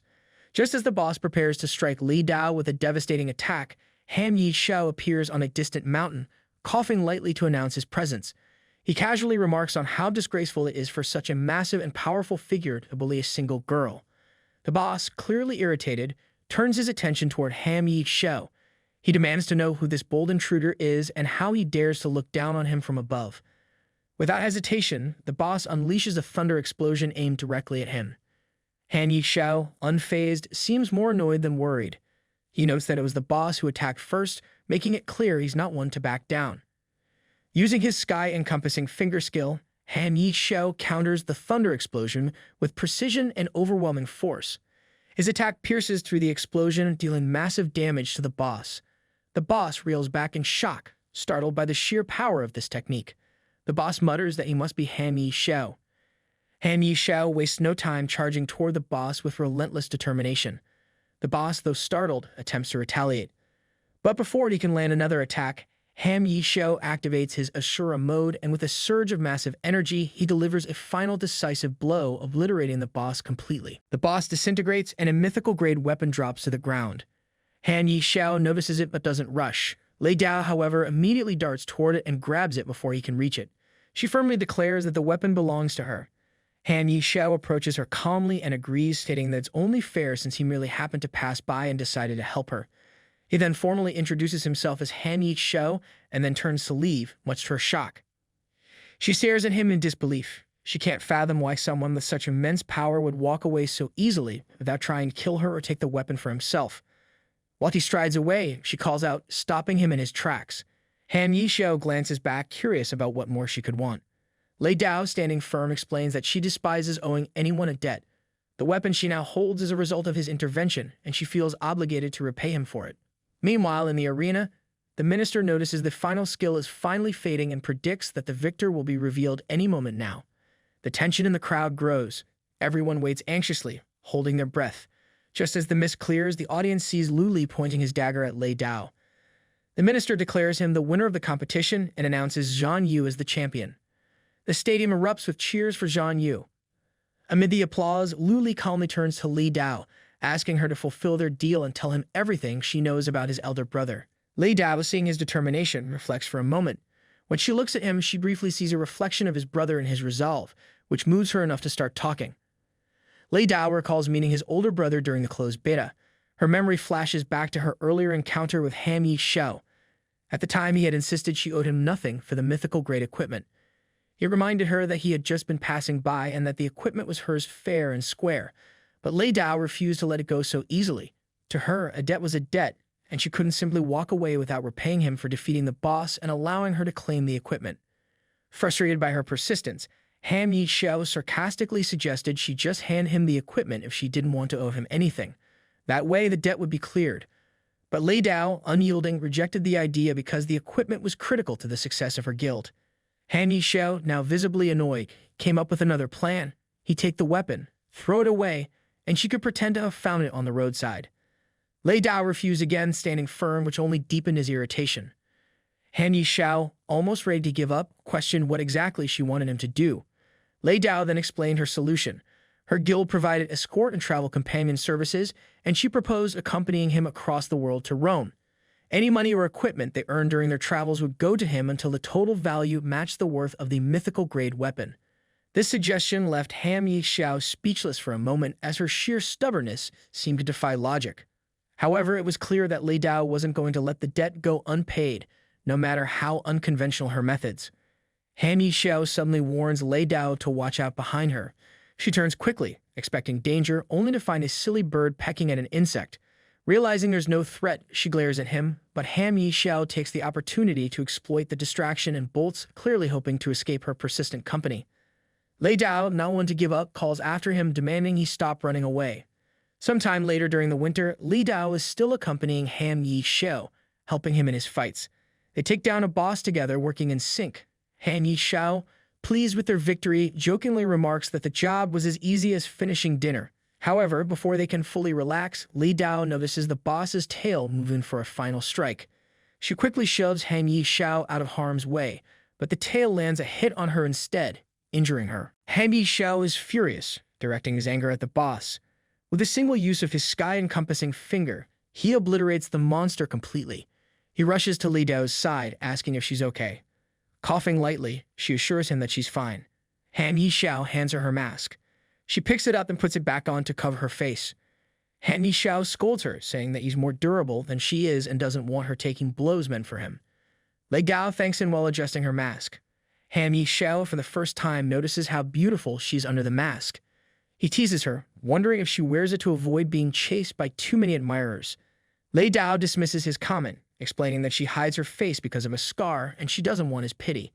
Han Yishao, smiling warmly, tells her the scar makes her even more beautiful. He assures her that she doesn't need the mask at all. His compliment catches her off guard and she blushes deeply.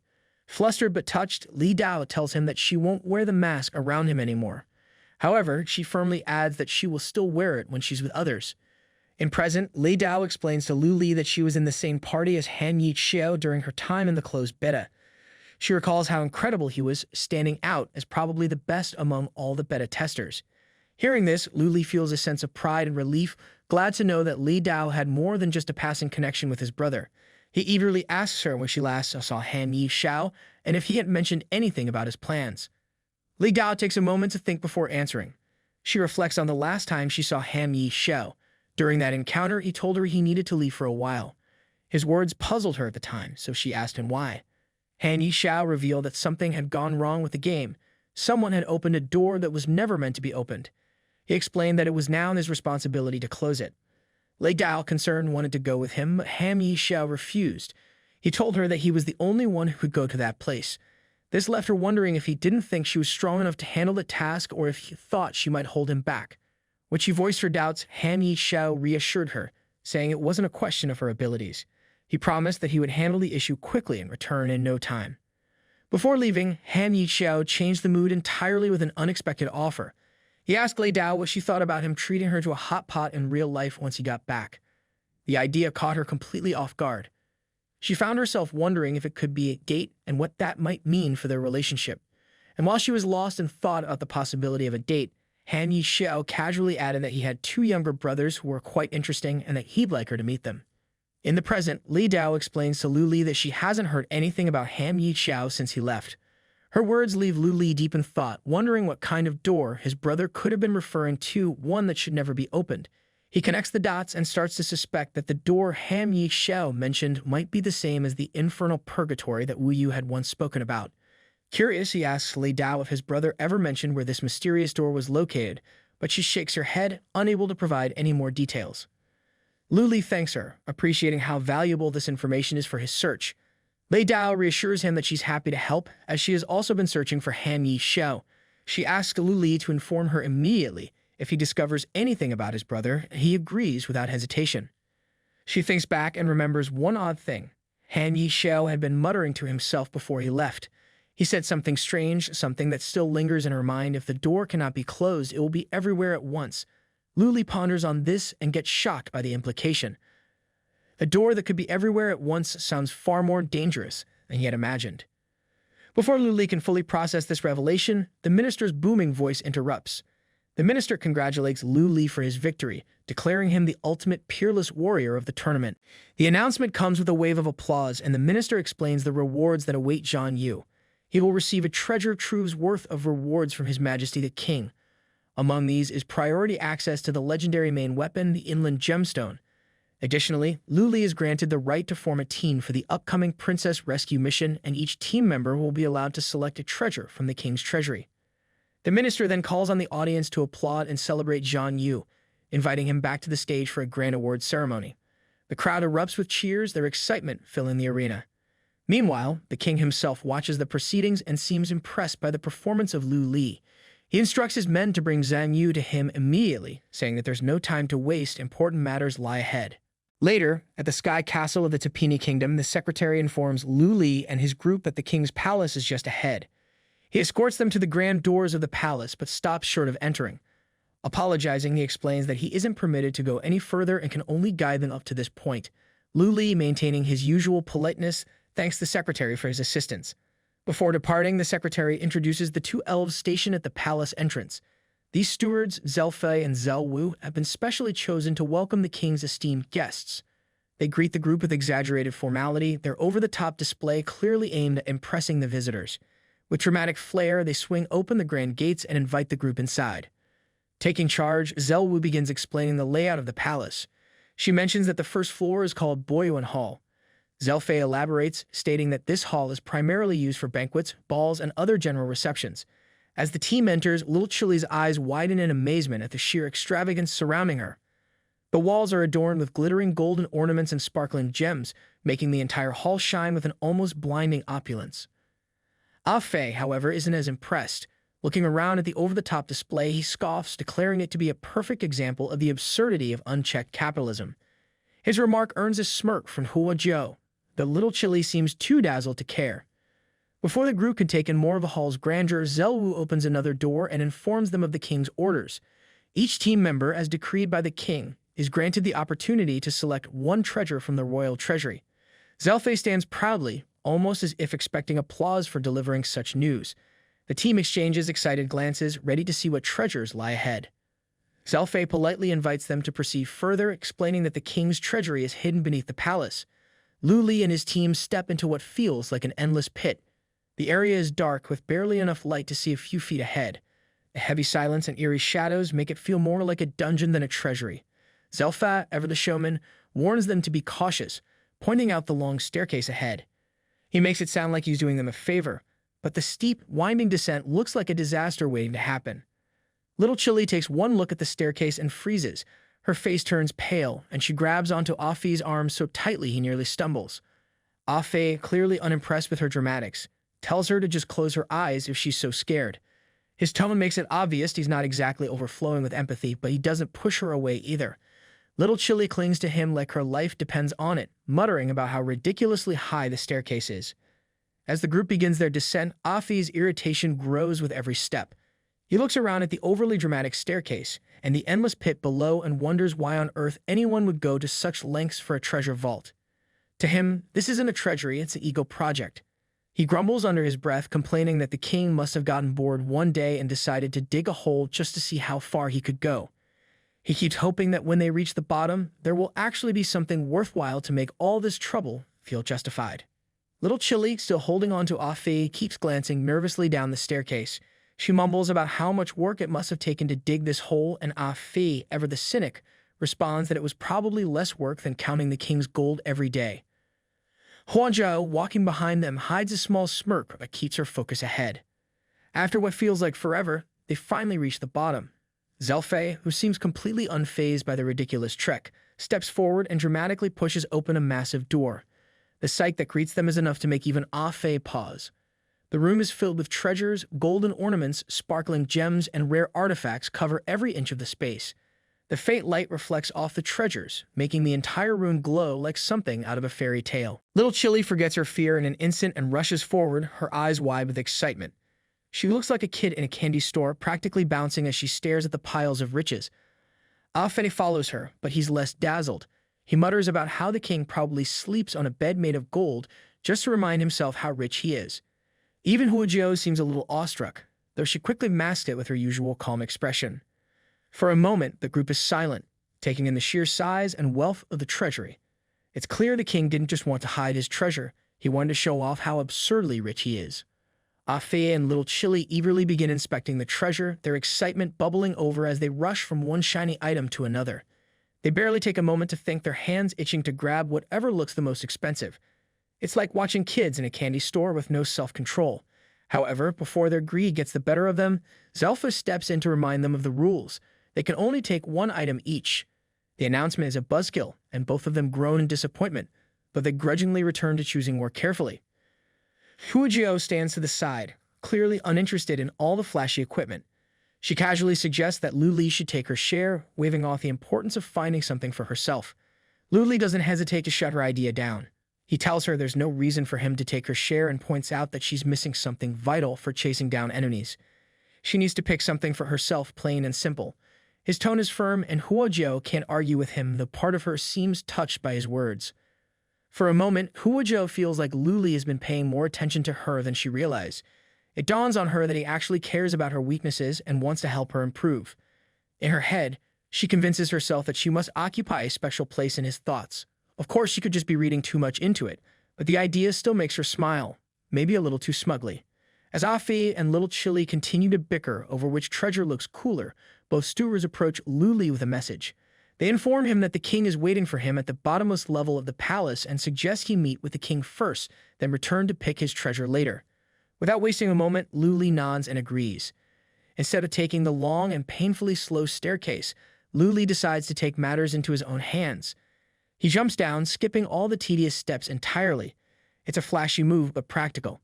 He lands at the bottom without a scratch, earning him a few imaginary points for style. At the bottom, he finds himself in the king's grand throne room. The king sits on his elaborate throne, exuding power and authority, clearly loving every second of his own importance. Luli walks forward with caution, keeping his composure as he addresses the king and asks why he has been summoned. The king, clearly thrilled to finally meet the famous Zhang Yu, greets Luli with a warm smile that feels just a little too smug. With a flick of his hand, he conjures another chair, inviting Luli to sit. But Luli doesn't immediately comply. Instead, he stays standing, his sharp gaze fixed on the king as he tries to figure out the true reason for this meeting. The king, noticing the hesitation, grins knowingly. He points out what Luli is probably thinking, why someone as powerful as the king would go to such lengths to meet him personally. Luli takes his seat and cuts right to the heart of the matter. If the king is so desperate to save his daughter, why didn't he send every warrior in the kingdom instead of wasting everyone's time with a flashy, unnecessary tournament? His blunt question hangs in the air, sharp and direct. The king coughs awkwardly, clearly caught off guard by Luli's boldness. He had expected strength from this warrior, but hadn't anticipated his sharp tongue. Before Luli can press further, iron clamps suddenly shoot out from the chair, locking him in place. He struggles, startled, but the restraints don't budge. Standing slowly, the king's smug grin spreads across his face as he reveals the truth. Luli's instincts were right. There was never a princess to save, no dragon to fight, and definitely no noble mission. The entire tournament had been nothing more than a charade. The king removes his cloak with dramatic flair, revealing a grotesque second face embedded in his chest. The sight is horrifying, as his body begins to swell, muscles bulging grotesquely as if his ego was not big enough already. He steps closer, radiating an ominous energy that fills the room. He finally lays out his true plan. The tournament wasn't about heroism or honor. It was a test to find the strongest physical body, the perfect vessel for his rebirth. His goal is simple and selfish: to regain his lost youth and strength by taking over the body of the most exceptional warrior. Once he has his new body, he plans to dominate the mortal world again and ensure his so-called legend reigns supreme. Luli thrashes against the chair, desperate to break free. The king mocks him with obvious delight. The king explains that the material used to bind him is the same substance as the arena stage, specifically designed to hold even the most powerful fighters. Luli's struggles are useless, and the king is quick to remind him of that. Smiling with twisted satisfaction, the king leans closer, calling Luli his ultimate prize. To him, Luli is perfect, a flawless vessel worthy of holding his power. He assures Luli that he wouldn't risk damaging something so valuable. Every detail of this trap has been planned to ensure the body he's about to claim remains completely intact. The monstrous face on the king's chest contorts grotesquely before opening its twisted mouth. From it, a stream of dark red energy erupts, latching onto Luli. The sinister energy begins draining the life from him, fueling the king's vile attempt at rebirth. Luli strains against the iron clamps, but they don't budge. He feels his strength slipping away with every passing second, leaving him weaker and more desperate. Back at the warehouse, the rest of the team seems oblivious to what's happening elsewhere. They are busy wrapping up their weapon selection. Afe is practically glowing with excitement as he admires his newly acquired snap gloves, equipped with teleportation abilities. He's wanted these for what feels like forever, and now he finally has them. His smug satisfaction is written all over his face, as if he's already imagining showing them off. Little Chile, meanwhile, is stuck in her usual indecisive loop. She holds up two items and waves them in front of Afe, asking which one looks better. Afe, trying to be helpful but clearly out of his depth, admits he likes both. Before the debate can spiral into Chile's usual overthinking routine, their attention shifts to Huojiao. Huojiao stands apart from them, her gaze fixed on Zelfei and Zelwu, who are quietly closing the massive door to the treasury. Something feels wrong. The way they're moving, so deliberate and secretive, sets off warning bells in her mind. She calls them out, demanding to know why they're locking the door. The stewards turn to her with sly, smug smiles plastered across their faces. Their expressions radiate trouble, making it clear they aren't up to anything good. Instead of answering directly, they taunt her, asking if the reason isn't already obvious. Before anyone has a chance to react, the stewards unleash powerful magic. The weapons the group had just chosen are ripped from their hands and pulled into the air, swirling together in a storm of energy. The team stares, stunned, as Zelfei and Zelwu transform the confiscated weapons into powerful gear for themselves. The stewards stand before them, now heavily armed and looking far too confident. They announce coldly that they have no intention of letting anyone leave alive. With an air of chilling satisfaction, they explain that their mission is to eliminate the chosen warriors before they can reach the king. The smug expressions on their faces make it painfully clear that this was their plan all along. Afi clenches his fists, likely regretting how much he just celebrated his new gear, while little Chile looks like she's processing the betrayal a little too slowly. Huojiao, however, tightens her stance, clearly ready for the fight she knows is about to begin. The stewards now stand fully equipped, looking like walking arsenals ready to wipe out an army. They wear smug grins, clearly reveling in their newfound power. Little Chile, still trying to wrap her head around what just happened, wonders aloud if these stewards are even real or just NPCs. Her voice wavers slightly, her doubt and confusion clear. Huojiao doesn't bother humoring her question. She brushes it off, saying it doesn't matter what they are. What matters is simple: they need to be defeated, no matter what. Her tone is sharp, snapping the group back to reality. Without wasting another second, the three of them rush at Zelfei and Zelwu, their determination overcoming their hesitation. But the fight doesn't go as planned. The stewards, now ridiculously overpowered thanks to the stolen weapons, barely put in any effort. Zelwu swings a sword with a casual flick, unleashing a massive wind explosion that sends the group flying like ragdolls. They hit the ground hard, the impact shaking their confidence even more than their bodies. Zelfei, standing unscathed, smirks as he watches their struggles. The enjoyment on his face is almost sickening, like he's toying with them just for fun. The stewards mock the warriors, laughing at the very idea that they thought they stood a chance. With half the power of the king's treasury in their hands, the stewards are unstoppable, or at least, that's what they want everyone to believe. To them, the fight is over before it even begins. Huojiao, however, is not laughing. Panic starts to rise within her. She realizes just how dire the situation is. Their opponents are far stronger than she expected, and with just one move, almost half their strength is gone. Her mind races as she assesses the situation, quickly calculating that this battle feels more like the difficulty of a massive 50-player quest. The thought hits her hard. If their side is struggling this much, then the situation on the side of Zhang Yu must be even worse. The odds of him facing something equally, if not more, dangerous seem terrifyingly high. Meanwhile, the king sits in his throne, deep in thought as his mind drifts to the concept of immortality. He knows it's something emperors have chased for centuries. He questions their motivations. Was it for pleasure, to gain more power, or simply out of fear of death? To him, all of those reasons are pathetic, rooted in greed and vanity. Such desires, he believes, are unworthy of someone who calls themselves an emperor. Of course, the king doesn't lump himself into the same category. His pursuit of immortality, he claims, is different. He convinces himself it's not selfish, but a duty.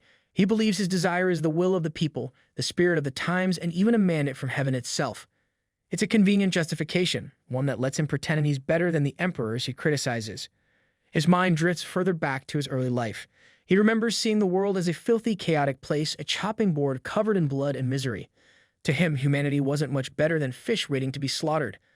Monsters roamed freely, devouring anyone in their path. Even the land itself, mountains, rivers, and lakes seemed like they were feeding on people, and when things couldn't get worse, they did. People turned on each other, resorting to cannibalism to survive. The king tells himself that heaven must have been disgusted by all this suffering, and that's why it chose him. He believes he was the one destined to bring order to the madness, the one to reshape the world. It's a convenient story, one he clings to tightly. He recalls a pivotal moment from his youth, a moment that changed everything. Back then, he worked under brutal conditions, doing grueling labor that pushed him to his limits. One day, he stopped to rest, if only for a moment. That small break enraged a powerful overseer, who furiously threw him aside. The man didn't stop there. He turned on an elderly man who apologized on the king's behalf, berating him for daring to show weakness. The bald overseer, drunk on his own authority, ignored all reasoning. He went further, placing his foot on the old man's head to humiliate him. That was the breaking point for the king. Something snapped in the young king. Rage bubbled up, hot and uncontrollable. Without thinking, he grabbed the heavy stone strapped to his back and swung it with all his strength. The stone smashed into the overseer's head, silencing him permanently. This act of rebellion changed everything. The other laborers, long oppressed and beaten down, saw him as a symbol of defiance. From that moment, he became their leader, the one who stood up against tyranny. Of course, in his version of the story, this wasn't just a rebellion, it was the beginning of his divine mission, the moment heaven supposedly chose him to reshape the world. The king rallied the weak and rose against the powerful oppressors. With those who believed in his vision, he fought back against the ruling class, dismantling their iron grip on power. He brought an end to the wars that had ravaged the land, eradicated the demons that terrorized the people, and rebuilt society from the ground up. What was once a fractured and broken world became a strong and prosperous kingdom under his rule, or at least that's how he tells the story. In his mind, these achievements were no ordinary feats. They were proof of his greatness, a divine justification for his pursuit of immortality. He saw himself as heaven's chosen one, the only man capable of rewriting the fate of the world and pulling humanity out of its endless misery. His ego wasn't just inflated, it had reached mythological proportions. As he reflects on his accomplishments, the king takes pride in how his legacy had already begun to grow through his bloodline. He saw his family as a continuation of his greatness, a living testament to his unmatched brilliance. But just as he was basking in the glory of it all, reality delivered a brutal slap to his face. A group of so-called doctors came to him with devastating news. They told him without hesitation that he was going to die. The words hit him harder than any enemy ever had. For a man who had convinced himself he was untouchable, the thought of his own mortality was unthinkable. Panic gripped him. The idea that the world could go on without him felt impossible. In his mind, the people only thrived because of his presence. Without him, he believed everything would crumble into darkness. The kingdoms of Tini, which he viewed as the light of the world, would be left without their guiding star. He refused to accept such a fate. The thought of death consumed him, dragging him into a spiral of despair. Anger bubbled up inside him, and he lashed out not at the doctors, but at the heavens themselves. Furious and desperate, he cried out, demanding answers. If heaven had chosen him to lead, to shape the world, why would it abandon him now? In his desperation, the king made a vow. He wouldn't die, not yet, not ever. The very idea of his own death was unacceptable. He resolved to do whatever it took to avoid it. No price would be too high, no sacrifice too great. In his mind, his life wasn't just his own, it belonged to the world. In his moment of desperation, heaven seemed to hear his pleas. He claimed that heaven acknowledged him, inspiring him with a way to survive. But the price was horrifying. To secure his immortality, his actions grew darker. His castle was engulfed in flames, and his daughter begged him to stop, her voice breaking through the chaos. She pleaded, accusing him of losing his mind. With his eyes glowing red and his expression cold, the king answers her in a voice devoid of any humanity. He insists he isn't mad, but more rational than ever before. In his warped perspective, his choice is not only logical but noble. He demands that his daughter accept what he calls the ultimate honor, becoming his nourishment. To him, her death isn't a tragedy, it's a transformation, a necessary step toward his grand vision. He rationalizes it further, claiming that she will simply turn into light and return to the sun, an act he describes as glorious. But there's nothing glorious about what happens next.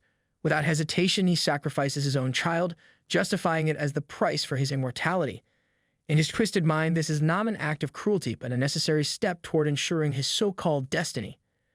Now with Zhang Yu, also known as Lu Li, the king sees the final piece of his puzzle. He views Lu Li as the perfect vessel, the ultimate prize that will complete his ascension. His voice drips with disturbing certainty as he claims Lu Li should feel honored to play such a significant role in what he calls a historic moment. The king continues to drain the life energy from Lu Li, savoring the apparent victory. His smugness grows as he feels the strength flowing into him. But then something happens that he doesn't expect. Lu Li suddenly disappears, vanishing right before his eyes. Confusion flashes across the king's face as he tries to make sense of what just happened. Above him, Lu Li reappears, standing tall and looking entirely unimpressed. His confident posture is a direct contrast to the king's bewilderment. With a calm but cutting tone, Lu Li dismisses the king's dramatic tale, calling it nothing more than a boring story. The king quickly realizes the Lu Li he was draining earlier was just a clone. Lu Li doesn't stop there, criticizing the king for acting so sanctimoniously. He points out that the king is no different from the vain and greedy individuals he had condemned earlier. The insult visibly annoys the king, but instead of addressing it, he dismisses Lu Li's words with a smug wave of his hand. He declares that someone as ignorant as Lu Li could never hope to understand his so-called greatness. To him, Lu Li's opinions are beneath consideration. Turning his focus away, the king calls for his two guards to hurry down and join him if they finish their task. Moments later, the stewards Zelfa and Zelwu arrive, strutting into the room like they own the place. Their smugness is practically suffocating. Before they can even speak, Lu Li immediately recognizes their voices. Anger flashes across his face as he accuses them of betraying him and his team. The stewards, however, show no remorse. They wear their betrayal like a badge of honor, openly admitting it. To make matters worse, they start boasting. Zelfa grins as he announces they've already dealt with Luli's 3 teammates, taking them out without breaking a sweat. Zhao Wu chimes in, her tone dripping with arrogance as if eliminating his team was the easiest thing in the world. Luli's anger boils over. Fueled by rage, he rushes toward the stewards, confronting them head-on.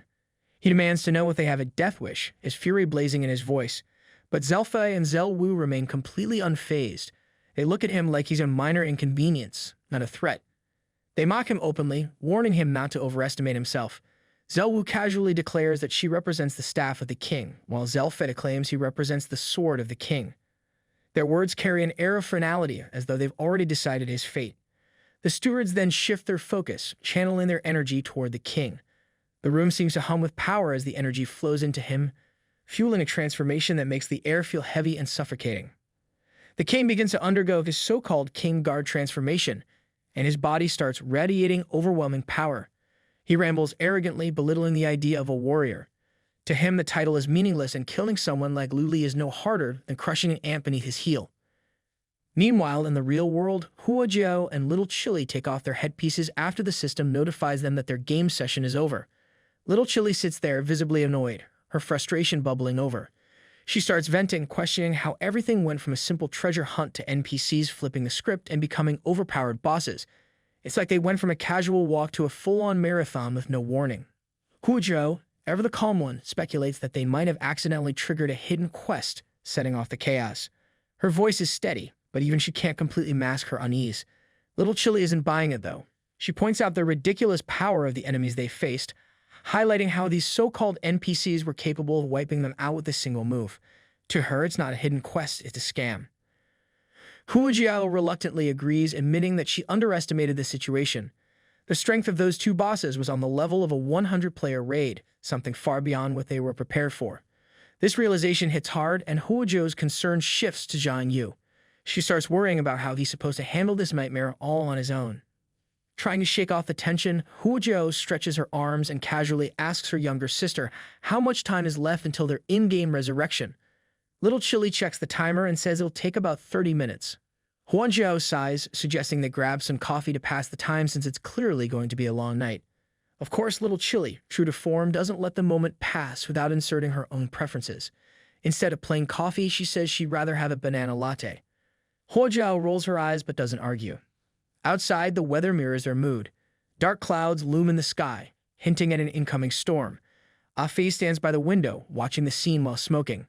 His usual smug attitude is nowhere to be seen. His face is gloomy, and his thoughts seem far away. He wonders what he's even doing, feeling a wave of helplessness crash over him.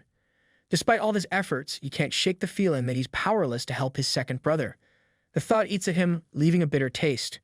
Frustrated, he crushes his cigarette with more force than necessary, lets out a heavy sigh, and drops into his chair. Without a word, he puts his gaming gear back on, his determination renewed. In his mind, he tells Zhang Yu to hold on just a little longer. He and the others are coming back to help, and this time, they're not holding anything back. Inside the game, Luli charges at the king with everything he's got, aiming for a direct hit. His attack is strong, but it fails miserably. Refusing to give up, he activates his backstab ability, teleporting behind the king to launch another strike. This time, the attack lands, but the result is disappointing. It barely scratches the king, leaving only a tiny mark. The king turns around slowly, his expression unreadable at first. Then with a smirk, he mocks Luli, clearly unimpressed. His words cut deep as he questions whether that weak attack is truly the best Luli can manage. The mocking tone is enough to make anyone's blood boil, but Luli forces himself to stay calm. The king retaliates with a powerful strike of his own. He unleashes a massive wave of energy, the sheer force of which makes the air around them ripple. Luli braces himself, fully expecting to be hit. However, to his surprise, the attack doesn't harm him. Instead, it obliterates everything behind him, leaving a massive trail of destruction in its wake. Pointing his sword at Luli, the king explains his reasoning, his tone dripping with arrogance. He says he held back on purpose, not wanting to damage what he calls his perfect new vessel.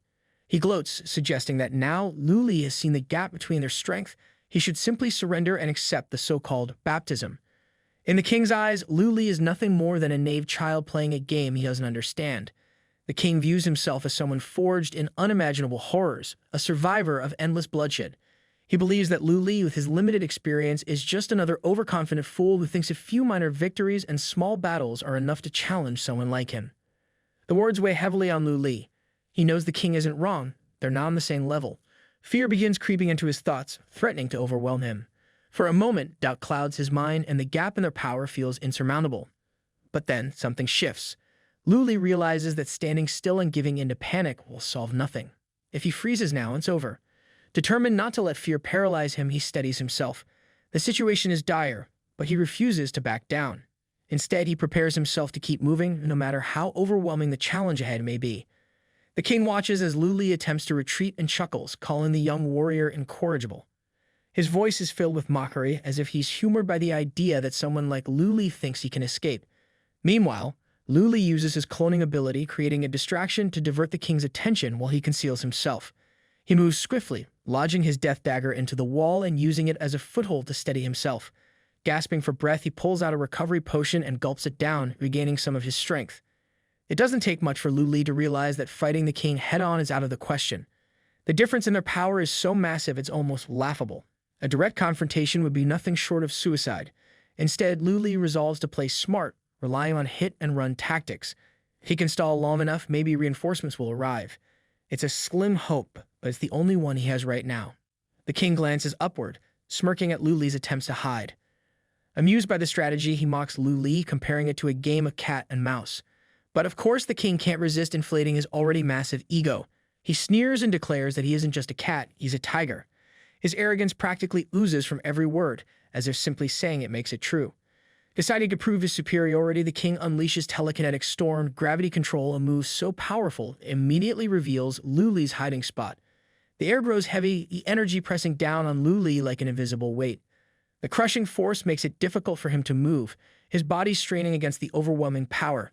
The king watches with sadistic satisfaction, clearly enjoying Lu Li's struggle. Seeing his prey cornered, the king revels in the moment. To him, this isn't a fight, it's a performance, and he's the star of the show. With no other options, Lu Li and his clone launch a desperate attack.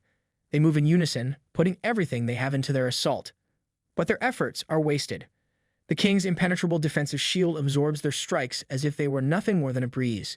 Not a single scratch mars the barrier, and the futility of their attack is painfully clear. The king, thoroughly amused by the desperate attempts of Lu Li, mockingly compliments his cloning technique. He admits that it's quite entertaining to watch. With a smug grin, he muses aloud that once he takes over Lu Li's body, he might try using the cloning ability himself, purely for fun, of course. His arrogance is insufferable, as if he's already claimed victory, and Lu Li is just a toy for his amusement. Raising his sword, the king prepares to strike, but Lu Li refuses to give up. He charges forward, dagger in hand, in a bold attempt to land a hit. The king, however, remains completely unfazed.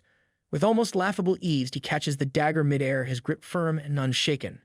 As if the king's smugness wasn't enough, Zhao Wu and Zhao Fei float ominously around him like bodyguards on a power trip. They watch the scene unfold with the kind of smug amusement that makes you want to roll your eyes. Zhao Fei breaks the silence, mockingly asking Lu Li if he truly believes the mountain he's facing contains only the king. Zhao Wu joins in, smirking as she questions why Lu Li still thinks this is a one-on-one fight. Their taunts are dripping with overconfidence, as if they're already celebrating their victory. Without warning, Zhao Wu uses gravity manipulation, hurling Lu Li into a nearby lake with a force so strong it feels like the air itself is crushing him. The impact sends him plunging deep into the water, the world around him spinning. Stunned, he struggles to get his bearings. As he sinks, he quickly realizes just how overwhelming the situation has become. The weapons the stewards transformed into earlier aren't just decorative, they're alive. Moving independently, they attack with precision, as though he's facing 3 cross-level bosses at once. The sheer unfairness of it all hits him like a brick. If there was ever a moment to hold nothing back, this is it.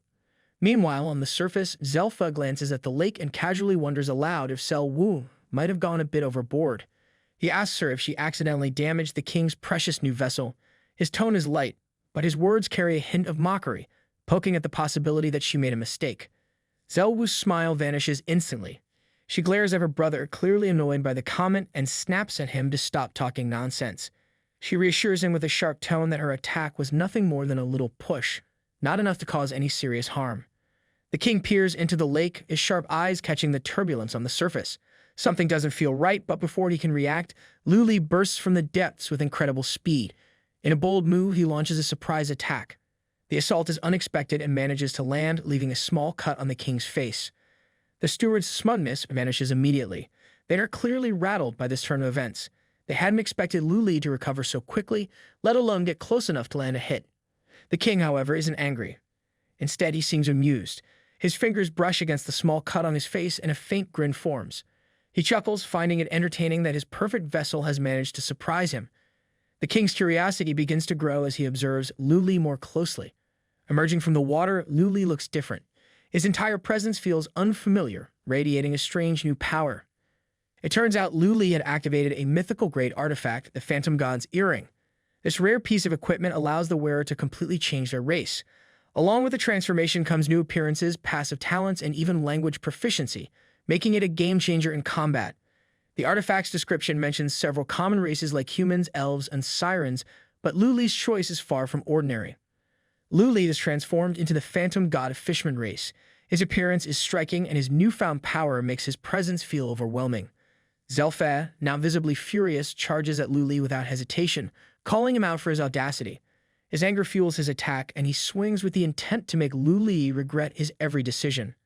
But before Zelfa's attack can connect, Lu Li dives back into the lake, disappearing beneath the surface in an instant. The transformation grants him race-specific passive talents, and they immediately come into play. His movement speed in water doubles, making him nearly impossible to catch, and his ability to hold his breath is significantly extended. Zelfa, now looking more annoyed than intimidating, shouts into the water, cursing Lu Li and demanding he show himself. His frustration is almost laughable as his voice echoes uselessly over the lake. Zelwu joins in, calling out for Lu Li to come out, her tone sharper, but equally ineffective. The waters remain eerily silent as Lu Li swims effortlessly below the surface. His movements are smooth and swift, making it impossible for the stewards or the king to pinpoint his location. The lake, which was once just another obstacle, has now become the strongest advantage of Lu Li. Suddenly, Lu Li explodes out of the lake with incredible speed, his movements fluid and precise. Running across the surface of the water as if it's solid ground, he uses his newfound agility to its fullest. Before the king or his stewards can react, Lu Li closes the distance and sneaks behind the king. His dagger glints under the light, poised for a deadly strike. Just as the attack is about to land, Zelfa steps in at the last moment. With a well-timed parry, Zelfa deflects the attack with enough force to send Lu Li flying through the air, propelling him nearly 100 meters backward. While still soaring through the air, Lu Li doesn't waste a single second. He activates the Phantom God's Earring again, triggering another transformation. This time, he shifts into the Bullman race. His body grows bulkier, his muscles expanding as his power surges. The transformation increases his attack strength by 20%, though at the cost of reducing his intelligence by 20%. Not that anyone's noticing the brain power drop right now. The Bullman race also grants him a self-regeneration ability, an invaluable tool in this relentless battle. Fully transformed and stronger than ever, Lu Li charges forward again, his determination unwavering. Without hesitation, Lu Li launches himself straight at the king, channeling all of his power into his ultimate move, Rending Burst Blade. The air itself seems to split apart as the attack tears toward its target with incredible force. The king, ever confident in his strength, stands unmoving. He raises his arm to block the attack, treating it as if it's nothing more than a minor inconvenience. But for all his arrogance, the king underestimates the sheer power of Lu Li's strike. The attack slams into his arm, leaving a deep and unmistakable wound. The impact shocks even the king, whose smug demeanor falters ever so slightly. Zelfei and Zelwu, always quick to boast about their invincibility, suddenly look less sure of themselves. Their confident expressions crumble as they rush to express their concern. The sight of the king bleeding visibly rattles them. Angered by the defiance of Lu Li, Zelfei immediately charges at him, cursing him and swearing revenge. His attacks come with furious precision, but Lu Li doesn't back down. During the heated clash, Lu Li's left arm gets injured. Zelfei looks triumphant for a brief moment, but doesn't last long. The Bulna's regeneration ability activates almost instantly, healing Lu Li's arm as if the injury had never happened. The king doesn't flinch at his injury. Instead, he claps his hands with enthusiasm, his face lighting up with genuine amusement. To him, the battle isn't a matter of survival, it's a performance, and he's thoroughly entertained. He declares that Lu Li is full of surprises, almost as if he's congratulating him for being more interesting than the average opponent. The king's tone feels celebratory, like a host complimenting a guest at a grand event. Meanwhile, Zelwu's confidence wavers as she notices the wound on the king's arm. Her expression tightens with worry, and she quickly assures him that she'll handle it. Without wasting time, she casts a healing spell, carefully tending to the injury until the damage is completely erased. The king, however, pays no attention to the fuss over his arm. His focus is locked entirely on Lu Li, his grin growing wider with every passing second. There's something unsettling about his expression, a mix of admiration and hunger. He remarks on how much this vessel, Lu Li, pleases him, his tone dripping with sinister intent. To the king, Lu Li is no longer just an opponent to defeat. He's something far more valuable, a perfect scabbard, as the king calls it. The king, in his usual self-absorbed way, declares that Lu Li must have been sent by the heavens specifically for him, perfectly crafted to hold the unparalleled sword that is himself. His arrogance is almost unbearable, as if he truly believes the universe revolves around him. With mocking curiosity, the king taunts Lu Li further. He questions whether there are any other hidden tricks or features left to reveal, treating him like a toy with surprises yet to be uncovered. His condescending tone makes it clear that he's still confident in his victory, no matter what Lu Li does next. Lu Li, however, knows the truth. The situation is dire and can feel it in his bones. Even his strongest move, rending burst blade, barely made a dent in the king. If he's going to turn the tide, he needs to risk everything on his last and most powerful technique. Taking a deep breath, Lu Li steadies himself. His determination hardens and he activates his ultimate skill, Hidden Dragon in the Abyss. A massive dragon begins to form, its sheer presence overwhelming the battlefield. The ground trembles beneath its weight and the air grows heavy with its power. The beast radiates strength, its every movement commanding attention. For a moment, the battlefield belongs to the dragon and Lu Li channels every ounce of his energy into the technique.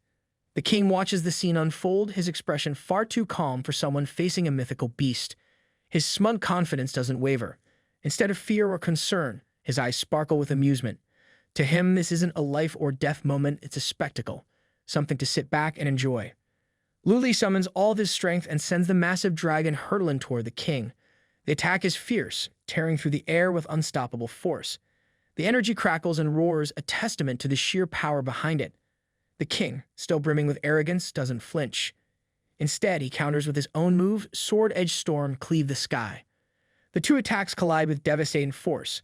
The ground shakes violently, cracks spreading like spiderwebs, while debris scatters in all directions. Smoke and dust blanket the battlefield, turning it into a chaotic wasteland. The sheer intensity of the clash leaves the area in ruins, making it almost impossible to see what remains. And as the dust begins to clear, the king steps forward, completely unscathed. His grin is as smug as ever, radiating an unbearable sense of superiority. He looks at Lu Li as if the attack was nothing more than an amusing light show. With an almost mocking tone, he belittles Lu Li's efforts, clearly confident that his own strength is far beyond anything Lu Li could muster. But the king's overconfidence blinds him to the truth. He's so busy gloating that he doesn't realize the dragon he destroyed wasn't the real attack, it was a decoy. The real dragon looms behind him, its energy surging with raw power. Before the king can react, the dragon strikes, landing a direct hit. The explosion is immense, sending shockwaves rippling across the battlefield. The force of the blast shakes the very ground beneath them, its intensity impossible to ignore. For a brief moment, it seems as though the tide is turning. But when the smoke clears, the king is still standing. This time, however, he's encased in a glowing shield. Zhao Wu, ever the loyal lapdog, has swooped in to save him at the last second with her protective magic. Her intervention keeps him standing, though it's clear even she wasn't prepared for the full force of the attack. The king coughs and steadies himself, the illusion of his untouchable strength slipping slightly. His pride takes a hit as he grudgingly admits the attack was stronger than he anticipated. His arrogance, however, refuses to let him admit any kind of defeat. Instead, he twists the situation, praising Lu Li's cleverness like he's some sort of judge in a competition. Lu Li, however, takes note of the situation. He realizes that the king has been weakened. The earlier attack, though not decisive, was effective. Hope flickers within him, but the moment is short-lived. The king's eyes begin to glow with an ominous red aura, radiating malice as he channels his power. Without hesitation, he unleashes telekinetic storm, gravity control once more. The air grows heavy and Lu Li is bound within a ball of water, unable to move. Around him, massive trunks materialize, all aimed at him with deadly precision. The king watches, his expression filled with mockery. He taunts Lu Li, warning him against any thoughts of escape. His voice drips with arrogance as he raises his staff, commanding Lu Li to accept the so-called baptism and dedicate his life to the king's great journey. Adding insult to injury, the king refers to Lu Li as a warrior, pausing briefly before delivering an unexpected twist. He then calls him a player. The word catches Lu Li off guard and his composure cracks. Shocked, he stammers, unable to process what he just heard. The king lets out a chuckle, his tone laced with mockery. He looks at Lu Li with a mix of pity and disdain, as if explaining something to a child who just doesn't get it. He says it shouldn't be so hard to comprehend. According to him, the heavens have already revealed to him the ultimate secret of this world. With a sinister gleam in his eyes, the king explains that the very title of player is an insult in itself. To him is the height of arrogance. The heavens told him that everything in this world, every blade of grass, every bouquet of flowers, every word spoken, and every expression made, exists solely to serve one purpose, to entertain the players. At first he thought it was just a horrifying metaphor, something symbolic from the heavens. But then his intelligence was enhanced and everything became painfully clear. The king delves deeper, his voice carrying both bitterness and fury. He talks about the cruel truth of this world. There is no cause and effect for him. His memories are nothing but fragments stitched together. His life, no matter how grand or meaningful it seems, is bound by rules that endlessly repeat themselves. Every day, every hour, every moment of his existence is preordained, looping endlessly like a cruel joke. He introduces himself again, but this time with a tone filled with both pride and despair. He is Tini Kingdom, the king to whom hundreds of thousands of people have pledged their allegiance. He is the savior of this era, the man who built a kingdom from chaos and saved countless lives. And yet, he is nothing more than a chess piece, his entire life a tool for the entertainment of the players. The king's voice rises as he yells, his anger spilling over. He refuses to accept this fate.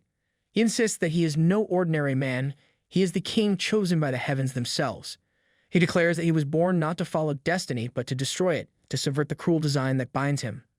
Pointing his blade at Lu Li, the king's fury intensifies. He accuses Lu Li and the other players of being invaders in his world. To him, they are the real enemies, the ones who have come to exploit and disrupt everything. With an unyielding roar, he declares his intention to expel them all, no matter the cost. Zhou Wu, ever the loyal servant, speaks up, addressing the king with reverence. She calls him majesty in a tone that borders on worship. Zelfa joins in, adding that the king's merit lies in the future and his actions will bring benefits to generations to come. Lu Li stands frozen in thought, his mind racing as he tries to make sense of the king's claims. An entity made of data gaining the ability to think independently. How is that even possible? It goes against everything logical. The more the king talks about this heaven, the more questions flood Lu Li's mind. What exactly is this heaven the king keeps mentioning? Whatever it is, it must be the source of this bizarre situation. The king interrupts Lu Li's reflection, his voice calm yet filled with malice. He muses aloud, curious about one thing. After taking over the bodies of these so-called players, what happens to their souls? His tone makes it sound like a casual question, but the menace behind it is impossible to miss. Lu Li takes a deep breath and decides to ask one last question before making his next move. He looks at the king and says he needs to know something. The king, growing impatient, waves his hand and tells Lu Li to hurry up and stop wasting time. Lu Li asks if the king knows someone named Ham Yixiao. The question hangs in the air, and for a brief moment the king looks thoughtful. He repeats the name slowly, saying it sounds familiar. But before Lu Li can press in further, the king's face hardens and his patience runs out. With a sinister grin, he tells Lu Li that if he really wants answers, he can go to hell and ask his question there. Before the king can attack, Lu Li moves swiftly, activating his Phantom God's earring once again. His appearance shifts, transforming him back into the Bullman. Without hesitation, the king launches a brutal attack, his energy-infused trunks piercing through Lu Li's body. But something doesn't add up. The king pauses, his eyes narrowing as he realizes the truth. It's just another clone. Far above, on one of the upper floors, the real Lu Li stands, catching his breath. He's relieved that he thought ahead and placed a clone in a safe location earlier. Transformations have a cooldown of 30 minutes, so he knows he can't afford to get caught again. Preparing his next move, Lu Li activates the Phantom God's earring once more, this time choosing a new form, the Phantom God Lizardman. His body shifts again, taking on the sleek, agile features of his new race. The transformation comes with unique passive talents. His climbing speed increases by 50%, and he gains the ability to camouflage, making him nearly invisible. With his new abilities, Lu Li starts climbing the walls of the abyss. The king closes his eyes, his voice dripping with mockery. He remarks that his new vessel is far too dishonest for his liking. With a sinister tone, he declares that he must first break his hands and legs before repairing them later. The king's grin widens, his arrogance on full display as if he's already claimed victory. Raising his staff, the king commands, "Arise," and the staff lights up with a menacing glow. He activates telekinetic storm, elemental control, and the water ball hovering above begins to freeze. In seconds, the entire mass turns to solid ice, sealing off the exit completely. Lu Li curses under his breath, his frustration evident as he realizes there's no way out. The exit is sealed, trapping him in the abyss with no escape route. The king isn't done yet. With a grin that promises more chaos, he raises his staff again. This time, shards of ice break off and start raining down, creating a deadly storm of frozen spikes. Clinging to the wall, Lu Li dodges the falling shards as best he can, his breathing heavy and labored. Each movement feels more difficult than the last as the cold begins to seep into his body. He realizes the harsh truth: lizards are cold-blooded creatures and their body temperature is directly affected by their surroundings. The freezing environment is slowing him down, stiffening his movements and draining his energy. One of the ice shards strikes him, and the impact sends him crashing to the ground. The pain is written all over his face as he struggles to push himself up. The king watches with satisfaction, his voice cold and mocking. He declares that Lu Li cannot escape his grasp, his tone dripping with superiority. With a flick of his staff, he commands the ice shards to pin Lu Li onto a slab of ice. The shards pierce through his limbs, leaving him immobilized. The king taunts him further, his words cutting deep. He tells Lu Li to go ahead and run if he still can, mocking him with every word. Pinned down and drained of energy, Lu Li feels the crushing weight of defeat. He reflects on his situation, realizing he has no more tricks left, no more methods to escape. The fight has pushed him to his absolute limit, and for the first time, despair begins to creep into his thoughts. The king steps closer to Lu Li, his eyes filled with malice. Grabbing him by the neck, the king begins to choke him, savoring the moment as Lu Li struggles helplessly. The situation seems grim, and Lu Li's strength fades rapidly under the king's grip. But just as the king's victory seems inevitable, a sudden explosion pierces through the ice ball above. A massive flame ball shatters the icy barrier, lighting up the dark abyss. The shock breaks the tension as the king turns, startled. It's Afi's fiery explosion attack, signaling their return to the game. Flames roar all around as Afi and little Chile charge toward the king, their expressions fierce and determined. They've clearly come back with a vengeance. Leading the way, Huajiao wastes no time. She stomps the ground with full force, activating her mountain-shaking stomp. The attack hits hard, the ground trembling under its impact. The shockwave sends the king flying backward, caught off guard by the sudden assault. All three of them call out to Lu Li, shouting that they're here. The king rises to his feet, brushing off the dust but clearly rattled. His composure falters for a moment as he processes what just happened. Zhao Wu and Zhao Fa, both wide-eyed, rush to his side. Zhao Wu's voice is sharp with disbelief as she points out the trio, wondering how it's even possible for them to be alive. She turns to the king, addressing him as Majesty, and reminds him that she and Zhao Fei personally killed them earlier. Zhao Fei nods, backing her up. He insists that they absolutely died to the sword-wind explosion. Both of them look visibly confused, their confidence cracking as they struggle to make sense of the situation. The king raises his hands, silencing them. His expression shifts from confusion to calculated interest as he watches the trio. He declares that there's no need for further explanation. This, he says, is the mind-boggling nature of the player race. Their ability to return from the dead is unlike anything else in this world. The king's tone grows darker, his grin returning as he speaks. If he can fully understand the player race, he muses and master the body-snatching technique to kill them permanently, then they will all serve as their perfect vessels in the future. The thought clearly excites him, and his gaze hardens with renewed determination. Lu Li quickly warns Afi, little Chile, and Huajiao to be cautious of the face on the king's chest. Afi, ever the loudmouth, openly wonders what's so special about it. Lu Li explains that the face is the source of the king's body-snatching skill. He emphasizes that it's likely more dangerous than just damaging their in-game characters. It's something much worse. Afi waves off the explanation with a dismissive tone, saying they can deal with all the creepy face talk after they've saved their second brother. His focus is on the here and now. Little Chile, determined as ever, declares she's ready to help too. Meanwhile, the king, unimpressed by their reunion, turns to Zhao Wu and Zhao Fa.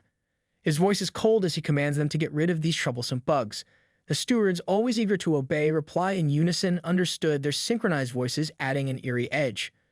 Zhao Wu steps forward, glaring at the group with pure hatred. She curses them for embarrassing her in front of the king and declares that she'll crush them all in the fleshy pulp. Her tone is dripping with fury, and she's clearly itching for revenge. Little Chile glances at Afi and calls out to him, saying she's on her way to deal with Zhao Wu. Afi nods, his tone cocky as always, and tells her they'll take care of Zhao Wu first. Without hesitation, both of them unleash their fiery comet burst attacks simultaneously, sending blazing comets hurtling towards Zhao Wu. Zhao Wu, however, remains calm. She activates her gravity barrier, a powerful shield that holds firm against the incoming comets. The flaming projectiles slam into the barrier, but it doesn't falter. Zhao Wu smirks, taunting them as she asks if this is what they call magic. Her tone is dripping with arrogance, as if their efforts are nothing more than a joke to her. Afi and Little Chile refuse to back down. They exchange a quick glance, silently agreeing on their next move. Combining their strength, they activate their dual fusion skill, Dance of Fire Tornadoes. The two fiery tornadoes twist and spiral towards Zelwu's gravity barrier with overwhelming force, burning hotter and fiercer with every second. The tornadoes collide with the barrier, and for a moment, it seems like Zelwu's smug confidence might hold. But the combined attack proves too much, and the barrier shatters under the pressure, unable to withstand the fiery assault. Zelwu's eyes widen in disbelief as her defense falls apart. She curses them loudly, calling their combined attack two matchstick skills and complaining about how they've turned everything into a foggy, rainy mess. The air is filled with steam and smoke, making it hard for her to see clearly. On the other side of the battlefield, Huajiao squares off against Zelfa. She activates her mountain-shaking technique, slamming the ground with tremendous force. Zelfa, wielding his sword with precision, parries the attack, scoffing at her effort. His voice drips with mockery as he taunts her, asking if an ant like her really thinks she can suppress him. He calls it wishful thinking and raises his sword to use the sword wind explosion, his confidence unwavering. But before he can even finish his sentence, Huajiao cuts him off. Without hesitation, she fires back with her mountain-shaking cannon X6, amplifying her attack to a devastating level. The sheer impact of the strike sends Zelfa flying through the air, crashing hard onto the ground. Zelfa struggles to get up, cursing her under his breath. He mutters that this big-booed, brainless lady is far stronger than he expected. His insult barely masks his embarrassment, his earlier confidence now shattered. Before Zelfa can recover, the king strides over, grabbing the sword that is Zelfa himself. Zelfa tries to explain, stammering nervously, but the king isn't having any of it. Without even looking at him, the king growls, telling Zelfa to shut up. The air grows heavy as the king's anger intensifies. A dark, menacing aura begins to radiate from him, thick and oppressive. His eyes burn with fury as he addresses the group, declaring that he won't tolerate any Tom, Dick, or Harry wasting his time. His voice is cold, filled with disgust at the thought of being challenged by what he sees as mere nuisances. Huajiao, standing her ground, braces herself. She can feel the weight of the king's aura pressing down on her, and her instincts scream that this is no ordinary attack. She mutters to herself, acknowledging how overwhelmingly powerful the king's presence is. The king raises his sword and with a single swing, unleashes the sword wind explosion. Blaze of energy tear through the air, their sheer speed and power cutting through everything in their path. The battlefield trembles as the slashes fly toward Luli and the others. Luli shouts a warning, telling everyone to watch out. Afi, Little Chile, and Huajiao freeze for a moment, their faces showing equal parts shock and fear. The attack is too fast, too strong, and they realize they might not be able to avoid it. Just then, a new presence arrives on the battlefield. The members of the Daybreak Guild charge in, their leader stepping to the front with unwavering confidence. His voice rings out loud and clear, cutting through the chaos as he reassures everyone not to lose hope. Even in the darkest moments, he declares the light will come at daybreak. The leader of the Daybreak Guild raises his shield and uses the shield parry skill, intercepting the sword wind explosion head-on. The clash creates a burst of energy, but the shield holds strong, stopping the attack in its tracks. The king is startled by the sudden interference. Luli stares at the members of the Daybreak Guild, confused by their sudden appearance. He wonders how they ended up here in the middle of this chaotic battlefield. Before he can dwell on it, Afi casually slaps a hand on his shoulder, looking as smug as ever. With a knowing grin, Afi explains that after they got back online, they immediately discussed countermeasures. They knew there was no way they could handle a boss of this level on their own, so they went searching for reinforcements. By chance, they stumbled upon the Daybreak Guild nearby and convinced them to join in. The leader of the Daybreak Guild steps forward, his voice calm but firm. He addresses Luli, pointing out that while they could be considered acquaintances through fighting, from now on they will be friends. His words carry a sense of camaraderie that was quickly followed by a practical suggestion. The leader proposes that they split the reward for defeating the boss 50-50. Luli agrees without hesitation, saying it's no problem. But Afe, never one to stay quiet, interjects. He points out that their group is smaller and a 50-50 split isn't exactly fair.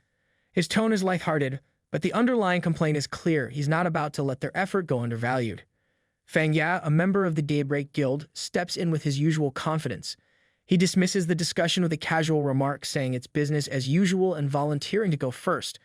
Without waiting for further debate, he rushes toward the king, eager to test his strength. His voice is filled with excitement as he shouts that he's ready to face the boss that even Zhan Yu couldn't handle.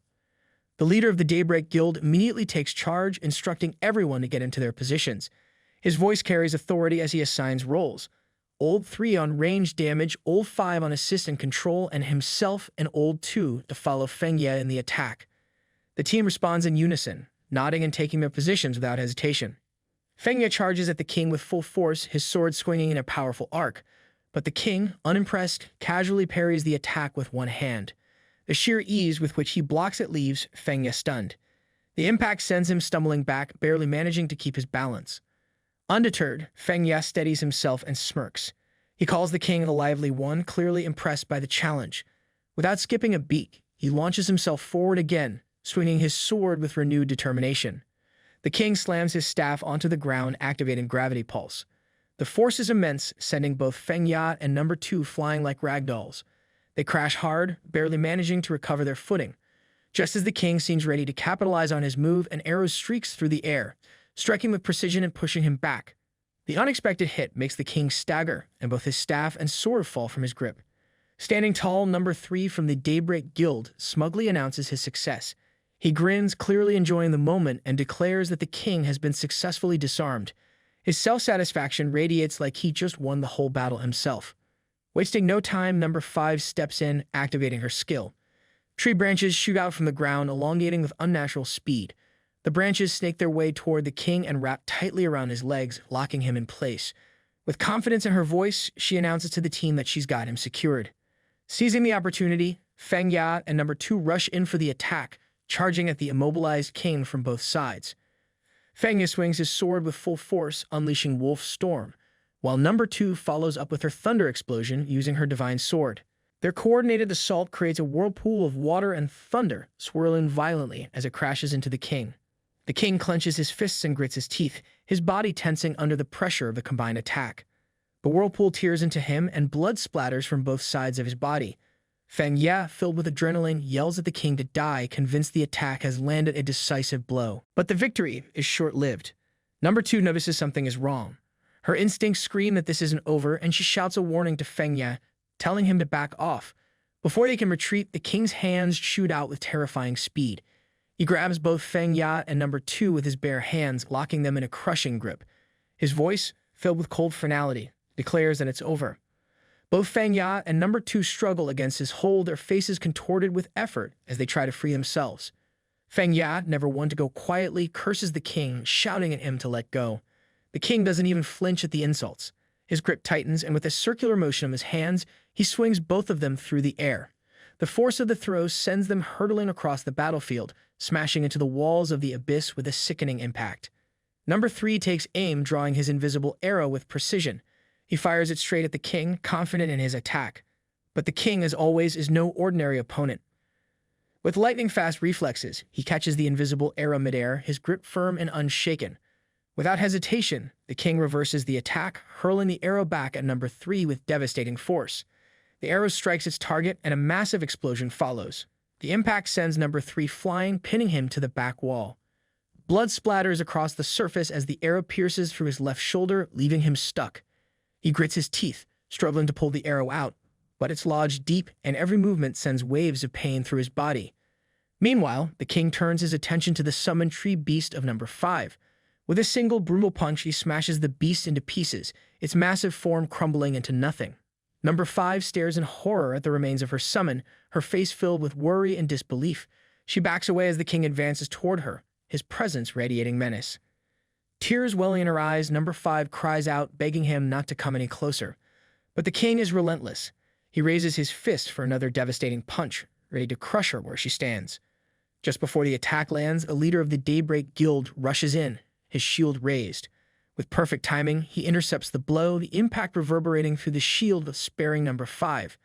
The leader, calm and composed, tells number 5 to adjust her position and create some distance. His tone is steady, but the urgency in his words is clear. The king, undeterred, begins pounding on the leader's shield with a flurry of punches. Each strike lands with terrifying force, the sound of the blows echoing across the battlefield. The king taunts the leader, mocking his defensive skills and questioning how long he can possibly hold out. The leader holds firm, his shield absorbing each hit. His thoughts remain focused, reflecting on his role. To him, his shield is more than just a tool. It's a promise to protect his teammates, no matter the cost. But as for the king, the one who has hurt his comrades, the leader vows that he won't just face the shield. He'll face the sharp edge of the leader's sword as well. And as the leader of the Daybreak Guild speaks, a dramatic transformation begins.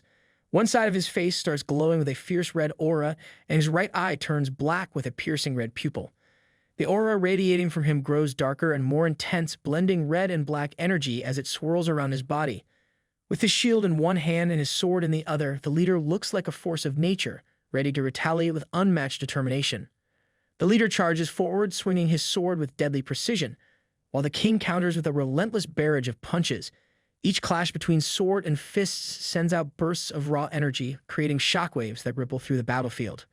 The force is so immense that stones and water nearby are lifted into the air, caught in the chaotic energy of their battle. From a distance, Luli watches the chaos unfold.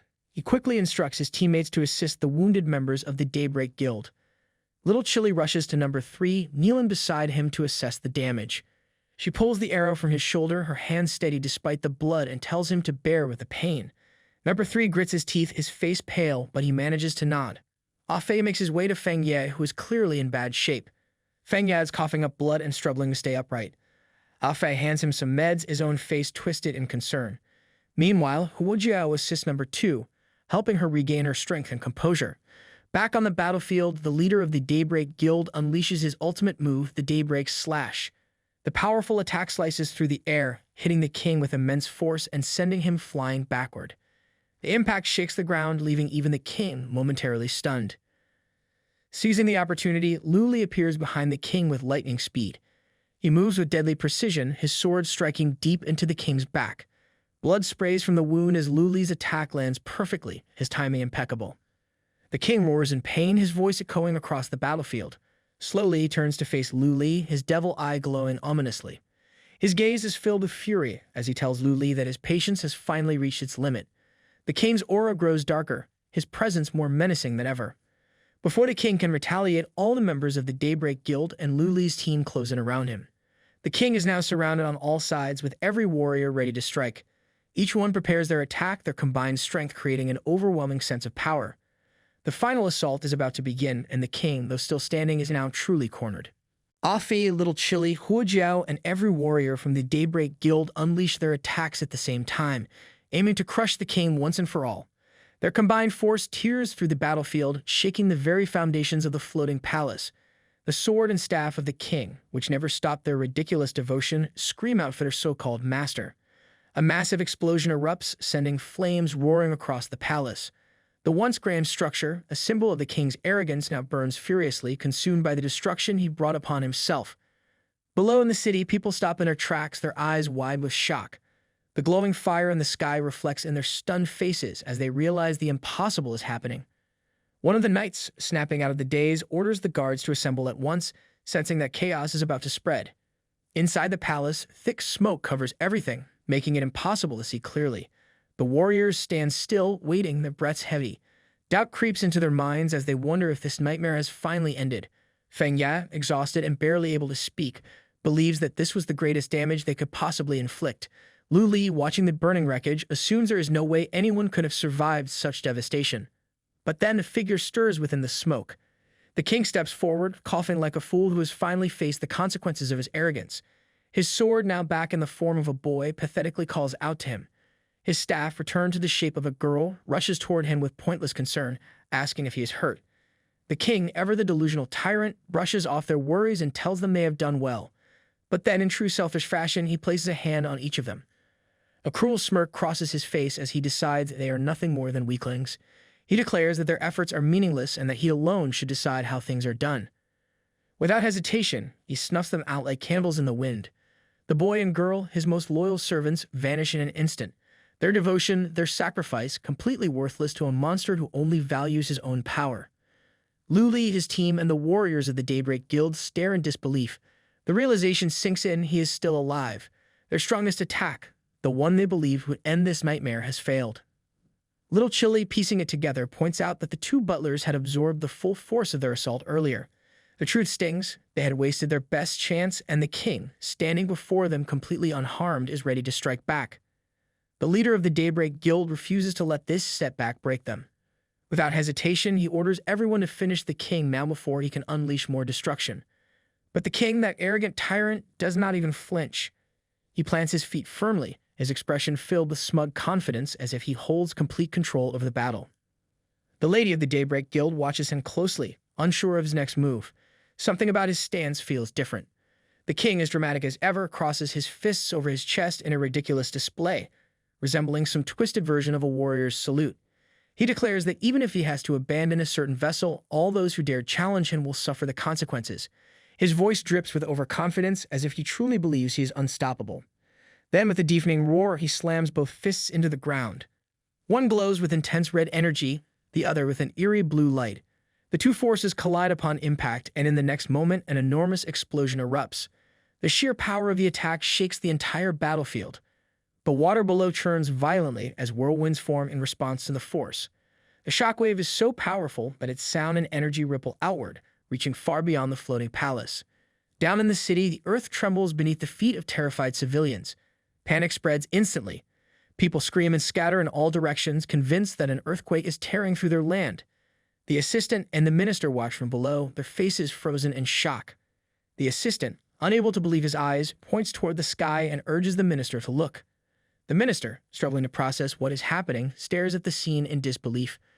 The once magnificent floating palace, a symbol of the king's pride and tyranny, has been reduced to rubble. Without wasting a moment, both rush forward, desperate to understand how such destruction came to be. At the remains of the palace, the king stands alone among broken stones and scattered debris. The battlefield is eerily silent.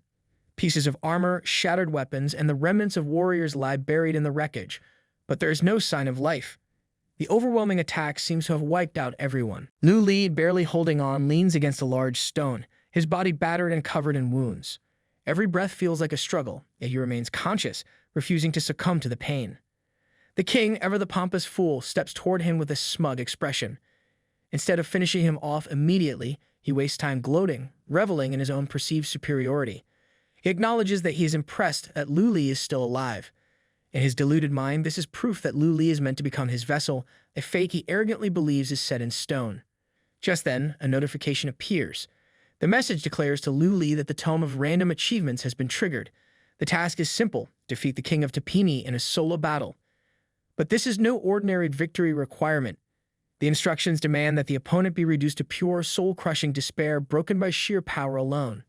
A straightforward defeat is not enough. Lu Li sits on a stone block, his body drained from the brutal fight. His breath is uneven, his exhaustion evident. The king, standing tall before him, smirks with mocking arrogance. He assumes the battle is already won, taunting Lu Li with empty words. If there are any last tricks left, now would be the time to reveal them. Lu Li, without hesitation, responds. There is in fact one last move. Lu Li rises to his feet, ignoring the pain coursing through his body. A powerful energy erupts from him as he activates Azura mode. Crimson lightning crackles around him, wrapping his body in an overwhelming aura. His entire appearance shifts, his form becoming more lethal, his presence more terrifying. His eyes burn with an intensity that makes it clear he is not done yet. The king, witnessing this transformation, reacts with an expression that is part amusement, part admiration. He acknowledges the spirit of Lu Li, recognizing that even now, after everything, he refuses to surrender. But admiration means nothing when it comes from a delusional tyrant who still believes he holds the upper hand. Both warriors launch forward, moving at speeds too fast for the eye to follow. They clash in a frenzy of attacks, fists and blades meeting with explosive force. One strike follows another, the battlefield shaking with each impact. But it does not take long for the truth to become clear. Lu Li's Azura mode is far too much for the king to handle. Every hit lands with crushing power. The king, despite his attempts to defend, coughs up blood as blow after blow connects. His movements grow sluggish, his once overwhelming strength now faltering against the unstoppable assault by Lu Li. He forces himself to analyze the situation, trying to regain some sense of control. Lu Li has indeed become faster and stronger, but in the king's mind, that is all there is to it. He convinces himself that there must be a limit, that Lu Li's power surge cannot last forever. But deep down, he knows this time he is on the losing end. Lu Li moves with blinding speed and grips the king's face with an iron hold. The king, for the first time, struggles to process what is happening. His own body, once feared and untouchable, is now completely under Lu Li's control. He thrashes, trying to break free, but Lu Li's grip remains unshaken. Lifting the king effortlessly, Lu Li prepares to slam him into the ground with overwhelming force. But before he can complete the move, the king, desperate to turn the tide, channels all his remaining energy into his fist. With one devastating punch, he sends Lu Li flying through the air. The king does not stop there. Seizing the advantage, he leaps into the sky, closing the distance in an instant. Before Lu Li can regain control, another brutal punch strikes him mid-air, sending him hurtling downward.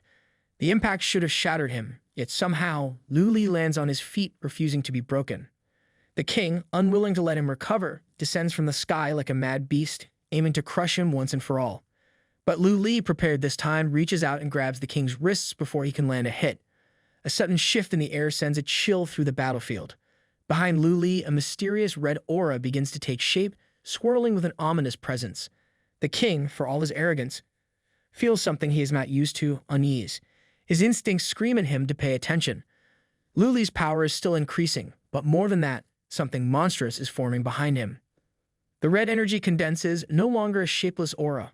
What emerges is a massive wolf with eyes filled with pure malice. Its gaze alone carries an unspeakable rage, as if it exists only to destroy. A notification appears, confirming what is unfolding. The message reveals the true potential of Ashura mode. It does not simply enhance power, it maximizes fighting spirit, pushing strength beyond normal limits. When this fighting spirit reaches its peak, it takes form, granting the user the ability to unleash the wrath of Ashura. But there is a price. While in the Ashura mode, there is no defense, no escape, no retreat. Running from battle or attempting to avoid conflict will cause the fighting spirit to vanish. If that happens, Ashura mode will be lost for a time, leaving the user vulnerable. Lu Li grabs the hand of the king with a crushing grip and leaps onto him without hesitation. Both warriors grin, locked in a battle of sheer willpower. The king, never one to hold back his arrogance, throws a brutal punch straight into Lu Li's face and roars at him to disappear. The impact sends Lu Li soaring through the air, but his momentum barely slows. From a distance, he surges forward again, refusing to let the king regain control. His fists strike with relentless force, each blow hammering into the king's body. He does not stop. He does not hesitate. He keeps attacking, each strike stronger than the last. The king, unwilling to be outdone, matches his intensity, returning every hit with equal ferocity. Blood spills onto the shattered palace floor, but neither of them relents. Their fists collide with overwhelming power, triggering a massive explosion. Shockwaves burst outward, sending stones flying in all directions. The entire palace trembles under the sheer energy released from their clash. Their speed becomes too much for the human eye to track. Their movements blur, their attacks landing faster than thought. They tear through the battlefield with raw, unfiltered rage. But then, in a split second, the king lands a devastating hit, striking Lu Li with precise, bone-shattering force. Lu Li's body hurtles through the air, crashing into a solid stone wall. Dust and debris scatter from the impact, but the battle is far from over. The king, still breathless from the fight, processes what just happened. He knows for certain Lu Li's ribs and hands are broken. Any normal warrior would be writhing in agony, unable to continue. But instead of falling apart, Lu Li looks more dangerous than ever. A grin spreads across his face.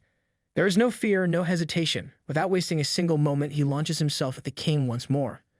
The next attack lands, and another explosion erupts. The palace groans under the force, its structure barely holding together. Below in the city, people watch in horror and confusion. The sky above them glows with energy, and massive stones begin to fall from the collapsing palace. They do not understand what is happening, but one thing is certain: the battle above is shaking the world itself. Below the collapsing palace, the minister and his associate stand alongside a group of soldiers, their eyes fixed on the chaos above. The associate, struggling to comprehend the situation, mutters about the broken teleporter. Without a way to reach the floating palace, the truth of what is happening remains a mystery. He wonders aloud, frustration in his voice. The minister, without hesitation, assumes the worst. His mind clings to old beliefs, convinced that some reckless dragon dares to challenge his so-called mighty ruler. But before he can speak further, a figure plummets from the sky. Ah-Fade, barely conscious, falls from the shattered palace above. The associate, eyes widening in alarm, points toward the descending warrior. The minister, despite his delusions, knows what must be done. He immediately commands the soldiers to save him before it is too late. Back in the palace, the battle reaches its final moments. The king, bruised, bloodied, and desperate, realizes something he refuses to accept. His time is running out. His ambitions are slipping away. If he cannot possess it, then he must destroy it. With no other option left, he leaps into the air, channeling every ounce of his energy into one final attack. Blue lightning crackles from one fist, red from the other. His rage boils over as he unleashes the full force of the Fist King's explosive blast, aiming to obliterate Lu Li once and for all. But Lu Li does not move. He remains still, utterly calm, his expression completely unshaken. The moment the attack reaches him, he lifts his hand and flicks it away as if swatting an insect. The king stares in horror, his mind unable to process what just happened. His most powerful attack, his ultimate technique, was dismissed without effort. His voice trembles with disbelief, but before he can fully grasp the reality of his defeat, Lu Li decides it is time to end this once and for all. A wicked grin spreads across Lu Li's face. He no longer needs to hold back. Activating the wrath of Azura, he unleashes the power that has been waiting for this moment. The enormous wolf behind him, its presence filled with overwhelming malice, lunges at the king. In an instant, its fangs tear through his body. The battle is over. The king, once so full of arrogance, is split in half, his broken form plummeting toward the waters below. Barely alive, he gasps for breath, his mind refusing to accept the truth. His voice, once filled with confidence and superiority, now shakes with pure terror. He screams in denial, repeating the words over and over, refusing to believe that this is how his reign ends. Desperation takes hold. His eyes turn to the sky, searching for salvation. With every ounce of strength left, he pleads for rescue, offering his soul, his loyalty, anything at all, just to escape his fate. He begs to be spared, willing to serve, even if it means submitting to the very depths of the infernal purgatory. Lu Li, hearing those words, pauses. The mention of infernal purgatory sends a chill through him. There is something darker at play, something beyond this battlefield. Before he can react, the world around them begins to distort. Glitches of massive purple blocks materialize out of nowhere, forming into strange, cross-like shapes. Afi, Little Chile, Huozhou, and the warriors of the Daybreak Guild lie scattered across the ground, motionless. Their bodies, battered and unconscious, show clear signs of the brutal battle they endured before plummeting from the floating palace. The minister and his guards rush to the scene, scrambling to assist the fallen warriors. His voice, filled with misguided loyalty and complete ignorance, booms with urgency. He assumes without question that these warriors were wounded while bravely protecting the so-called mighty king from the clutches of an evil dragon. In his mind, the battle above must have been fierce, and the king must now be in unimaginable danger. As he speaks, he turns to his assistant, expecting immediate action. But instead of helping, the assistant stands frozen, his gaze fixed on the sky, his mouth hanging open in shock. Frustrated, the minister snaps at him, demanding to know why he is just standing there instead of aiding the injured. But when he follows his assistant's gaze and looks up, the words die in his throat. His body stiffens, his eyes widen, and for the first time, his unwavering faith in the king's power begins to crack. High above them in the darkened sky, a massive cross of glowing purple glitches looms. Its unnatural presence distorts the very air around it, pulsing with ominous energy. The assistant, barely able to comprehend what he is seeing, mutters in horror. To him, it feels as though the apocalypse itself is unfolding before their eyes. Meanwhile, back at the ruins of the floating palace, the king, or what remains of him, refuses to accept defeat. His once mighty form is now nothing more than a grotesque half-body, yet his arrogance remains intact. With only his upper body left, he raises his arms toward the sky, his face twisted in manic delight. His laughter, crazed and deafening, echoes across the broken battlefield. To him, this is no downfall. In his deluded mind, this is a divine answer. He convinces himself that the heavens have acknowledged him, that his cries for salvation have been heard. The infernal purgatory is open, and he, in all his wretched existence, believes himself to be its chosen one. Drunk on his own madness, he proclaims his superiority once again, as if fate itself bows to his will. But in reality, he is nothing more than a desperate, broken man clinging to power that was never his to control. Lu Li wastes no time. His sword flashes through the air with lightning speed and cleanly cuts the neck of the king in a single decisive slash. The severed head falls, landing in the pit of blood below with a dull splash. For the first time, true silence surrounds the battlefield. The king, or what little remains of him, barely has time to process his defeat. His mind, once filled with delusions of grandeur, now drifts into an unfamiliar sensation, drowsiness. Confusion seeps into his fading thoughts. He cannot comprehend it. His body feels heavy, his consciousness slipping. He convinces himself it is just sleep, just a brief moment of rest. From his own detached point of view, he stares at the headless corpse that was once his. The sight should terrify him, but instead, his thoughts turn elsewhere. His final musings drift toward the infernal purgatory. He wonders if the goddess truly exists within its depths. His last fragmented thoughts cling to the possibility of meeting her. He questions what she would think of him, of the life he lived, of the choices he made. But before he can dwell further, darkness consumes him. Above the battlefield, the massive cross of purple glitches looms, its eerie presence unshaken. Lu Li raises his gaze, his eyes lock onto the strange anomaly.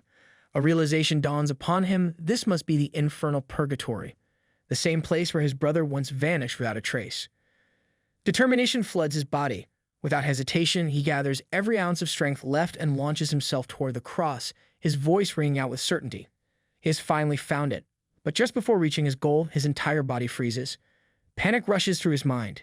He is unable to move, unable to push forward. The entrance to the infernal purgatory is right in front of him, so close he can almost reach out and touch it. Yet, something holds him in place. Then from behind, a presence emerges. A swirling purple orb materializes, radiating an unsettling energy. It calls his name, not the name he knows in this world, but the one from the game. The moment it speaks, a chill runs through his spine. His heart pounds in his chest. He wants to turn around, but he cannot even move his eyes. The curse forms in his mind, frustration and fear intertwining. Something is watching him, something powerful enough to stop him midair. Then the orb speaks again. It does not give him a choice. It does not ask him why he seeks the infernal purgatory. It simply delivers a cold, merciless truth. There is no need to search anymore. Han Yixiao is already dead. Lu Li remains frozen, his body unmovable, but his mind spirals into turmoil. The revelation shakes him to his core. A storm of emotions crashes over him: shock, disbelief, and something far heavier. He came all this way, fought through unimaginable battles, only to hear this. His breath quickens, his thoughts race, but before he can even process the weight of it, the situation takes a twisted turn. Hundreds of orbs materialize around him, their glowing forms floating in eerie silence. Then the voices begin. At first they mock him, their laughter echoing in the empty void. They toy with his emotions, teasing him with cruel amusement. One moment, they claim Han Yixiao is dead. The next, they suggest a fate, even worse than death. More voices chime in, feeding off each other's cruelty. They taunt him, questioning his desperation, his desire to see his brother.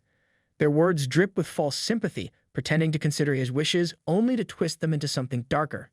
Then, as if this nightmare was not absurd enough, they turn it into a game. The voices argue, throwing out possibilities like they are discussing a trivial matter. Should they let him meet his brother? Should they not? The answer, it seems, will be decided by nothing more than a childish game. They play rock, paper, scissors. One voice calls out the results, and just like that, the decision is made. The outcome is cruel but unsurprising. Lu Li will not get his wish, but it does not matter, they say. Whether they meet or not was never important to begin with. Before he can react, before he can even try to fight back, the orbs shift.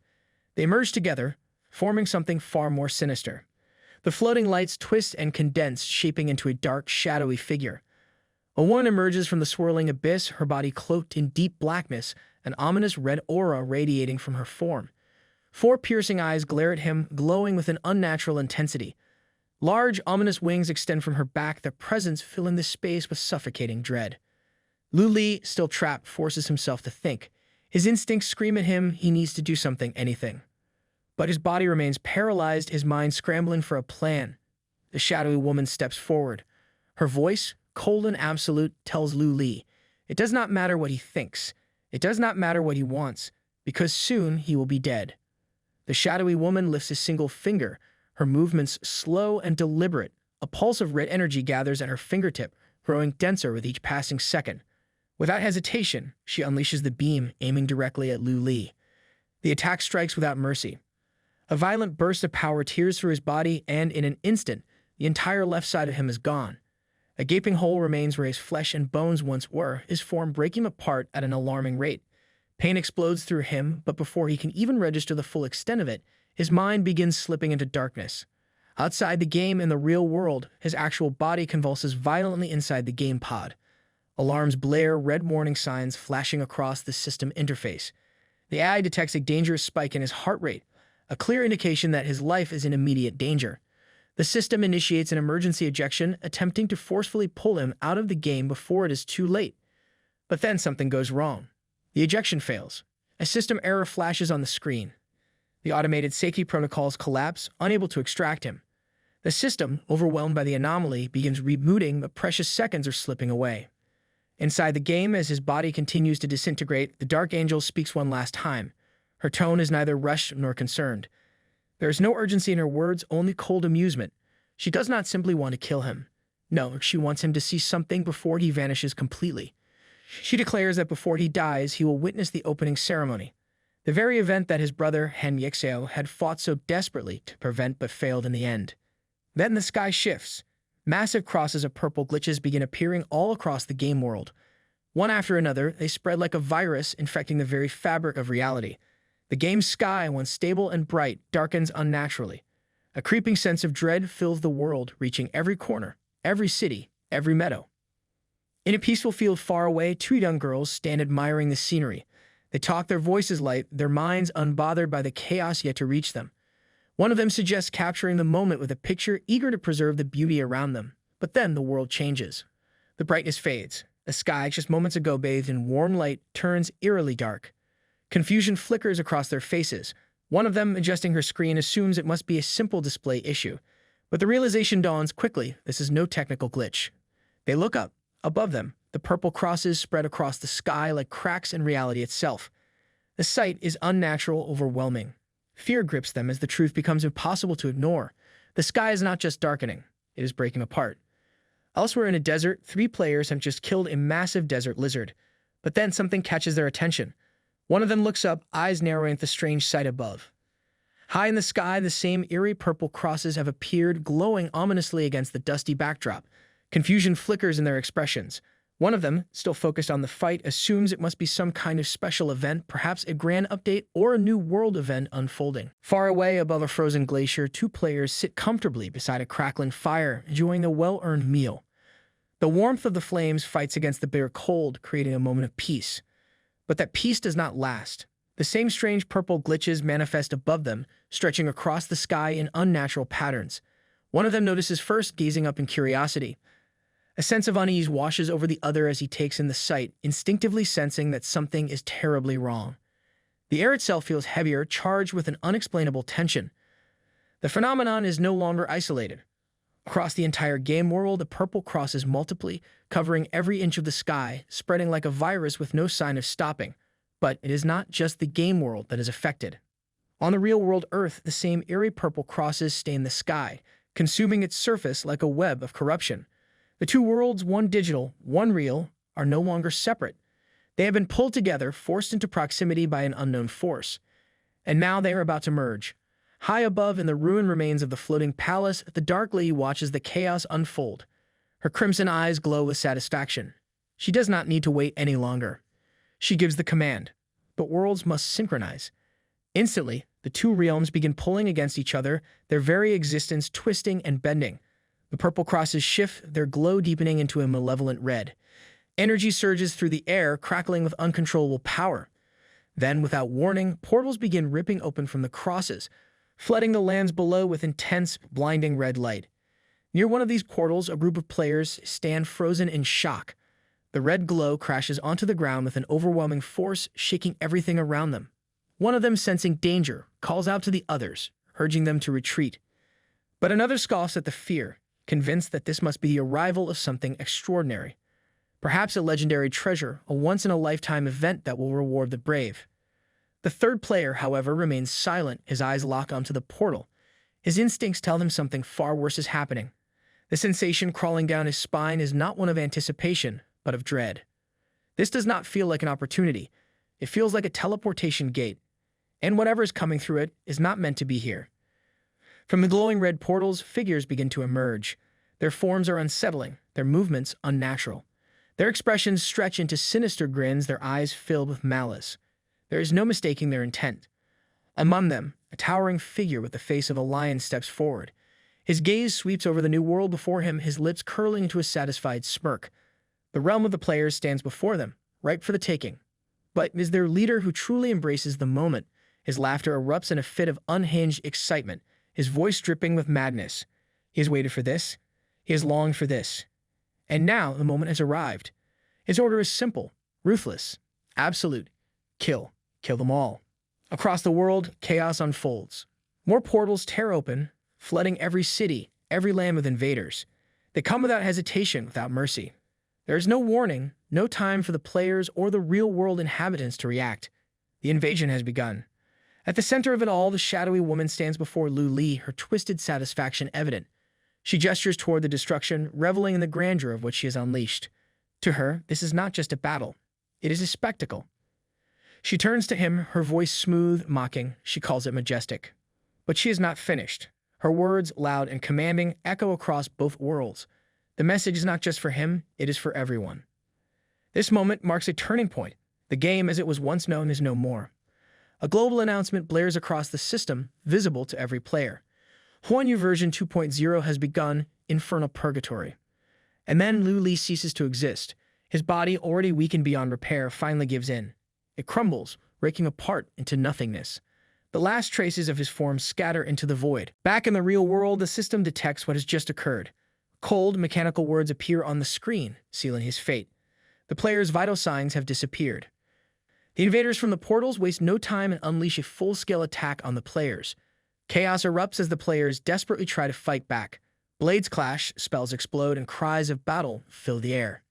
Among the fighters, one player struggles against the overwhelming force of the enemy. His attacks barely make a dent, and frustration creeps into his voice. He questions whether these monsters are just ordinary troops. If they are, then the true elites must be on an entirely different level. His companion, also locked in combat, refuses to give in to despair. He believes that if their enemies are this strong, then the loot they drop must be worth the struggle. Desperation fuels his swings, but deep down he knows they are in over their heads. On the other side, the invaders show no signs of concern. A mage from the portal, draped in a cloak of arrogance, watches the battle with amusement. His expression barely hides his disgust as he observes the players scrambling like frightened insects. He wonders aloud if these so-called players, these weak, pitiful creatures, are truly the ones resisting them. With a smirk, the mage raises his staff. The ground trembles as he casts Greater of Spike. In an instant, thousands of stone spikes burst from the ground, impaling hundreds of players. Blood soaks the battlefield as the screams of the fallen echo into the night. The attack leaves nothing but devastation, and those who survive are left paralyzed by fear. Among the remaining players, panic spreads. One of them, his voice shaking, realizes they have no chance of winning. He yells for everyone to run, hoping to escape this massacre. Another player immediately agrees, seeing no other option but to flee. But escape is a foolish dream. Before they can take a single step, the lion-headed warrior appears before them, his eyes filled with cruel amusement. He towers over them, blocking their path like an executioner savoring his victim's final moments. A smirk plays on his face as he mocks their desperation, taunting them for even thinking they could outrun their fate. Without hesitation, he unleashes ferocious claw slash. In a blink, their bodies are torn apart, their lives snuffed out before they even realize what happened. Despite the carnage, not all players are willing to run. Hundreds of them gather in one final act of defiance, forming ranks and charging toward the invaders. Their hearts burn with anger, their voices rising in unison. If they are to fall, they will do so fighting. One of them, filled with fury, roars at the invaders, demanding that they put an end to their arrogance. Their leader, refusing to back down, rallies the warriors of the Pinnacle and Royal Dynasty guilds. With unshaken determination, he orders them forward. A war cry erupts across the battlefield. Voices rise in defiance. They will not stand by and watch their world be destroyed. They will overcome. With renewed strength, they charge. The battlefield trembles once more. All of them charge with every ounce of strength they have left. They refuse to let fear control them, believing that their numbers will be enough to turn the tide. Their voices rise in unison, their battle cries shaking the air as they surge forward. But it is all meaningless. The leader of the invaders does not even move from his spot. He simply raises a hand and calmly closes his fist. That single motion releases a torrent of energy, an overwhelming blast of aqua-blue lightning flames. The power surges outward in circular waves, swallowing everything in its path. The flames crackle with violent intensity, striking down every single player from the Pinnacle and Dynasty guilds in an instant. No screams, no last words, only the empty sound of bodies collapsing lifelessly onto the battlefield. Watching this display of absolute dominance, the lion-headed warrior is practically in awe. He sings endless praises for his leader, treating him like a divine being who stands above all. The mage, ever the sycophant, follows suit. His admiration is sickening, dripping with exaggerated devotion. He acts as though their leader is untouchable beyond all comparison. The leader, basking in their worship, does not even pretend to be humble. His orders are simple, cruel, and final. The remaining players are to be slaughtered without hesitation. Their souls, once separated from their bodies, are to be collected. These souls will serve as currency, a resource to be traded in Blood Moon City for whatever their killers desire. Strength, wealth, power is all up for grabs. His words send a wave of bloodthirsty excitement through his army. The invaders erupt into a crazed chant, their voices filled with madness. Kill, kill, kill. Their hunger for destruction knows no limit. Meanwhile, in the real world, heavy rain pours against the rooftops, drumming endlessly in the night. A young man lies motionless on his bed, his body still. The game gear remains attached to his head, its interface glowing faintly. At first glance, it seems like he is merely lost in the game. But something is wrong. His body does not move, his chest barely rises with breath. The bedroom door swings open. His mother enters, her voice filled with frustration. She calls out to him, demanding to know if he has any sense of time. Her anger spills over as she scolds him for wasting his days in front of the screen. To her, it is always the same. He plays, plays, and plays. Nothing else matters to him. She cannot understand his obsession, cannot see why he dedicates so much of his life to this virtual world. If only, she thinks, he would put even half that passion into his studies. If only he cared about reality as much as he cared about that game. If that were the case, she tells herself, she would light incense and thank the heavens. But she does not yet realize her son is no longer simply playing. The mother sighs in frustration and walks toward the window. With an impatient tug, she pulls open the curtains, letting the dim, rain-soaked light seep into the room. The downpour outside pounds against the glass, but she barely notices. Her thoughts are consumed by the endless cycle of disappointment. She continues lecturing, her voice growing sharper. If her son cannot get into a university and cannot find a job, then what will he do with his life?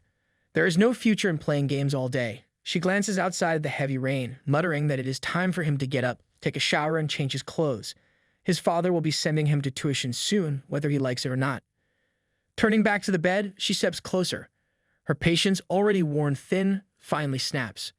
She calls his name again, demanding that he get out of bed immediately.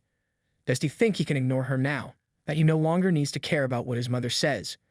She reminds him of all the years she spent raising him, all the sacrifices she made. And for what? A son who only cares about playing games. She cannot accept it. Her anger boils over and she grabs the gaming helmet, yanking it off his head. If nothing else, she will put an end to this addiction herself. But the moment she sees his face, her anger turns to horror. Her son is unresponsive. His skin is pale, his lips slightly parted, but worst of all, his eyes are lifeless. The whites of his eyes stare back at her, empty and soulless. He does not blink, does not react. Panic seizes her. She screams his name, shaking his shoulders, but there is no response. Her voice cracks with terror as she calls for her husband, demanding he come quickly. Elsewhere, in another home, the same nightmare unfolds. The rain continues to fall heavily, drowning the city in a relentless storm. In a dimly lit room, another young man lies in bed, still locked inside the game. His gaming gear remains attached, the faint hum of the device filling the air. His girlfriend lays beside him, arms crossed, frustration clear in her expression. She tries once again to pull his attention away from the screen, urging him to stop playing and spend time with her. But he does not answer. She waits for a response. Seconds pass, and an uneasy feeling creeps into her chest. She steps closer, shaking his arm gently. Still nothing. Her eyes widen in alarm. Something is very wrong. Across the world, the pattern repeats. Thousands of players, all connected to the game, remain motionless. Their bodies lie still, their minds trapped elsewhere. Some are slumped over in chairs, others sprawled out in beds. Their families and loved ones try to wake them, their voices rising in panic. But there is no response. Their bodies are here, but their souls are gone. A breaking news alert flashes across television screens and online broadcasts. The world is in shock. The popular immersive game Huan Yu, developed by Destiny Corporation, has suffered a catastrophic technical failure. Reports confirm that over 1 billion players worldwide are unable to exit the game. The situation has escalated beyond a simple malfunction. Hundreds of thousands of players are now in life-threatening danger. The broadcast cuts to a live scene outside Destiny Corporation's headquarters. A massive crowd has gathered, thousands of furious family members, concerned citizens, and relentless media personnel flooding the streets. The air is thick with anger and desperation. Tensions are boiling over as 3 company officials stand before them, attempting to calm the growing chaos. But their words do nothing to ease the storm. The questions come fast, sharp, and unforgiving. The people demand answers. They demand to know the cause of this crisis.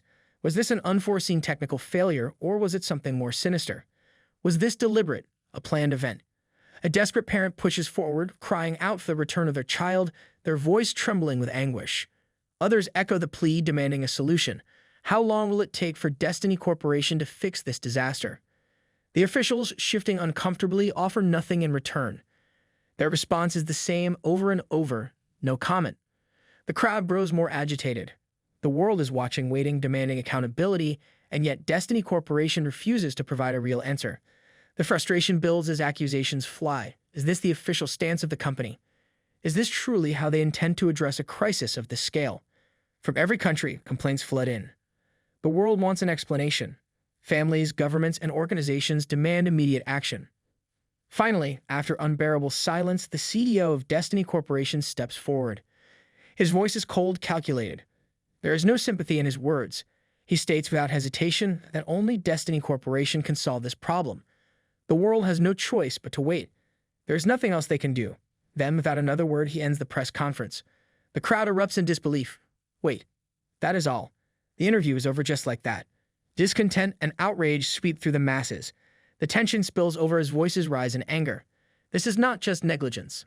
This is a crime. To many, this feels less like a technical failure and more like a calculated hostage situation. Destiny Corporation, the most powerful gaming company in the world, now stands accused of orchestrating the largest mass kidnapping in human history.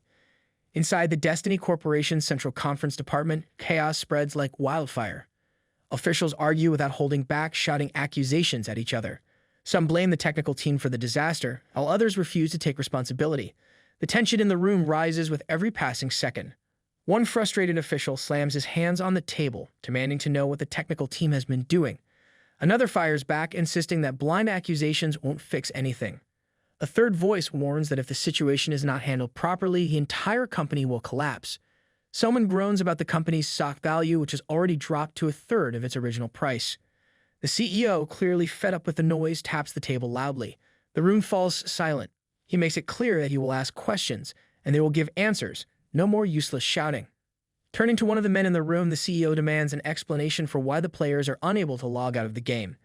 The man, clearly nervous, stumbles over his words. He tries to say the answer is complicated, but the CEO cuts him off, ordering him to keep it simple. The man gulps and starts explaining. He says the fully immersive game system works by connecting the player's helmet to the game network center, allowing real-time data transmission between the player's mind and the game world. However, something went wrong last night. The main transmission channel suddenly got blocked, trapping the players inside. Their consciousness can go into the game but cannot return to their brains. If someone forcefully removes a helmet, the damage to the brain will be so severe that it will result in death. The expression of the CEO darkens. He asks about the emergency backup channels. The man hesitates before admitting that all backup channels have also been disabled. The room falls into another wave of silence, broken only when someone, probably desperate for an easy fix, suggests simply unplugging the network center and turning it off. Another man from the tech department scoffs at the ridiculous suggestion. He calls the previous speaker an idiot and demands to know what difference it would make from simply ripping off the helmets. His frustration is clear. He then explains that the players' consciousnesses are no longer inside their bodies. They are now stuck inside the network center itself. Shutting it down won't just disconnect them, it will permanently damage their brain nerves. The players won't survive. The CEO, already losing patience, silences both of them. His tone leaves no room for more pointless debates. He declares that the technical department must find a solution immediately, no matter the cost. He also states that the company will hire the best engineers in the world to assist. Next, he shifts focus to public relations. He orders an increased budget to control the media and minimize the damage to the company's reputation. Then he makes a decision that surprises the room. He instructs someone to arrange a meeting with the Secretary General of the United Nations as soon as possible. With finality, he dismisses the room. The officials, still tense but without a choice, stand up and leave. The heavy footsteps fade, leaving the CEO alone in the vast conference room. He stays seated, deep in thought. His expression remains unreadable as he opens his system screen and makes a few quick taps. A live CCTV feed appears on his display, showing a mysterious room. Inside, Lumina lies motionless on a mechanical bed. Cold metal straps hold her tightly in place, preventing any movement. Her face is pale, her breathing shallow. She appears completely unconscious. It is now the second day of the Huan Yu logout denial crisis, and the heavy rain shows no signs of stopping. Thick clouds cover the sky, casting a gloomy shadow over the city. On every television screen, news reports continue to broadcast urgent updates. The crisis caused by Destiny Corporation has left countless people unreachable, including essential workers. The damage is spreading and the situation grows worse by the hour. The news anchor advises everyone to remain alert and to check in with close friends and family. If someone cannot be contacted, it should be visited immediately. For those living far away, the nearest authorities should be informed. Inside their homes, people react with shock and frustration. Some worry about the blackout, demanding to know if anyone's handling it. Others, more concerned with their own trivial problems, whine about food deliveries being delayed. One person panics over the endless rain, pointing out that the first floor of their building is already underwater. A few start spreading rumors about the dam upstream, claiming it is reaching its limit. Meanwhile, inside the city's control room, a disturbing scene unfolds. The officials responsible for managing the crisis are slumped over in their chairs, completely unconscious. The reason becomes clear: they were also playing the game and are now trapped inside. A walkie-talkie on the desk crackles with urgency. A distressed voice from the other end calls out to the control room, reporting that the heavy rain has pushed the water level to dangerous heights. The dam must be opened immediately to prevent a catastrophic flood. There is no response. The voice on the other end grows more desperate, repeating the same command again and again. The dam must be released, and it must be done now. But inside the control room, nobody moves. The unconscious officials remain slumped in their chairs, unaware of the disaster unfolding outside. Inside the game, a panicked player finds himself backed into a corner. A monstrous beast from another portal closes in, ready to tear him apart. Fear takes over as the player screams for an escape. He desperately tries to log out, shouting over and over, his voice cracking. He doesn't want to play anymore. He just wants to go back to work, back to reality, back to his mother. The beast raises its claws, preparing to end him. At the last moment, Afe arrives. Flames explode from his hands, engulfing the creature. The fire consumes it entirely, leaving nothing but ashes. Afe turns to the trembling player and demands to know if he has seen a dark-skinned, good-looking man wielding daggers in both hands. The player, still shaking, barely manages to stutter out a response. He has not seen anyone like that. Frustration grows on Afe's face. He mutters under his breath, annoyed that he still cannot find his second brother. Without wasting another second, he flies ahead, calling out for Luli. The player left behind watches in horror as his only savior disappears into the distance. His voice cracks as he begs Afe not to leave him alone, but his cries are ignored. Afe has more important things to do. Meanwhile, Luli is in serious trouble. He is completely trapped within a complex mess of game algorithms, unable to move. A sense of doom creeps over him. He wonders if this is how it all ends, if he is really about to die here. He refuses to accept it. Just then, a notification pops up in front of him. A clear ding echoes in the empty space. The system announces that he has successfully completed the task of soloing Tapini Jin, and as a reward, a random prize is being sent to him. His prize appears before him, a luck coin of revival. Luli immediately activates the luck coin of revival. His body jerks back to life, emerging from a grave as if clawing his way out of the afterlife itself. His breath comes in ragged gasps. He can hardly believe it. He is alive again. But something feels off. His body is sluggish, weighed down by an unnatural heaviness. He looks around, trying to understand his surroundings. Graves stretch endlessly in every direction, fading into the misty horizon. The eerie silence makes the place feel even more unsettling. Standing before him is an old, sinister-looking summoner. The man eyes Luli with fascination, mumbling to himself. He seems delighted, as if he has just accomplished something incredible. With a twisted grin, he gloats about successfully summoning a zombie this time. He mocks Luli, saying he apparently failed in life and died miserably. The arrogance drips from his voice as he brags about being the superior among them. With an air of superiority, he commands Luli to kneel before him and swear loyalty. Luli pushes himself up, shaking off the stiffness in his limbs. He steps toward the old summoner, his expression unreadable. The summoner's confidence wavers, a nervous laugh escapes him as he stutters, demanding to know what Luli is doing. The unease in his voice grows with each step Luli takes. Ignoring the command to kneel, Luli stops right in front of him and calmly states that he has a question. The summoner, still trying to hold on to his authority, snaps back, outraged by Luli's attitude. He insists that proper respect must be shown first. Kneeling comes before questions. Luli lifts his hand, and in an instant, the air crackles with power. Dark red lightning erupts around him, filling the area with a terrifying energy. The summoner's bravado crumbles instantly. He realizes, far too late, that he has made a grave mistake. His arrogance vanishes as he drops to the ground, trembling. He joins his hands in a desperate plea. His voice shakes as he begs for mercy, admitting his foolishness. In the dark, shadowy domain where the black-robed lady resides, hundreds of dark purple orbs hover in the air, whispering among themselves. Their murmurs carry unease and disbelief. One of them remarks that a data entity strikingly similar to Zhang Yu has just appeared in the monster's world. Another quickly refutes the possibility, reminding the group that they killed him with their own hands. It should be impossible for him to exist again. Despite the confusion, one orb insists they do not have the luxury of wasting time on this mystery. The teleportation channels require constant maintenance, and any distractions could jeopardize their entire operation. Still, doubt lingers. A few question the situation, wondering what it could mean.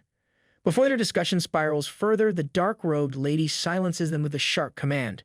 She demands to know where exactly this data entity appeared. One of the orbs responds without hesitation. The anomaly was detected within the territory of the Blood Moon City Lord. Without a moment of hesitation, the dark-robed lady dismisses the matter. Since it is in his domain, she orders that he be the one to handle it. The orbs fall silent, obediently shifting their focus back to their tasks. Meanwhile, in the depths of Blood Moon City, inside the City Lord's secret realm, a scene of pure horror unfolds. A massive throne, constructed entirely of bones, stands tall in the center of a lake filled with thick red blood. The City Lord himself sits upon the grotesque seat, his presence exuding absolute dominance. A single purple orb floats near him, carrying the message from Lord Yu. Without showing any emotion, the City Lord acknowledges the message.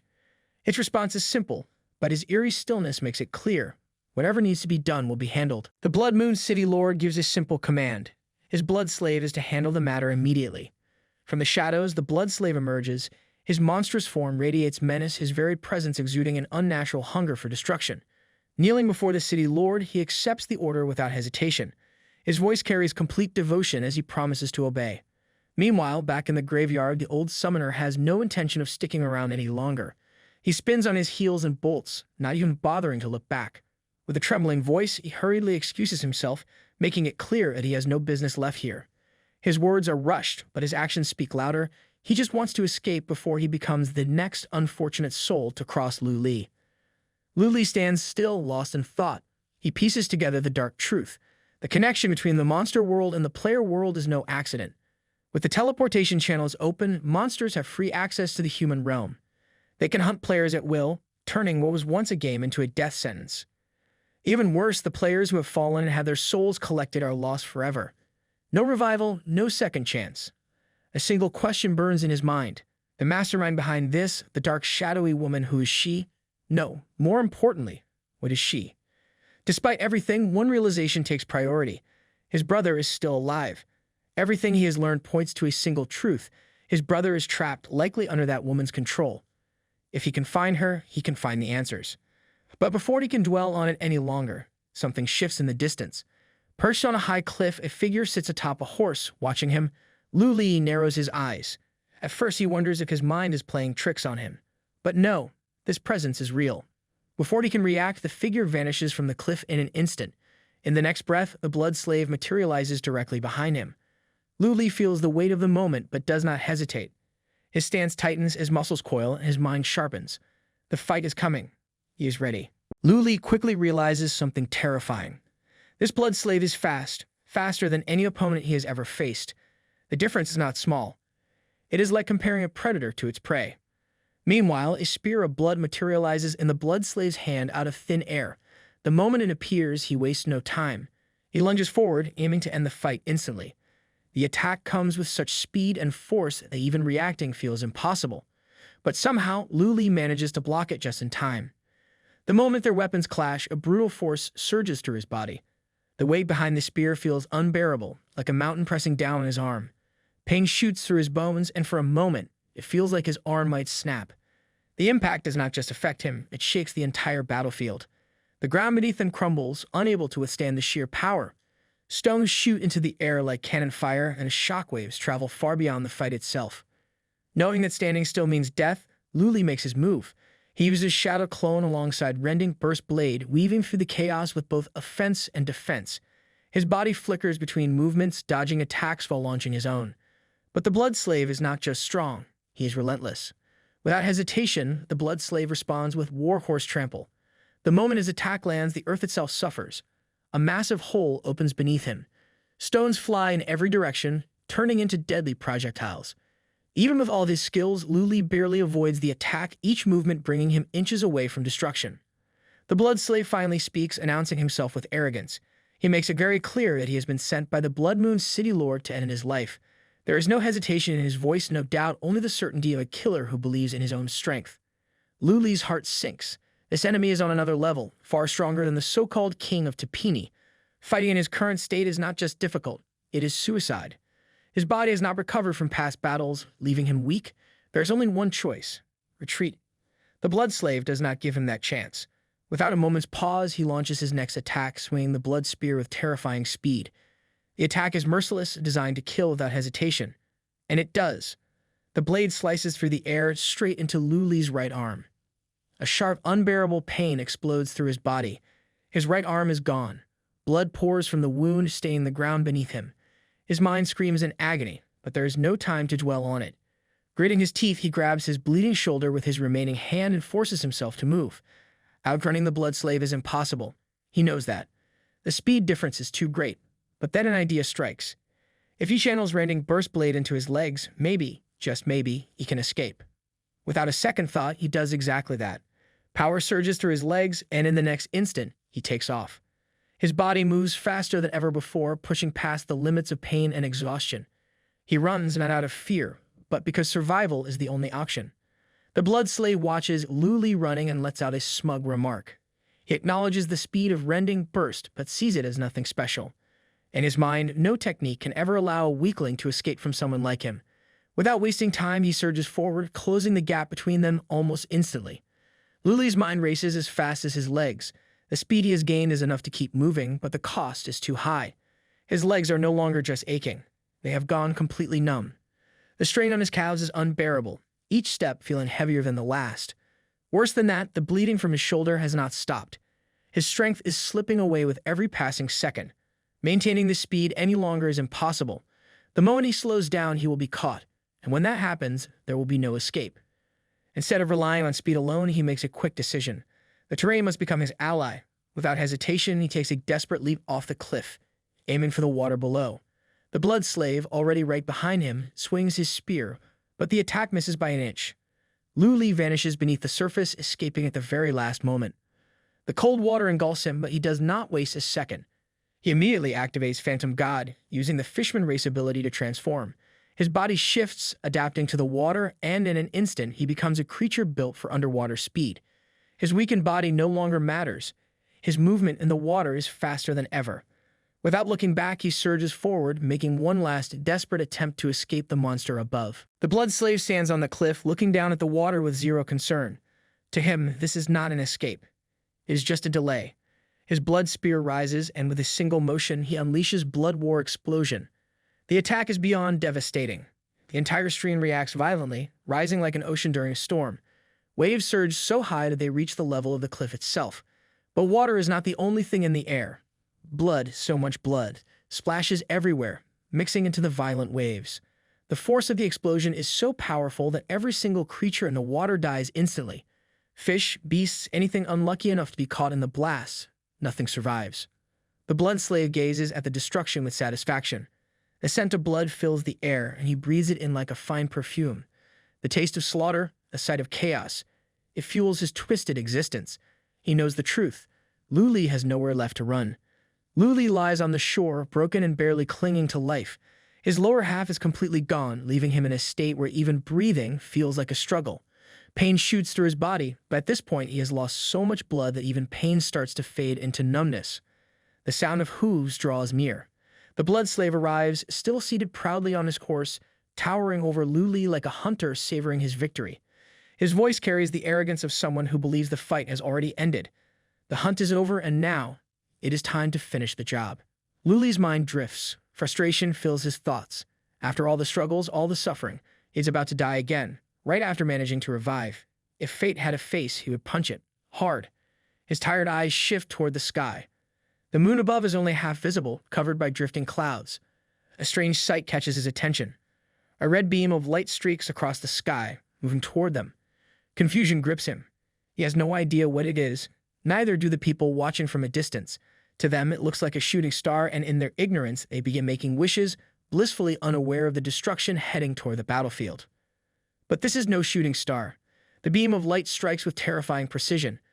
In the blink of an eye, it tears through the blood slave's abdomen. The result is instant. His entire lower half vanishes, erased from existence. One moment he is towering over Lu Li, full of arrogance. Next, half of his body is missing, and his life is slipping away. The truth is revealed. The attack came from Lady Wu Yu, and she has chosen the perfect moment to do what she does best, annihilate fools who think they are invincible. The blood slave, now reduced to a disintegrating mess, stammers out a single question. He wants to know why. Why she did this. Why his miserable existence had to be erased in such a humiliating way. But Wu Yu does not waste her breath on the defeated. She watches as he crumbles away without offering a single answer. Some creatures are simply not worth explaining things to. Wu Yu shifts her gaze to Lu Li. Her expression carries no pity, only mild amusement. She remarks on his pitiful state, pointing out that every time she sees him, he somehow looks worse than before. It is almost impressive, almost. Lu Li, still drenched in blood and barely holding on to life, forces out her name. But Wu Yu shuts him down immediately. If he wants to address her, he better use the correct title. Master. The blood slave, now barely alive and fading fast, struggles to speak. He tries to explain that everything he did was not for himself. It was for the city lord. Even in his final moment, he sounds like a pitiful servant clinging to a master who never cared. Suddenly, the air turns strange. It crackles and sparks with red lightning. A beam of red light cuts through the sky and lands with a heavy thud. The ground shakes. Out of the beam steps a tall, proud figure dressed in deep red, followed by two winged monsters who look like they crawled straight out of a nightmare. These minions shout to announce the arrival of their master, screaming his name like it means something. Lord Sui, the so-called ruler of Blood Moon City, has arrived. He does not walk. He storms in, angry and loud, like a spoiled brat who lost his favorite toy.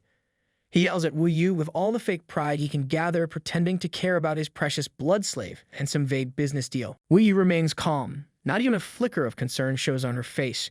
She asks him what he is talking about with the tone of someone who just swatted a fly. Her question sounds sincere, but anyone listening knows she is playing with him, and he falls right into it. Lu Li lies nearby, still barely alive. His thoughts wander toward Lord Sui. He has never seen someone like this before.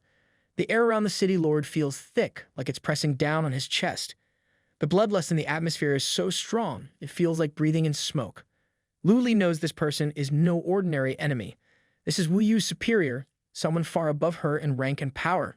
In his mind, the truth becomes clear. No matter what happens now, he stands no chance. But even in this hopeless moment, he makes a decision. He won't expose Wu Yu. If he is going to die, he will die protecting the one person who saved him. Dragging her down would be the worst kind of betrayal. Lord Sui doesn't care about any of that. He shouts again, demanding answers. He wants Wu Yu to tremble, to submit. But she stays cold and composed. She tells him she still doesn't understand him. This only makes Sui angrier. Red lightning dances around him. The pressure in the air builds fast. Far in the distance, players watching from mountain peaks begin to panic. Some scream for their friends to run. Others just turn and flee without looking back. Creatures nearby panic too. Some swim away with all their strength. Others talk about moving homes entirely. No one wants to live near this spoiled monster. Lord Sui tries again to flex his authority. He boasts about his title, claiming that he runs all of Blood Moon City. He reminds everyone that Wu Yu is just a hall master responsible for resources and some blood-related realm. His voice grows louder, as if volume can prove his point. Wu Yu responds with facts, not noise. She points out that the city is broke. Funds are running low. Someone needs to cut down on spending, and it looks like Lord Sui's palace should be the first to suffer. Her words are simple, but each one is like a slap to his pride. Sui snaps. He brings up the past, shouting that she only has power because his father brought her in. Like a child still hiding behind his parents, he tries to remind her who made her what she is. Wu Yu doesn't flinch. She suggests raising taxes on officials. Her tone is casual, as if she's talking about the weather. Then she drops another blow, cutting the military budget for invading the player's world. Her words land hard, and Sui is left shaking with rage. His anger boils over. He screams that he is stronger, that she has no right to defy him. The ground cracks. Lightning falls from the sky. The area shakes like it's about to split open. He pours out so much energy, the land around them crumbles. Red fire and smoke rise everywhere. But Wu Yu remains firm. Her voice cuts through the storm. She explains that Dan Yu Hall has always managed the city's resources. That has never changed. Without waiting for more nonsense, Wu Yu turns toward Lu Li. She tells everyone that if Sui has nothing useful to say, then she's taking this broken man with her. Lord Sui loses his patience. He demands that Lu Li be left behind. He says it's not his order, but one from Master Yu. He throws that name around like a shield, trying to hide the fact that he can't control anything himself. Wu Yu listens quietly. Her face shows no emotion, not even a flicker of hesitation. She agrees without question, but her calmness hides something deeper. She walks up to Lu Li and in one smooth motion ends his life. His head separates cleanly from his body. There's no ceremony, no pause, just cold, perfect action. But Wu Yu doesn't walk away. She picks up the head and studies it like it's a piece of art. She comments that she finds it nicely shaped, and then decides to keep it as a decoration. Her voice carries no sadness, only amusement. Before anyone can react, she vanishes into a glowing portal, slipping away with her prize. Behind her, the two minions chuckle like clowns. One of them mocks Wu Yu, saying she always acts wild but still follows orders when it matters. The other laughs even harder, joking about how amusing her face looked when she killed her handsome toy. Lord Sui doesn't laugh. He lifts one finger without warning and red beams shoot out like spears. The beams tear through both minions in an instant, cutting them into pieces. The cries echo briefly before fading forever. He stands there, teeth clenched in rage. His voice is bitter. Wu Yu may have followed Master Yu's order, but she ignored his. That insult stings more than anything. His pride burns. He talks about breaking her spirit one day, crushing her confidence until she crawls at his feet. He imagines a future where she is nothing more than a dog obeying his every word. His fantasy is full of control, but only shows how weak he really is. Later, inside the secret part of Blood Moon City known as the Evolution Blood Pond, something strange begins to happen. Wu Yu puts the head of Lu Li into the red glowing pond. The moment it touches the blood, it starts to heal. Lu Li tells her about the outside world. His brother, as it turns out, once fell head over heels for not one, not two, but three transvestites at the same time, only to realize that their love was nothing more than a well-planned scheme to kill him and take his money. Wu Yu listens, her amusement reaching new heights. The outside world, in her opinion, is far more entertaining than she ever expected. This is just the beginning.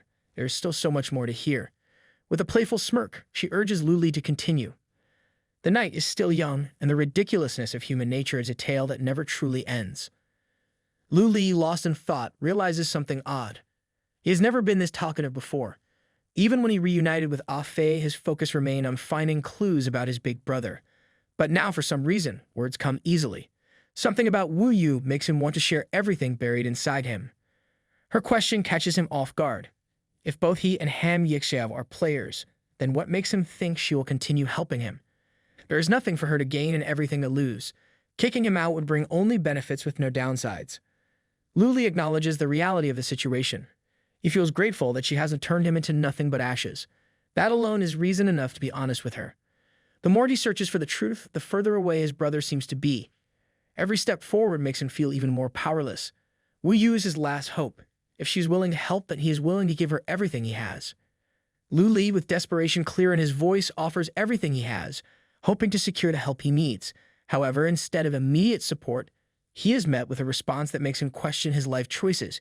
Wu Yu, with a smirk that could make even the bravest warriors tremble, tells him if he is really offering everything, then why not prove his sincerity by licking her feet clean? She is testing just how far he is willing to go. She then gives him another command. All he has to do is to raise his hips like an obedient pet, wag like a happy dog, and start calling her master from onwards. Lu Li hesitates, as so-called willingness to sacrifice everything seems to have some very clear limits. Wu Yu, expecting nothing less, sighs in disappointment. However, just when she's about to give up on him, he suddenly makes a move. Strangely, instead of rejection, his action leaves Wu Yu caught off guard. Her face, which usually holds nothing but arrogance, suddenly flushes red. She quickly turns away, clearly embarrassed. This was not the reaction she was expecting. She coughs loudly to cover up the awkward moment. With a tone that barely hides her flustered state, she acknowledges his determination. However, she does not forget to remind him of the brutal reality. The gap between his current strength and what he wishes to achieve is far wider than he can even begin to imagine. The world they live in does not operate on dreams alone. Strength determines everything. In their world, all creatures are classified into 3 broad categories that are further divided into 9 ranks. At the bottom, the weakest beings belong to the lowest rank, 9th, and are known as poor. These creatures have the most miserable existence, doing nothing but hunting weaker monsters for food while desperately trying to avoid becoming someone else's meal. A step above them is the 8th rank of warriors. These creatures, after devouring enough weaker beings, gain enough power to rise above the lowest rank. The process is simple: eat, survive, and grow stronger. Some of these warriors, instead of continuing to fight, are captured and forced into hard labor. Farming, transporting goods, cutting trees, anything that requires brute strength becomes their daily life. The 7th rank belongs to poisoners. These are warriors who manage to gather enough resources and are promoted through sheer survival. Reaching this stage comes with benefits. They not only grow stronger, but also gain the chance to learn and refine their techniques. Their societal standing improves as well, allowing them to work in fields like business, engineering, or even assassination. Yes, assassination, because in this world, even killing has a career path. These three lowest ranks make up the majority of creatures struggling in this world. However, some beings are born with a status far above these ranks, never needing to fight their way up from the bottom. Beyond the lowest ranks lies the middle category. The first step in this category is the sixth rank, known as evil spirits. When monsters from lower ranks reach a certain level of strength, they become eligible to participate in a promotion exam. If they pass, they earn the title of evil spirit, which grants them the right to join organized military forces. These beings are the pride of their communities, finally stepping into a position of recognition and respect. The next step on the ladder belongs to the fifth-rank beings, known as demons. Monsters at this level possess considerable combat strength. Their power is recognized officially, and they hold important positions within their cities. Unlike the struggling creatures below them, these beings no longer have to fight for survival in the same way. They enjoy authority, respect, and the privilege of looking down on those beneath them. One such monster, the Blood Slave, had already proven to be a nightmare for you to deal with. This creature, ranked as a demon, had no trouble trying to eliminate opponents with ease. The power gap between a regular fighter and a fifth-rank demon is so vast that even standing against one feels impossible. However, reaching this level is not easy. Among 10,000 monsters, only one manages to break through and become a demon. The rest remain stuck in an endless cycle of struggling and failure. The fourth rank belongs to creatures known as ferocious. These monsters have reached a terrifying level of power, capable of leveling mountains and wiping entire rivers off the map. In the world of monsters, these beings are considered true powerhouses. They are not just feared, they are respected and given a high status. Their opinions hold weight in decision-making. They participate in councils and discussions, helping to determine the direction of development within their territories. If a monster reaches this level, survival is no longer a daily struggle. Instead, they gain influence, power, and most importantly, the ability to make others do the work for them.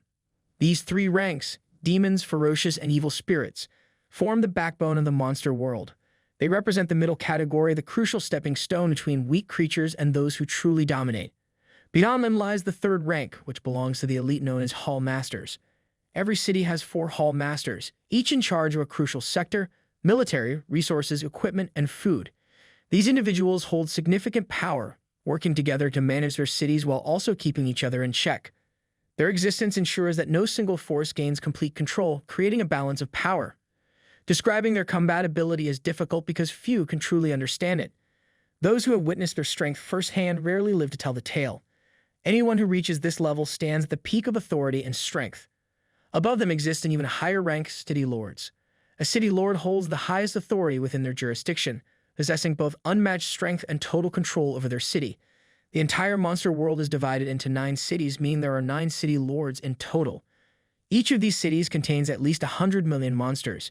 Due to differences in geographical locations, management styles, and natural resources, every city has its own unique system and structure. However, one thing remains the same: city lords stand at the very top, ruling over all within their domains. Wu Yu finishes her explanation, making it painfully clear just how far Lu Li is from his goal. The gap between his current strength and the peak of the monster world is so massive that it almost feels like a joke. He acknowledges this reality, though the weight of it presses heavily on his mind. Then Wu Yu brings up the real problem: the mysterious person responsible for the connection between the player and monster worlds, the one who ordered City Lord Sui to kill him.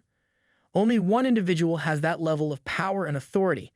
That person is none other than Yu Zhu, the one who stands at the absolute peak of the monster world. Her name alone carries a weight that crushes all who stand beneath her. No one knows what she looks like, and for good reason. She is not just a ruler, she is a legend. Every corner of the monster world bends to her will. Her power is unmatched, her control is absolute. Calling her a goddess wouldn't even be an exaggeration, it would probably be an understatement.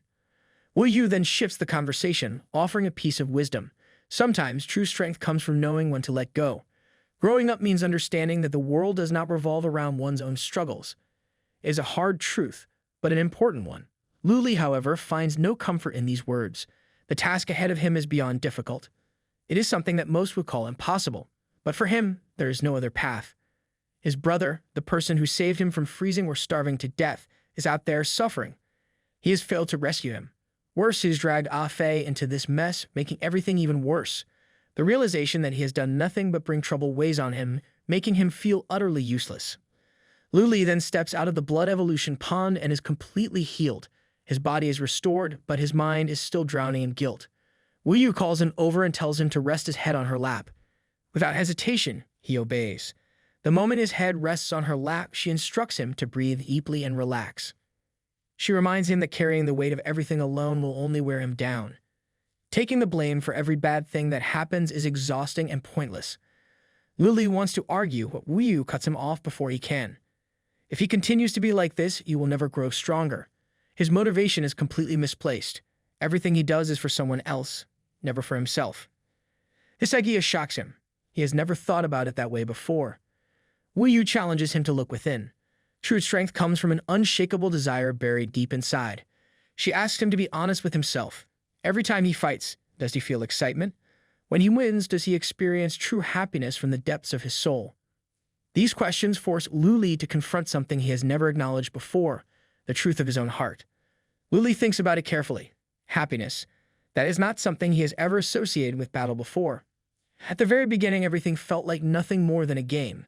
Calling it a game might even be an exaggeration. His only goal was to find his brother as soon as possible.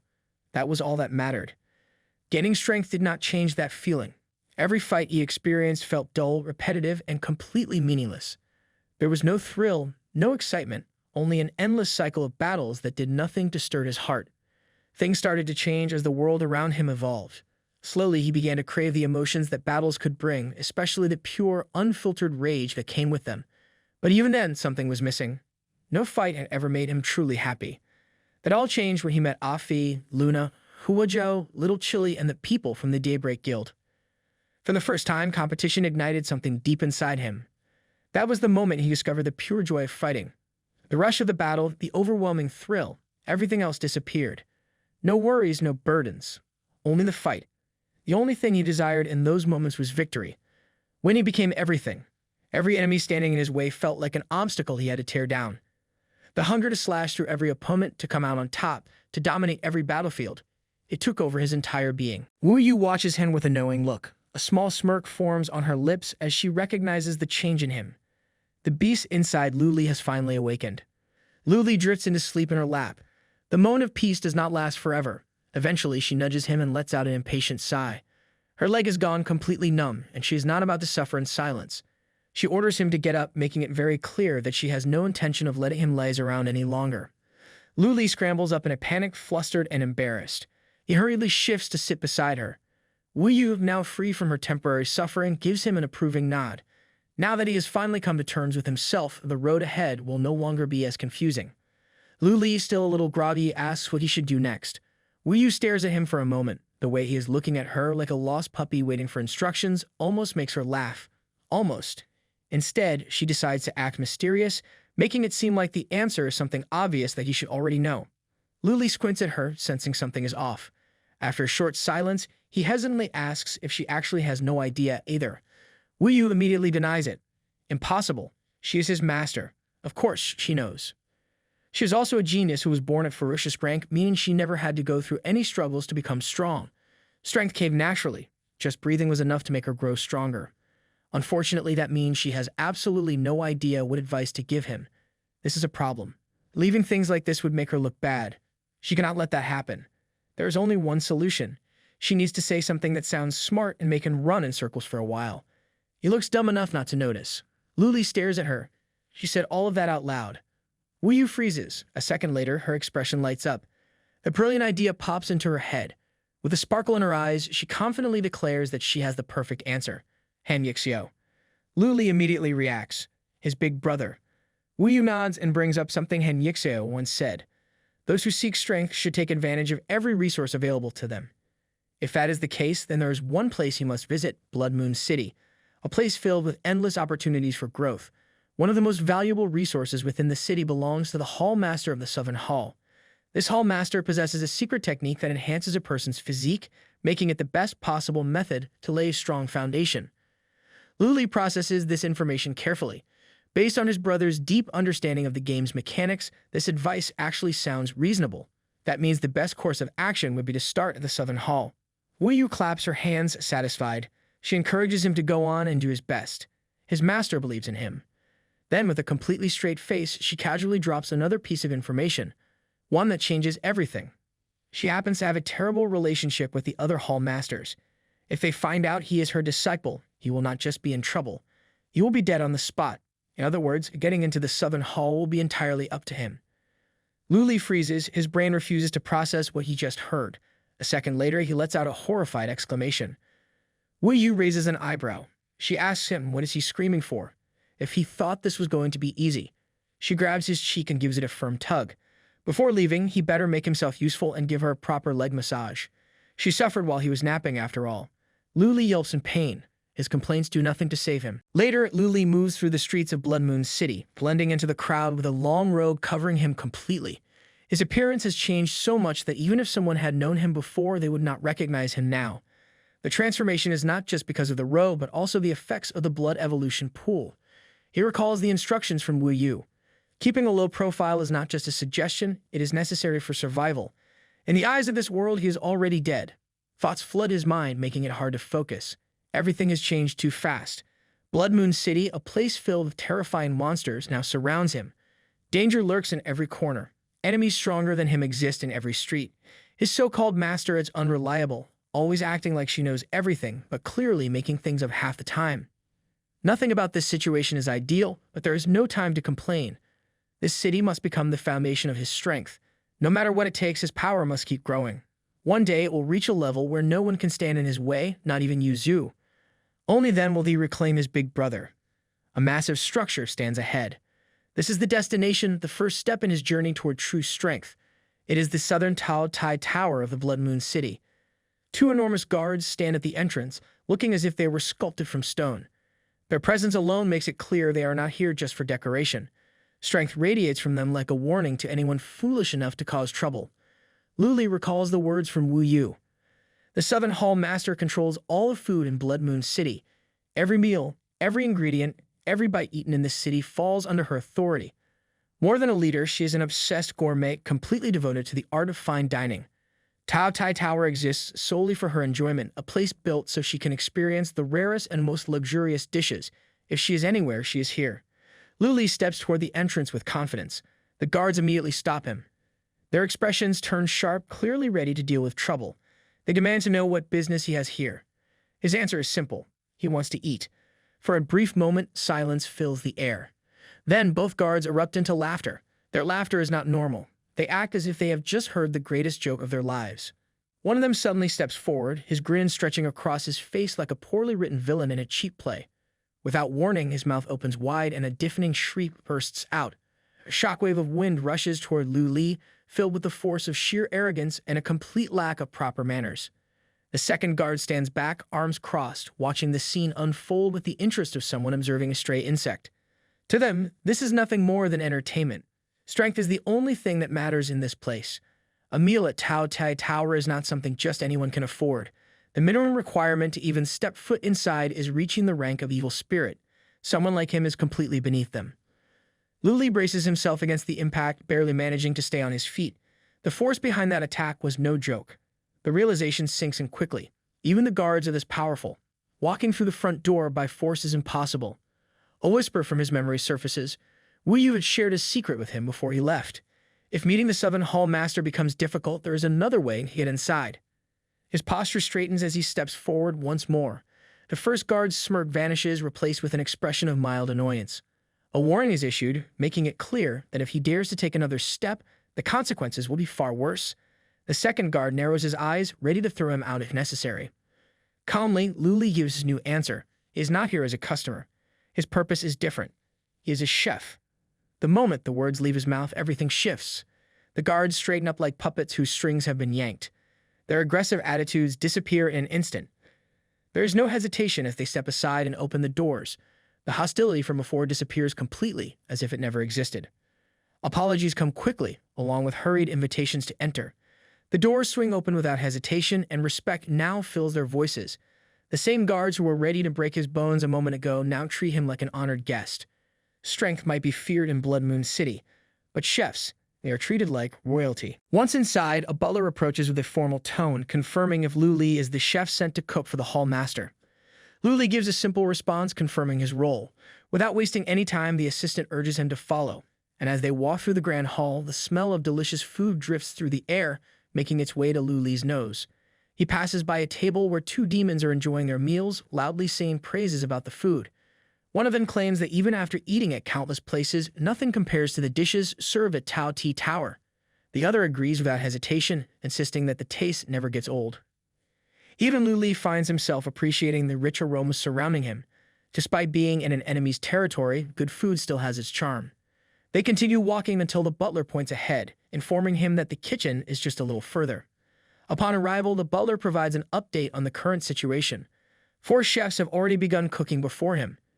They are now at the final stage of their preparations, meaning he must wait before presenting his own dish. In the center of the kitchen, a high-ranking butler sits comfortably behind a table, overseeing the cooking process. The chefs move with focus, each one carefully handling their ingredients. A sharp ringing sound echoes through the room as the head butler presses a small bell. With an authoritative voice, he instructs the staff to collect the dishes from the chefs. The first chef, clearly shaken, mutters about how his hands trembled the entire time due to nervousness. The third chef, brimming with confidence, brushes off the fear and insists that their food tastes just fine. He even warns the staff to handle his dish carefully, so the presentation remains flawless. The staff members gather the plates and carry them over to the head butler's table. Each dish is unique. The second chef has prepared a southern-style fried rice. The fourth one has made a fragrant and spicy beefsteak.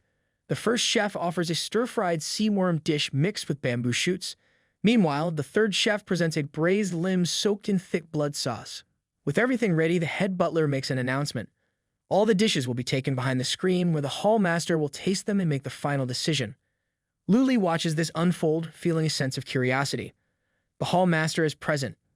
That alone is good luck. But this entire situation feels like a cooking competition, one where the contestants seem more terrified than excited. Their nervous expressions make it clear that failure is not an option. After some time, the head butler finally delivers the results. The hall master has tasted everything, and now comes the judgment. Each dish receives its share of harsh criticism. The first contestant's bamboo shoots are cut too thick, ruining the texture. The fourth chef's steak is overcooked. The second chef's fried rice is too oily.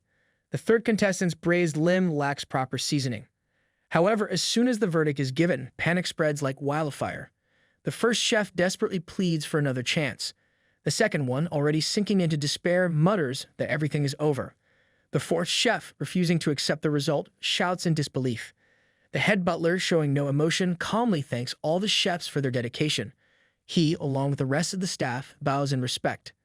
But in the blink of an eye, everything turns into a nightmare. A flash of energy tears through the air, and within seconds, all the butlers' heads are sent flying. Their bodies collapse instantly, leaving a gruesome scene behind. Lu Li watches in shock, unable to process what just happened. The butler who guided him earlier steps forward, unfazed by the bloodbath. With a polite yet unsettling smile, he turns to Lu Li and informs him that it is now his turn. I hope that you liked today's video, and if you did, hit that like button, as today's goal is 1,500 likes. Comment next part down below for the next part. Also, consider subscribing with the notification bell on to get notified as soon as a new video drops onto the channel. You can also join the channel to support me financially and watch videos before public release. I'll meet you in the next video. Until then, thanks for watching.